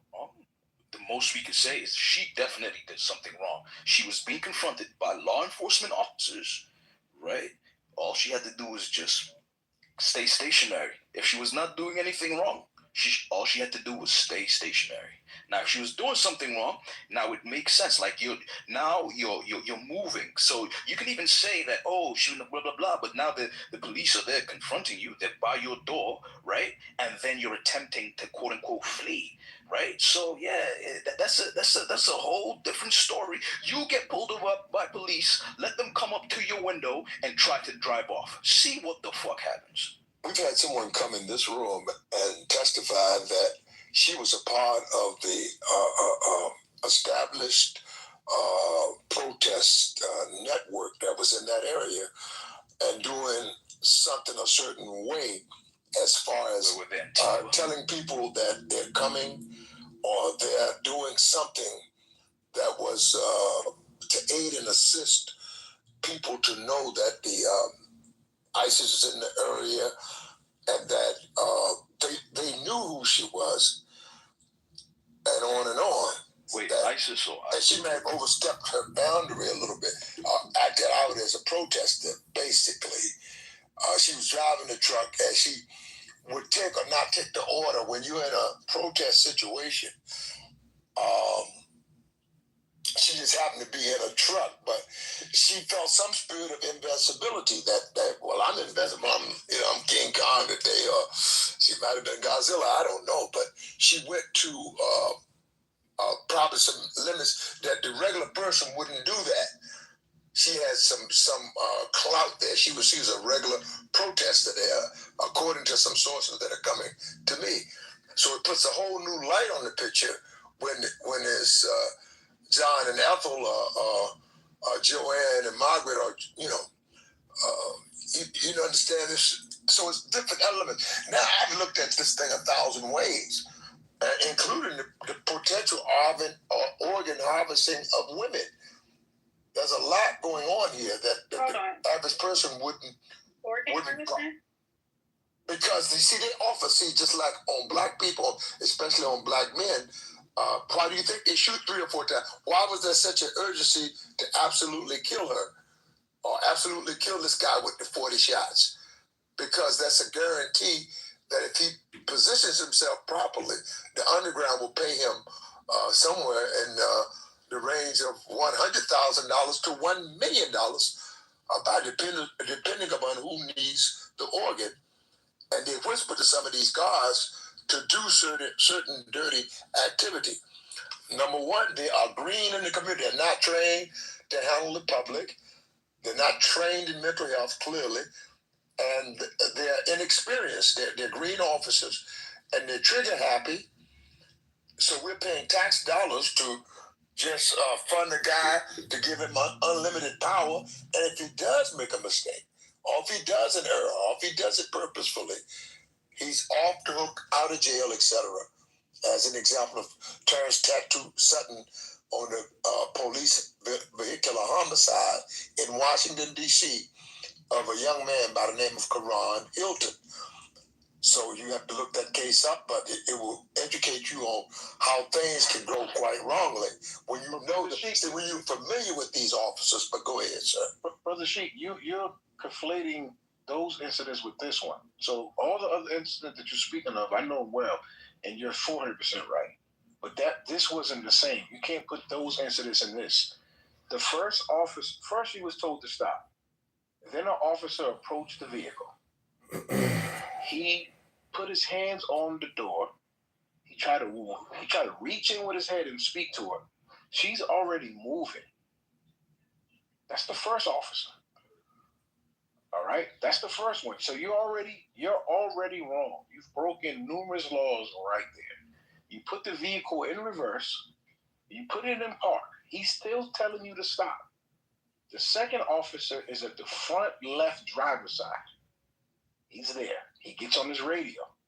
He He does not drive. He does not draw his service weapon at all. She puts it in drive. He luckily jumps out the way.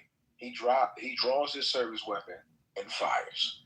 That is correct by all levels. So now, sir, let me slow you down for a second, sir. And this is very important, sir. Very important. Brother Sheik, city, state, and federal, that is correct training process. This is very important, sir. It shows me that the officer, you and that officer are totally agreeing that you've never had to manage an enraged professional protester. You've never had to go, because if you had, then you would know that there's no reason to fire. There's no need to fire the weapon. I said, personally, me, if I was in that situation, I would not fire my firearm. But that's me being a black man first. I would not. Well, see, there are multitudes of reasons, sir. If I can explain to you, sir. Yes, so, sir. Brother Yes, Sheik, sir. but you Yes, can't sir. conflate the situation. I'm not saying you're not. I said, would you allow me to explain this to you, sir?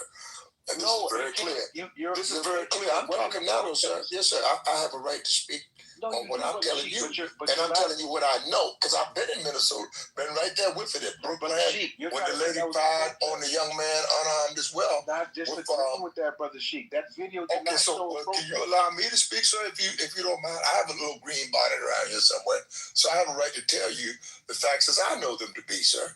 And the facts as I know them to be, that could have been a multitude of reasons or probable cause on why the officer fired the weapon. You're not exploring the fact on why was he on a sure kill for this particular victim. And it could easily be an organ harvesting. And they don't have any bodies of women. And I know the underground. I know these guys that are out there on the front line. And there could be any number of reasons why, or to show a probable cause why an officer will actually pull a weapon. And then again, he will use deadly force or excessive use of excessive deadly force, meaning pulling his service weapon to kill somebody. That's a gigantic step. I don't care if you're in the front line or the back line. That is a gigantic step. But and then if he's not seasoned, of course, again, I haven't been speaking, sirs, to tell you that if he's not a seasoned, if he's not a seasoned officer, so untrained, if he's green as grass, for him to be struck by he's green as the grass on a National Guard officer. No, we're talking about that's a not to be weighed, but I'll come back to the mic later. But you got a process. So you got to process some of this. He should have been struck by the vehicle, is what we're saying. Listen, you have to take into account what she was saying. These guys sign up. Can I say this one thing? Can I say one thing, Elder, and then you can go definitely ahead after me. I'll just be really, really quick because I always love when I speak. You have to listen to what he's saying because this is a white woman. So imagine how much more valuable her organs are than a Negro. So I do think that there might be a money aspect involved in this. Her organs are trash. What the hell are you talking about? Y'all are tripping. That's a far cry. Africans always troll. Africans are always trolling. Yeah, you know good and damn well. His video, Caucasian's organs are recessive. They're the weakest on the planet. No, we don't need to go into biology. A homosexual no, we white do because woman. he's really stupid. No. Homosexual white Because at woman the end of the day, the baseline, right? And this is why Africans are always angry. They're just always angry for no reason, just haters. What? I sound angry. Not you, NPC. Oh, I sound angry. NPC. You sound like an undercover hater, yeah. NPC never sounds angry, actually, and I think NPC appreciates these great. No, I said an undercover hater. As much as I do. My girlfriends are black. I love y'all. No, it's undercover hater. You talking about what the some fuck? organs? Yo, that sounded like these white people saying I have black friends. That shit crazy. But look, at the end of the day, like even to what Mr. Wilson was saying, right? So if Mr. Wilson is there and you said you've been on every level, are you still there, Mr. Wilson? I'm here, sir. I'm listening. Listen, like my brother. So do you mind? Because like for me, when the lady was speaking, right? I think it was they were saying the secretary on the federal level, right? Even her energy, right? I implore everybody else, just go look at the news you know, whatever it is that the local government is presenting or the state government is presenting. We'll try to get to you. I'm going to try to get to everybody today. Because there are a lot of people on the stage. I don't know what better way to put it, but there's almost like a coldness, right? Like, this is what it is, and this is how we're going to go about it, whether you like it or not. Am I misinterpreting, or am I incorrect, Mr. Wilson? Because I'm more of a civilian. I mean, you have some correct nuances with that. Yeah, because I've entered, you know, the federal buildings, the federal courts, state courts, local courts, and I promise you, the vibe when you enter a federal court is not the same. It's not the same. Like, it shouldn't be the same. That's why you have different fucking energy. Yeah, that's why you have different levels. When you're speaking, what you say? It shouldn't be the same. That's why you have 3 different levels. It's supposed to be high. You get to the federal level, it's more like cemented, again, because they are bound by the Constitution of the United States of America, right? And that has, you know, a little bit more of, it's more in like, they can be held more liable than the state. You know what I'm saying? In the state and the local courts, there's a little bit of leeway where they can do all this other extra shit. I'm pretty sure if y'all look up some of these, you know, cases where there's ridiculous settlements, like locally, they were bitching around, but once they got the federal, done. You know what I'm saying? So at the end of the day, like, we're speaking about a situation where the behavior is similar, or the structure is similar, because it's supposed to mirror. They're all supposed to mirror each other, you know, one way or another. But how it's enforced is completely different. And this, now we're talking about ICE. We can't be talking about ICE. That's what I was saying. Like, y'all bringing up George Floyd and all that good stuff. Yo, bro, this was local police. Right now, we're talking about federal government.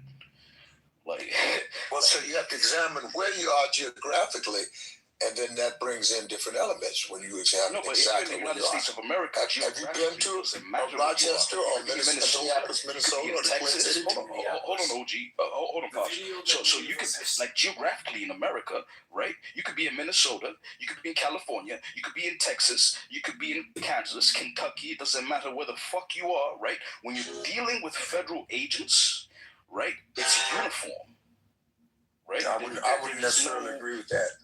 All right, hold on. Okay. Let me play this clip. Let me say one thing, and then let me make it clear to y'all. For her to speak, before she even spoke in that press conference, she watched probably 50 different angles that we are not privy to. She's already watched the body. She's already watched the body cams of the officer, because it's an automatic upload to the main server. It's automatic. It goes right through. So she's not just talking out of the side of her fucking ass, okay, folks? She's seen angles and watched things that we're not even privy to yet. And we probably won't be for like a year. So that's not even a year, probably like a month. They're gonna have this. That's why she was so confident the way she spoke in that press conference. And in the last exactly, she was cold as fuck in that press conference. She wasn't cold. She was certain, and she was indignant. That's the reason I say I don't necessarily agree, because there are many things that she looked at, and there's still many possibilities of things that she did not look at. You must weigh all types of circumstances and all possibilities, including what is motivating. Okay, you have an irate protester on one end of it, and most of y'all didn't know that. But on the strength, what motivated the officer to make a sure kill? There are several factors that she may not have weighed in on as well. Exactly. Okay, give me 1 second. Let me play a clip. Hold on, Mr. Wilson. I'm going to give it right back to you. I'm going to play a clip from a witness who can basically describe what escalated up to that. Breaking down what exactly you saw this morning. Basically, ladies trying to warn everyone ICE is in the neighborhood. Just let them know, hey, telling ICE, hey, you're destroying families, whatnot. Stop doing this. Hey, get out of here. Stop that. She reversed, so traffic can go by. pickup truck, red pickup truck. Officer Ice got out and was telling her, hey, well, didn't tell her anything. Really, telling her, I'm going to open up the door. I'm going to get you out. And that's when the shooting happened. And the car took off, and then it sped off. Crashed right into the cars. The way he was in the clear. There was another one at the front part of the car on the driver's side, and there's one right there by the door that's opening the, trying to get in the door.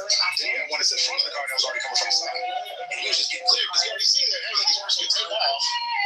But, maybe I'm trying to, intimidate you with my gun.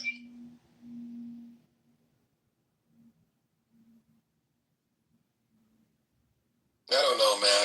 I think we gotta accept that. Dr. Nirvana. I mean, that playing of that, Sister Dr. Verada is, it cements the point that I said. That's propaganda to me. No, it is propaganda. They got a nigga's voice. It's definitely propaganda. Well, why they got a nigga speaking on a white woman getting shot? No, Lord, but it cements the point that I said. When you first watch it and you watch it closely, if you watch it quickly, you don't really see the guy in the front. You don't see the second agent. Unknown caller. You don't see him. Okay. And so then now there's another element. Okay, Brother Sheik, let me land, Brother Sheik. Love you to death, brother. You know that. I love you. I love you life and death, sir. You know what I'm saying? You know I love you, brother. Aww. So when you see the second officer, that's when this goes downhill. The first officer approaches. She does not listen to the commands. He says clearly stop. Okay? Clearly he says stop. Now, you continue on. You disobey the direct order from him. Then, the second officer is telling you to stop. He gets on the radio. You disobey that. Then you put your vehicle in drive, and you drive at the officer. I don't know where we're going with this. It's pretty cut and dry, folks. We're making this a lot more difficult. And now what? Let me give you the last point. This is why this is happening. When people are speaking the way that we're speaking, this is why we have the country right now. When people believe they can do what they want when they want with this far left push. No one can speak to you. No one can tell you to stop. You can disobey every law because where you live, that's what's happening. And it's happening too much. Another example, the same issue happened in Minneapolis before when ICE agents went to pick up the rapists. And guess what happened?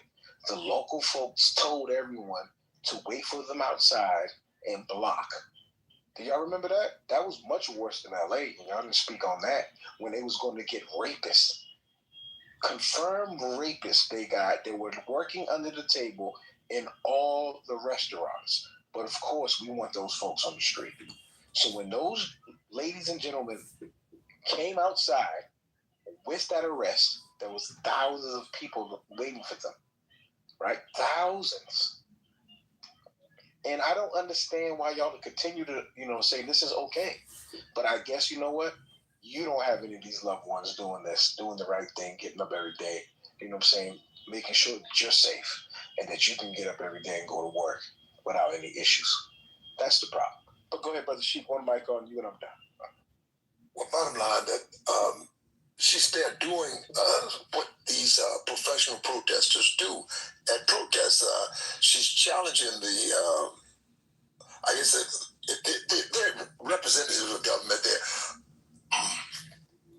crowd control or special forces from ICE to FBI to National Guard to local police on the scene in Minneapolis. But on the strength now that they are much conditioned for this protest, they know the people are gonna challenge them, but I don't think in a manner. See, in other words, when she's got that vehicle, this is the thing that you haven't introduced. The fact that this is a newly invented matter, that the vehicle can be transformed into a weapon. This element in the law has been introduced because of young black men being able to run. Sir, I'm just talking right this moment, if you don't mind. So the car, say, 3, 4, 5 years ago, may not have been recognized as a caliber of weapon, and by the white woman being in the equation, right? And now the law gives the credibility more or less to the officer. Say, if they move the vehicle, shuffle the vehicle, then the car is being used as a weapon.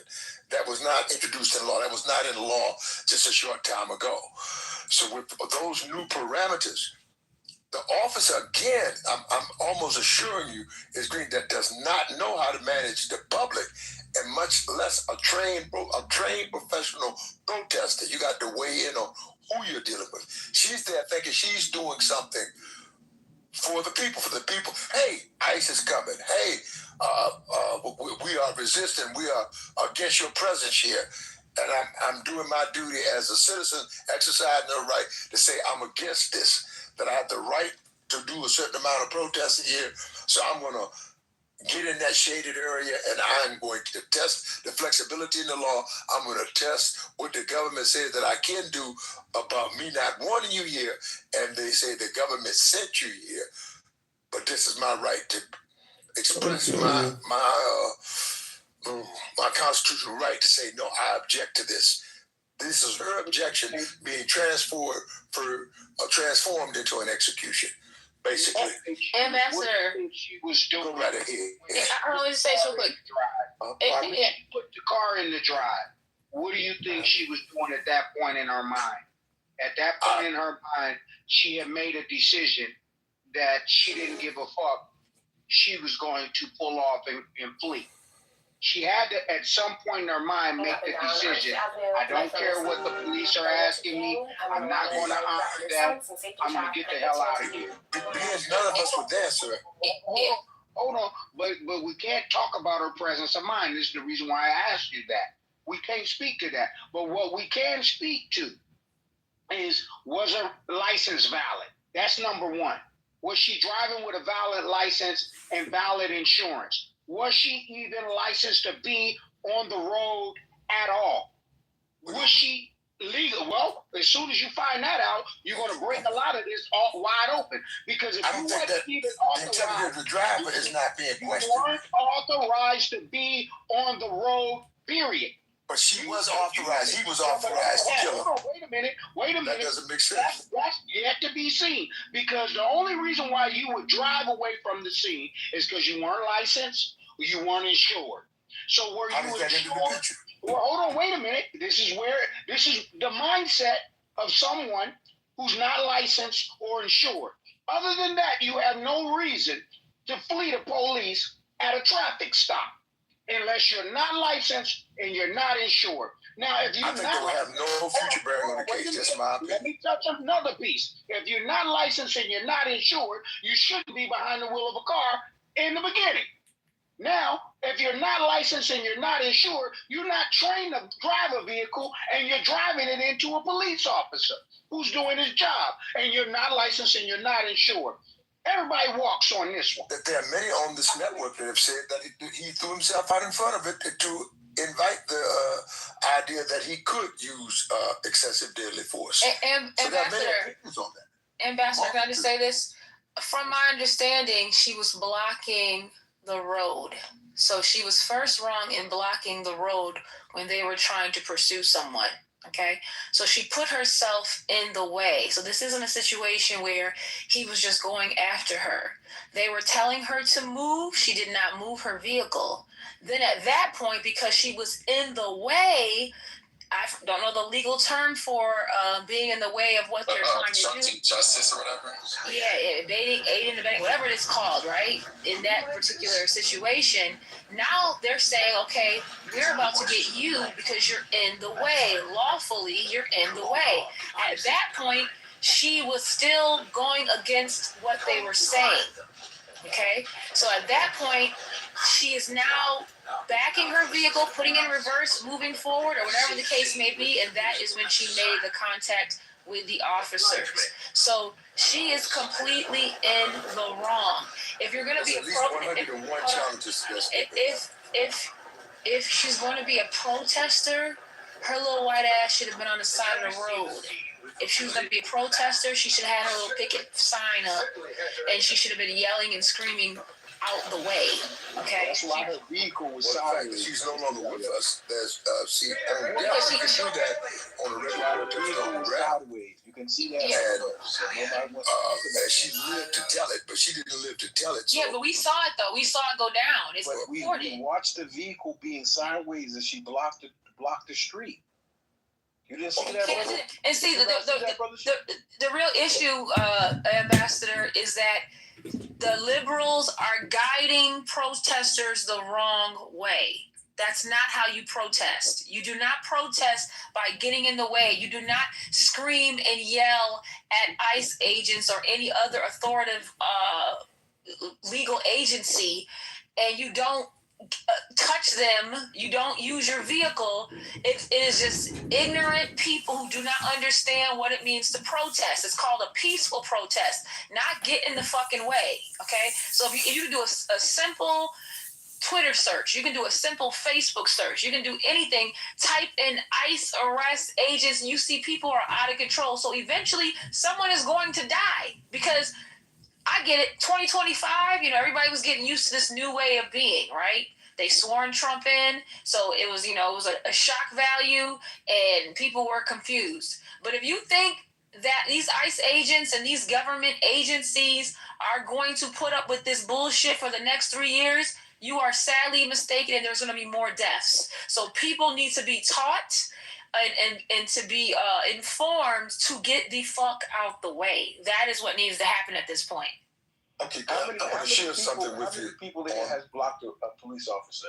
I've done it. Yeah. No, not with a vehicle. You've never done it. Let me explain something to you, sir.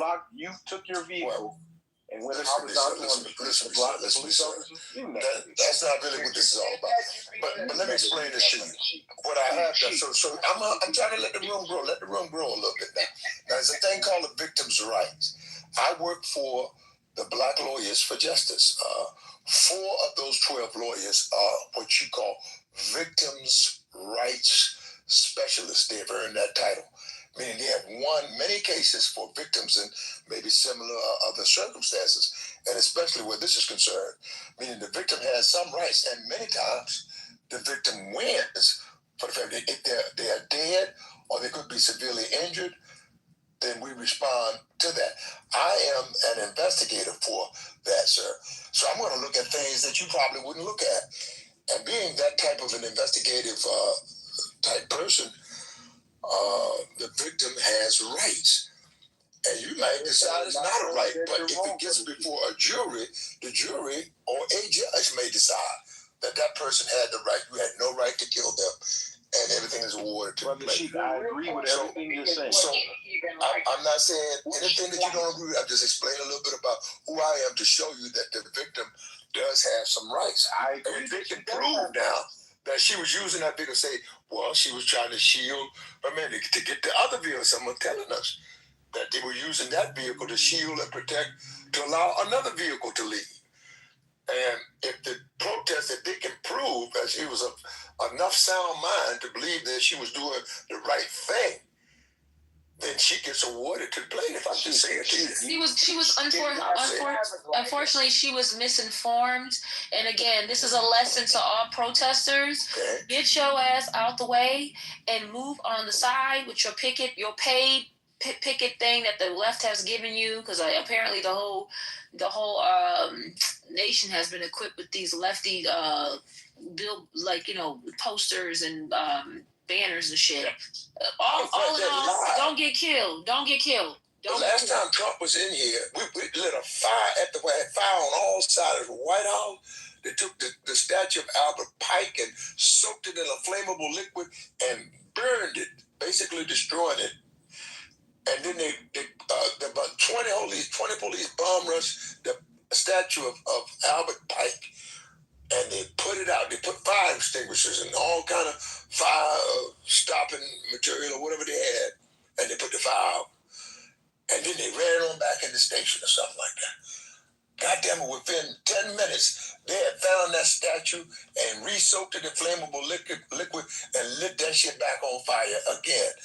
That's how much these fired up protesters are willing to go to any length at certain times, certain intervals. When they get the spirit of invincibility, it's hard to stop a mob. I will tell you that. And I've been there live with it. No question. Yeah, but see, we're in a different age and era, though. That's what I think we're not understanding about 2026, 2025.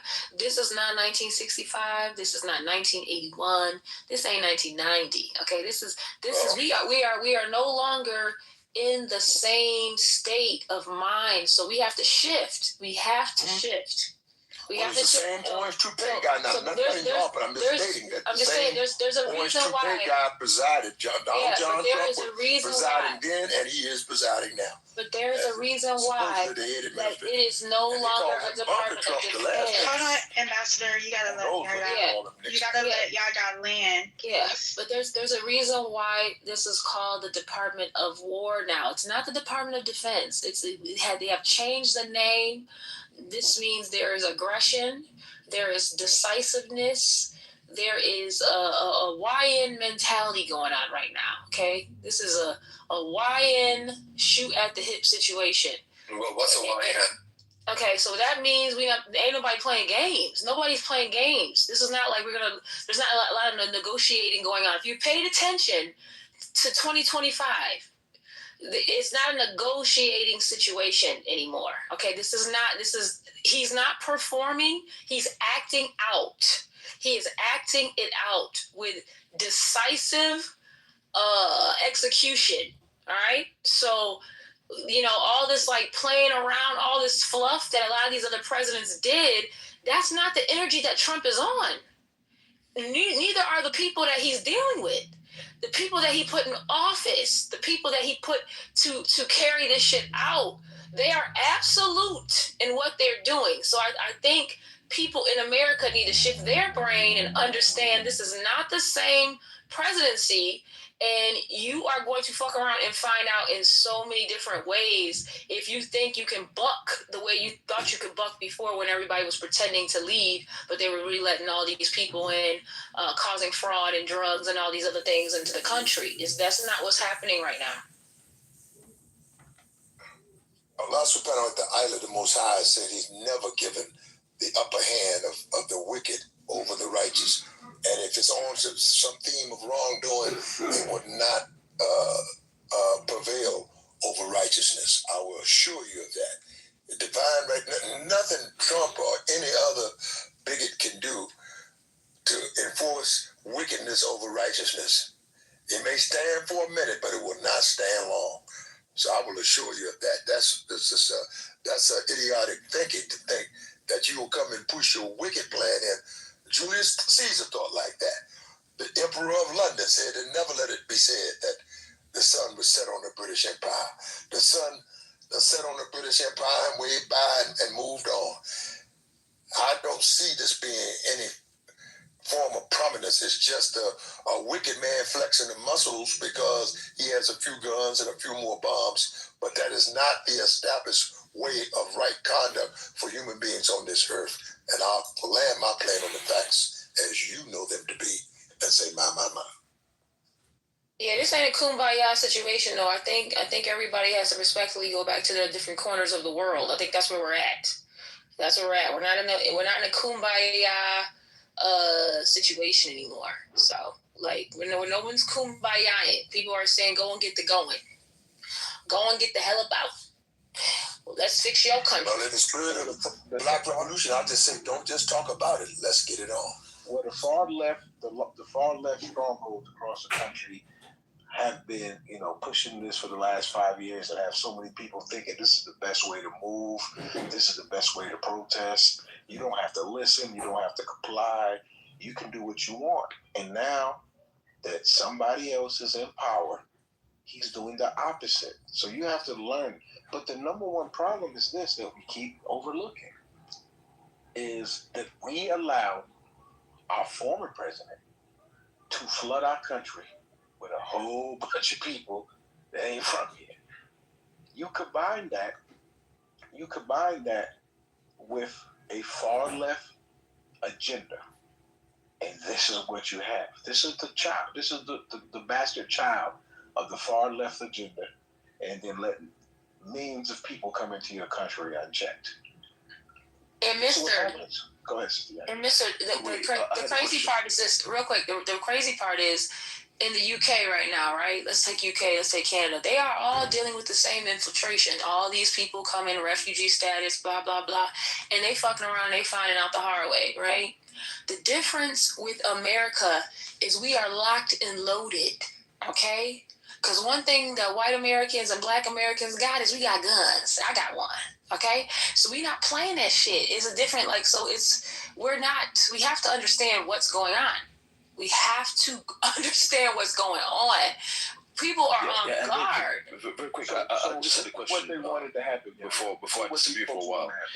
What did you say? Hold on a second, Laura. What did you say, mister? This is what they wanted to happen. They wanted the officer to be struck by the vehicle, killed, and then respond from his, the afterlife. That's what they wanted. It's okay. Do everything possible to let these groups of people, and this is why it's happening in the far left strongholds. It's happening in the Twin Cities. It's happening in California and Los Angeles. It's happening in New York City. It's happening in Boston, Massachusetts. That's where it's happening. These places where it's absolutely a different universe. If you haven't been to these places, if you don't live there, if you haven't seen it, then you don't know what we're speaking about. And let me just say this real quick. Okay, so and let's just take all the senators that were on the list, right, to get kicked back for Venezuela, right? Let me tell you who wasn't on the list. Florida and Texas wasn't on the list. Okay? Florida and Texas wasn't on the list because they will whoop your ass. Texas and Florida ain't playing that shit. They're not playing it, okay? They just want to live, be great, and keep it moving, right? So now we're seeing all the different states that have been compromised. They have been compromised, and it's cleanup time, and that's okay.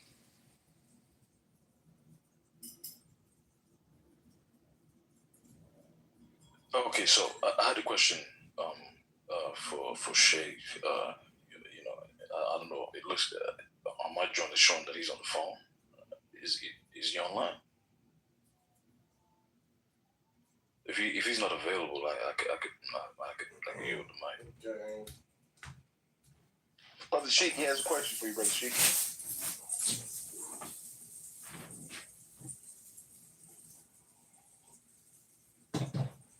Yeah, he's probably on the phone. Brother Sheik does a lot of great work. Yeah, it's okay. He's probably talking to ancestors right now. Yeah. No, but the thing was, what I was going to present, and I could just throw it to the rest of the room, and because he's an elder, he's older than my father, so at the end of the day, so I was just giving him that respect to the extent that he was presenting this notion that vehicular manslaughter or homicide is something new, that is something recent. Of course, it is recent, relating to the invention of the automobile, but within the laws of various states within the United States of America, they've been there for at least 50 years. So it's not something new where police are going to have training on how to interact or respond to someone who's in the vehicle.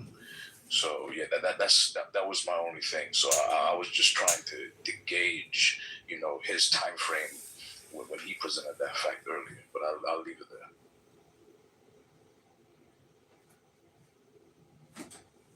So, that white lady who got shot by ICE, wasn't she trying to hit that officer? Because in the saying, it's a conservative. That's easily the argument. That is very easily the argument. You know what I'm saying? You play stupid games, you win stupid prizes. That's what they tell us when one of us get shot. So fuck around, find out. Yeah, fuck around, find out. Fucked around and find out. You harassing federal agents because you have an agenda, because you don't like that these people are kicking off y'all little pests away, and now they come and handle their business. Now it's a problem. No, kill another white person. I want to see it. Kill more white liberals. They need to die. They need to get up out this country. Somebody in the chat said, why are Black Americans defending white people? Because I'm confused, because the woman was a white, and ICE is everything. There's all types of people on ICE. So who are the white people that Black Americans are defending? It's not even worth it. And he's speaking to me, Sister Yaya. It's not even worth it. I asked him to come on stage. When it comes down to testing, that's your right to is nonsensical. Because that sounds like someone who's not. Hold on, Lord. Was Mr. talking? Because I got confused. I'm driving. My bad. Yeah, I just come on stage, brother, and point your points out. Don't be in the chat and be a coward. Come on stage, because you're sounding like a tether with these comments in the chat. Come on stage, because we're not defending it. We absolutely love white on white crime, and we're just discussing what happened. It was clear that the woman was wrong. But we don't care either way. Come on stage, bro. We love it more when they nationalize it. Because this shit's out there. There's plenty of white on white. Gemini, I just posted the link from the New York Times and what the senator read on the news today, and what they've been reporting when they pull, since Master want to say, like, we're lying up in here, that they pull ICE agents' policy, and the policy states that they're supposed to move out the way. You guys can read it. I posted the link in the chat so you can see it for yourself. They're not supposed to chase the car down. They're not supposed to do. They're supposed to move out the way if the car is moving. Nobody here is lying. All I'm saying is you people are misinformed. Could I say a word? Possible. Wait a minute, Richard. Wait a minute, Richard. Wait a minute, Bree. I got it.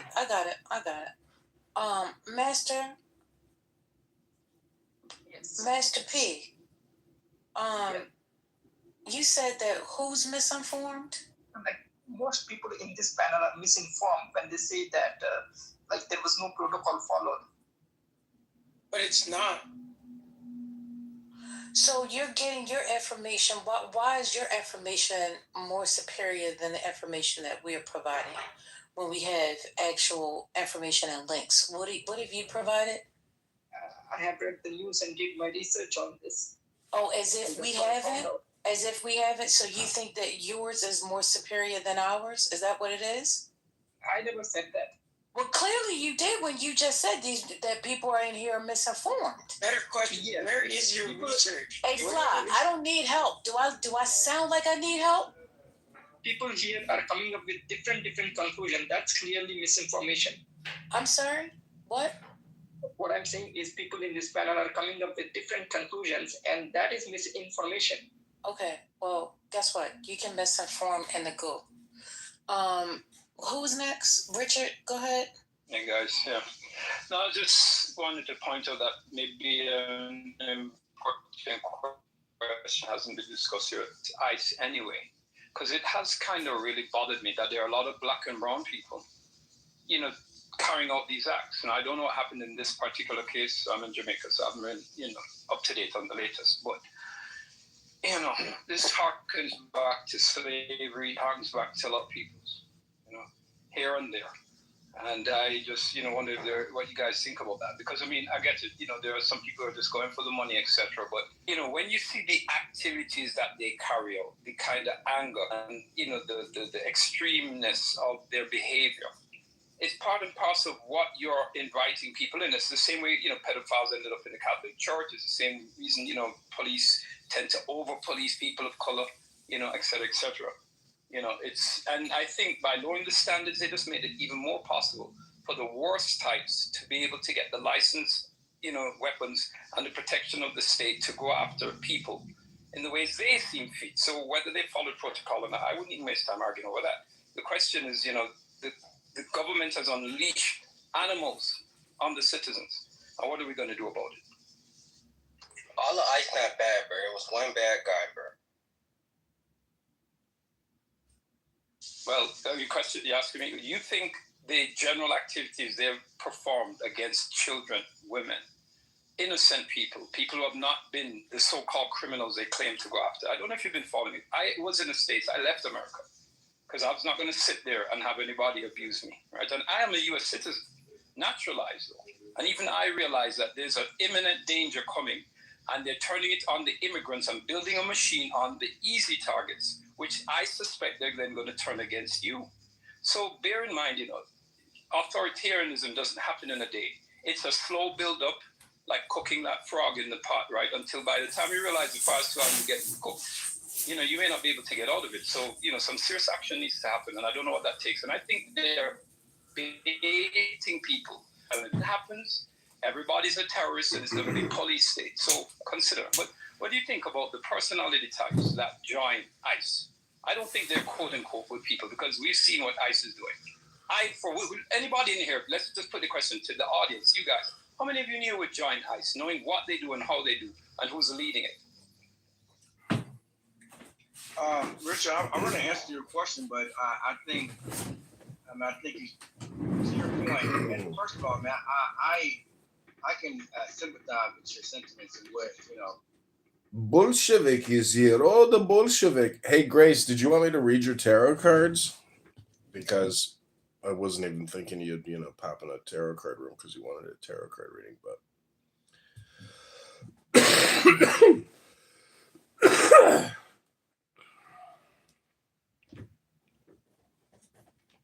Yes is the answer. Okay, what is your question for the tarot cards? No, I'm not ready. Here you go. What is my question? I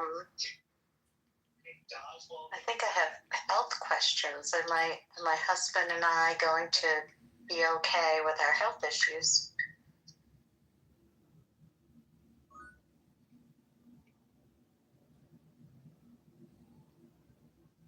Okay.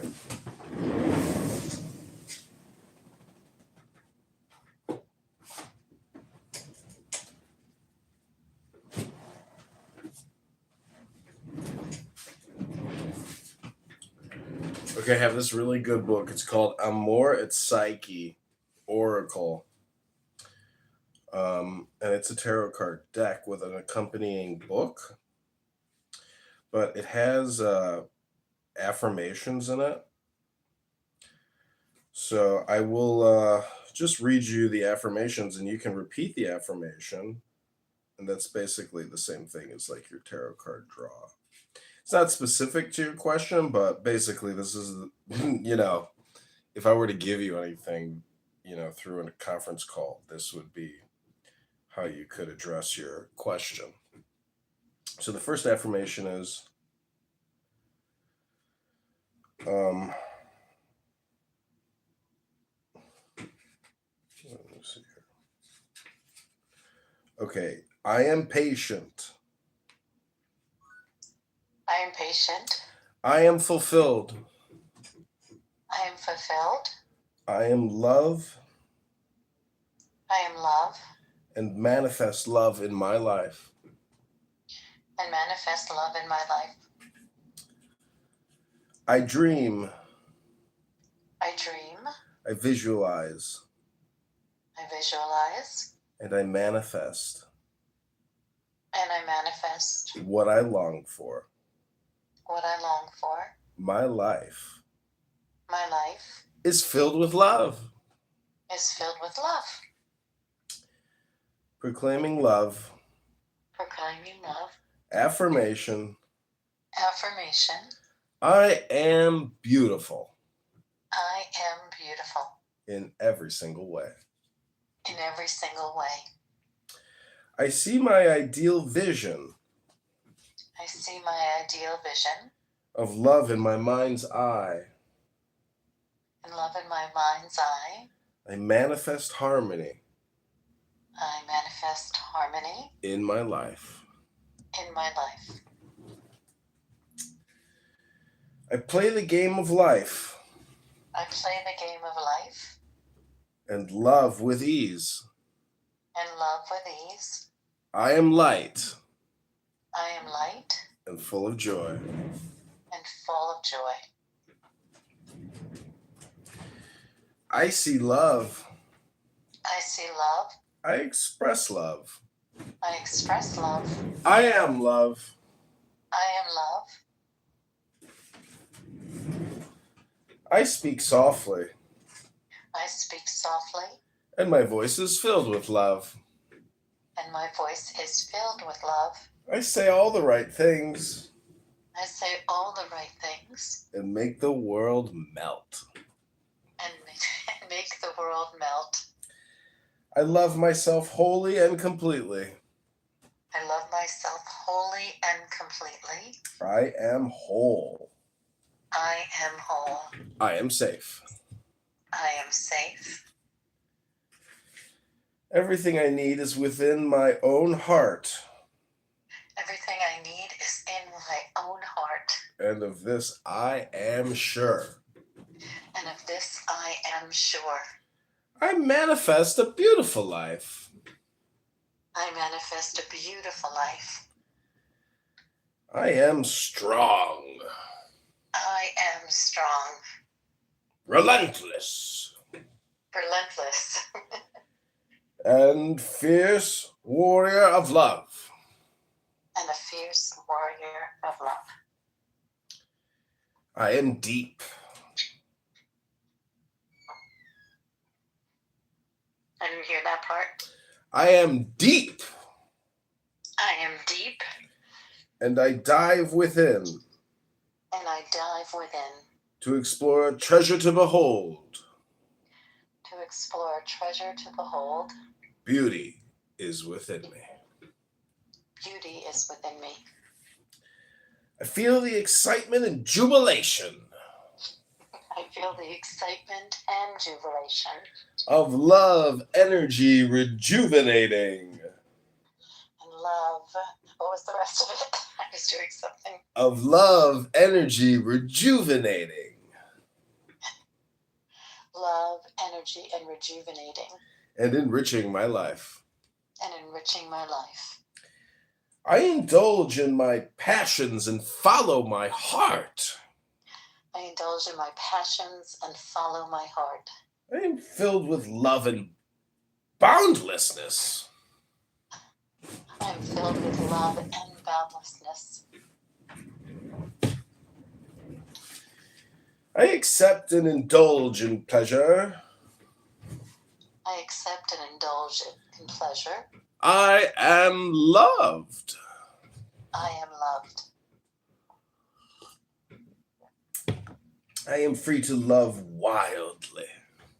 I am free to love wildly. I am wild with passion and love. I am wild with passion and love. My body is beautiful and sacred. It is beautiful and sacred. I am here to celebrate it. I am here to celebrate.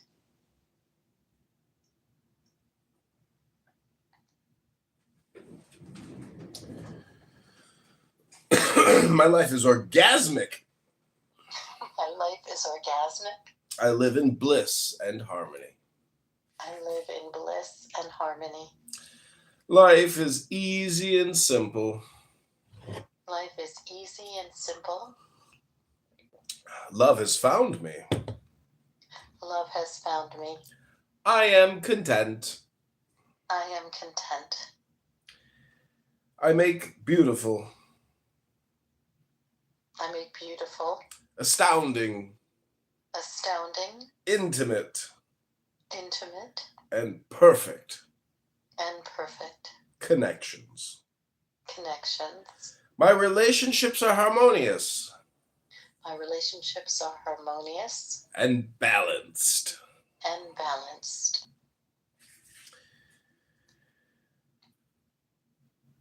I am surrounded by love. I am surrounded by love. I am embraced. I am embraced. I am adored. I am adored. I am receptive to balance and love in my life. I am receptive to balance and love in my life. I say yes. I say yes. I let go. I let go. I release. I peace. I am confident. I am confident. I know my place in the world. I know my place in the world. I am love. I am love. I resonate with the beauty of love. I resonate with the beauty of love. Down to my core. Down to my core. I am a flowing fountain. I am a flowing fountain. I love myself. I love myself. I am wise. I am wise. I am strong. I am strong. There is still love. There is still love. My consciousness is still love. My consciousness is still love. I am safe.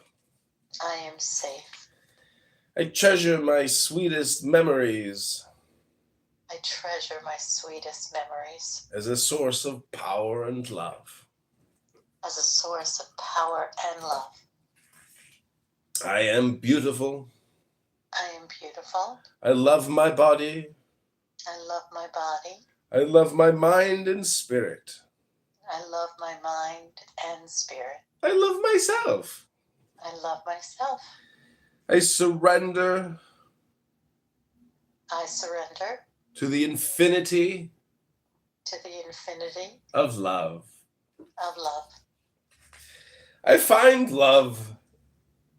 I find love. Even in silence. Even in silence. I know where to go to find my love. I know where to go to find my love. I slide through time without a sound. I'm sorry. I lost. What? Say it again. I slide through time. I slide through time. Without a sound. Without a sound. Everything is love. Everything is love. I am love. I am love. Love is forever.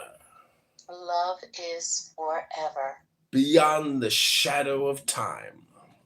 Beyond the shadow of time. Okay, that's it. You did the whole oracle. Okay. It's called That's great. Amor et Psyche, or Amor Psyche. Psyche Amor. Psyche Amor. And where did that come from? The oracle. The oracle. And where is that from? From Amor et Psyche. You're just going out in the loop. Okay. The two writers are Georges Barbier and Rachel Paul. Right. Well, those are good affirmations to say out loud. Yeah. Dedicated. Yeah, it says tales of erotic love dedicated to the spirit of endless love, amor, which nothing can contain, even death, and dedicated to consciousness, psyche, and anima, the eternal soul. Wonderful. Wonderful. It's nice to do affirmations. I haven't done those in a long time. Well, again, this comes from a deck. Not necessarily tarot, but it's very close. And they're incredible pieces of artwork. But the little book here, is a really nice neurolinguistic program. I mean, imagine reading what you just read every morning. Like, people are not doing that. So imagine going out on a date and reading that before you got out. You're going to be in a great mood because you did the work neurolinguistically prior to the communication. Right. And they were good affirmations. They were, Just imagine if Hamas, prior to Supernova, read that out loud. They'd be like, "Are you sure you guys want to do this? We just talked to the oracle. It's all about love. What are we doing? This is crazy." You got to have a heart to do that. Well, the Jewish Complaint Department has taken off. We have been submitting complaints at record pace. We are on oh my gosh, they've identified. Did you see the oh no.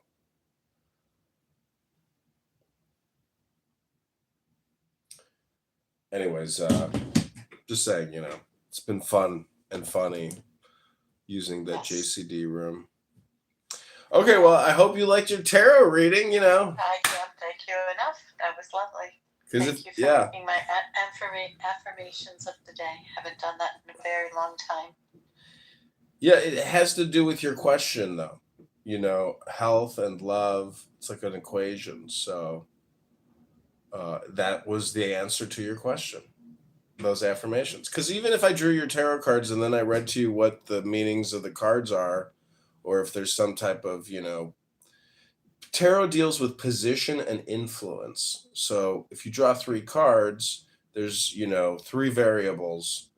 But really, those affirmations really are probably more helpful than even like especially here in my house. My husband has blood cancer.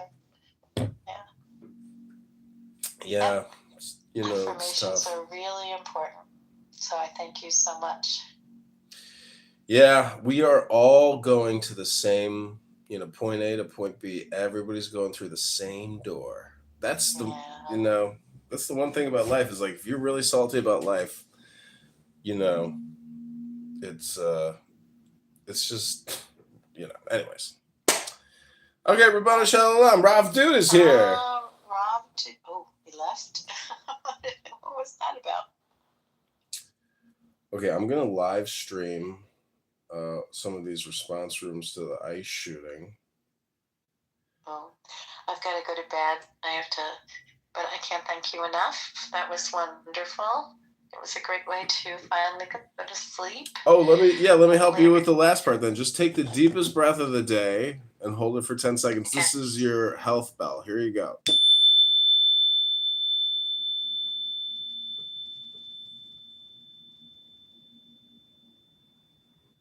Cheap labor, which is actually kind of cynical, although it could be devised as like compassionate, kind of like all of that stuff. It's like, oh, like our immigration system is broken, and like these are band-aids on a broken leg. We can't really fix it, but we can be more humane. Like that was really the policy orientation, and what that amounted to was a bunch of policies whereby it maximized the pull factor for people from other regions to come here because they knew that they can like take advantage of the leniency. They took advantage of the leniency maximally.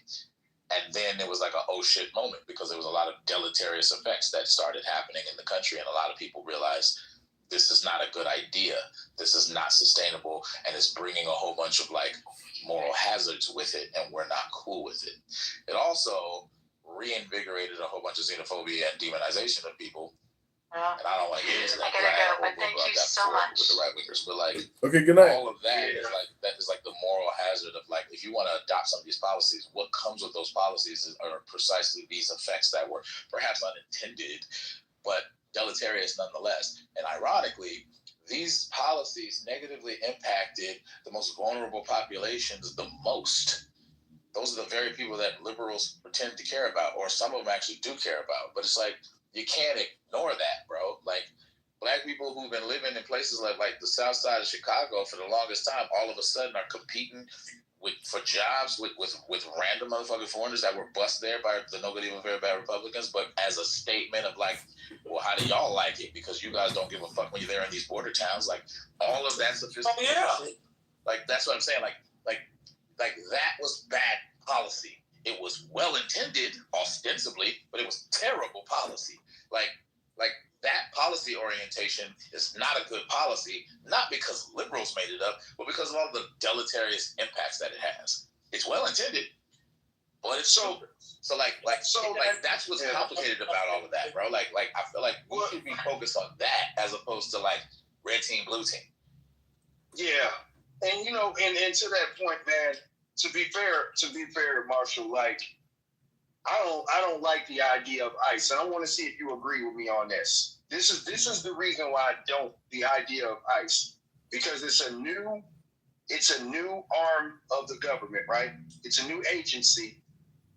Do you think that the government is going to get, like, the first thing that's going to happen if a Democrat gets in office, they're going to in front of the camera say they're disbanding ICE, right? We know that's going to be immediate. Like, that shit's done. But do you think the funding for ICE is going to go away? They're just going to change it to something else, and then they're going to use that for what they want to use it for. And that's just how it goes. So that's the reason why I don't like ICE, is because it's a new law enforcement agency of the federal government that they don't got to have warrants. You know, they get to do a lot of stuff unilaterally, and I think that, you know. They oftentimes don't have to have warrants, but I do know in a couple of situations, one in particular, they went to a cold storage, wanted to interview the workers. The HR manager asked the ICE agent, do you have a warrant? And the ICE agent said, here's an administrative warrant. And the guy looked at him and he's like, that's not going to get you in. You need to get a warrant signed by a judge. So I do know cases where that's happened. But yes, I agree with you. The federal government should not continue to grow. The Republicans should not adopt an attitude of big government works for us too. Obviously, but that's obviously the federal. So yeah, I'm glad you agreed to say before. Yeah, and Marshall, that's that. Hold on, let me say this. That's we're not. All right, yeah, my water, man. Go ahead.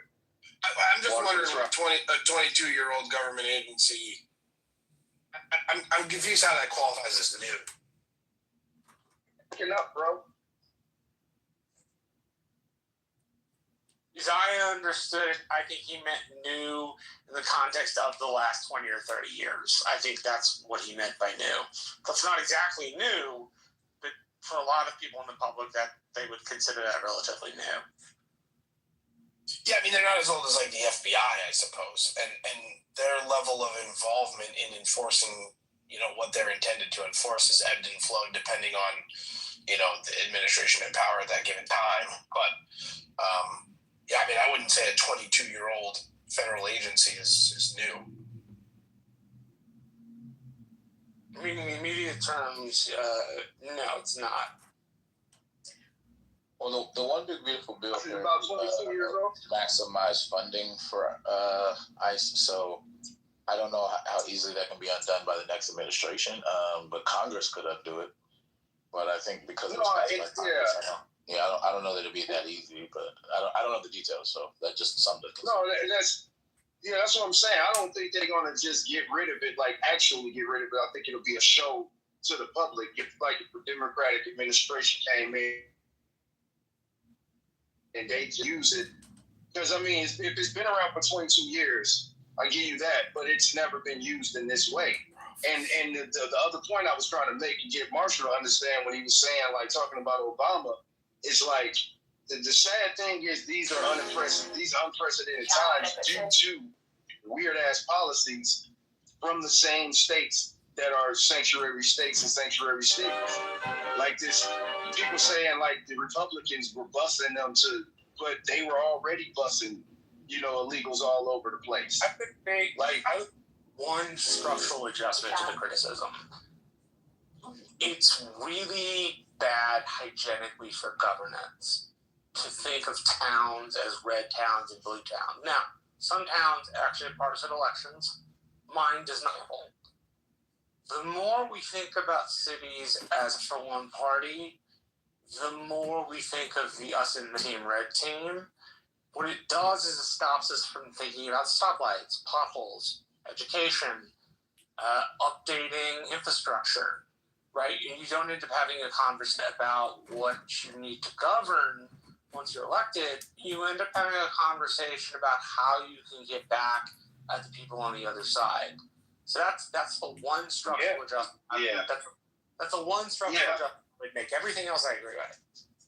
Yeah, I mean I agree with that too. Like that's the main problem. That's the reason why people are radicalizing more. That's the reason why people who are a little bit right of center are just full on right now, because we live in these cities Minnesota, that's where I'm at. We didn't think they much been Democratic, ran for the most part, but we've had a mixture. We had Tim Pawlenty. We even had the freaking wrestler. Like we up every now and then, but it's been Democratic held for quite some. Then when you get down to the city of Minneapolis and St. Paul, forget about it. You don't stand a chance if you even right of center. And they do all of these weird policies that push people like me further to the right, because my initial argument is like, dude, you think you can police the streets? You know, is it okay for my kids to go somewhere without getting robbed? Like, can my car stop getting broken into? Like, could you actually do something about that? No energy. You know, the mayor of Minneapolis, every time it's something that affects like Minneapolis residents and actual citizens of Minneapolis, it's always like soft-spoken, oh, that's too bad, and we're going to do something about this crime. But as soon as it's about like the guests, but to be fair, Minnesota's not as bad. Like Minnesota's not a hellscape, bro. Like Minnesota is like one of the safest cities. Look, see this. So hold on, Black. See, this is what I'm talking about right here, man. Like that's like, I know you don't mean it that way, but like when you're saying that, bro, you're making fun of the fact that it wasn't a hellscape. It's becoming one. It's becoming one. Yeah, like crime. Like I'm saying, like I'm not trying to. No, because like it has. No, I know. I'm just saying. I'm saying substantially worse. Like substantially worse, bro. Like, no, I'm not. I'm saying, bro. No. Let me tell you, Mad Max. Okay, so it's not Mad Max in one night. In one night in Northeast Minneapolis, 155 cars got broken into in succession down the line. Alarms going off, glass all over the freaking street. And why?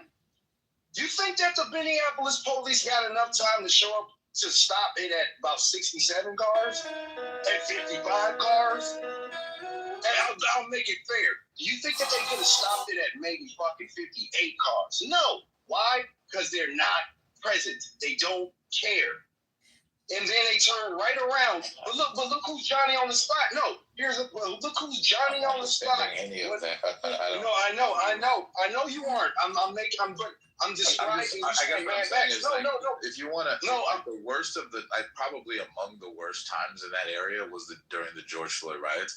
But like, my point is, like, living in Minnesota, like from the statistics I've read, it's not even among the most dangerous places to live. Bro, we can't look. This is what I'm saying.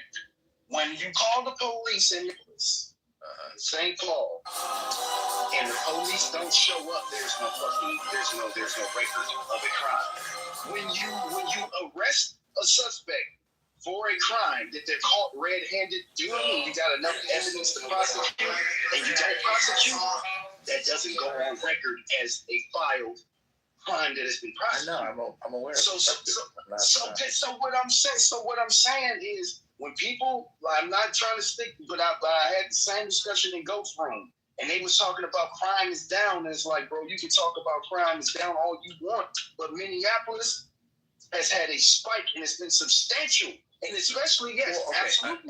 I'm even willing to take into account the extent to which Democrat policies, policing policies in some of these areas amount to hitting the books on the numbers. But like, then the question is, how the hell do you know what the real numbers are? He's on the ground. My I'm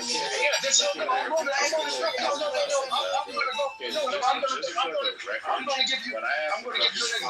I want Blake to answer the question. I don't want you coming off and saying dumb shit that you can't back up. Go ahead, Blake.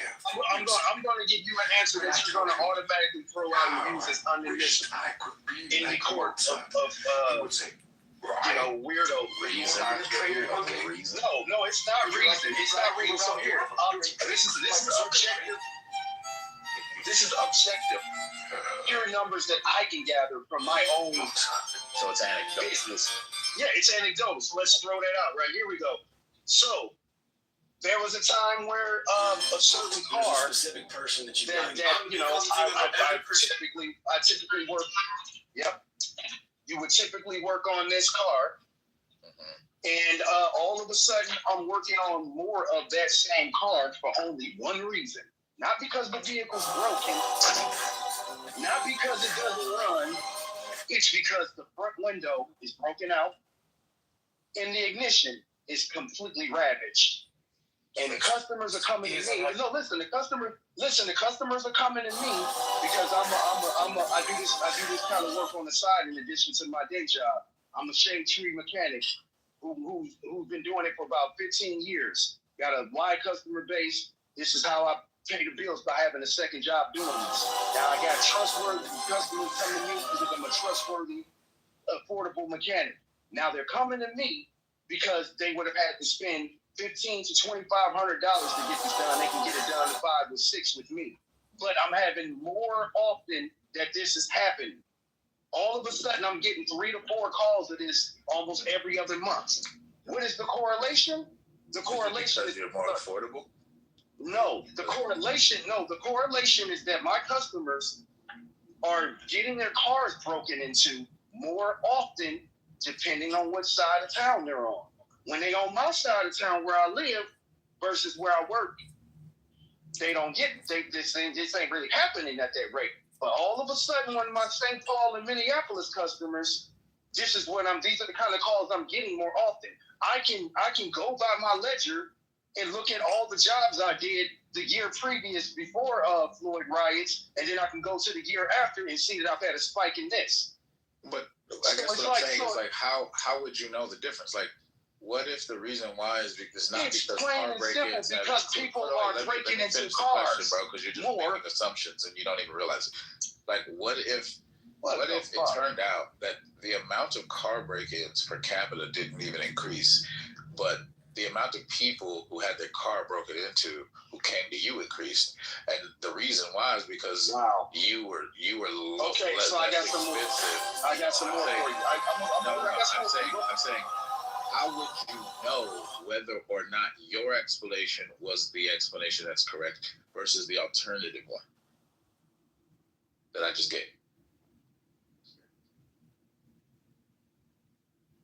Do you have any way of disambiguating between those? I'm about to give you some more. So, those customers who are coming to me for a specific job that they regularly didn't have to come to, some of these customers are coming to me twice, 3 times. I had one person that had a Kia Sorento 3 fucking times in 3 months, my dude. And got a catalytic converter cut off the next month.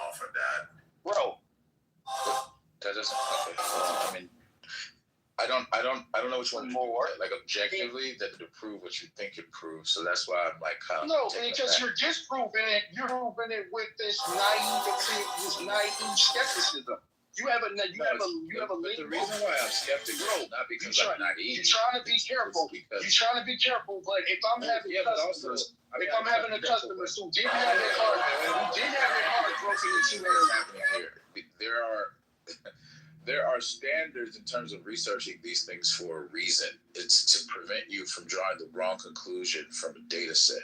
You have a very ink data set and you're drawing conclusions that like consistent with other possible conclusions. With in fact, I can't find and like go ahead.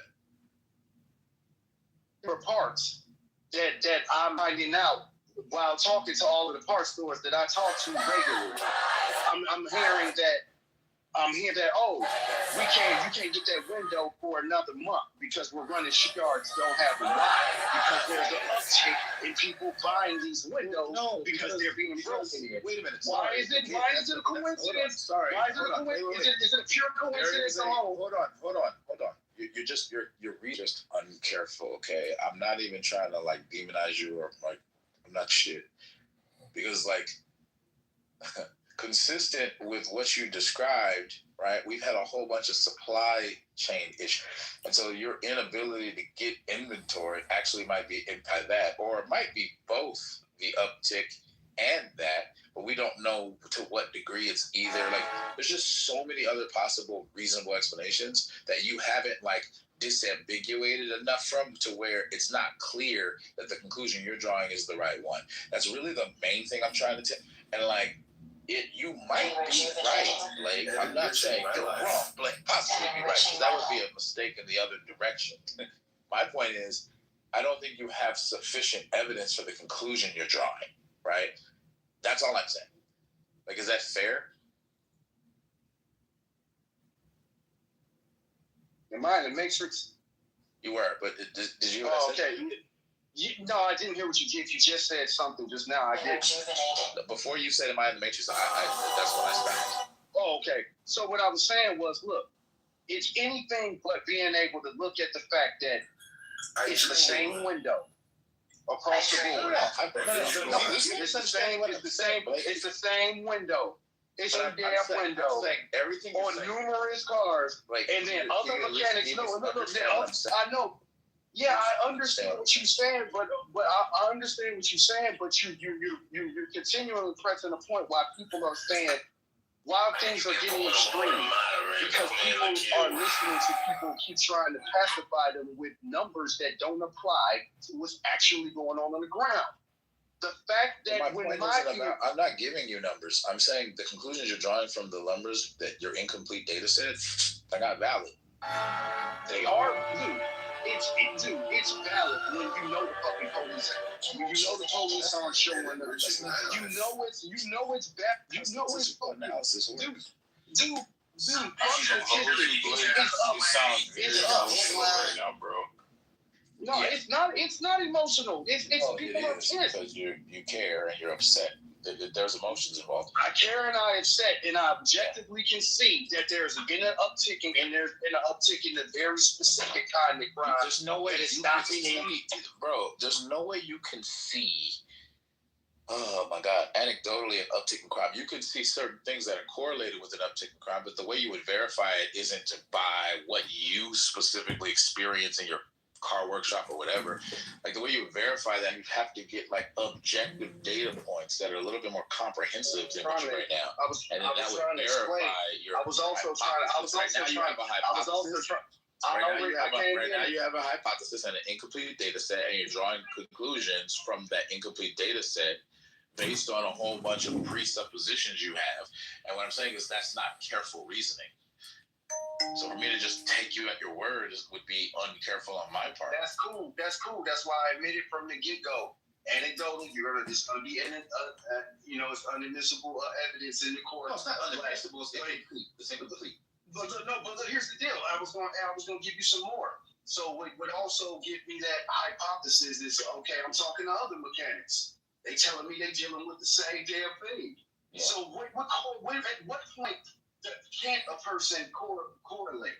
I'm not emotional. I'm a trouble. Okay, what you said is actually stronger. I mean, if this data is being verified by a bunch of different mechanics in the area, that's the kind of thing. I went to parts procurement. I threw parts procurement out there too. Like, dude. Okay, so then one way that you can like make this argument stronger is like you literally could do a study of all of the car dealerships in the area and get like a more generalized data set, not just your car shop, but like all the car shops, because then you can control for things like, well, is it because I'm cheaper than most people and that's why people keep coming to me, or is it because it's an uptick? You know, just calm down, bro. I'm not accusing you of anything or making a claim. I'm just giving you an example, okay? So like, for example, if you did a study, let's say like in your area, there's like a total of like, I don't know, 25 like shops that typically work on like car windows and stuff like that, the kind of thing that you would fix after a break-in, okay? And then out of all 25, right, like 22 of them have noticed an uptick over the last 2 years in fixing windows because they've been broken into. Like that kind of data set would make your case way stronger, and then you'd be able to answer the questions like I gave you. Like, how do I out of these 24, like the price range they charge to fix this kind of thing is like diversified. Some of them are on the low end, some of them on the high end, some of them are in the middle, and they all saw an uptick. So now I can be like, oh, well, then my data can't really be that, or that's not really the likely explanation because of driving, etc. That's how you would do the analysis, right? And all I'm saying is you don't really have that right now, and because you don't have that, your data set is incomplete. So you're not really able to draw the conclusions you're drawing yet. But the fact that it's not just you that saw an uptick, but other car mechanics that saw an uptick is helpful. That's way stronger than what you started with. So fair enough. But what if it's only you guys, because you guys I can't favorite piece of shit. Limited data you've given me, right? Like, so it's vague. I'm giving you an example from my world. Like one thing that's dealing with work and dealing with personal stuff, like personal aspect. Like there ain't never been a time where in Minneapolis, Twin Cities area, where damn near every other person people. Culturally, we're not the same. So we don't believe in wiping our ass with our hand or using toilet water. Okay, there's a lot of different things culturally that's over here now that all these people are over here and people can see. But I'm sorry. It's nasty regardless. Yeah, listen. Yeah, you do. But I was gonna say this: as far as the trucking company, Trump passed a law that if you can't speak English, you can't even get a CDL anymore. So that helps a lot of Black American men who've been kind of pushed out of the trucking industry. And there's just so many other things he's doing state by state. But in order for you to get a real picture of it, you have to look at like the 201 executive orders that he has put in place since January. You have to literally follow the law. But Trump is doing a lot of different things that's helping Black Americans directly. You know what I'm saying? So these are just some of the ways that we need to correct ourselves. But as far as in our different cities, in our different neighborhoods where, it's a bunch of Black people, urban communities, yeah, we have to drown these people out. We have to drown out the Asian from the beauty supply store. It has to be us. It has to be us. You don't think Trump's done more bad for the Black community than good? Right now? No. Name what he did bad. I want to hear. No, name what he did good. Because she was naming some stuff. You said he did bad. No. Name what he did good. I want you to name what he did good. I can name one thing he did. I can name one thing that he did that was good. So he freed Kodak Black. He freed Lil Wayne. Oh my God! What else he did? That nigga, he made weed. Wow. He declassified weed. He declassified weed. So y'all niggas don't go to jail no more. Hey, I ain't gonna lie. This is how immigrants talk. You gotta watch them. They act like they're playing, but they're not. Can I give y'all one thing that he did? No, NPC is an immigrant. Can I give y'all one thing that he did good? For the Black community, not a Black rapper. Yeah, and Yaya, I'm not even talking about rappers, bro. And Yaya has spoke on it, and she said something about the trucking. I ain't gonna lie to you, the numbers of the lows, like they was low balling for a minute, man. Them bitches is climbing back up because they getting a lot of those guys that literally were taking any type of load because these people come over here and they not really used to that type of money. They come over here and flooded the market, and now the market, but not even just America. I can't say it's Americans. We are Americans, bro. Yeah, Americans. He's clearing that up. Let me get another one. And I see it. Let me get another one. That's a fact. I'm in China too, so that's a fact. Yeah, and construction. No. Construction as well. All these corporate businesses were paying illegals crumbs. So people, young men who had their own construction companies were being outbid in the bidding pool. So you have to be in this shit. You got to be in this shit, paying attention to what's going on, so you can understand how you can benefit. No one is gonna, come and just tell you every single thing. You gotta be a part of the conversation and go do your research as well, and join Black groups, Black American groups who are also keeping up with all this stuff. You know what I'm saying? You got to keep up with it. I don't understand. I don't even understand how that's beneficial to the Black community. No. Because what was just said was things that were uniformly applied to all Americans. That's what I asked you specifically is what has he done to benefit Black America? What does he do to benefit Black people? It wasn't even, my question was never what the problem is. Black people don't know they're American. That's the problem. Black people don't know they're American. So anything that's done for Americans are also done for Black people. But Black people don't know they're American. Y'all think y'all fufu finger eaters. No, but y'all not from America. So therefore, anything done for Americans is not done for y'all. We think we would, personally. We think we are. I swear to God.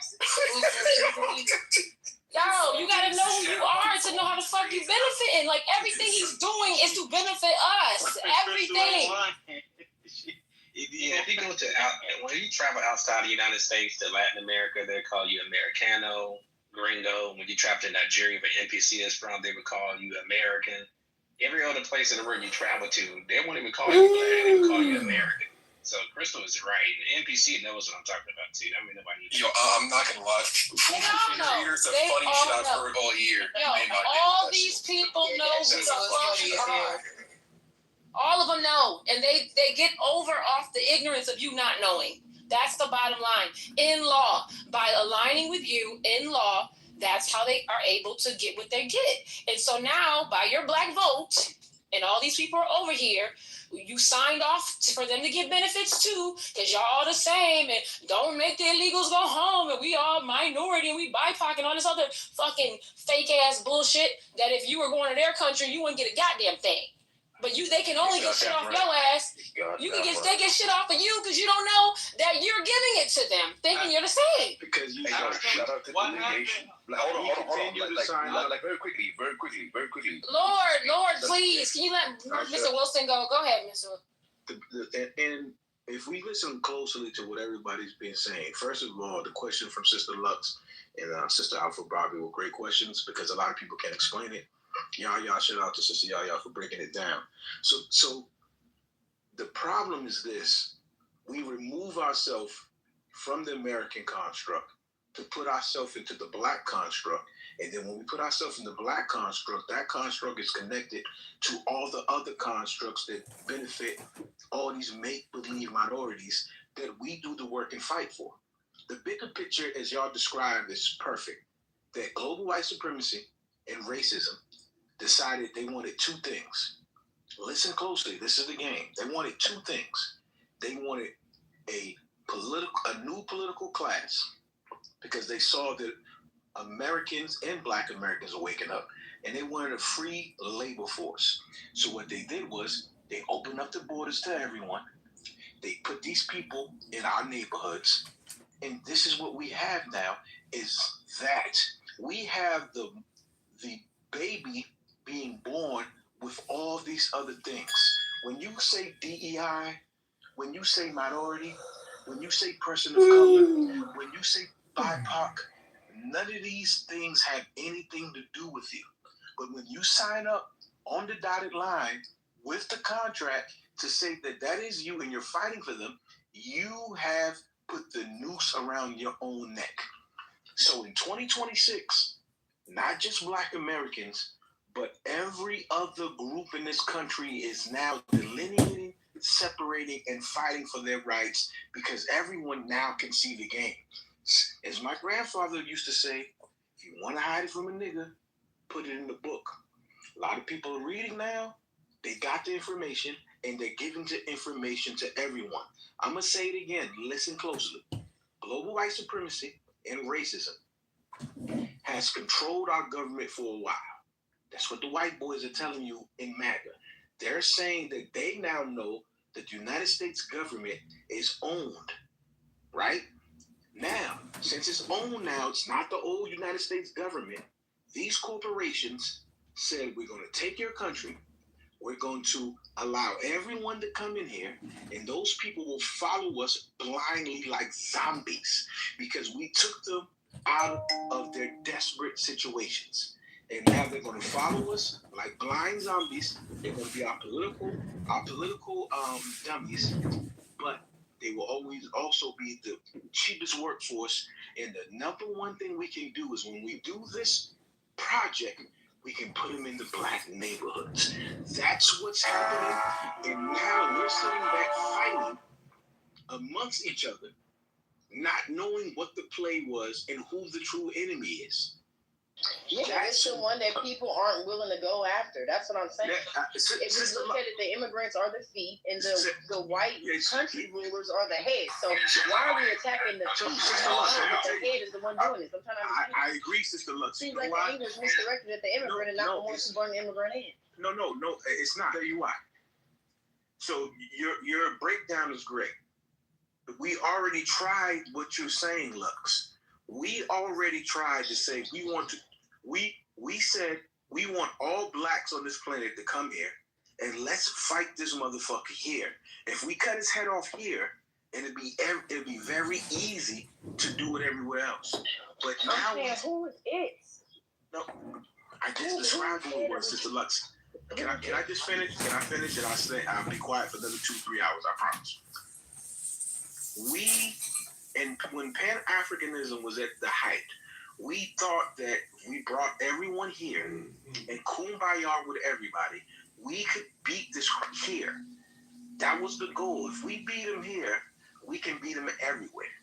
But now see that thought process of everyone uniting under flat black to say we're going to fight that motherfucker, it's not working. Wait, Mister, real quick, can I just say the reason why it didn't work because Africans are tribal. They're not united on the continent. So it's a situation where it was never going to work because they're not they kill their own, they mess up their own, they're in power in their own place, and they're still savage, and we're not the same people. So we can never be together. But they want you to think we can be together over here, while turmoil and all types of crazy shit is going on over there, okay? So you can't fall for the let's be united over here when at home is on fire and they're fleeing and running away. So but go ahead. isn't Hold on, go ahead, mister. Go ahead, mister. Go ahead. So let me just land here.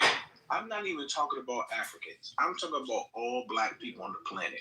We can't just say Africans or Caribbeans. All black people on this planet are going against some type of tyranny from the establishment. That was the thought process when we came together thinking that. So you are absolutely right that it won't work because of the way we were raised and what we believe in. But now we can clearly see once again in 2026 who the true enemy is again. So maybe it is now possible that groups that can come together, because we're never going to get all. Maybe we can have these groups now of us that know who the true enemy is to come together and say, we're going to cut this motherfucker's head off, arms, and legs at the same time. And I land. So I just wanted to talk about like the tangible reality, right? And, like no trolling because I think we've had enough fun. Like I think that some of the things that Yaya is saying, because I love FBA, I love ADOS because I love black self-determination no matter what ethnicity of black you are. So I like black self-determination. I like when people are pragmatic. I like when people are practical. But we're saying the right thing, but there's a lot of like passion but no plan. So you're talking about black immigrants and we're not the same and we're never going to be together and they're tribalistic and they're not one of us. And it's like, what does that have to do with the tangible reality of what's going on? The vast majority of illegal immigrants that are causing the issues that are taking the social services that are supposed to be black Americans, those are Hispanic Americans. About the white man, you can point out a problem, but even in the problem, you can't be accountable a little bit because the white man didn't get there by himself and didn't want any immigrants to come over. Whenever that man said, we don't want immigrants to come over, y'all niggas said that nigga was xenophobic and that he only wanted white immigrants to come over and then the black one should come too. So you can't have the most pro-immigrant people complain about this now, blame it on man, and then villainize black immigrants when the biggest problem caused by Hispanic immigrants. They just can't do it. And this is why it won't work because the reality situation is let me just say this real quick. That's not history. That's what I'm saying. It's not history that you guys voted for the party that's pro-immigrant. In this moment, while NPC immigrants were brought over here because of cheap labor. Go ahead, Yaya. Yeah, but you guys voted them in. You guys voted the party in. A lot of Africans are very loud and wrong, and this is why they can't. You guys didn't vote majority for the Democrats. You guys didn't do that. Do it. So hold on, let me just say. No, tell me I'm wrong. I'm saying this because I'm gonna keep saying what I'm saying because you're not gonna understand. Again, because hold on, because we do not have the same fight. You cannot unite with people just because you have brown skin.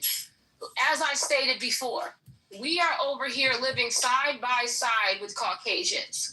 In Nigeria, it is all of their own people fighting each other. Okay, they have corrupt leaders that are their own bloodline that are oppressing their own tribes in their own country. So because things, They're not fighting outside people. They're fighting their own people and killing people over religion. No, I'm very much so right. About the specific ethnicity. No, let me finish. Wrong. No. But you're ignorant and No, wrong. I'm not. We're not the same ethnicity. They are killing. And this is the issue. They're not killing each other. They're not killing the same. The denial. There's 300 languages in Nigeria. You don't know what you're talking about. I don't want to move you, but you can't coming off your mic. You can say how many languages are in Nigeria? You can say what you want to say after I finish. You're not going to talk while I'm talking. What I'm saying to you is this. Whether you're Yoruba, Igbo, Hausa, Delta, Fulani, whatever tribe you are, and all the ones that are in the villages, they're different people and they fight and kill each other for different religious reasons. You will have Nigerians over there saying, please, Trump, come and help us. Please help make this country better. But then you will have Nigerians here in America saying they don't need any help. There's no way to help people like this because the ones over here who have fled from their countries and have escaped, they have no fight in them to fix home. So they don't even have, they fled, they left. If they don't have fight to fix home, they cannot unite in your home to fight. So the concept was stupid. Hold on. Stop. No, you cannot make very clearly. You cannot. We, as Black Americans, we need to understand this shit forever, okay? These people have left for a better life or whatever they left for, being Black and getting that money in the bag, and they all telling them what to do to get here and how to be in our communities and get whatever, right? Get the Black bag, whatever the fuck, right? What I'm saying is, these people cannot unite with you on your land. They are not patriots to their own land. We are patriots. We are home. So because someone has brown skin, they are here off of your patriotism. They are here off of our ancestors' patriotism. And they're trying to align with us for the benefit of our patriotism. They're not fighting for shit, ever.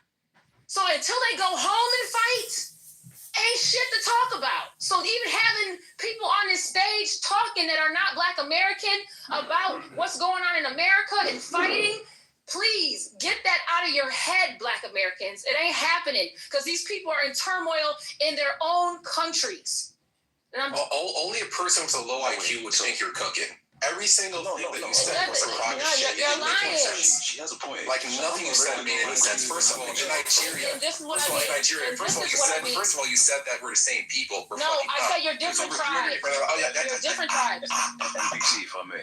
You first said that we're the same people. We're fucking not. Second of all, even if what you said was, did you address any of the points that were made? The only thing that you said is that we can't work together as Africans so that Black Americans trust. Why is everything so emotional? What is this about trust? Why isn't this about economic? Why isn't this about some type of economic tangible? Because the fact is that whether or not you get along with an immigrant, even if they're polite, you have to understand that by having cheap labor here, it hurts you indirectly, whether they're polite or not. Everything is emotional with y'all. It's not strategic. It's all, oh, they don't like me, so don't be around them. Nigga, even if we did like you, it would still be not the best thing that there's an influx of workers that are lowering your wages. Yeah, that was a horrible thing. It's not about emotion at all. Is that pretty emotional to me? Very illogical arguments. Excuse me. Hello, can I say something? This is Crystal speaking. MPC. So if that was the case, when you Nigerians and Somalians been like stealing mad money, did y'all include any Black Americans? Say, look, this is how we get this bag from the United States. Let me put y'all on this game, right? Let me add y'all to us, ripping them the fuck off. Did you anything? Only Crystal, with respect, because I do like you, Crystal, with respect, only a Black American would ask for a free handout of, you got it for that, so why don't you just tell me about it for free? Like, that's fucking dumb. Money. You are stealing money. Only a Black American would be so entitled to say, you guys get millions, tell me how to get millions for free. You're not entitled to shit. And what NPC? Why don't you tell me how to get millions for free? And what NPC is showing you?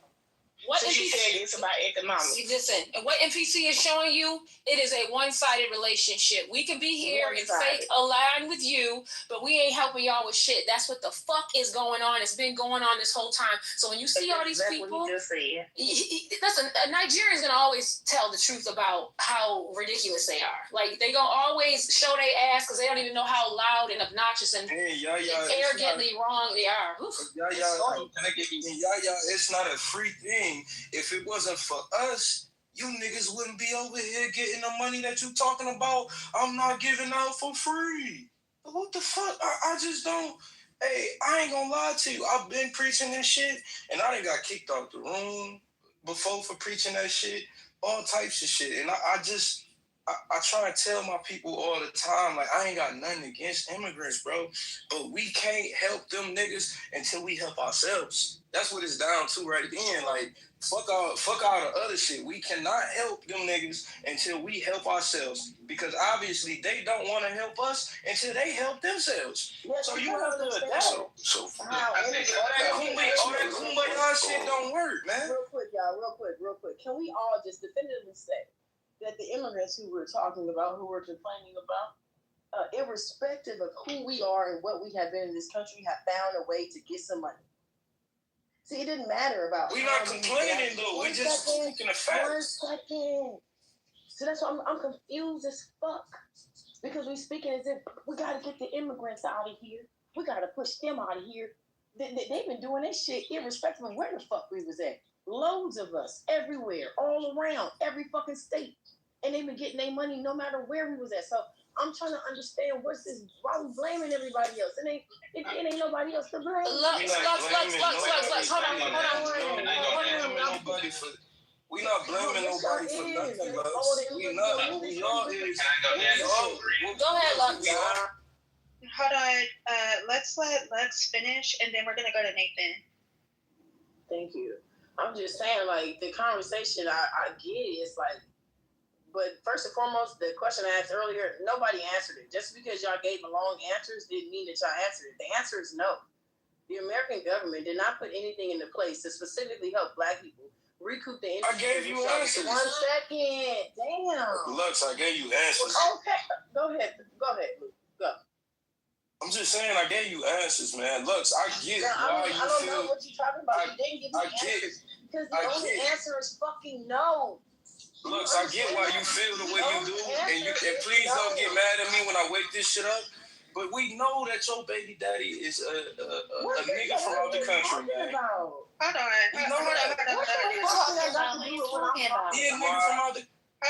Hold on. Let's stay away from personal attacks. I wasn't attacking nobody personally, man. That's none of your Yeah, but you're making it personal. Let's just move the mic around. Go ahead, Nathan. 1 second. I wanted to finish. I don't even know why he mentioned that. That was irrelevant. But like I said, the immigrants came here, did what they needed to do, regardless of what we were doing. Regardless of if we was distracted doing other shit or not. They still came here and got their money. So then the question remains, well, why can't Black people just do the same thing?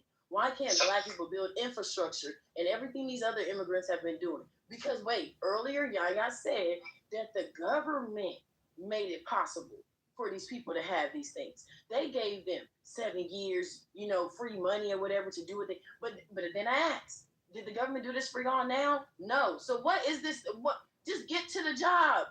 Just get to doing what we gotta do. Stop complaining about the immigrants. Stop worrying about motherfuckers that never mattered in the first place to your fucking wealth or your fucking history. It obviously never mattered because for them, they've been doing it. For the white folks, they've been getting it. What's the problem with for Black people? Because you don't mention the elephant in the room. We're gonna blame the immigrants. I just don't understand. I don't even know who the immigrants are. I just don't get it that Black people just can't take responsibility for where we are in this country. So here's the thing, what happened, right? What we can see is 260,000 Somalians. I'm using this because it's a recent example of a bigger problem. Just in that 260,000 Somalians, 80,000 in Minnesota, right? They have, when they take and steal money, tax people money and stuff like that, that's our money. Have we not forgotten that your grandparents, and including you as well, and Black people pay taxes in this country? So that's number one. Let's clarify that. That's our money too as well. Now, Out of that group, they stole $9 billion so far. When you divide that by 80,000, that's 112,000 per person. So that is one particular small group, and that's a lot of freaking money. And on the results of it, because people don't understand cause and effect, the effect is the federal government shut down the whole state, shut down programs, making it harder for us to get these grants, making it harder for us to start businesses. So now we're going to be looked at with a microscope when we try to operate our companies. That's a problem. So we always have to understand the scientific concept. I always believe in cause and effect. So we should not permit them to come up over here and do these type of things. I only got 30 seconds to speak. So lastly is this. When they came up over here many decades ago, few decades ago, they have worked with white supremacy to undercut us, talk crap about us, call us lazy, we don't work good, please choose me over them, please. I have witnessed this myself, my parents have seen it as well. So we do blame them. I blame both. The white people that brought them here and them specifically. And I'm going to tell them in their face. So they're both to blame. They're not off. I can respect that. Understand these concepts. They know that they're coming to a white supremacist country. They understand that white people look at us at the bottom, and they take full advantage of it. Say when I've talked to people when they go to interviews, they would say, and I asked them this in their, hey, do you call yourself black? No, I call myself Nigerian, Haitian, with all these other names. They make sure to differentiate themselves from us. And then when they get caught with these type of crimes, with their pants down, they would say, oh, you caught me? Oh, Sam, I'm a black American. I'm black. Please don't prosecute me. You see, we're not stupid. We're hustlers. We created this type of situation. Their game is over. We have always created corporations and businesses in America. We have built this country. Don't never forget it. I'm from Atlanta. We represent the realness. So very quickly, I'll be snappy, and just to respond to the gentleman, right? So I was born in America, but my ancestry is in Africa, and I am pro-African American. Yes, he was. Nathan, were you done? Very quickly to confirm. Nathan, were you done? Definitely, I gotta take a phone call, sir. Okay. So it's okay to get my ramble on? Go ahead, I'll go after you. Go ahead. Excellent. So like what I was saying, there were a number of fallacies, and it was evident of how both black people in America. That's what I was saying. I'm pro delineation. Black people in America do have to separate themselves from every other group of black people, in the world, right? That is 100% understandable to the extent that yes, there were black people in America before colonization. So anybody who does their basic research, and I'm going to put this link back in here. I'm putting a link in here. Just click it and just have it in your browser, because I'm going to break something down very quickly. Because I think Yaya was speaking to this, right? She pointed out the status correction. It's somewhat complicated, but once you understand these definitions, it works. But for Nathan, and if he's taking the call, he might not hear me. Like, he was incorrect to the extent of thinking, oh, black people, oh yeah, they think we're lazy, blah, blah, blah. The same thing happens here in America, right? Where the image of Africa is this desolate, impoverished, terrible. It's like the 6th or 7th hell on earth, right? That ensures that black people don't see the investment opportunities there. Right, China's been doing it. China has seen the investment opportunities in Africa. Europe saw the investment opportunities in Africa, right? The British, the French, any of these colonial powers, right? But they present, especially to black people, right, in America, right, that, oh, Africa is this way. And then to the Africans, they present that, oh, look, this is how black people are, to ensure, right, this is, this is warfare, actually, psychological warfare, right? Which is relating to how empires maintain power one way or another. Make sure this group does not come together, because if they do, it's going to be a threat. one way or another. So again, like I was saying, I am pro delineation for black people in America. And if you click the link that I just shared, it's like from 2, maybe 3 minutes ago, right? And it has definitions, right? This is from opm.gov. This is how the United States views people that come in here, whether you're immigrant or not, right? So there's the racial categories: American Indian, Alaskan Native, Asian, Black or African American, Native Hawaiian or other Pacific Islander, and then white, right? And that's 5 racial categories, right? And 4 out of those 5 are attached to a landmass, right? 4 out of those 5.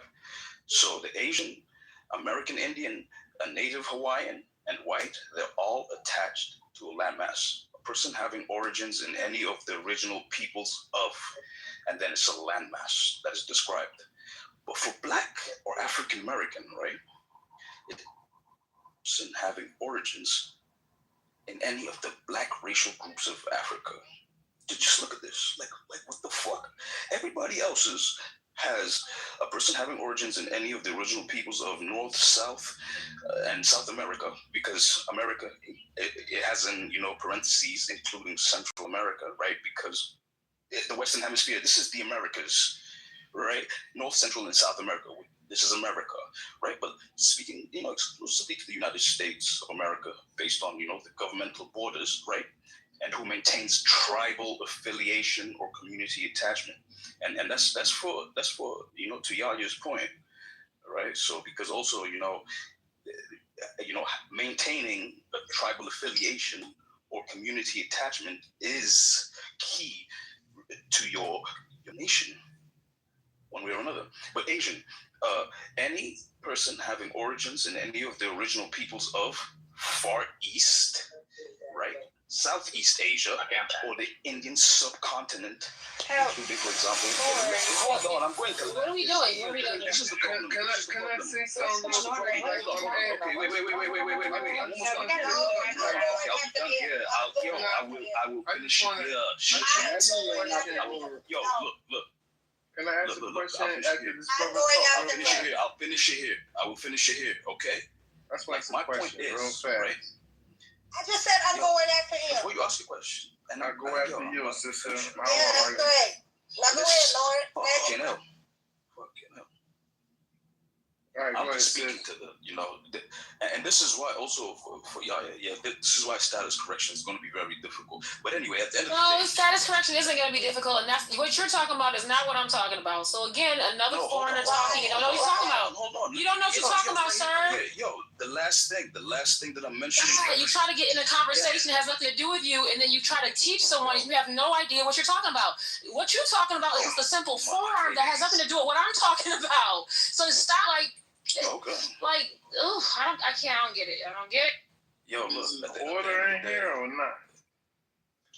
Yeah, this order, Lord, just take 15 seconds to land your plane, and then we're gonna go to staff. Matter of fact, I'll just yield to that. Let me end up I'll keep my 15 seconds to interject. I don't even know where somebody said that was an option. I really don't even know where somebody said that was an option. But I do want to challenge, this way in which my people are identified. Our classification has been changed how many times? Wonder if you know. And this one, unity that everybody speaks of. Africa has how many countries? 54. Okay. Is there unity there? No. Nope. I'm still talking, Lord. You had your chance. You didn't educate me. I didn't ask to be educated. I was living. Let me be ignorant. Just let me be ignorant. Yeah, let me be ignorant. Because I don't need an education place right now. What I'm saying is that if the premise of what I said in terms of us being misclassified, which is by design, then everything else is null and void. There's a benefit for us not being classified correctly. So,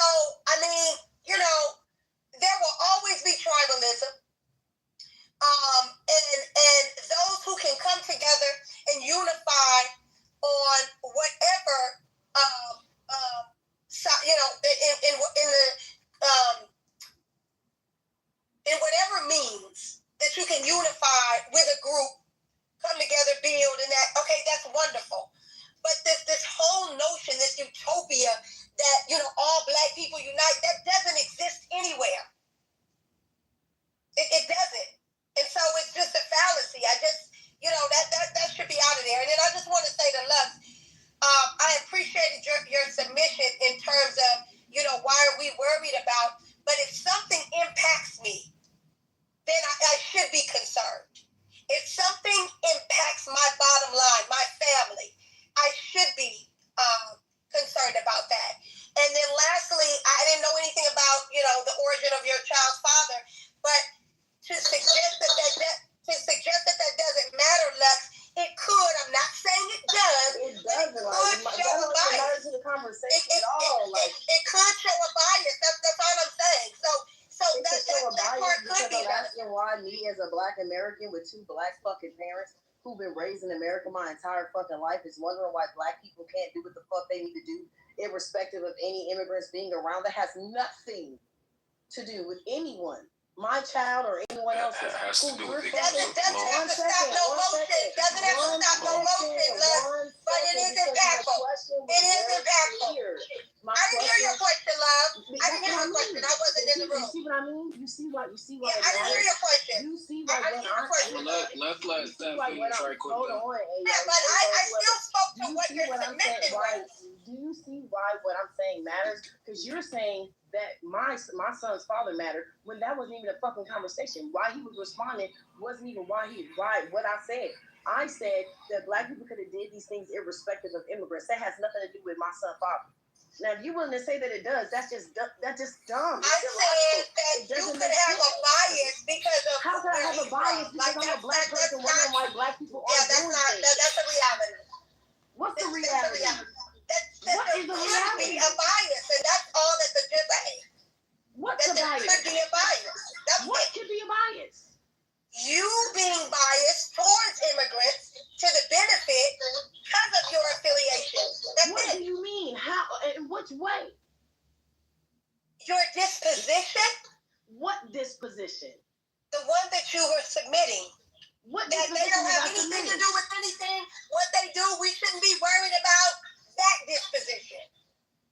Bruh, if white people came here and did what the fuck they needed to do, irrespective of how many black people was here, if the immigrants came here to do whatever the fuck they needed to do, irrespective of how many black people are here, how the fuck does that got anything to do with my baby daddy? I'm just trying to understand. Okay, let me help. Okay, let me just say this. So she's just saying it could be a bias because you have now procreated. It's just like a. Why is my baby daddy a part of this conversation? It doesn't matter who the fuck I procreate with. I thought you were trying to answer the question. Okay, the bottom line is, listen, before we start even going in on this conversation, the foundation of this is mind your fucking business. Okay? That had nothing to do with 1 second. That had nothing to do with the conversation. It currently still has nothing to fuck conversation. For all the people who have heard me speak before and have a little note ahead of all the things that they know about Lux, please, if I need to hire you to speak for me or to share anything about me, I will give you the okay. I'll say, hey, I need you to go ahead and think of some memories you have. Mind your own fucking business. Because it's weird as fuck. Y'all be moving so fucking weird and y'all some fucking adults. You're a fucking grown up. That's for again. We can keep it objective. None of y'all. So please, focus on the fucking conversation, which is the immigrants who are illegal immigrants. I would never fuck with an illegal immigrant who are people who are not supposed to be here. The government didn't make it for my baby daddy to be here. He doesn't even fucking live here, you fucking idiots. So that's what I'm saying. Please focus on the conversation. Please. Why do everybody know what your baby daddy is? Hold on. I just wanted to. They're thirsty. They only have a conversation one time with one person and they can't forget. This how it is in fucking IGB. They're obsessed with my life and shit that I got going on. Motherfuckers are like, oh, Lux this. Like, why the fuck did the nigga call out? Because niggas are obsessed. Yeah, hold on, Nathan. Let me just say this real quick, because this just goes off what Lux was saying and like trying to understand the relevance of it all. So here's a policy writer, a black guy, who's going to explain how and why it's so detrimental. That way, you can hear from somebody professionally who actually writes policy, so that it can make sense. All right, here we go. Right citizenship was created for descendants of slaves. How the fuck did you not know this in this 2026? So, as a former federal policy writer, let me educate a lot of you ignorant ass people. When any initiative is created in the federal government, it is always going to be created to answer something that is going on institutionally at that time. I don't know how you don't understand this. So you basically think that they just say, oh, let's just give birthright citizenship to every motherfucker from every country all over the world. No, it does not work that way. Whenever we write policies and regulations in the federal government, and I did this for many years, many of you already know, every initiative is created to answer something that is going on. Oh, sorry, phone call came through. Hold on. All right, hold on, let me fix it. Hold on, I'm sorry. With this though, all right. No, it does not work that way. Whenever we write policies and regulations in the federal government, and I did this for many years, many of you already know, it's all. Oh my God! Hold on a second, y'all. I gotta tell my son's friend.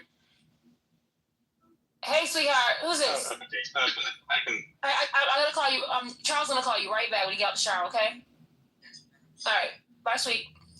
All right, I got my son's phone. Hold on, here we go. Every initiative is created to answer something that is going on institutionally at that time. So, what this literally means, that if you are not a descendant of slaves, you should not be getting any birthright citizenship or any of the other reparations or incentives that comes with being here unless you came here the right motherfucking way. How do you not know this? You know why you don't know this? Hold on. Because billions of dollars are being spent, are being moved to buy out your fucking emotions, who anchor their validation into being a Christian, being a Democrat, being a Q-dog, and all of this bullshit that you tie your loyalty to that teaches you this illusion of inclusion that includes everything but you. You know what? At this point, with so much research available, in 2026, it's a fucking decision. It's a choice to be stupid. Staying stupid is a fucking choice. It's rich citizenship and every other form of reparations that is there. That was created for the descendants of slaves. Your black ass. You have been taught.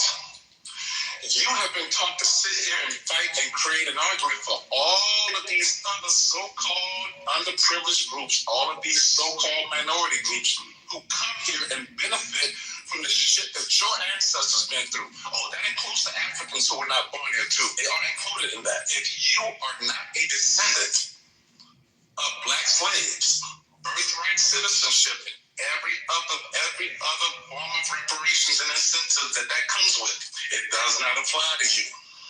All right. So, with that being on the table, understanding people being over here in your communities, getting any incentive that was created, meaning black businesses, there was money set aside. $8.3 billion was set aside for black Americans to get the bag, to start businesses, to be entrepreneurs. But we got every other fucking ethnic group in that motherfucker too. Okay?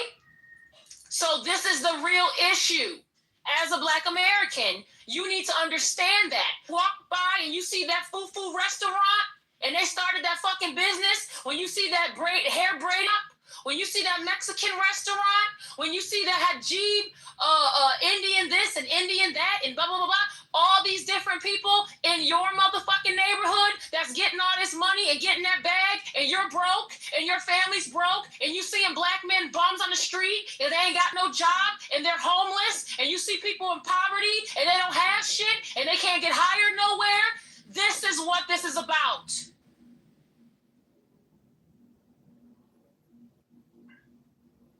Yaya for president.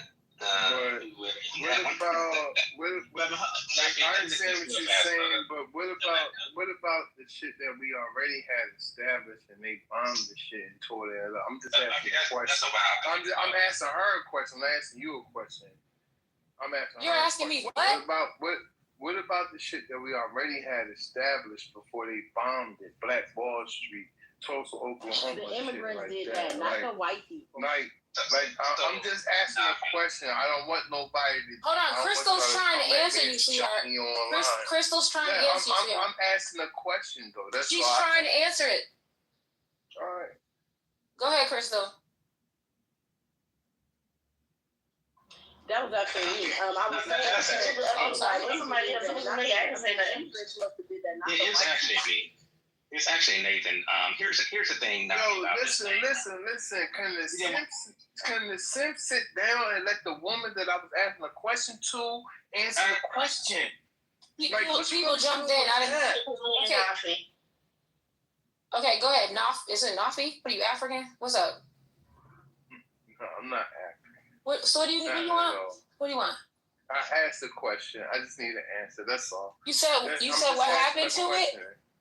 Like what I'm asking, the question that I asked is like, I heard what you played and what you saying, but I'm going even further than that.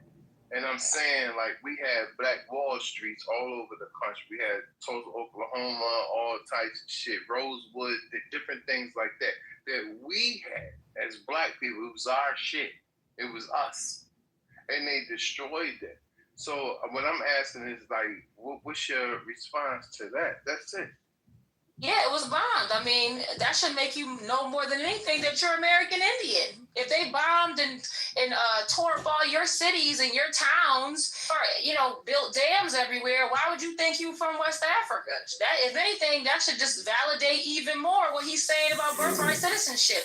So again, our families, our ancestors suffered from all that stuff. The Homestead Act. They suffered from man deeds being stolen and their allodial titles being stolen. Okay, they are the ones who dealt with the experiments in the hospitals and all these different diseases and the Trail of Tears and paper genocide, where they reclassified us from Indian to Black to Negro to color to all these other bullshit that allowed all these immigrants to come and align with us. We're the ones that suffered from the Siberian people on those reservations posing as they're us, as they took on our identity. We are those people. So when you see all this money set aside, it ain't for all these other motherfuckers. It's for us. It's for us. Yeah.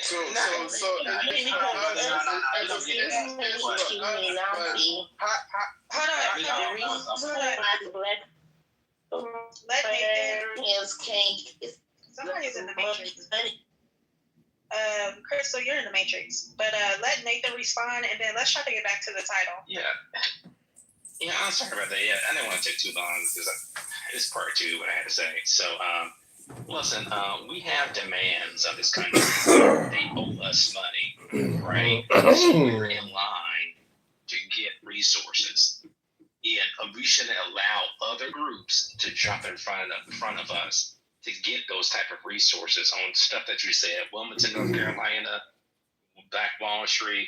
These things happen. So we should not allow other groups, including white women too as well, to claim that they're minority and get resources from us, which is crazy. We have to listen to this. There's been studies about it. If you don't believe what I'm about to say, go on ChatGPT, research what I'm about to say.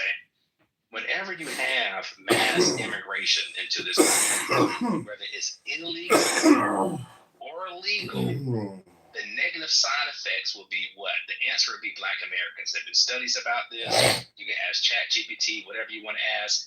And the benefactor of mass deportation will be what again? Black Americans once again. And it will give you all the details and information you would need to know. It should be common sense about this. When you have mass immigration, legal immigration from third world countries with a capitalistic type of country that we have, they will come in a legal way and undercut you and cause what? Wage stagnation. The reason why wages are set so long because they keep pumping people accepting low wages from third world countries.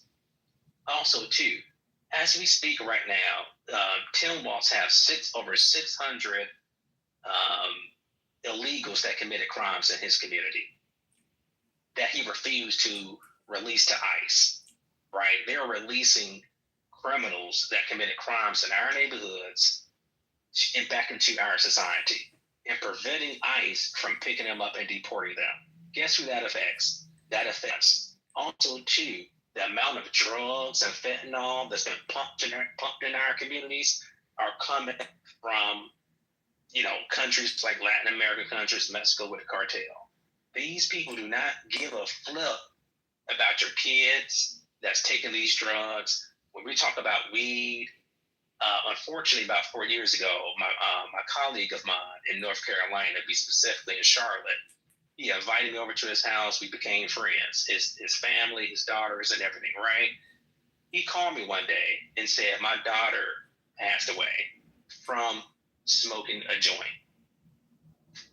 Many months later, the autopsy came about. It was laced with weed, with fentanyl. She didn't know about it. This stuff is real. Black Americans are being affected by it. We do not need to have this influx and our doors open. And I don't know who the F signed auxiliary cities. What the hell is? I don't even know where the heck that came from. Should be stopped at this point. So we should create a lit of man's sanctuary city. Should not be in our vocabulary whatsoever.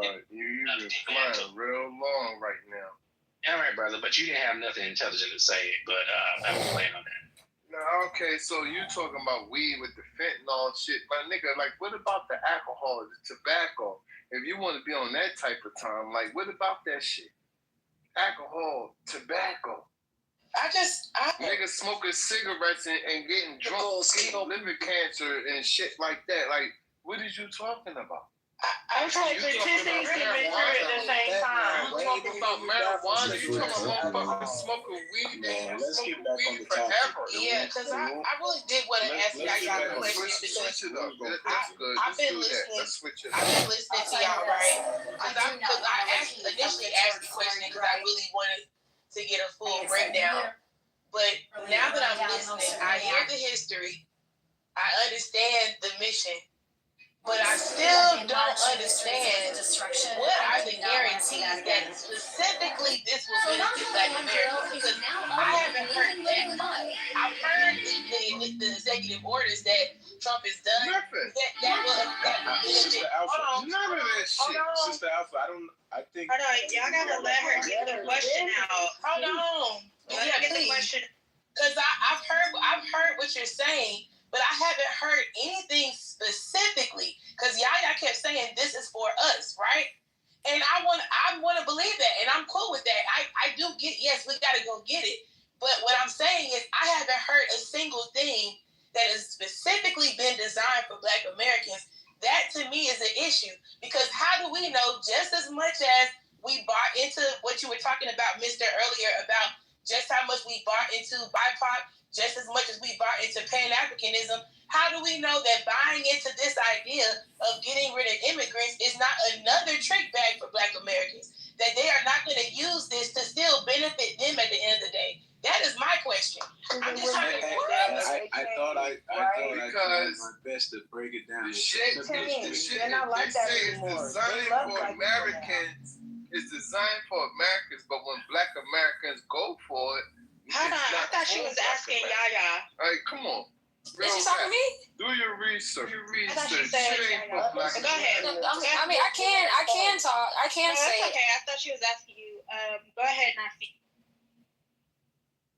No, I'm just saying. They at one point they would say, well, yeah, this is for Americans and shit. But then when Black Americans go for it, it's not for Black Americans. Like the young lady was talking earlier about the beauty salons and this, that, and the other and shit. Like, yo, that shit ain't for us. Even if we go for it, it's not for us. You know what I mean? We go for this shit, try to get loans and shit like that. They deny us for those loans. That shit go to the distributors and shit like that. You can have the foreigners and shit. Yeah, it's for them. Like, this is something, and I'm going to land my plane after this. I don't want to hold y'all up like other people do. Like, yo, for real rap, they look out for the foreigners. We Black, we here, we in America, which I don't even like that terminology for us to describe us and shit, but that's for another time. But this shit is for foreigners. It's shit's for foreign Black people They come over here and somebody even said that. Where they get money and shit, don't gotta pay no taxes for like 7 fucking years and shit like that. Let's keep it a buck. That's what it is. We all know that shit. It ain't for us. Like segregation was real, and be honest with you, as far as I feel, that was the realest shit ever. That was the best thing for us. Segregation. We have got our own shit. We helping each other out. We building our own communities. We doing our own shit. You understand what I'm saying? That's what's best for us and shit. Look at the shit that's going on. Niggas is talking about, I'm American and shit. Yeah, that's all good. But when you break it down and you go to the bank, or you trying to start a fucking business, these motherfuckers ain't trying to fuck with you that own these banks and shit like that run these banks. They not fucking with you. Period. They not. If they do fuck with you, you better come with some bread. That's number one. You better come with some fucking bread. What is you talking about, yo? I'm trying to hear you, but it's kind of sound ignorant. If you have an EIN number, or you have other people hear what I'm saying. You don't understand, but other people understand. I have a question. Hey, you guys. Oh my God. Thank you so much. Oh, my bad. No, go ahead. I was just saying, hey, sweetheart. Oh, hey. I am like so refreshed coming into this room. I'm so tired of these rooms not having no type of like intellect. Y'all are so well versed and very educated, and so I'm just very appreciative of the topic. But I do have a question because I'm hearing both sides, right? Y'all, your side, I get your point, and I'm in total agreement. However, there is fear that's in our community, and the fear is, if we are aligning ourselves or putting all of our eggs in the American basket, we're kind of just aligning with them, and they have historically fucked us over. We are then turning our backs against other Black or melanated people around the world now. We're positioning ourselves to kind of just be American only. And we don't know if that's like a trap.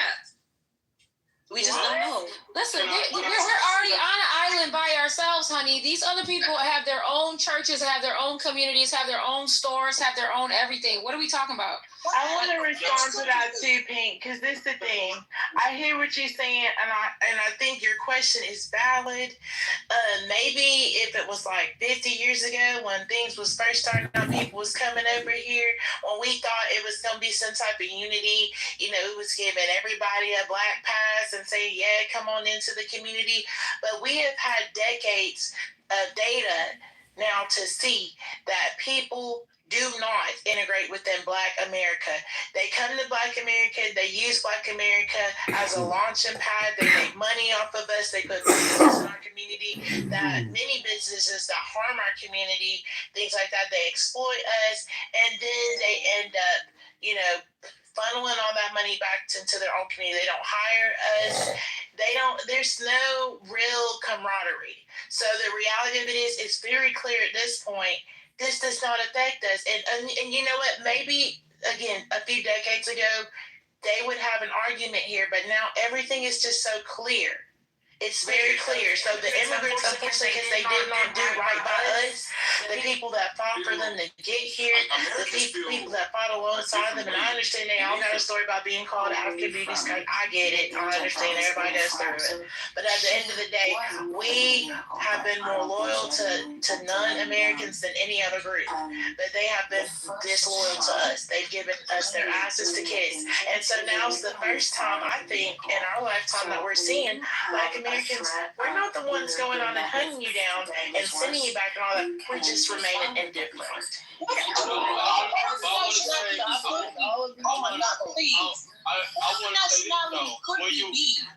I wanted to know. She said, we're gonna be straight on the side of the vehicle, right clear from the direct path. He shot her at an angle through the front. The first shot, he shot her through her window, her driver's side window. Boom, boom. That was a straight execution, bro. In the head. In the head. That was execute. Point of order, moderator. Moderator, what she was doing was trying to execute the police officer with a 40,000-pound vehicle. Please, Bima, you're being dramatic. What? 40,000 pounds? Yeah. Like 10,000 pounds. Moron. What do vehicles do? Do they move? Correct. So if she wanted to move her vehicle, what's the first thing you would not do if you knew someone was going to move their vehicle and you were standing in front of it, sir? Tell me. You would step aside. Okay, wow. Point of order, moderator. So why couldn't she just go backwards? Why didn't she? Okay, my question is, why didn't she comply and get the quote-unquote fuck out the vehicle like they asked her to? Exactly. Why didn't she comply when an officer was telling her to stop, had his hand on the door and the window? Why did she choose to go forward and try to run away and run over the other officer? Exactly. Comply or die. This is the new America. Welcome. If that was a black woman, then they would have been white people would have been in the comments saying, why didn't she just comply? If she was a black woman, Minneapolis would be burning to the ground. It would be George Floyd 2.0. Oh my God, he's a noise fucking troll. You know, John, Kitover, sir. Point of order, moderator. Put me in the queue after Bima's finished speaking. This is not just room, so I'm just here as a guest. All right, so first, Bima, the musician, you can go next, all right? So Toya is absolutely 110% correct. That is exactly what white people do. They did it for every good human being that was slaughtered at the hands of these human beings that put on blue costumes and shiny badges and are judged during execution or with carte blanche authority to run our streets from children to people that were just, here, what was his name? Castillo, Philando, being open. He had his wife and kid in the back seat. I mean, it goes on.